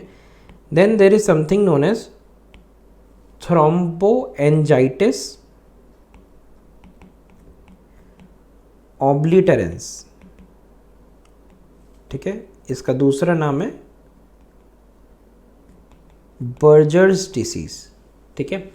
ये क्या है, recurring progressive inflammation and thrombosis यानी क्लॉटिंग ऑफ स्मॉल और मीडियम साइज्ड आर्टरीज या वेन्स ऑफ हैंड और फीट। थ्रोम्बो मतलब थ्रोम्बस, एंजाइटिस मतलब वेसल्स, ऑब्लिटरेंस मतलब ब्लॉकेज, ठीक है, सिंपल। इसको मतलब अगर पकड़ोगे, यूजुअली ये लोअर लिम्स में मिलता है, ठीक है, और ये मिलता है टोबैको यूजर्स में और स्मोकर्स में, ठीक है। एंड मेन सिम्टम होगा pen in the affected areas. So that's it about the cardiovascular system. So thank you so much for this. I hope the discussion was fruitful and you understood some things out of this topic. Next topic पे हम आ जाते हैं quickly without wasting time. That is the lymphatic system. So lymphatic system, let's begin the lymphatic system. अब lymphatic system में we have again certain competencies to discuss, ठीक है। So we will talk about certain components and functions of the lymphatic system, ठीक है। We will describe the structure of the lymph capillaries and mechanism of lymph circulation. We will also understand the concept of lymphedema and spread of tumors. सब thrombosis है, okay, actually I agree, सब मुश्किल लगेगा, but क्या कर सकते हो, you have to you know read it again and again. एक बार में समझ नहीं आएगा, आई अंडरस्टैंड, थोड़ा सा टफ है, चीज़ें बहुत सारी हैं। The more you study deeply the more you will understand, ठीक है। तो एक बार में नहीं आएगा, you have to read it again and again, ठीक है। Welcome to MBBS। अभी तक तुम सोच रहे थे 11th-12th की पढ़ाई है, वो तो 2-3 बार 10 बार रिविजन करके जाते थे, ठीक है, लेकिन अब यहाँ रिविजन का कोर्स ही नहीं कंप्लीट होगा, MBBS में इतना सिलेबस है, ठीक है। So explaining the concept of lymphedema and spread of tumors via the lymphatics and venous system, ठीक है, ये सारे हमारे important competencies हैं lymphatics में, ठीक है। So let us dive into this topic, lymphatic system, okay। अब lymphatics के लिए हम ग्रीन पकड़ लेते हैं।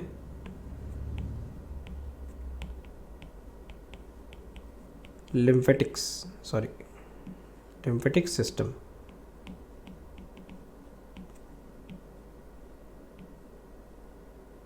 ठीक।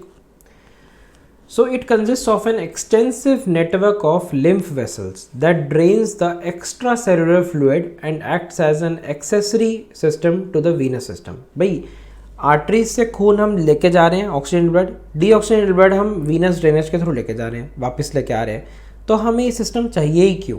ठीक है, खुद सोच के देखो, हमें तीसरा सिस्टम क्यों चाहिए?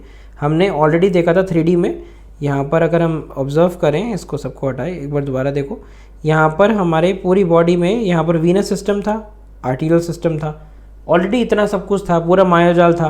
अब हमने यहाँ पर एक लिम्फेटिक सिस्टम एक और लगा दिया, बताओ, ग्रीन कलर का लिम्फेटिक सिस्टम भी लगा दिया। इसका पूरा काम क्या है? हर जगह देखो लिम्फेटिक्स रन कर रहे हैं, ढेर सारी जगह पे, ठीक है।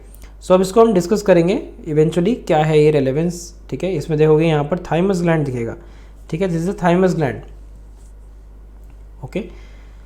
सो हम भी डिस्कस करेंगे सेपरेटली लिम्फॉइड ऑर्गन्स वगैरह। अब देखोगे हर जगह लिम्फेटिक्स, ग्रीन ग्रीन नेटवर्क तुम्हें हर जगह दिखेगा, पूरी बॉडी में मल्टीपल जगह पे रन करता हुआ दिखेगा। कुछ नोड्यूलर से स्ट्रक्चर्स दिखेंगे, कुछ लिम्फ नोड्स हैं, ठीक है, दीज आर लिम्फ नोड्स, ठीक है, जगह जगह पे है बॉडी में जहाँ से वो लिम्फेटिक ड्रेनेज लेके आ रहे हैं। और एक चीज़ और नोटिस करो यहाँ पर, मैं इसमें अगर जूम इन करूँ, just let me show you here, ये हमारा जो ग्रीन चैनल था, जो ग्रीन सा नेटवर्क था, थोरेसिक डक्ट है, इधर हम आएंगे दोबारा वापस। थोरेसिक डक्ट जो ग्रीन वाला है वो ओपन किस में कर रहा है? अरे ये कैसे हो गया? ये तो वेन में चला गया। मतलब कि जो एक्सेसरी सिस्टम है, lymphatic system, this is actually draining into the venous system only. तो अल्टीमेट जो नाली है that is the venous system, ठीक है, venous drainage, drainage main channel venous drainage ही है। तो लिम्फेटिक ड्रेनेज भी है जो अल्टीमेटली लिम्फेटिक ड्रेनेज भी वीनस ड्रेनेज में जा रही है, ठीक है।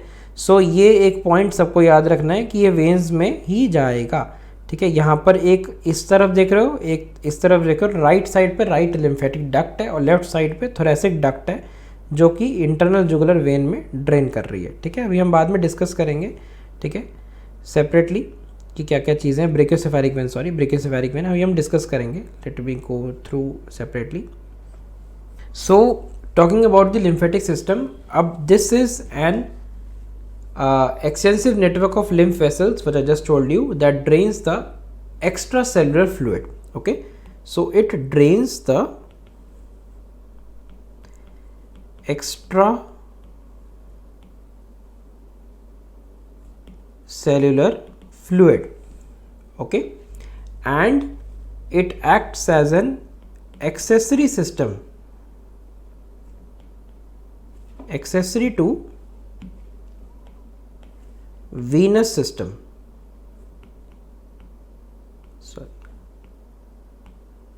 venous system, ठीक है, accessory to venous system. So what are the functions? As you can understand now, it drains the, मैं बताए तो orally, I hope that is understandable क्योंकि वो basic सी चीज़ है. So it helps to drain the excess extracellular fluid to the venous system.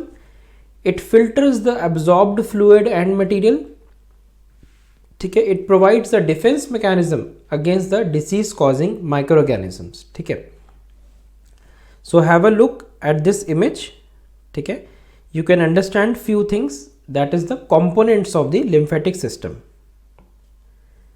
Let us talk about the components of this lymphatic system. So what are the components? Number one, that is the lymph itself. Number two, that is lymph capillaries and lymph vessels. Lymph capillaries and lymph vessels. We will study one by one कि क्या क्या चीजें हैं. Then lymphoid organs. Okay. Number 4, we have the epithelio lymphoid system.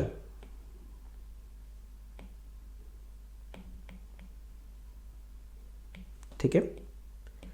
Number 5, we have the bone marrow. ठीक है. So these are the different components of the lymphatic system जो कि you all should know. ठीक है. So इस image में भी you can see few of the components. Number 1, you can see the lymph which is actually flowing through green color, ठीक है. Then lymph capillaries दिख रही हैं इस इमेज में, lymph vessels दिख रही हैं, ठीक है. हम बात करेंगे वन बाय वन कि क्या चीज़ें कैसे कनेक्टेड है. And then we have the lymphoid organs जो कि इसमें नहीं दिख रहे हैं, but there are lymphoid organs जो हम डिस्कस करेंगे. देन lymph nodes, जैसे for example lymph nodes is a lymphoid organ, ठीक है, जो हम डिस्कस करेंगे. Then we have the lymphatic ducts, ठीक है, जो कि अगेन चैनल्स हैं जो हम डिस्कस करेंगे in a while. Okay, so that is about the components which you should understand, ठीक है.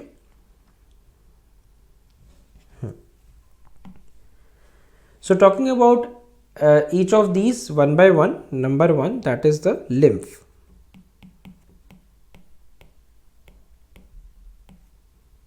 ठीक है. अब lymph is a fluid that flows through the lymphatic vessels and lymph nodes. It is pale. Please give me thumbs up or something. हो कि चले गए हो सब लोग चैट में, please give me something. I don't see your faces, पता नहीं सो गए हो या चले गए हो, बिकॉज थोड़ी सी क्लास लेंदी है I know, but it's beneficial for all of you only because general anatomy वरना स्किप हो जाती है. You don't study so many things. General anatomy में बहुत कुछ है. If you study this properly many things will be clear, ठीक है. So please show your presence if you are there. Only handful of students, तो मुझे students के नाम भी याद हो गए हैं, ठीक है, जो चैट में रिलेटिवली मैसेजेस करते रहते हैं, but most of them just attending. So थोड़ा सा give something in the chat so that I know there are new faces, new people in the chat. रहोगे तो सीखोगे, वरना कुछ नहीं सीखने को मिलेगा. Lymph. So it is a pale, clear, watery fluid. ठीक है, simple. It is a pale,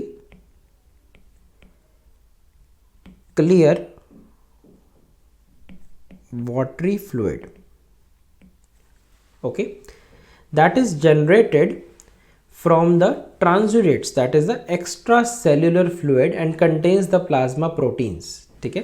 It also contains white blood cells, predominantly lymphocytes, ठीक है. अब it also contains large fat molecules known as chylomicrons. Again ये physiology में पढ़ोगे इसके बारे में डिटेल में, ठीक है. chylomicrons. मैं कीवर्ड्स मेंशन कर रहा हूँ ताकि you know what to read and what to understand. Video भी देख लोगे तो you will understand again and again things. So large fat molecules है chylomicrons which are absorbed from the intestines, ठीक है. Such lymph containing large amount of fat molecules, it looks similar to milk and hence this is known as chyle, ठीक है. Abdomen surgery prof में इसके बारे में detail में पढ़ोगे काइल, ठीक है. Lymph can also contain cancerous cells, viruses, bacteria and even foreign material. So basically ये सारी चीज़ें भी lymphatic route के थ्रू spread कर सकता है, ठीक है. So that is again very very very important. Clinical entity एक इससे link है, that is the lymphedema. Okay. Lymphedema. Oedema मतलब स्वेलिंग, ठीक है. सो एडिमा स्वेलिंग और लिम्फ मतलब हमें पता है. तो accumulation of excess lymphatic fluid in the tissue, it leads to swelling. अब ये कहाँ पर मिलता है? क्लासिकली लिम्ब्स में मिलेगा. It occurs to the failure of lymphatic drainage. Common causes क्या होंगे? जैसे कि नाम भी सुना होगा शायद सबने,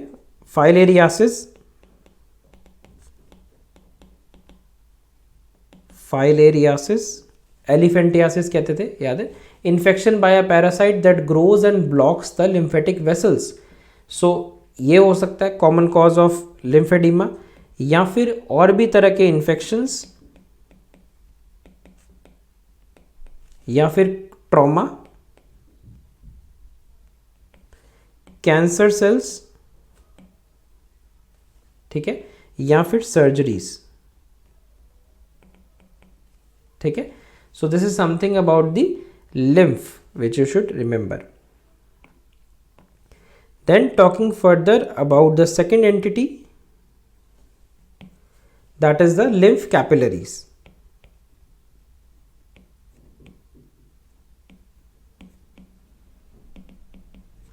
Lymph capillaries, they begin in the tissue as blind ended sacs, okay.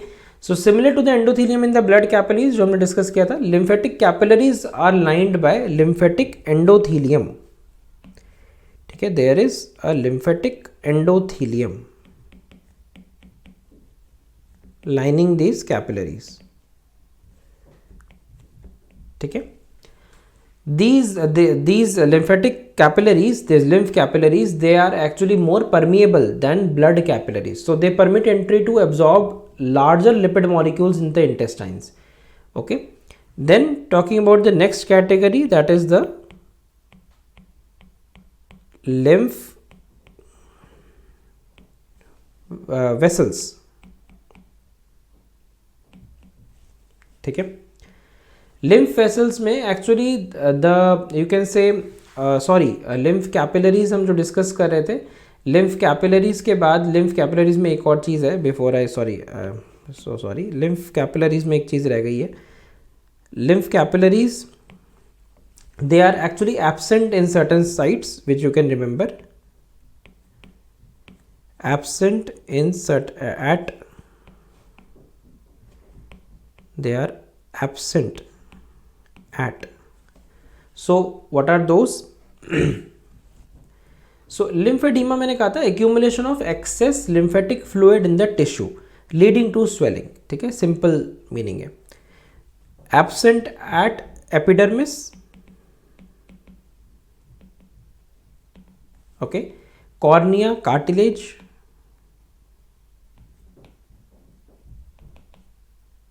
Okay, और हेयर्स आ जाएंगे. देन वी हैव नेल्स, ठीक है.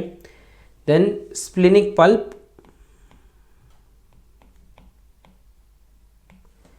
Bone marrow,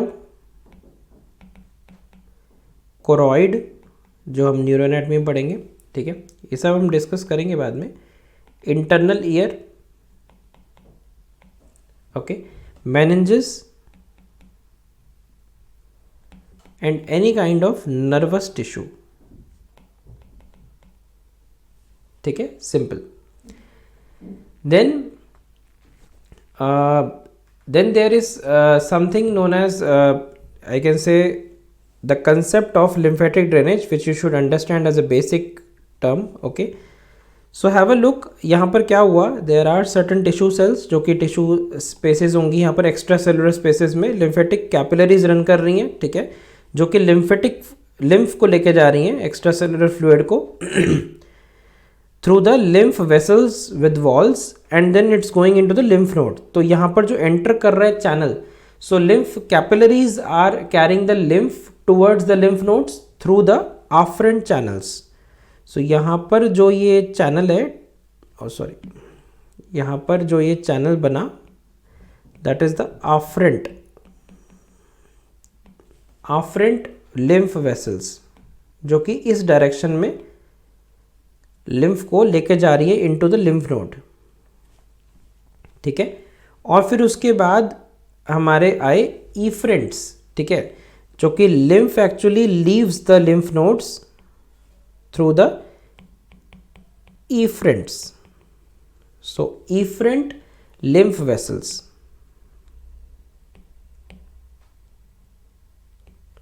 okay. तो ये एक बेसिक कॉन्सेप्ट है लिम्फेटिक ड्रेनेज का, पूरी बॉडी में बहुत जगह पढ़ोगे लिम्फेटिक ड्रेनेज, तो एक बेसिक कंसेप्ट पता होना चाहिए लिम्फेटिक ड्रेनेज के बारे में, ठीक है. सो अब एक और इमेज देख लेते हैं इसके बाद. हाँ, हैव अ लुक. यहाँ पर ये दिख रहा है बीडेड सा अपीयरेंस, इस केस में एक बीड लाइक अपीयरेंस सा लग रहा है, ठीक है. So basically the larger lymph vessels they have beaded appearance, okay. You can remember this.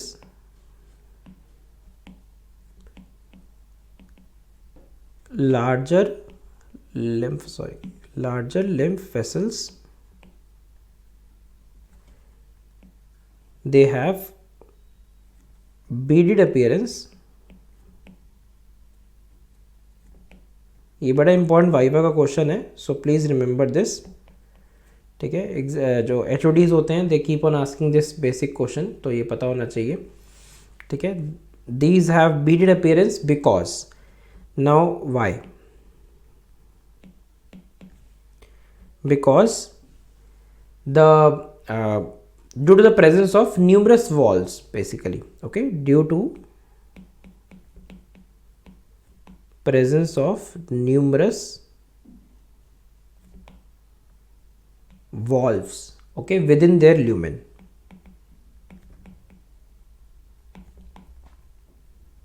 Right, which actually helps to maintain, which maintains a unidirectional flow. ये बहुत ही इंपॉर्टेंट क्वेश्चन है वाइवा का, सो प्लीज रिमेंबर दिस. ये external examiners जो आते हैं they keep on asking this questions lymphatics के बारे में, ठीक है. सो मैं पहले से ही बता के चल रहा हूँ, सो थोड़ा ध्यान रखना. बहुत सालों से मैं देख रहा हूँ एग्जाम्स होते हुए, कंडक्ट होते हुए, so I know what they keep on asking, ठीक है. So please pay attention to this. Then इसी इमेज में हम देख लेते हैं एक और चीज़ before we go to that, ठीक है. सो lymphatic vessels they bring the lymph to the series of lymph nodes in the entire body, ठीक है. These nodes they filter the fluid to remove the foreign particles and microorganisms, and smaller lymph vessels they merge to form larger lymph vessels. Simple story, ठीक है. So larger lymph vessels जो अभी हमने इतनी कहानी कर रहे हैं, larger lymph vessels that includes certain trunks, okay. What are those?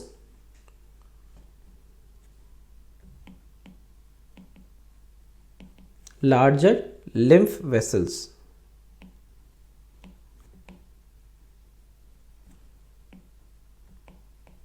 okay.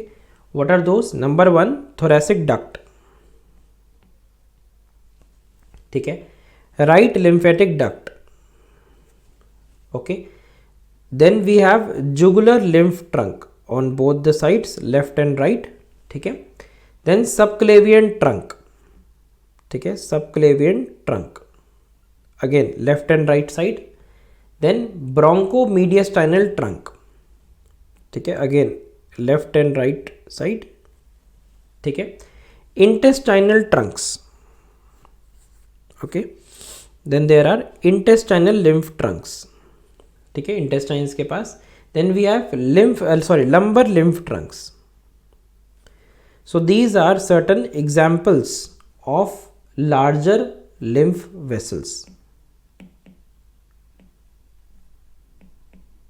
Sorry, it includes,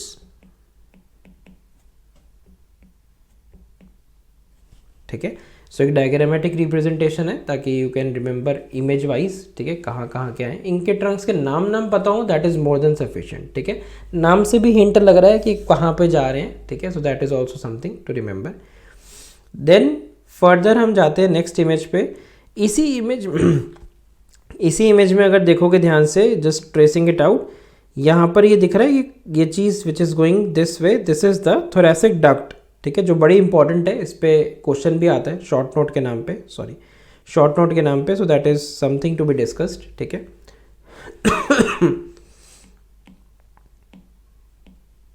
the thoracic duct, ठीक है. अब इसके बारे में कुछ चीज़ जाननी है, ठीक है. Let me show you thoracic duct again, okay. Apple pen. Sir on average first year में कितनी बार सिलेबस रिवाइज होता है एंड हम अपना पूरा दम लगाकर कितनी बार रिविज़न कर सकते हैं? बड़ा मुश्किल है ये रिवीजन कर पाना. करके देखो, ट्राई करो. एक स्टेज टेस्ट आएगा, उसमें मुझे प्लीज़ फीडबैक देना कि कितनी बार रिवाइज करके गए हो. सिलेबस कंप्लीट कर लोगे, बहुत बड़ी बात हो जाएगी. MBBS में ये हार्ड बिटर ट्रुथ है, ठीक है. सिलेबस कंप्लीट ही नहीं होता. क्यों नहीं कंप्लीट होता? बिकॉज इतना सारी चीज़ें हैं पढ़ने को. अब उसका सबसे अच्छा तरीका होता है कुछ इंपॉर्टेंट टॉपिक्स पहले करके बैठ जाओ, अच्छे से रिवाइज कर लो, याद कर लो, रिवाइज कर लो, बार बार समझ लो, रिवाइज कर लो, पढ़ लो इंपॉर्टेंट टॉपिक्स को ज़्यादा बार, ठीक है. और बाकी पूरे सिलेबस को, जो कि नेवर एंडिंग सिलेबस है, उसको एक बार रीडिंग ज़रूर लगाने की कोशिश करो, क्योंकि कभी कभी एग्जाम में, वाइवा में कुछ भी पूछ लेते हैं रिमोटली, तो अगर बेसिक्स नहीं पता होंगे तो साफ़ हो जाएगा सब कुछ, ठीक है. सो अब हम एक्चुअली थोरेसिक डक्ट को देखना चाह रहे थे. थोरेसिक डक्ट को मैंने आइसोलेट किया है, जस्ट हैव अ लुक. ये इस रीजन में इस तरीके से रन कर रही है. So thoracic duct is a largest lymphatic vessel in the body. It is about 45 centimetre long and 5 millimetre wide. ठीक है, ये एक इम्पॉर्टेंट चीज़ है। ठीक है, इसी की बीडेड अपीयरेंस होती है जो अभी हमने डिस्कस किया, बीड्स के फॉर्म में ये लाई करती है। ये पोजीशन देख लो कहाँ पे है ये। ठीक है, एंड ये बनती कहाँ से है, कैसे बनती है, इसको देख लेते हैं हम। थोड़ा सा लिम्फेटिक्स को कम करते हैं इसमें।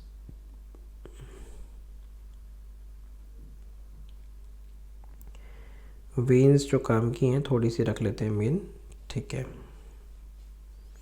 ओके। सो जो हमारी थोरेसिक डक्ट है, ठीक है, जो कि हमारी इस साइड पे लाई कर रही है, ठीक है, इसको हम अगर just wait 1 second, fed others, right, इसमें से हमें हार्ट भी हटाना ही पड़ेगा।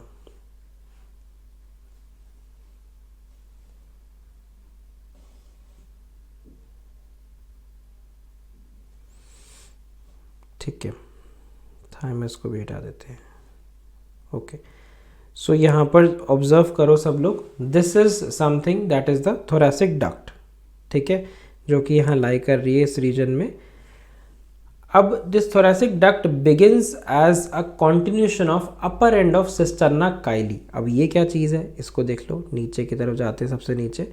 यहाँ पर एक्चुअली नीचे से बिगिनिंग हो रही है। ठीक है, ऑपोजिट है। हम आर्टरीज में बोलते थे ना, ऊपर से शुरू हो रही थी, ओरिजिन स्टार्टिंग पॉइंट था, ऐसा नहीं है। थोरेसिक डक्ट में नीचे से शुरू हो रही है एंड स्टार्टिंग पॉइंट है ये वाला डायलेटेड सा पार्ट दिख रहा है, this is the cisterna chyli. ठीक है, सो इसके बारे में हम बाद में डिस्कस करेंगे डिटेल में, सिस्टर्ना काइली के बारे में। ठीक है, so this is something known as cisterna chyli. Okay, जो कि एक सैक्युलर डायलिटेशन दिख रहा है लिम्फेटिक टिश्यू का। Okay, which is formed by the union of certain trunks. ठीक है, इसको डिटेल में बाद में पढ़ोगे when we will discuss the abdomen. Abdomen में सिस्टर्ना काइली सेपरेटली हम डिस्कस करेंगे। ठीक है, सो ये स्टार्टिंग पॉइंट हो गया इस थोरेसिक डक्ट के लिए। ठीक है, so formation you can say thoracic duct begins as a continuation of the upper end of the cisterna chyli. कहाँ पे, at the lower border of the at the lower border of the 12 thoracic vertebra. ठीक है, इस region में lump sum मिलेगा। ठीक है, and it enters the thoracic cavity. Thoracic duct जो है, नाम से ही पता लग रहा है, थोरेसिक डक्ट थोरेसिक कैविटी में एंटर कर रही है। ठीक है, and ascends upwards. Okay, termination कहाँ था, हमने देख ही लिया था। इट टर्मिनेट्स और opens at the left jugulo subclavian angle. ठीक है, जंक्शन ऑफ दी, इसको हम देख लेते हैं, वेन्स में डाल देते हैं। ठीक है, देखोगे यहाँ पर ये ओपन हो रही है, कहाँ पे, एट द जुगुलो सबक्लेवियन, यानी कि junction of the left jugular internal jugular vein and left subclavian vein. So ये एंगल है जहाँ पे ये ओपन हो रही है। ठीक है, सबक्लेवियन वेन और इंटरनल जुगुलर वेन के एंगल पे। ठीक है, ये टर्मिनेशन और स्टार्टिंग पॉइंट याद हो गया, सिस्टर्ना काइली और जुगुलो सबक्लेवियन एंगल। ठीक है, सब उसके बाद हम आ जाते हैं एरिया ऑफ ड्रेनेज पे, जो कि पूछा जाता है थ्योरी में। ठीक है, एंड वाइवा में भी। ओके, सो थोरेसिक डक्ट हमने कहा this is the largest lymphatic vessel.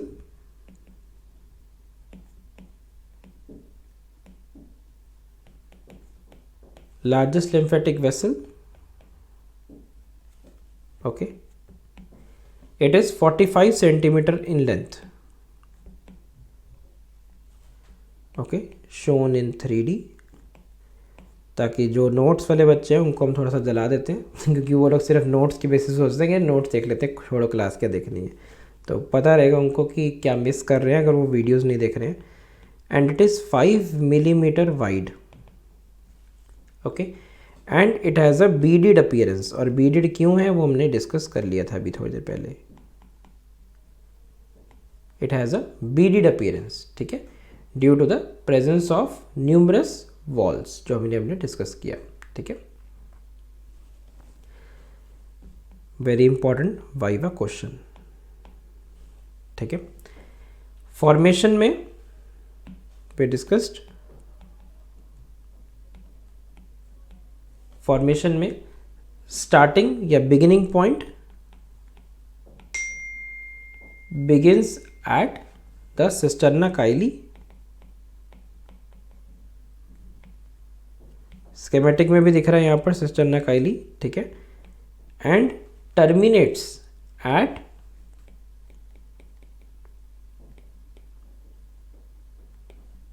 The jugulo subclavian angle, jugulo subclavian angle, ठीक है, राइट। अब बड़ा इंपॉर्टेंट क्वेश्चन है कि पूरी बॉडी में से कौन सा एरिया ये ड्रेन करता है, ठीक है। So areas of drainage is extremely important, so please remember thoracic duct के लिए, so it drains all the parts, I can just write areas of drainage.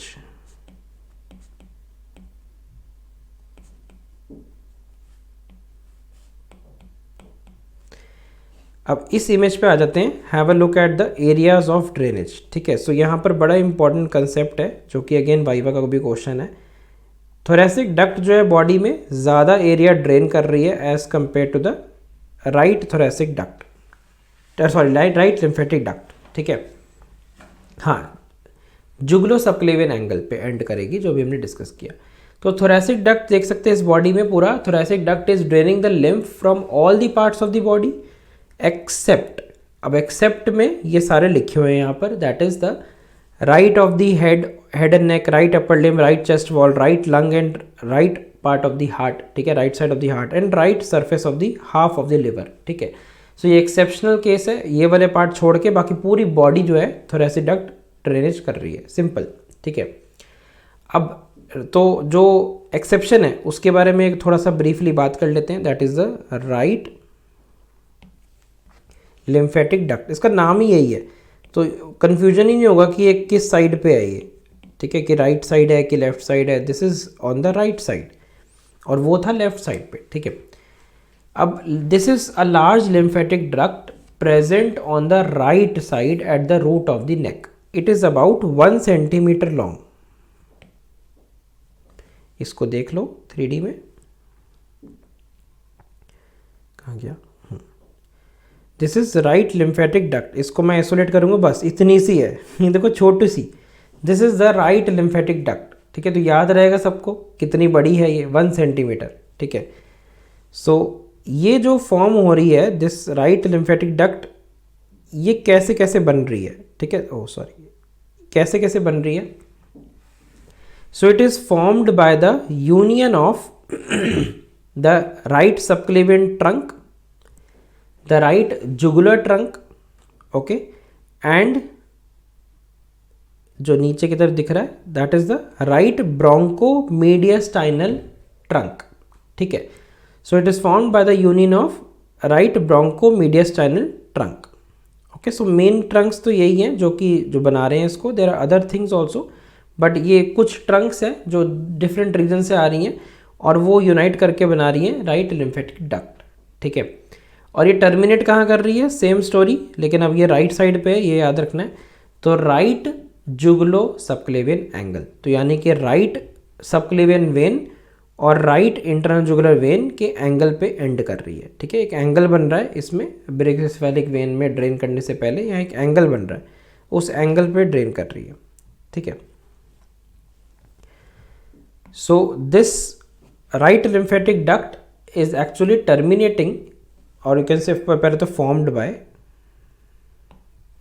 हमने ग्रीन कलर यूज किया, ठीक है, formation that is by union of, और भी Trunks हैं लेकिन जो इंपॉर्टेंट वाली हैं एग्जाम के लिए याद रखने के लिए वो याद रख लो, that is a right jugular trunk, number 2 right subclavian trunk,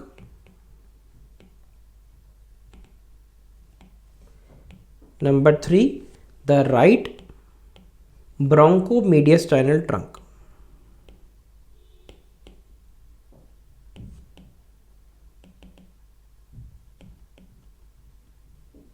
ठीक है।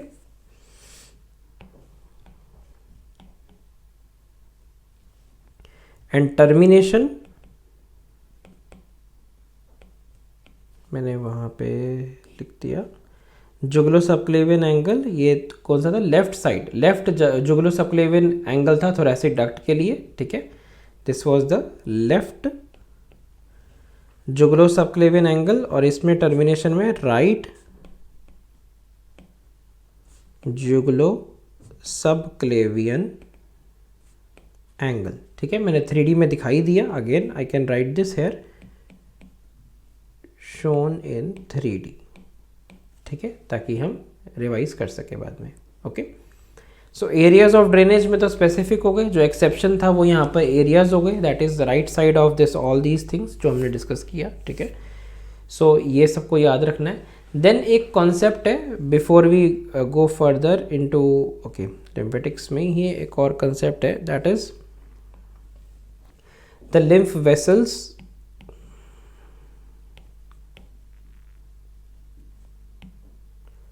can be divided into two categories, that is number one the superficial lymph vessels, ठीक है, and deep, ठीक है। so this is basically the lymph vessels they are subdivided into superficial and deep according to the locations, ठीक है। superficial present in superficial fascia, deep जो है deep present deep to deep fascia, so they are mostly accompanying the blood vessels only, deep वाले, ठीक है। अब factors कुछ है जो कि help करेंगे lymphatic drainage में, that I am not writing, वो समझ मतलब you can understand। skeletal muscle contractions होंगे, वो pressure बनाएंगे lymphatic vessels में, ठीक है। valves होंगे lymphatic vessels में which will maintain the unidirectional blood flow। Contraction of smooth muscles in the wall of the lymph vessels can also be the cause for helping in the lymphatic drainage, ठीक है। So just write the heading here, that is the factors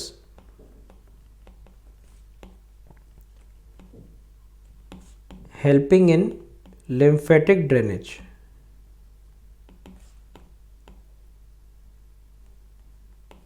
ठीक है। So that would include the contraction of smooth muscles in the wall of lymph vessels, pulsations of the adjacent arteries, ठीक है।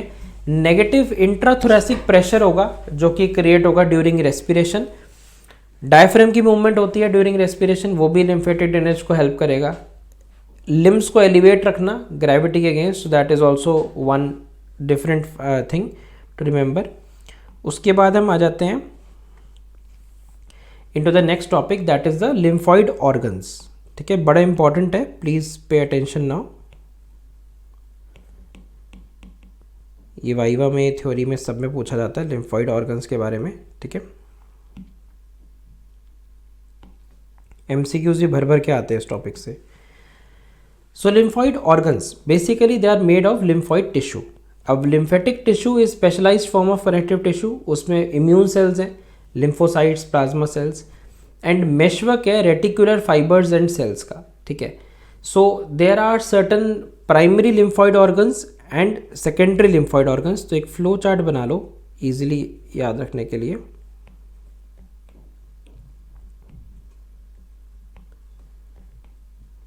ठीक है, so number one we have the primary lymphoid organs and we have the secondary,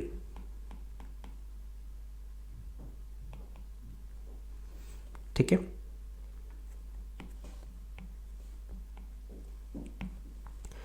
so primary में हमारे आ जाते हैं the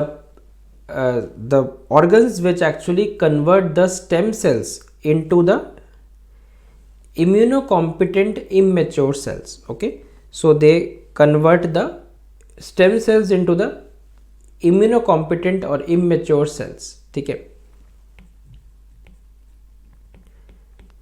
convert the stem cells into immunocompetent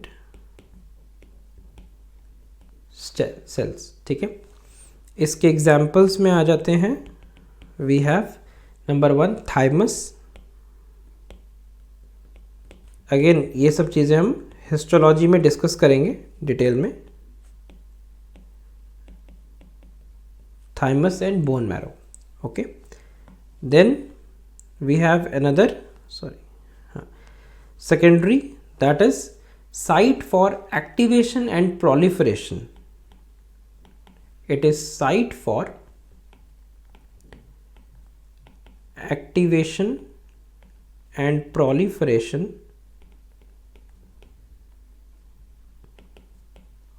of the immunocompetent cells.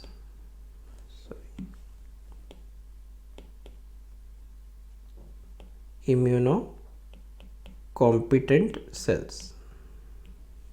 ठीक है, क्लासिकल एग्जाम्पल्स इसके हो गए, that is the spleen,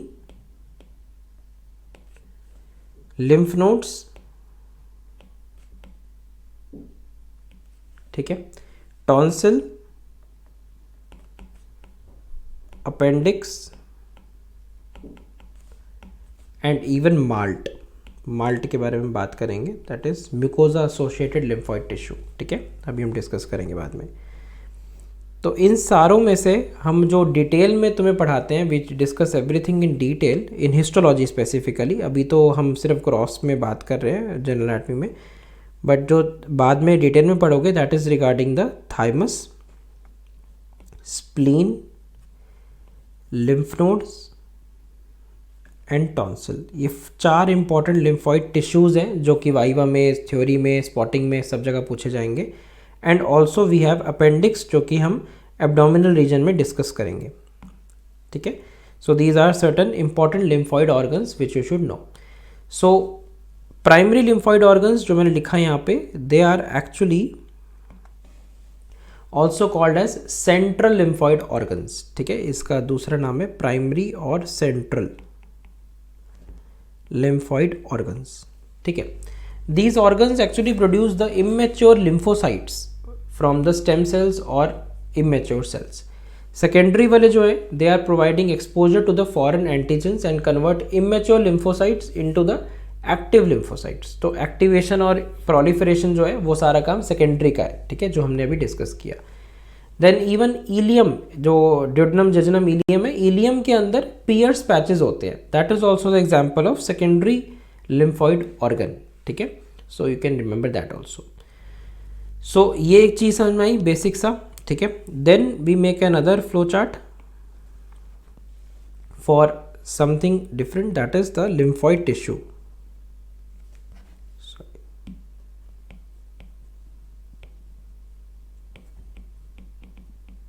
lymphoid tissue.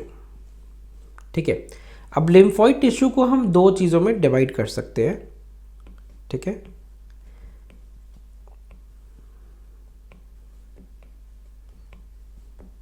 Number 1 that is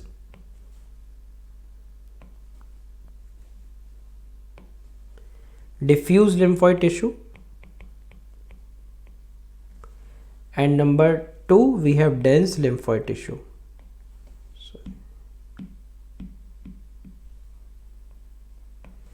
We have dense lymphoid tissue.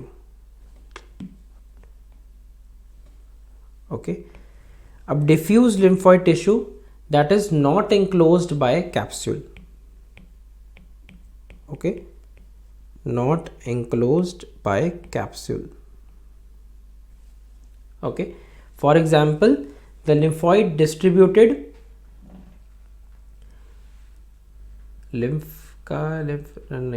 I didn't get your question. Please reframe your query.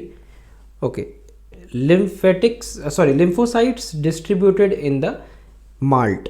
Okay, so that is the lymphocytes in malt, that is mucosa associated lymphoid tissue. ठीक है, dense में क्या होता है? It is enclosed within capsule.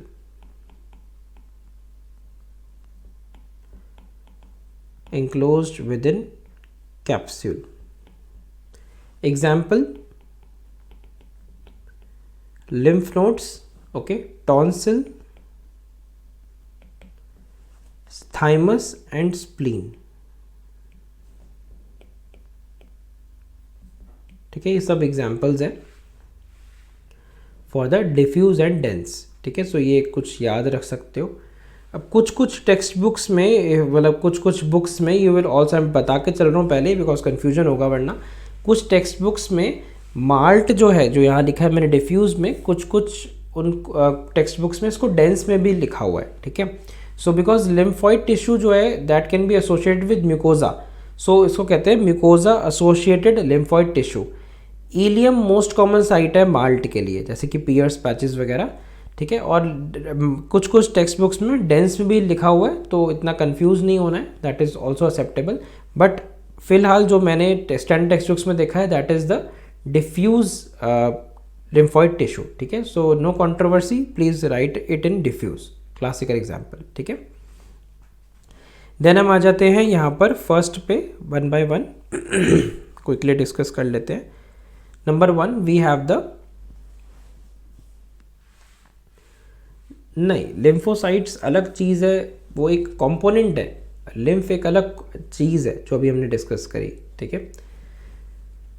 Okay, तो first is the lymphatic follicle और lymphatic nodule which you can see in this image, ठीक है। सो इसमें क्या होता है, it is a well circumscribed concentration of lymphatic cells, ढेर सारे लिम्फेटिक सेल्स हैं, ठीक है। Okay, in this image you can see ढेर सारे लिम्फेटिक सेल्स हैं।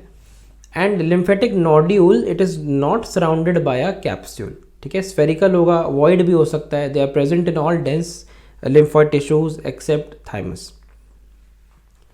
अब लिम्फॉइड नोड्यूल्स जो है समझ में आया क्या बेसिक चीज़ है। इसमें सेंटर में एक चीज़ याद रखनी है कि there is a germinal centre, ठीक है, बिल्कुल एकदम बीचों बीच यहाँ पर लाइटली स्टेन्ड एरिया है, that is a germinal centre.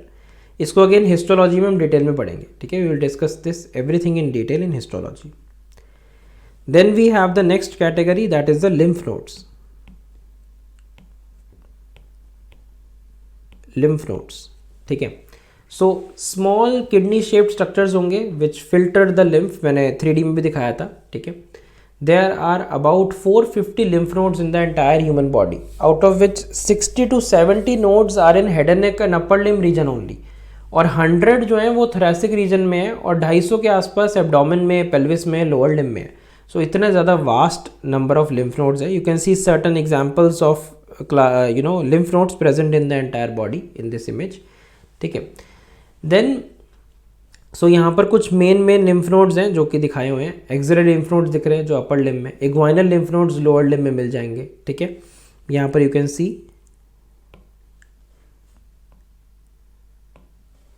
Axillary lymph nodes, inguinal lymph nodes, ठीक है, इन the lower limb. Cervical lymph nodes जो कि हेड नेक में बहुत इंपॉर्टेंट है, हम पढ़ेंगे डिटेल में। Mediastinal lymph nodes thoracic region में है, ठीक है। आयोटिक लिम्फ नोड्स हैं एब्डोमिनल रीजन में, मेन सेंट्रल लिम्फ नोड्स है जहाँ पर सारा लिम्फ जाके डिपॉजिट होगा। Then we have iliac group of lymph nodes in the pelvic region, ठीक है। ऐसे सुपरफिशियल ग्रुप होगा कुछ, ऐसे कुछ डीप होगा, ठीक है। Superficial will be arranged in the superficial fascia along the veins, जैसे इंटरनल जुगुलर वेन के अराउंड कुछ मिल जाएंगे lymph nodes. Lymph nodes deep में भी लोकेटेड हो सकते हैं, डीप फेशिया के डीप में मिल जाएंगे। So they are lying along the arteries, तो डीप में आर्टरीज होती हैं तो वहाँ मिलेंगे। सुपरफिशियल जो नोड्स होंगे those will drain into the deep nodes, ठीक है। तो ये एक इंपॉर्टेंट फीचर है जो कि you should know about the lymph nodes as a whole, ठीक है। So please remember this, okay. Then उसके बाद हम आ जाते हैं another image, see this is a flow chart depicting the entire structure of the lymph node, ठीक है। So before we go in seat, एक चीज़ मैं सबको पहले ही बता रहा हूँ, ये टॉपिक पूरा का पूरा हिस्टोलॉजी में कवर्ड है, ठीक है। सो इसको चाहे जनरल एनाटॉमी बुक से पढ़ो या बेटर रहेगा हिस्टोलॉजी के टेक्स्ट बुक से पढ़ो, ठीक है। वहाँ पर डिटेल में ऑथेंटिक चीज़ें मिलेंगी, ठीक है। सो मैंने एक फ्लो चार्ट यहाँ रखा है बहुत डिटेल में हम नहीं जाएंगे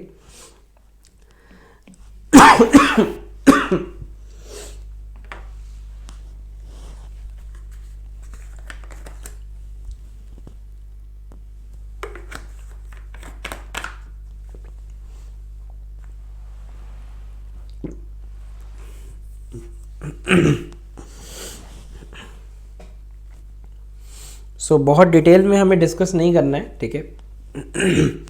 जो इसके मेन फीचर्स हैं वो इस फ्लो चार्ट से देख सकते हैं, दैट इज़ द कैप्सूल, फिर पेरेन्काइमा होगा जो फर्दर स्प्लिट हो जाता है कॉर्टेक्स और मेडुला में। कॉर्टेक्स में भी ऑटो नोडुलर कॉर्टेक्स और पैरा कॉर्टेक्स, ठीक है। देन बीच में रेटिकुलर नेटवर्क है and we have certain sinuses जो कि सब कैप्सुलर, ट्रिबेकुलर, मेडुलरी साइनसेस, ये हम डिटेल में डिस्कस करेंगे जब हम इस तरह का हिस्टोलॉजी की क्लास में डिस्कशन डिटेल में लेंगे, ठीक है। यहाँ पर मेन चीज़ देख सकते हो इफ्रेंट लिम्फेटिक वेसल दिख रहा है एंड आफ्रेंट जहाँ से लिम्फ इसके अंदर आ रहा है, ठीक है। एंड कुछ जहाँ पे लिम्फेटिक जो लिम्फ है it is coming out of the lymph node. यहाँ पर देख सकते हैं जर्मिनल सेंटर दिख रहा है, ठीक है। सेंटर में, इसके सेंटर में यहाँ पर जर्मिनल सेंटर मिलेगा। एक लिम्फेटिक नोड्यूल है, उसके सेंटर में लिम्फेटिक जर्मिनल सेंटर है, ठीक है। इस तरीके की पिक्चर मिलती है जो हिस्टोलॉजी में हम डिस्कस करेंगे। बाहर एक कैप्सूल सी लगी होगी, ठीक है। सिमिलरली देन थाइमस की स्टोरी है। थाइमस में भी again we have capsule, parenchyma and epithelio reticular cells, ठीक है, जो अगेन हम वहाँ पर डिस्कस करेंगे डिटेल में, इसमें कोई घबराने की बात नहीं है, ठीक है। And before I jump to the next thymus, एक चीज़ और लिख लेते हैं यहाँ पर छोटा सा, that is the clinical, that is about lymphadenitis,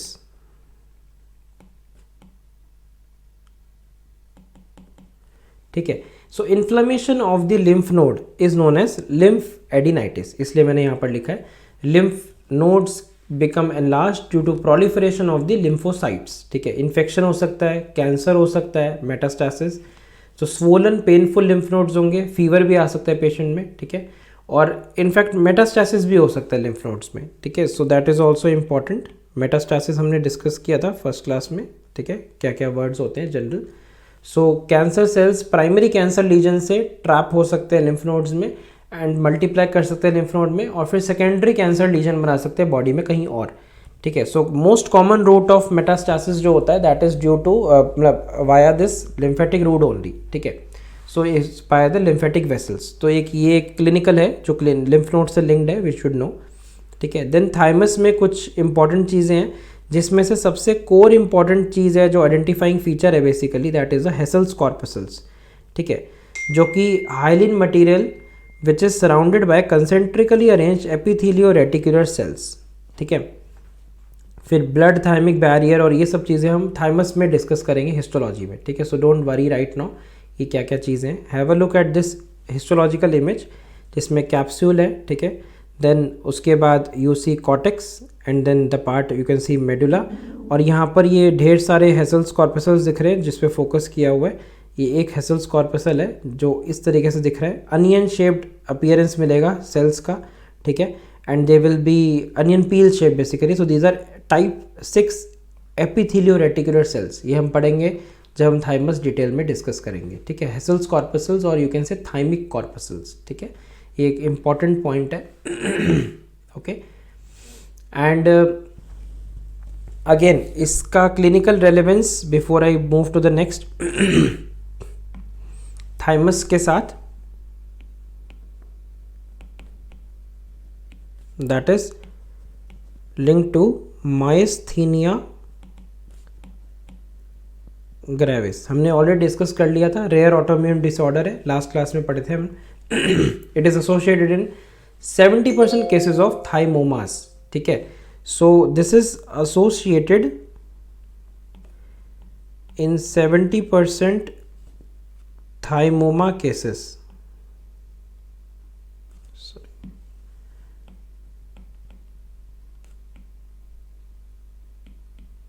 ठीक है। That is the tumour of the epithelio reticular cells जो भी हमने देखे।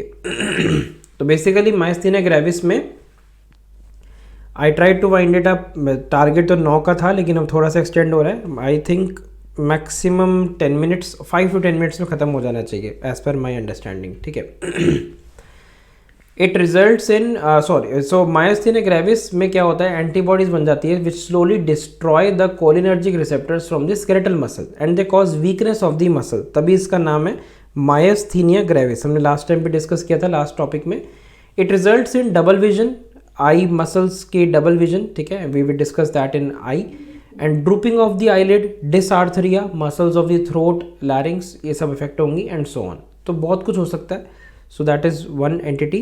Then we similarly have the spleen, जिसमें again capsule with trabeculae. Parenchyma में we have white pulp, red pulp and marginal zone, जिसमें से ये दोनों क्वेश्चंस बनते हैं जो हम अगेन स्प्लीन में बाद में डिस्कस करेंगे. मैंने अभी बस फ्लो चार्ट रख दिया ताकि एक रिकैप्चुलेशन कर सको.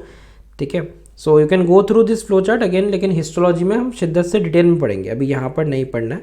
ठीक है, so just have a look. ये एक हिस्टोलॉजिकल इमेज है जिसमें देख सकते हैं यहाँ पर ढेर सारे ट्रेबिक्यूले दिख रहे हैं. ठीक है, एंड यहाँ पर अगेन लिम्फेटिक नोड्यूल है, सेंटर में लाइटली स्टेन्ड पर्पल स्टेन पकड़ा हुआ, that is the germinal centre. ठीक है, सो यहाँ पर कुछ एरिया दिख रहा है, that is the red pulp. ये सारा का सारा रेड पल्प है. ठीक है, जो ये पूरा का पूरा एरिया दिख रहा है, this is the entire red pulp.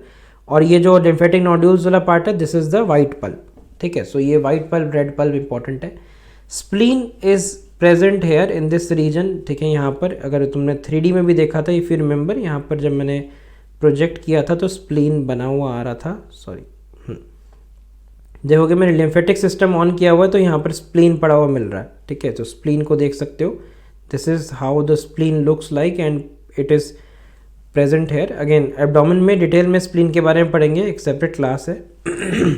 ठीक है, सो यहाँ पर so spleen is the largest lymphoid organ. It is located in the upper part of the abdomen along the 9th, 10th and 11th ribs. ठीक है, सो हम डिस्कस करेंगे इसके बारे में.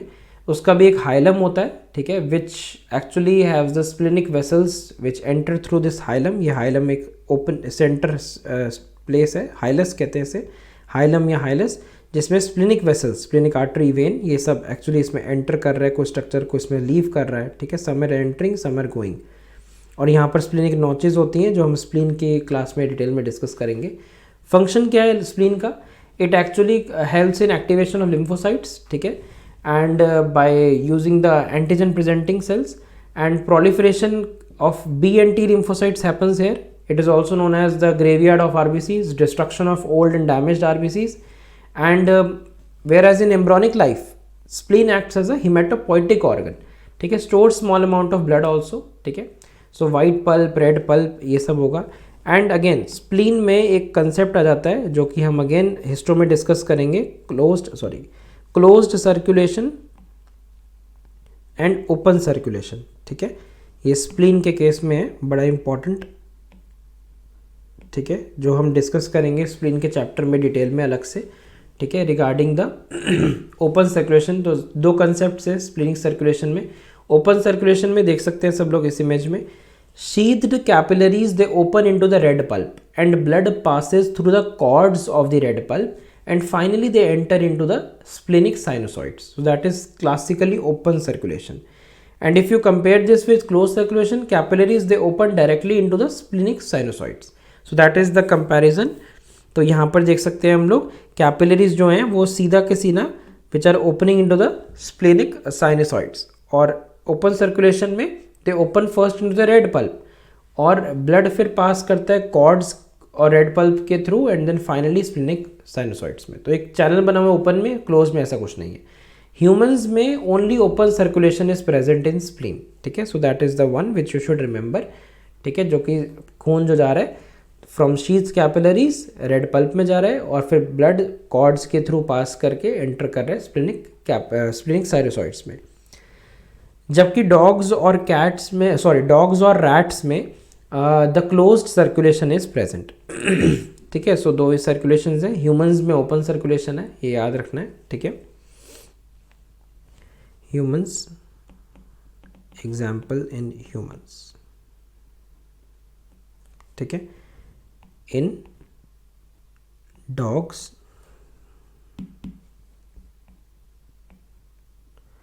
And rats. ठीक है, in dogs and rats. Then we discuss this epithelio lymphoid system. But इसके पहले एक चीज़ और है, स्प्लीन से रिलेटेड क्लिनिकल एक दो पॉइंट डिस्कस कर लेते हैं. दैट इज नंबर 1, क्लिनिकल में एक आ जाता है स्प्लीनोमेगेली. पढ़ोगे मेडिसिन प्रॉफ में डिटेल में. And then splenectomy. अब इन दोनों वर्ड्स के मतलब समझ में आ रहे हैं. Splenomegaly means enlargement of the spleen. occurs because of immunological or hematological causes like abnormal RBCs, thalassaemia, sickle cell anaemia में स्प्लीनोमेगेली मिल जाती है. इम्यून डिसऑर्डर्स, इन्फेक्शंस जैसे कि मलेरिया, स्प्लिनिक एप्सिस, टाइफॉइड फीवर या फिर रिमोटॉइड आर्थराइटिस, इन केसेस में मिल जाता है स्प्लीनोमेगेली. ठीक है. Cancerous conditions like leukaemias, blood cell cancers होते हैं leukaemia. Obstruction to venous blood like cirrhosis of liver, obstruction of portal vein, in cases में अगेन स्प्लीनोमेगेली मिलती है. Splenectomy is surgical removal of the spleen. So indications like injury to the spleen, cancerous lesions like leukemia and severe hemolytic anemia and बहुत सारी चीज़ें. Patients after splenectomy they do not respond properly to the infections. तो infections more prominent हो जाते हैं इन cases में. ठीक है. Then have a look at this image for the epithelio lymphoid system. ठीक है, ये बड़ा इंटरेस्टिंग सिस्टम है. अगेन हेड एंड नेक में इसको हम अच्छे से डिटेल में पढ़ेंगे. So this system actually consists of malt. ठीक है, that is the mucosa associated lymphoid tissue. ठीक है. सो अब इसमें यहाँ पर दो टाइप्स के टिश्यू आ जाते हैं. ठीक है. It consist of two tissues, two types. Okay. Number one, the galt, that is the gut associated lymphoid tissue. Okay. Then we have number two, that is the balt. Balt क्या है? Bronchus associated lymphoid tissue. ठीक है. So that is gut and that is bronchus associated lymphoid tissue. ठीक है. अब well defined malt जो है वो किस में है? Third category malt. इसको हम टाइप्स रहने देते हैं, कंफ्यूजन होगा. ठीक है. इसमें जो टिश्यूज़ हैं बेसिकली क्या क्या चीज़ें हैं वो लिख लेते हैं. माल्ट. अब malt actually has that is mucosa associated lymphoid tissue जो हमने डिस्कस किया था. ठीक है. माल्ट में एक्चुअली क्या है? It has shows aggregations including the structures like tubal tonsil.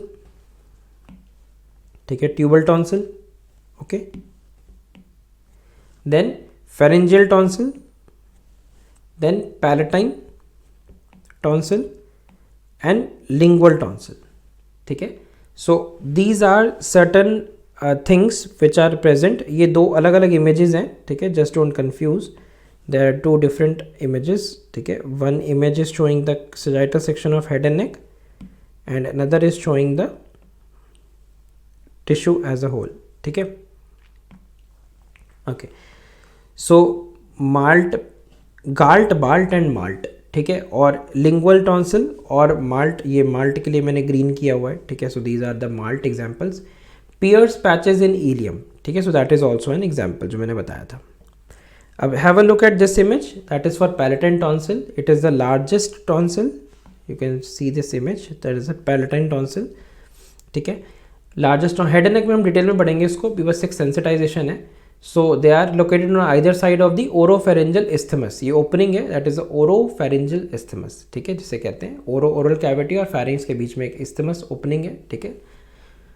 So that is the palatine tonsil which is actually characterized by the presence of non-keratinized stratified squamous epithelium. ठीक है. वो भी हम बाद में पढ़ाएंगे. ठीक है. इसका फंक्शन क्या है? That produces the lymphocytes. ठीक है. Similarly we had the pharyngeal tonsil. ठीक है. that was an aggregation of lymphoid tissue deep to the mucous lining of the roof and posterior wall of pharynx only. ठीक है. tubal tonsil भी इसे marked है, that is aggregation of lymphoid tissue around the opening of the pharyngotympanic or you can say auditory tube of the nasopharynx. ठीक है. then lingual tonsil, that is the numerous you can say lymphoid follicles deep to the mucosa of the dorsal surface of the posterior 1/3 of the tongue. वो भी हम discuss करेंगे जब टंग का chapter पढ़ेंगे. ठीक है. Then there are also one more thing जो मैंने बताया, that is the Peyer's patches.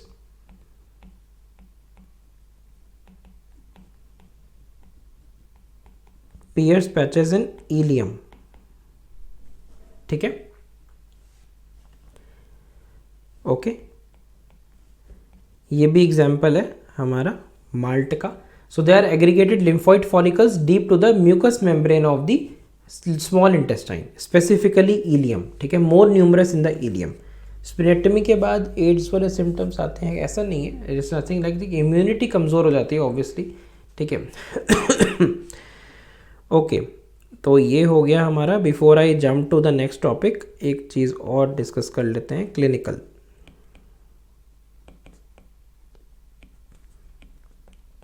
ठीक है, क्लिनिकल जहाँ जहाँ जो मुझे मिल रही है मैं डालता जा रहा हूँ, बिकॉज दैट इज़ इंपॉर्टेंट. जितना टेक्स्ट बुक्स में देखोगे you will find more clinical as much as possible. जितना पढ़ोगे उतना अच्छा. टॉन्सिलाइटिस. ठीक है, tonsillitis that is inflammation of the tonsil. Itis आ गया इसके पीछे. तो वायरल या बैक्टीरियल इन्फेक्शन हो सकते हैं. टॉन्सिलाइटिस हमने एक्सपीरियंस किया होगा.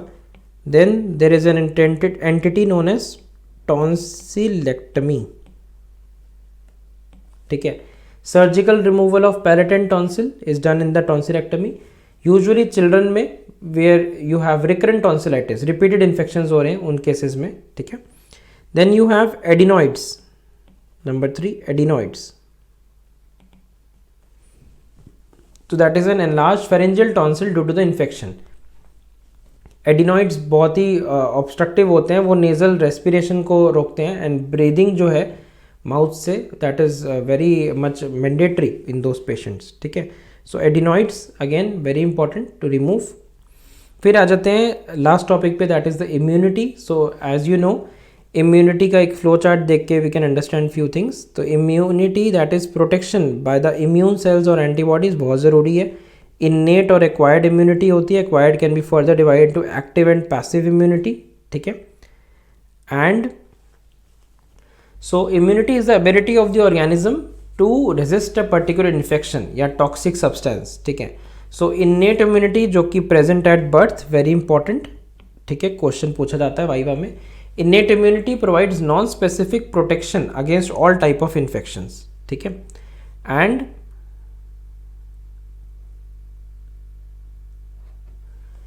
then we have the acquired or adaptive immunity. ठीक है, so that is what is having the acquired by the individual throughout the life.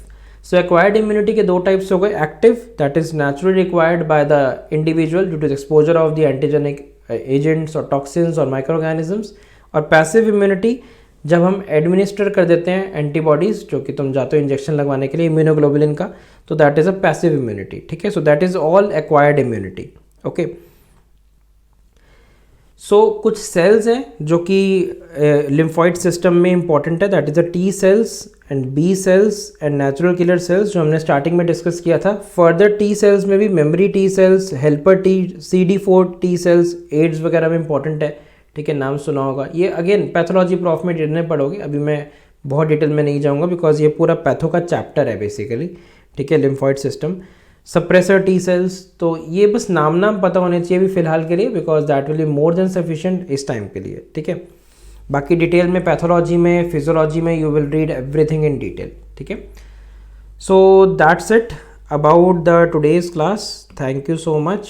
थोड़ा सा लेंदी हो गया, I apologise for that, but I really think so कि लेंदी होना is a good thing because I am covering maximum content जो कि you guys need it desperately. Okay, so thank you all.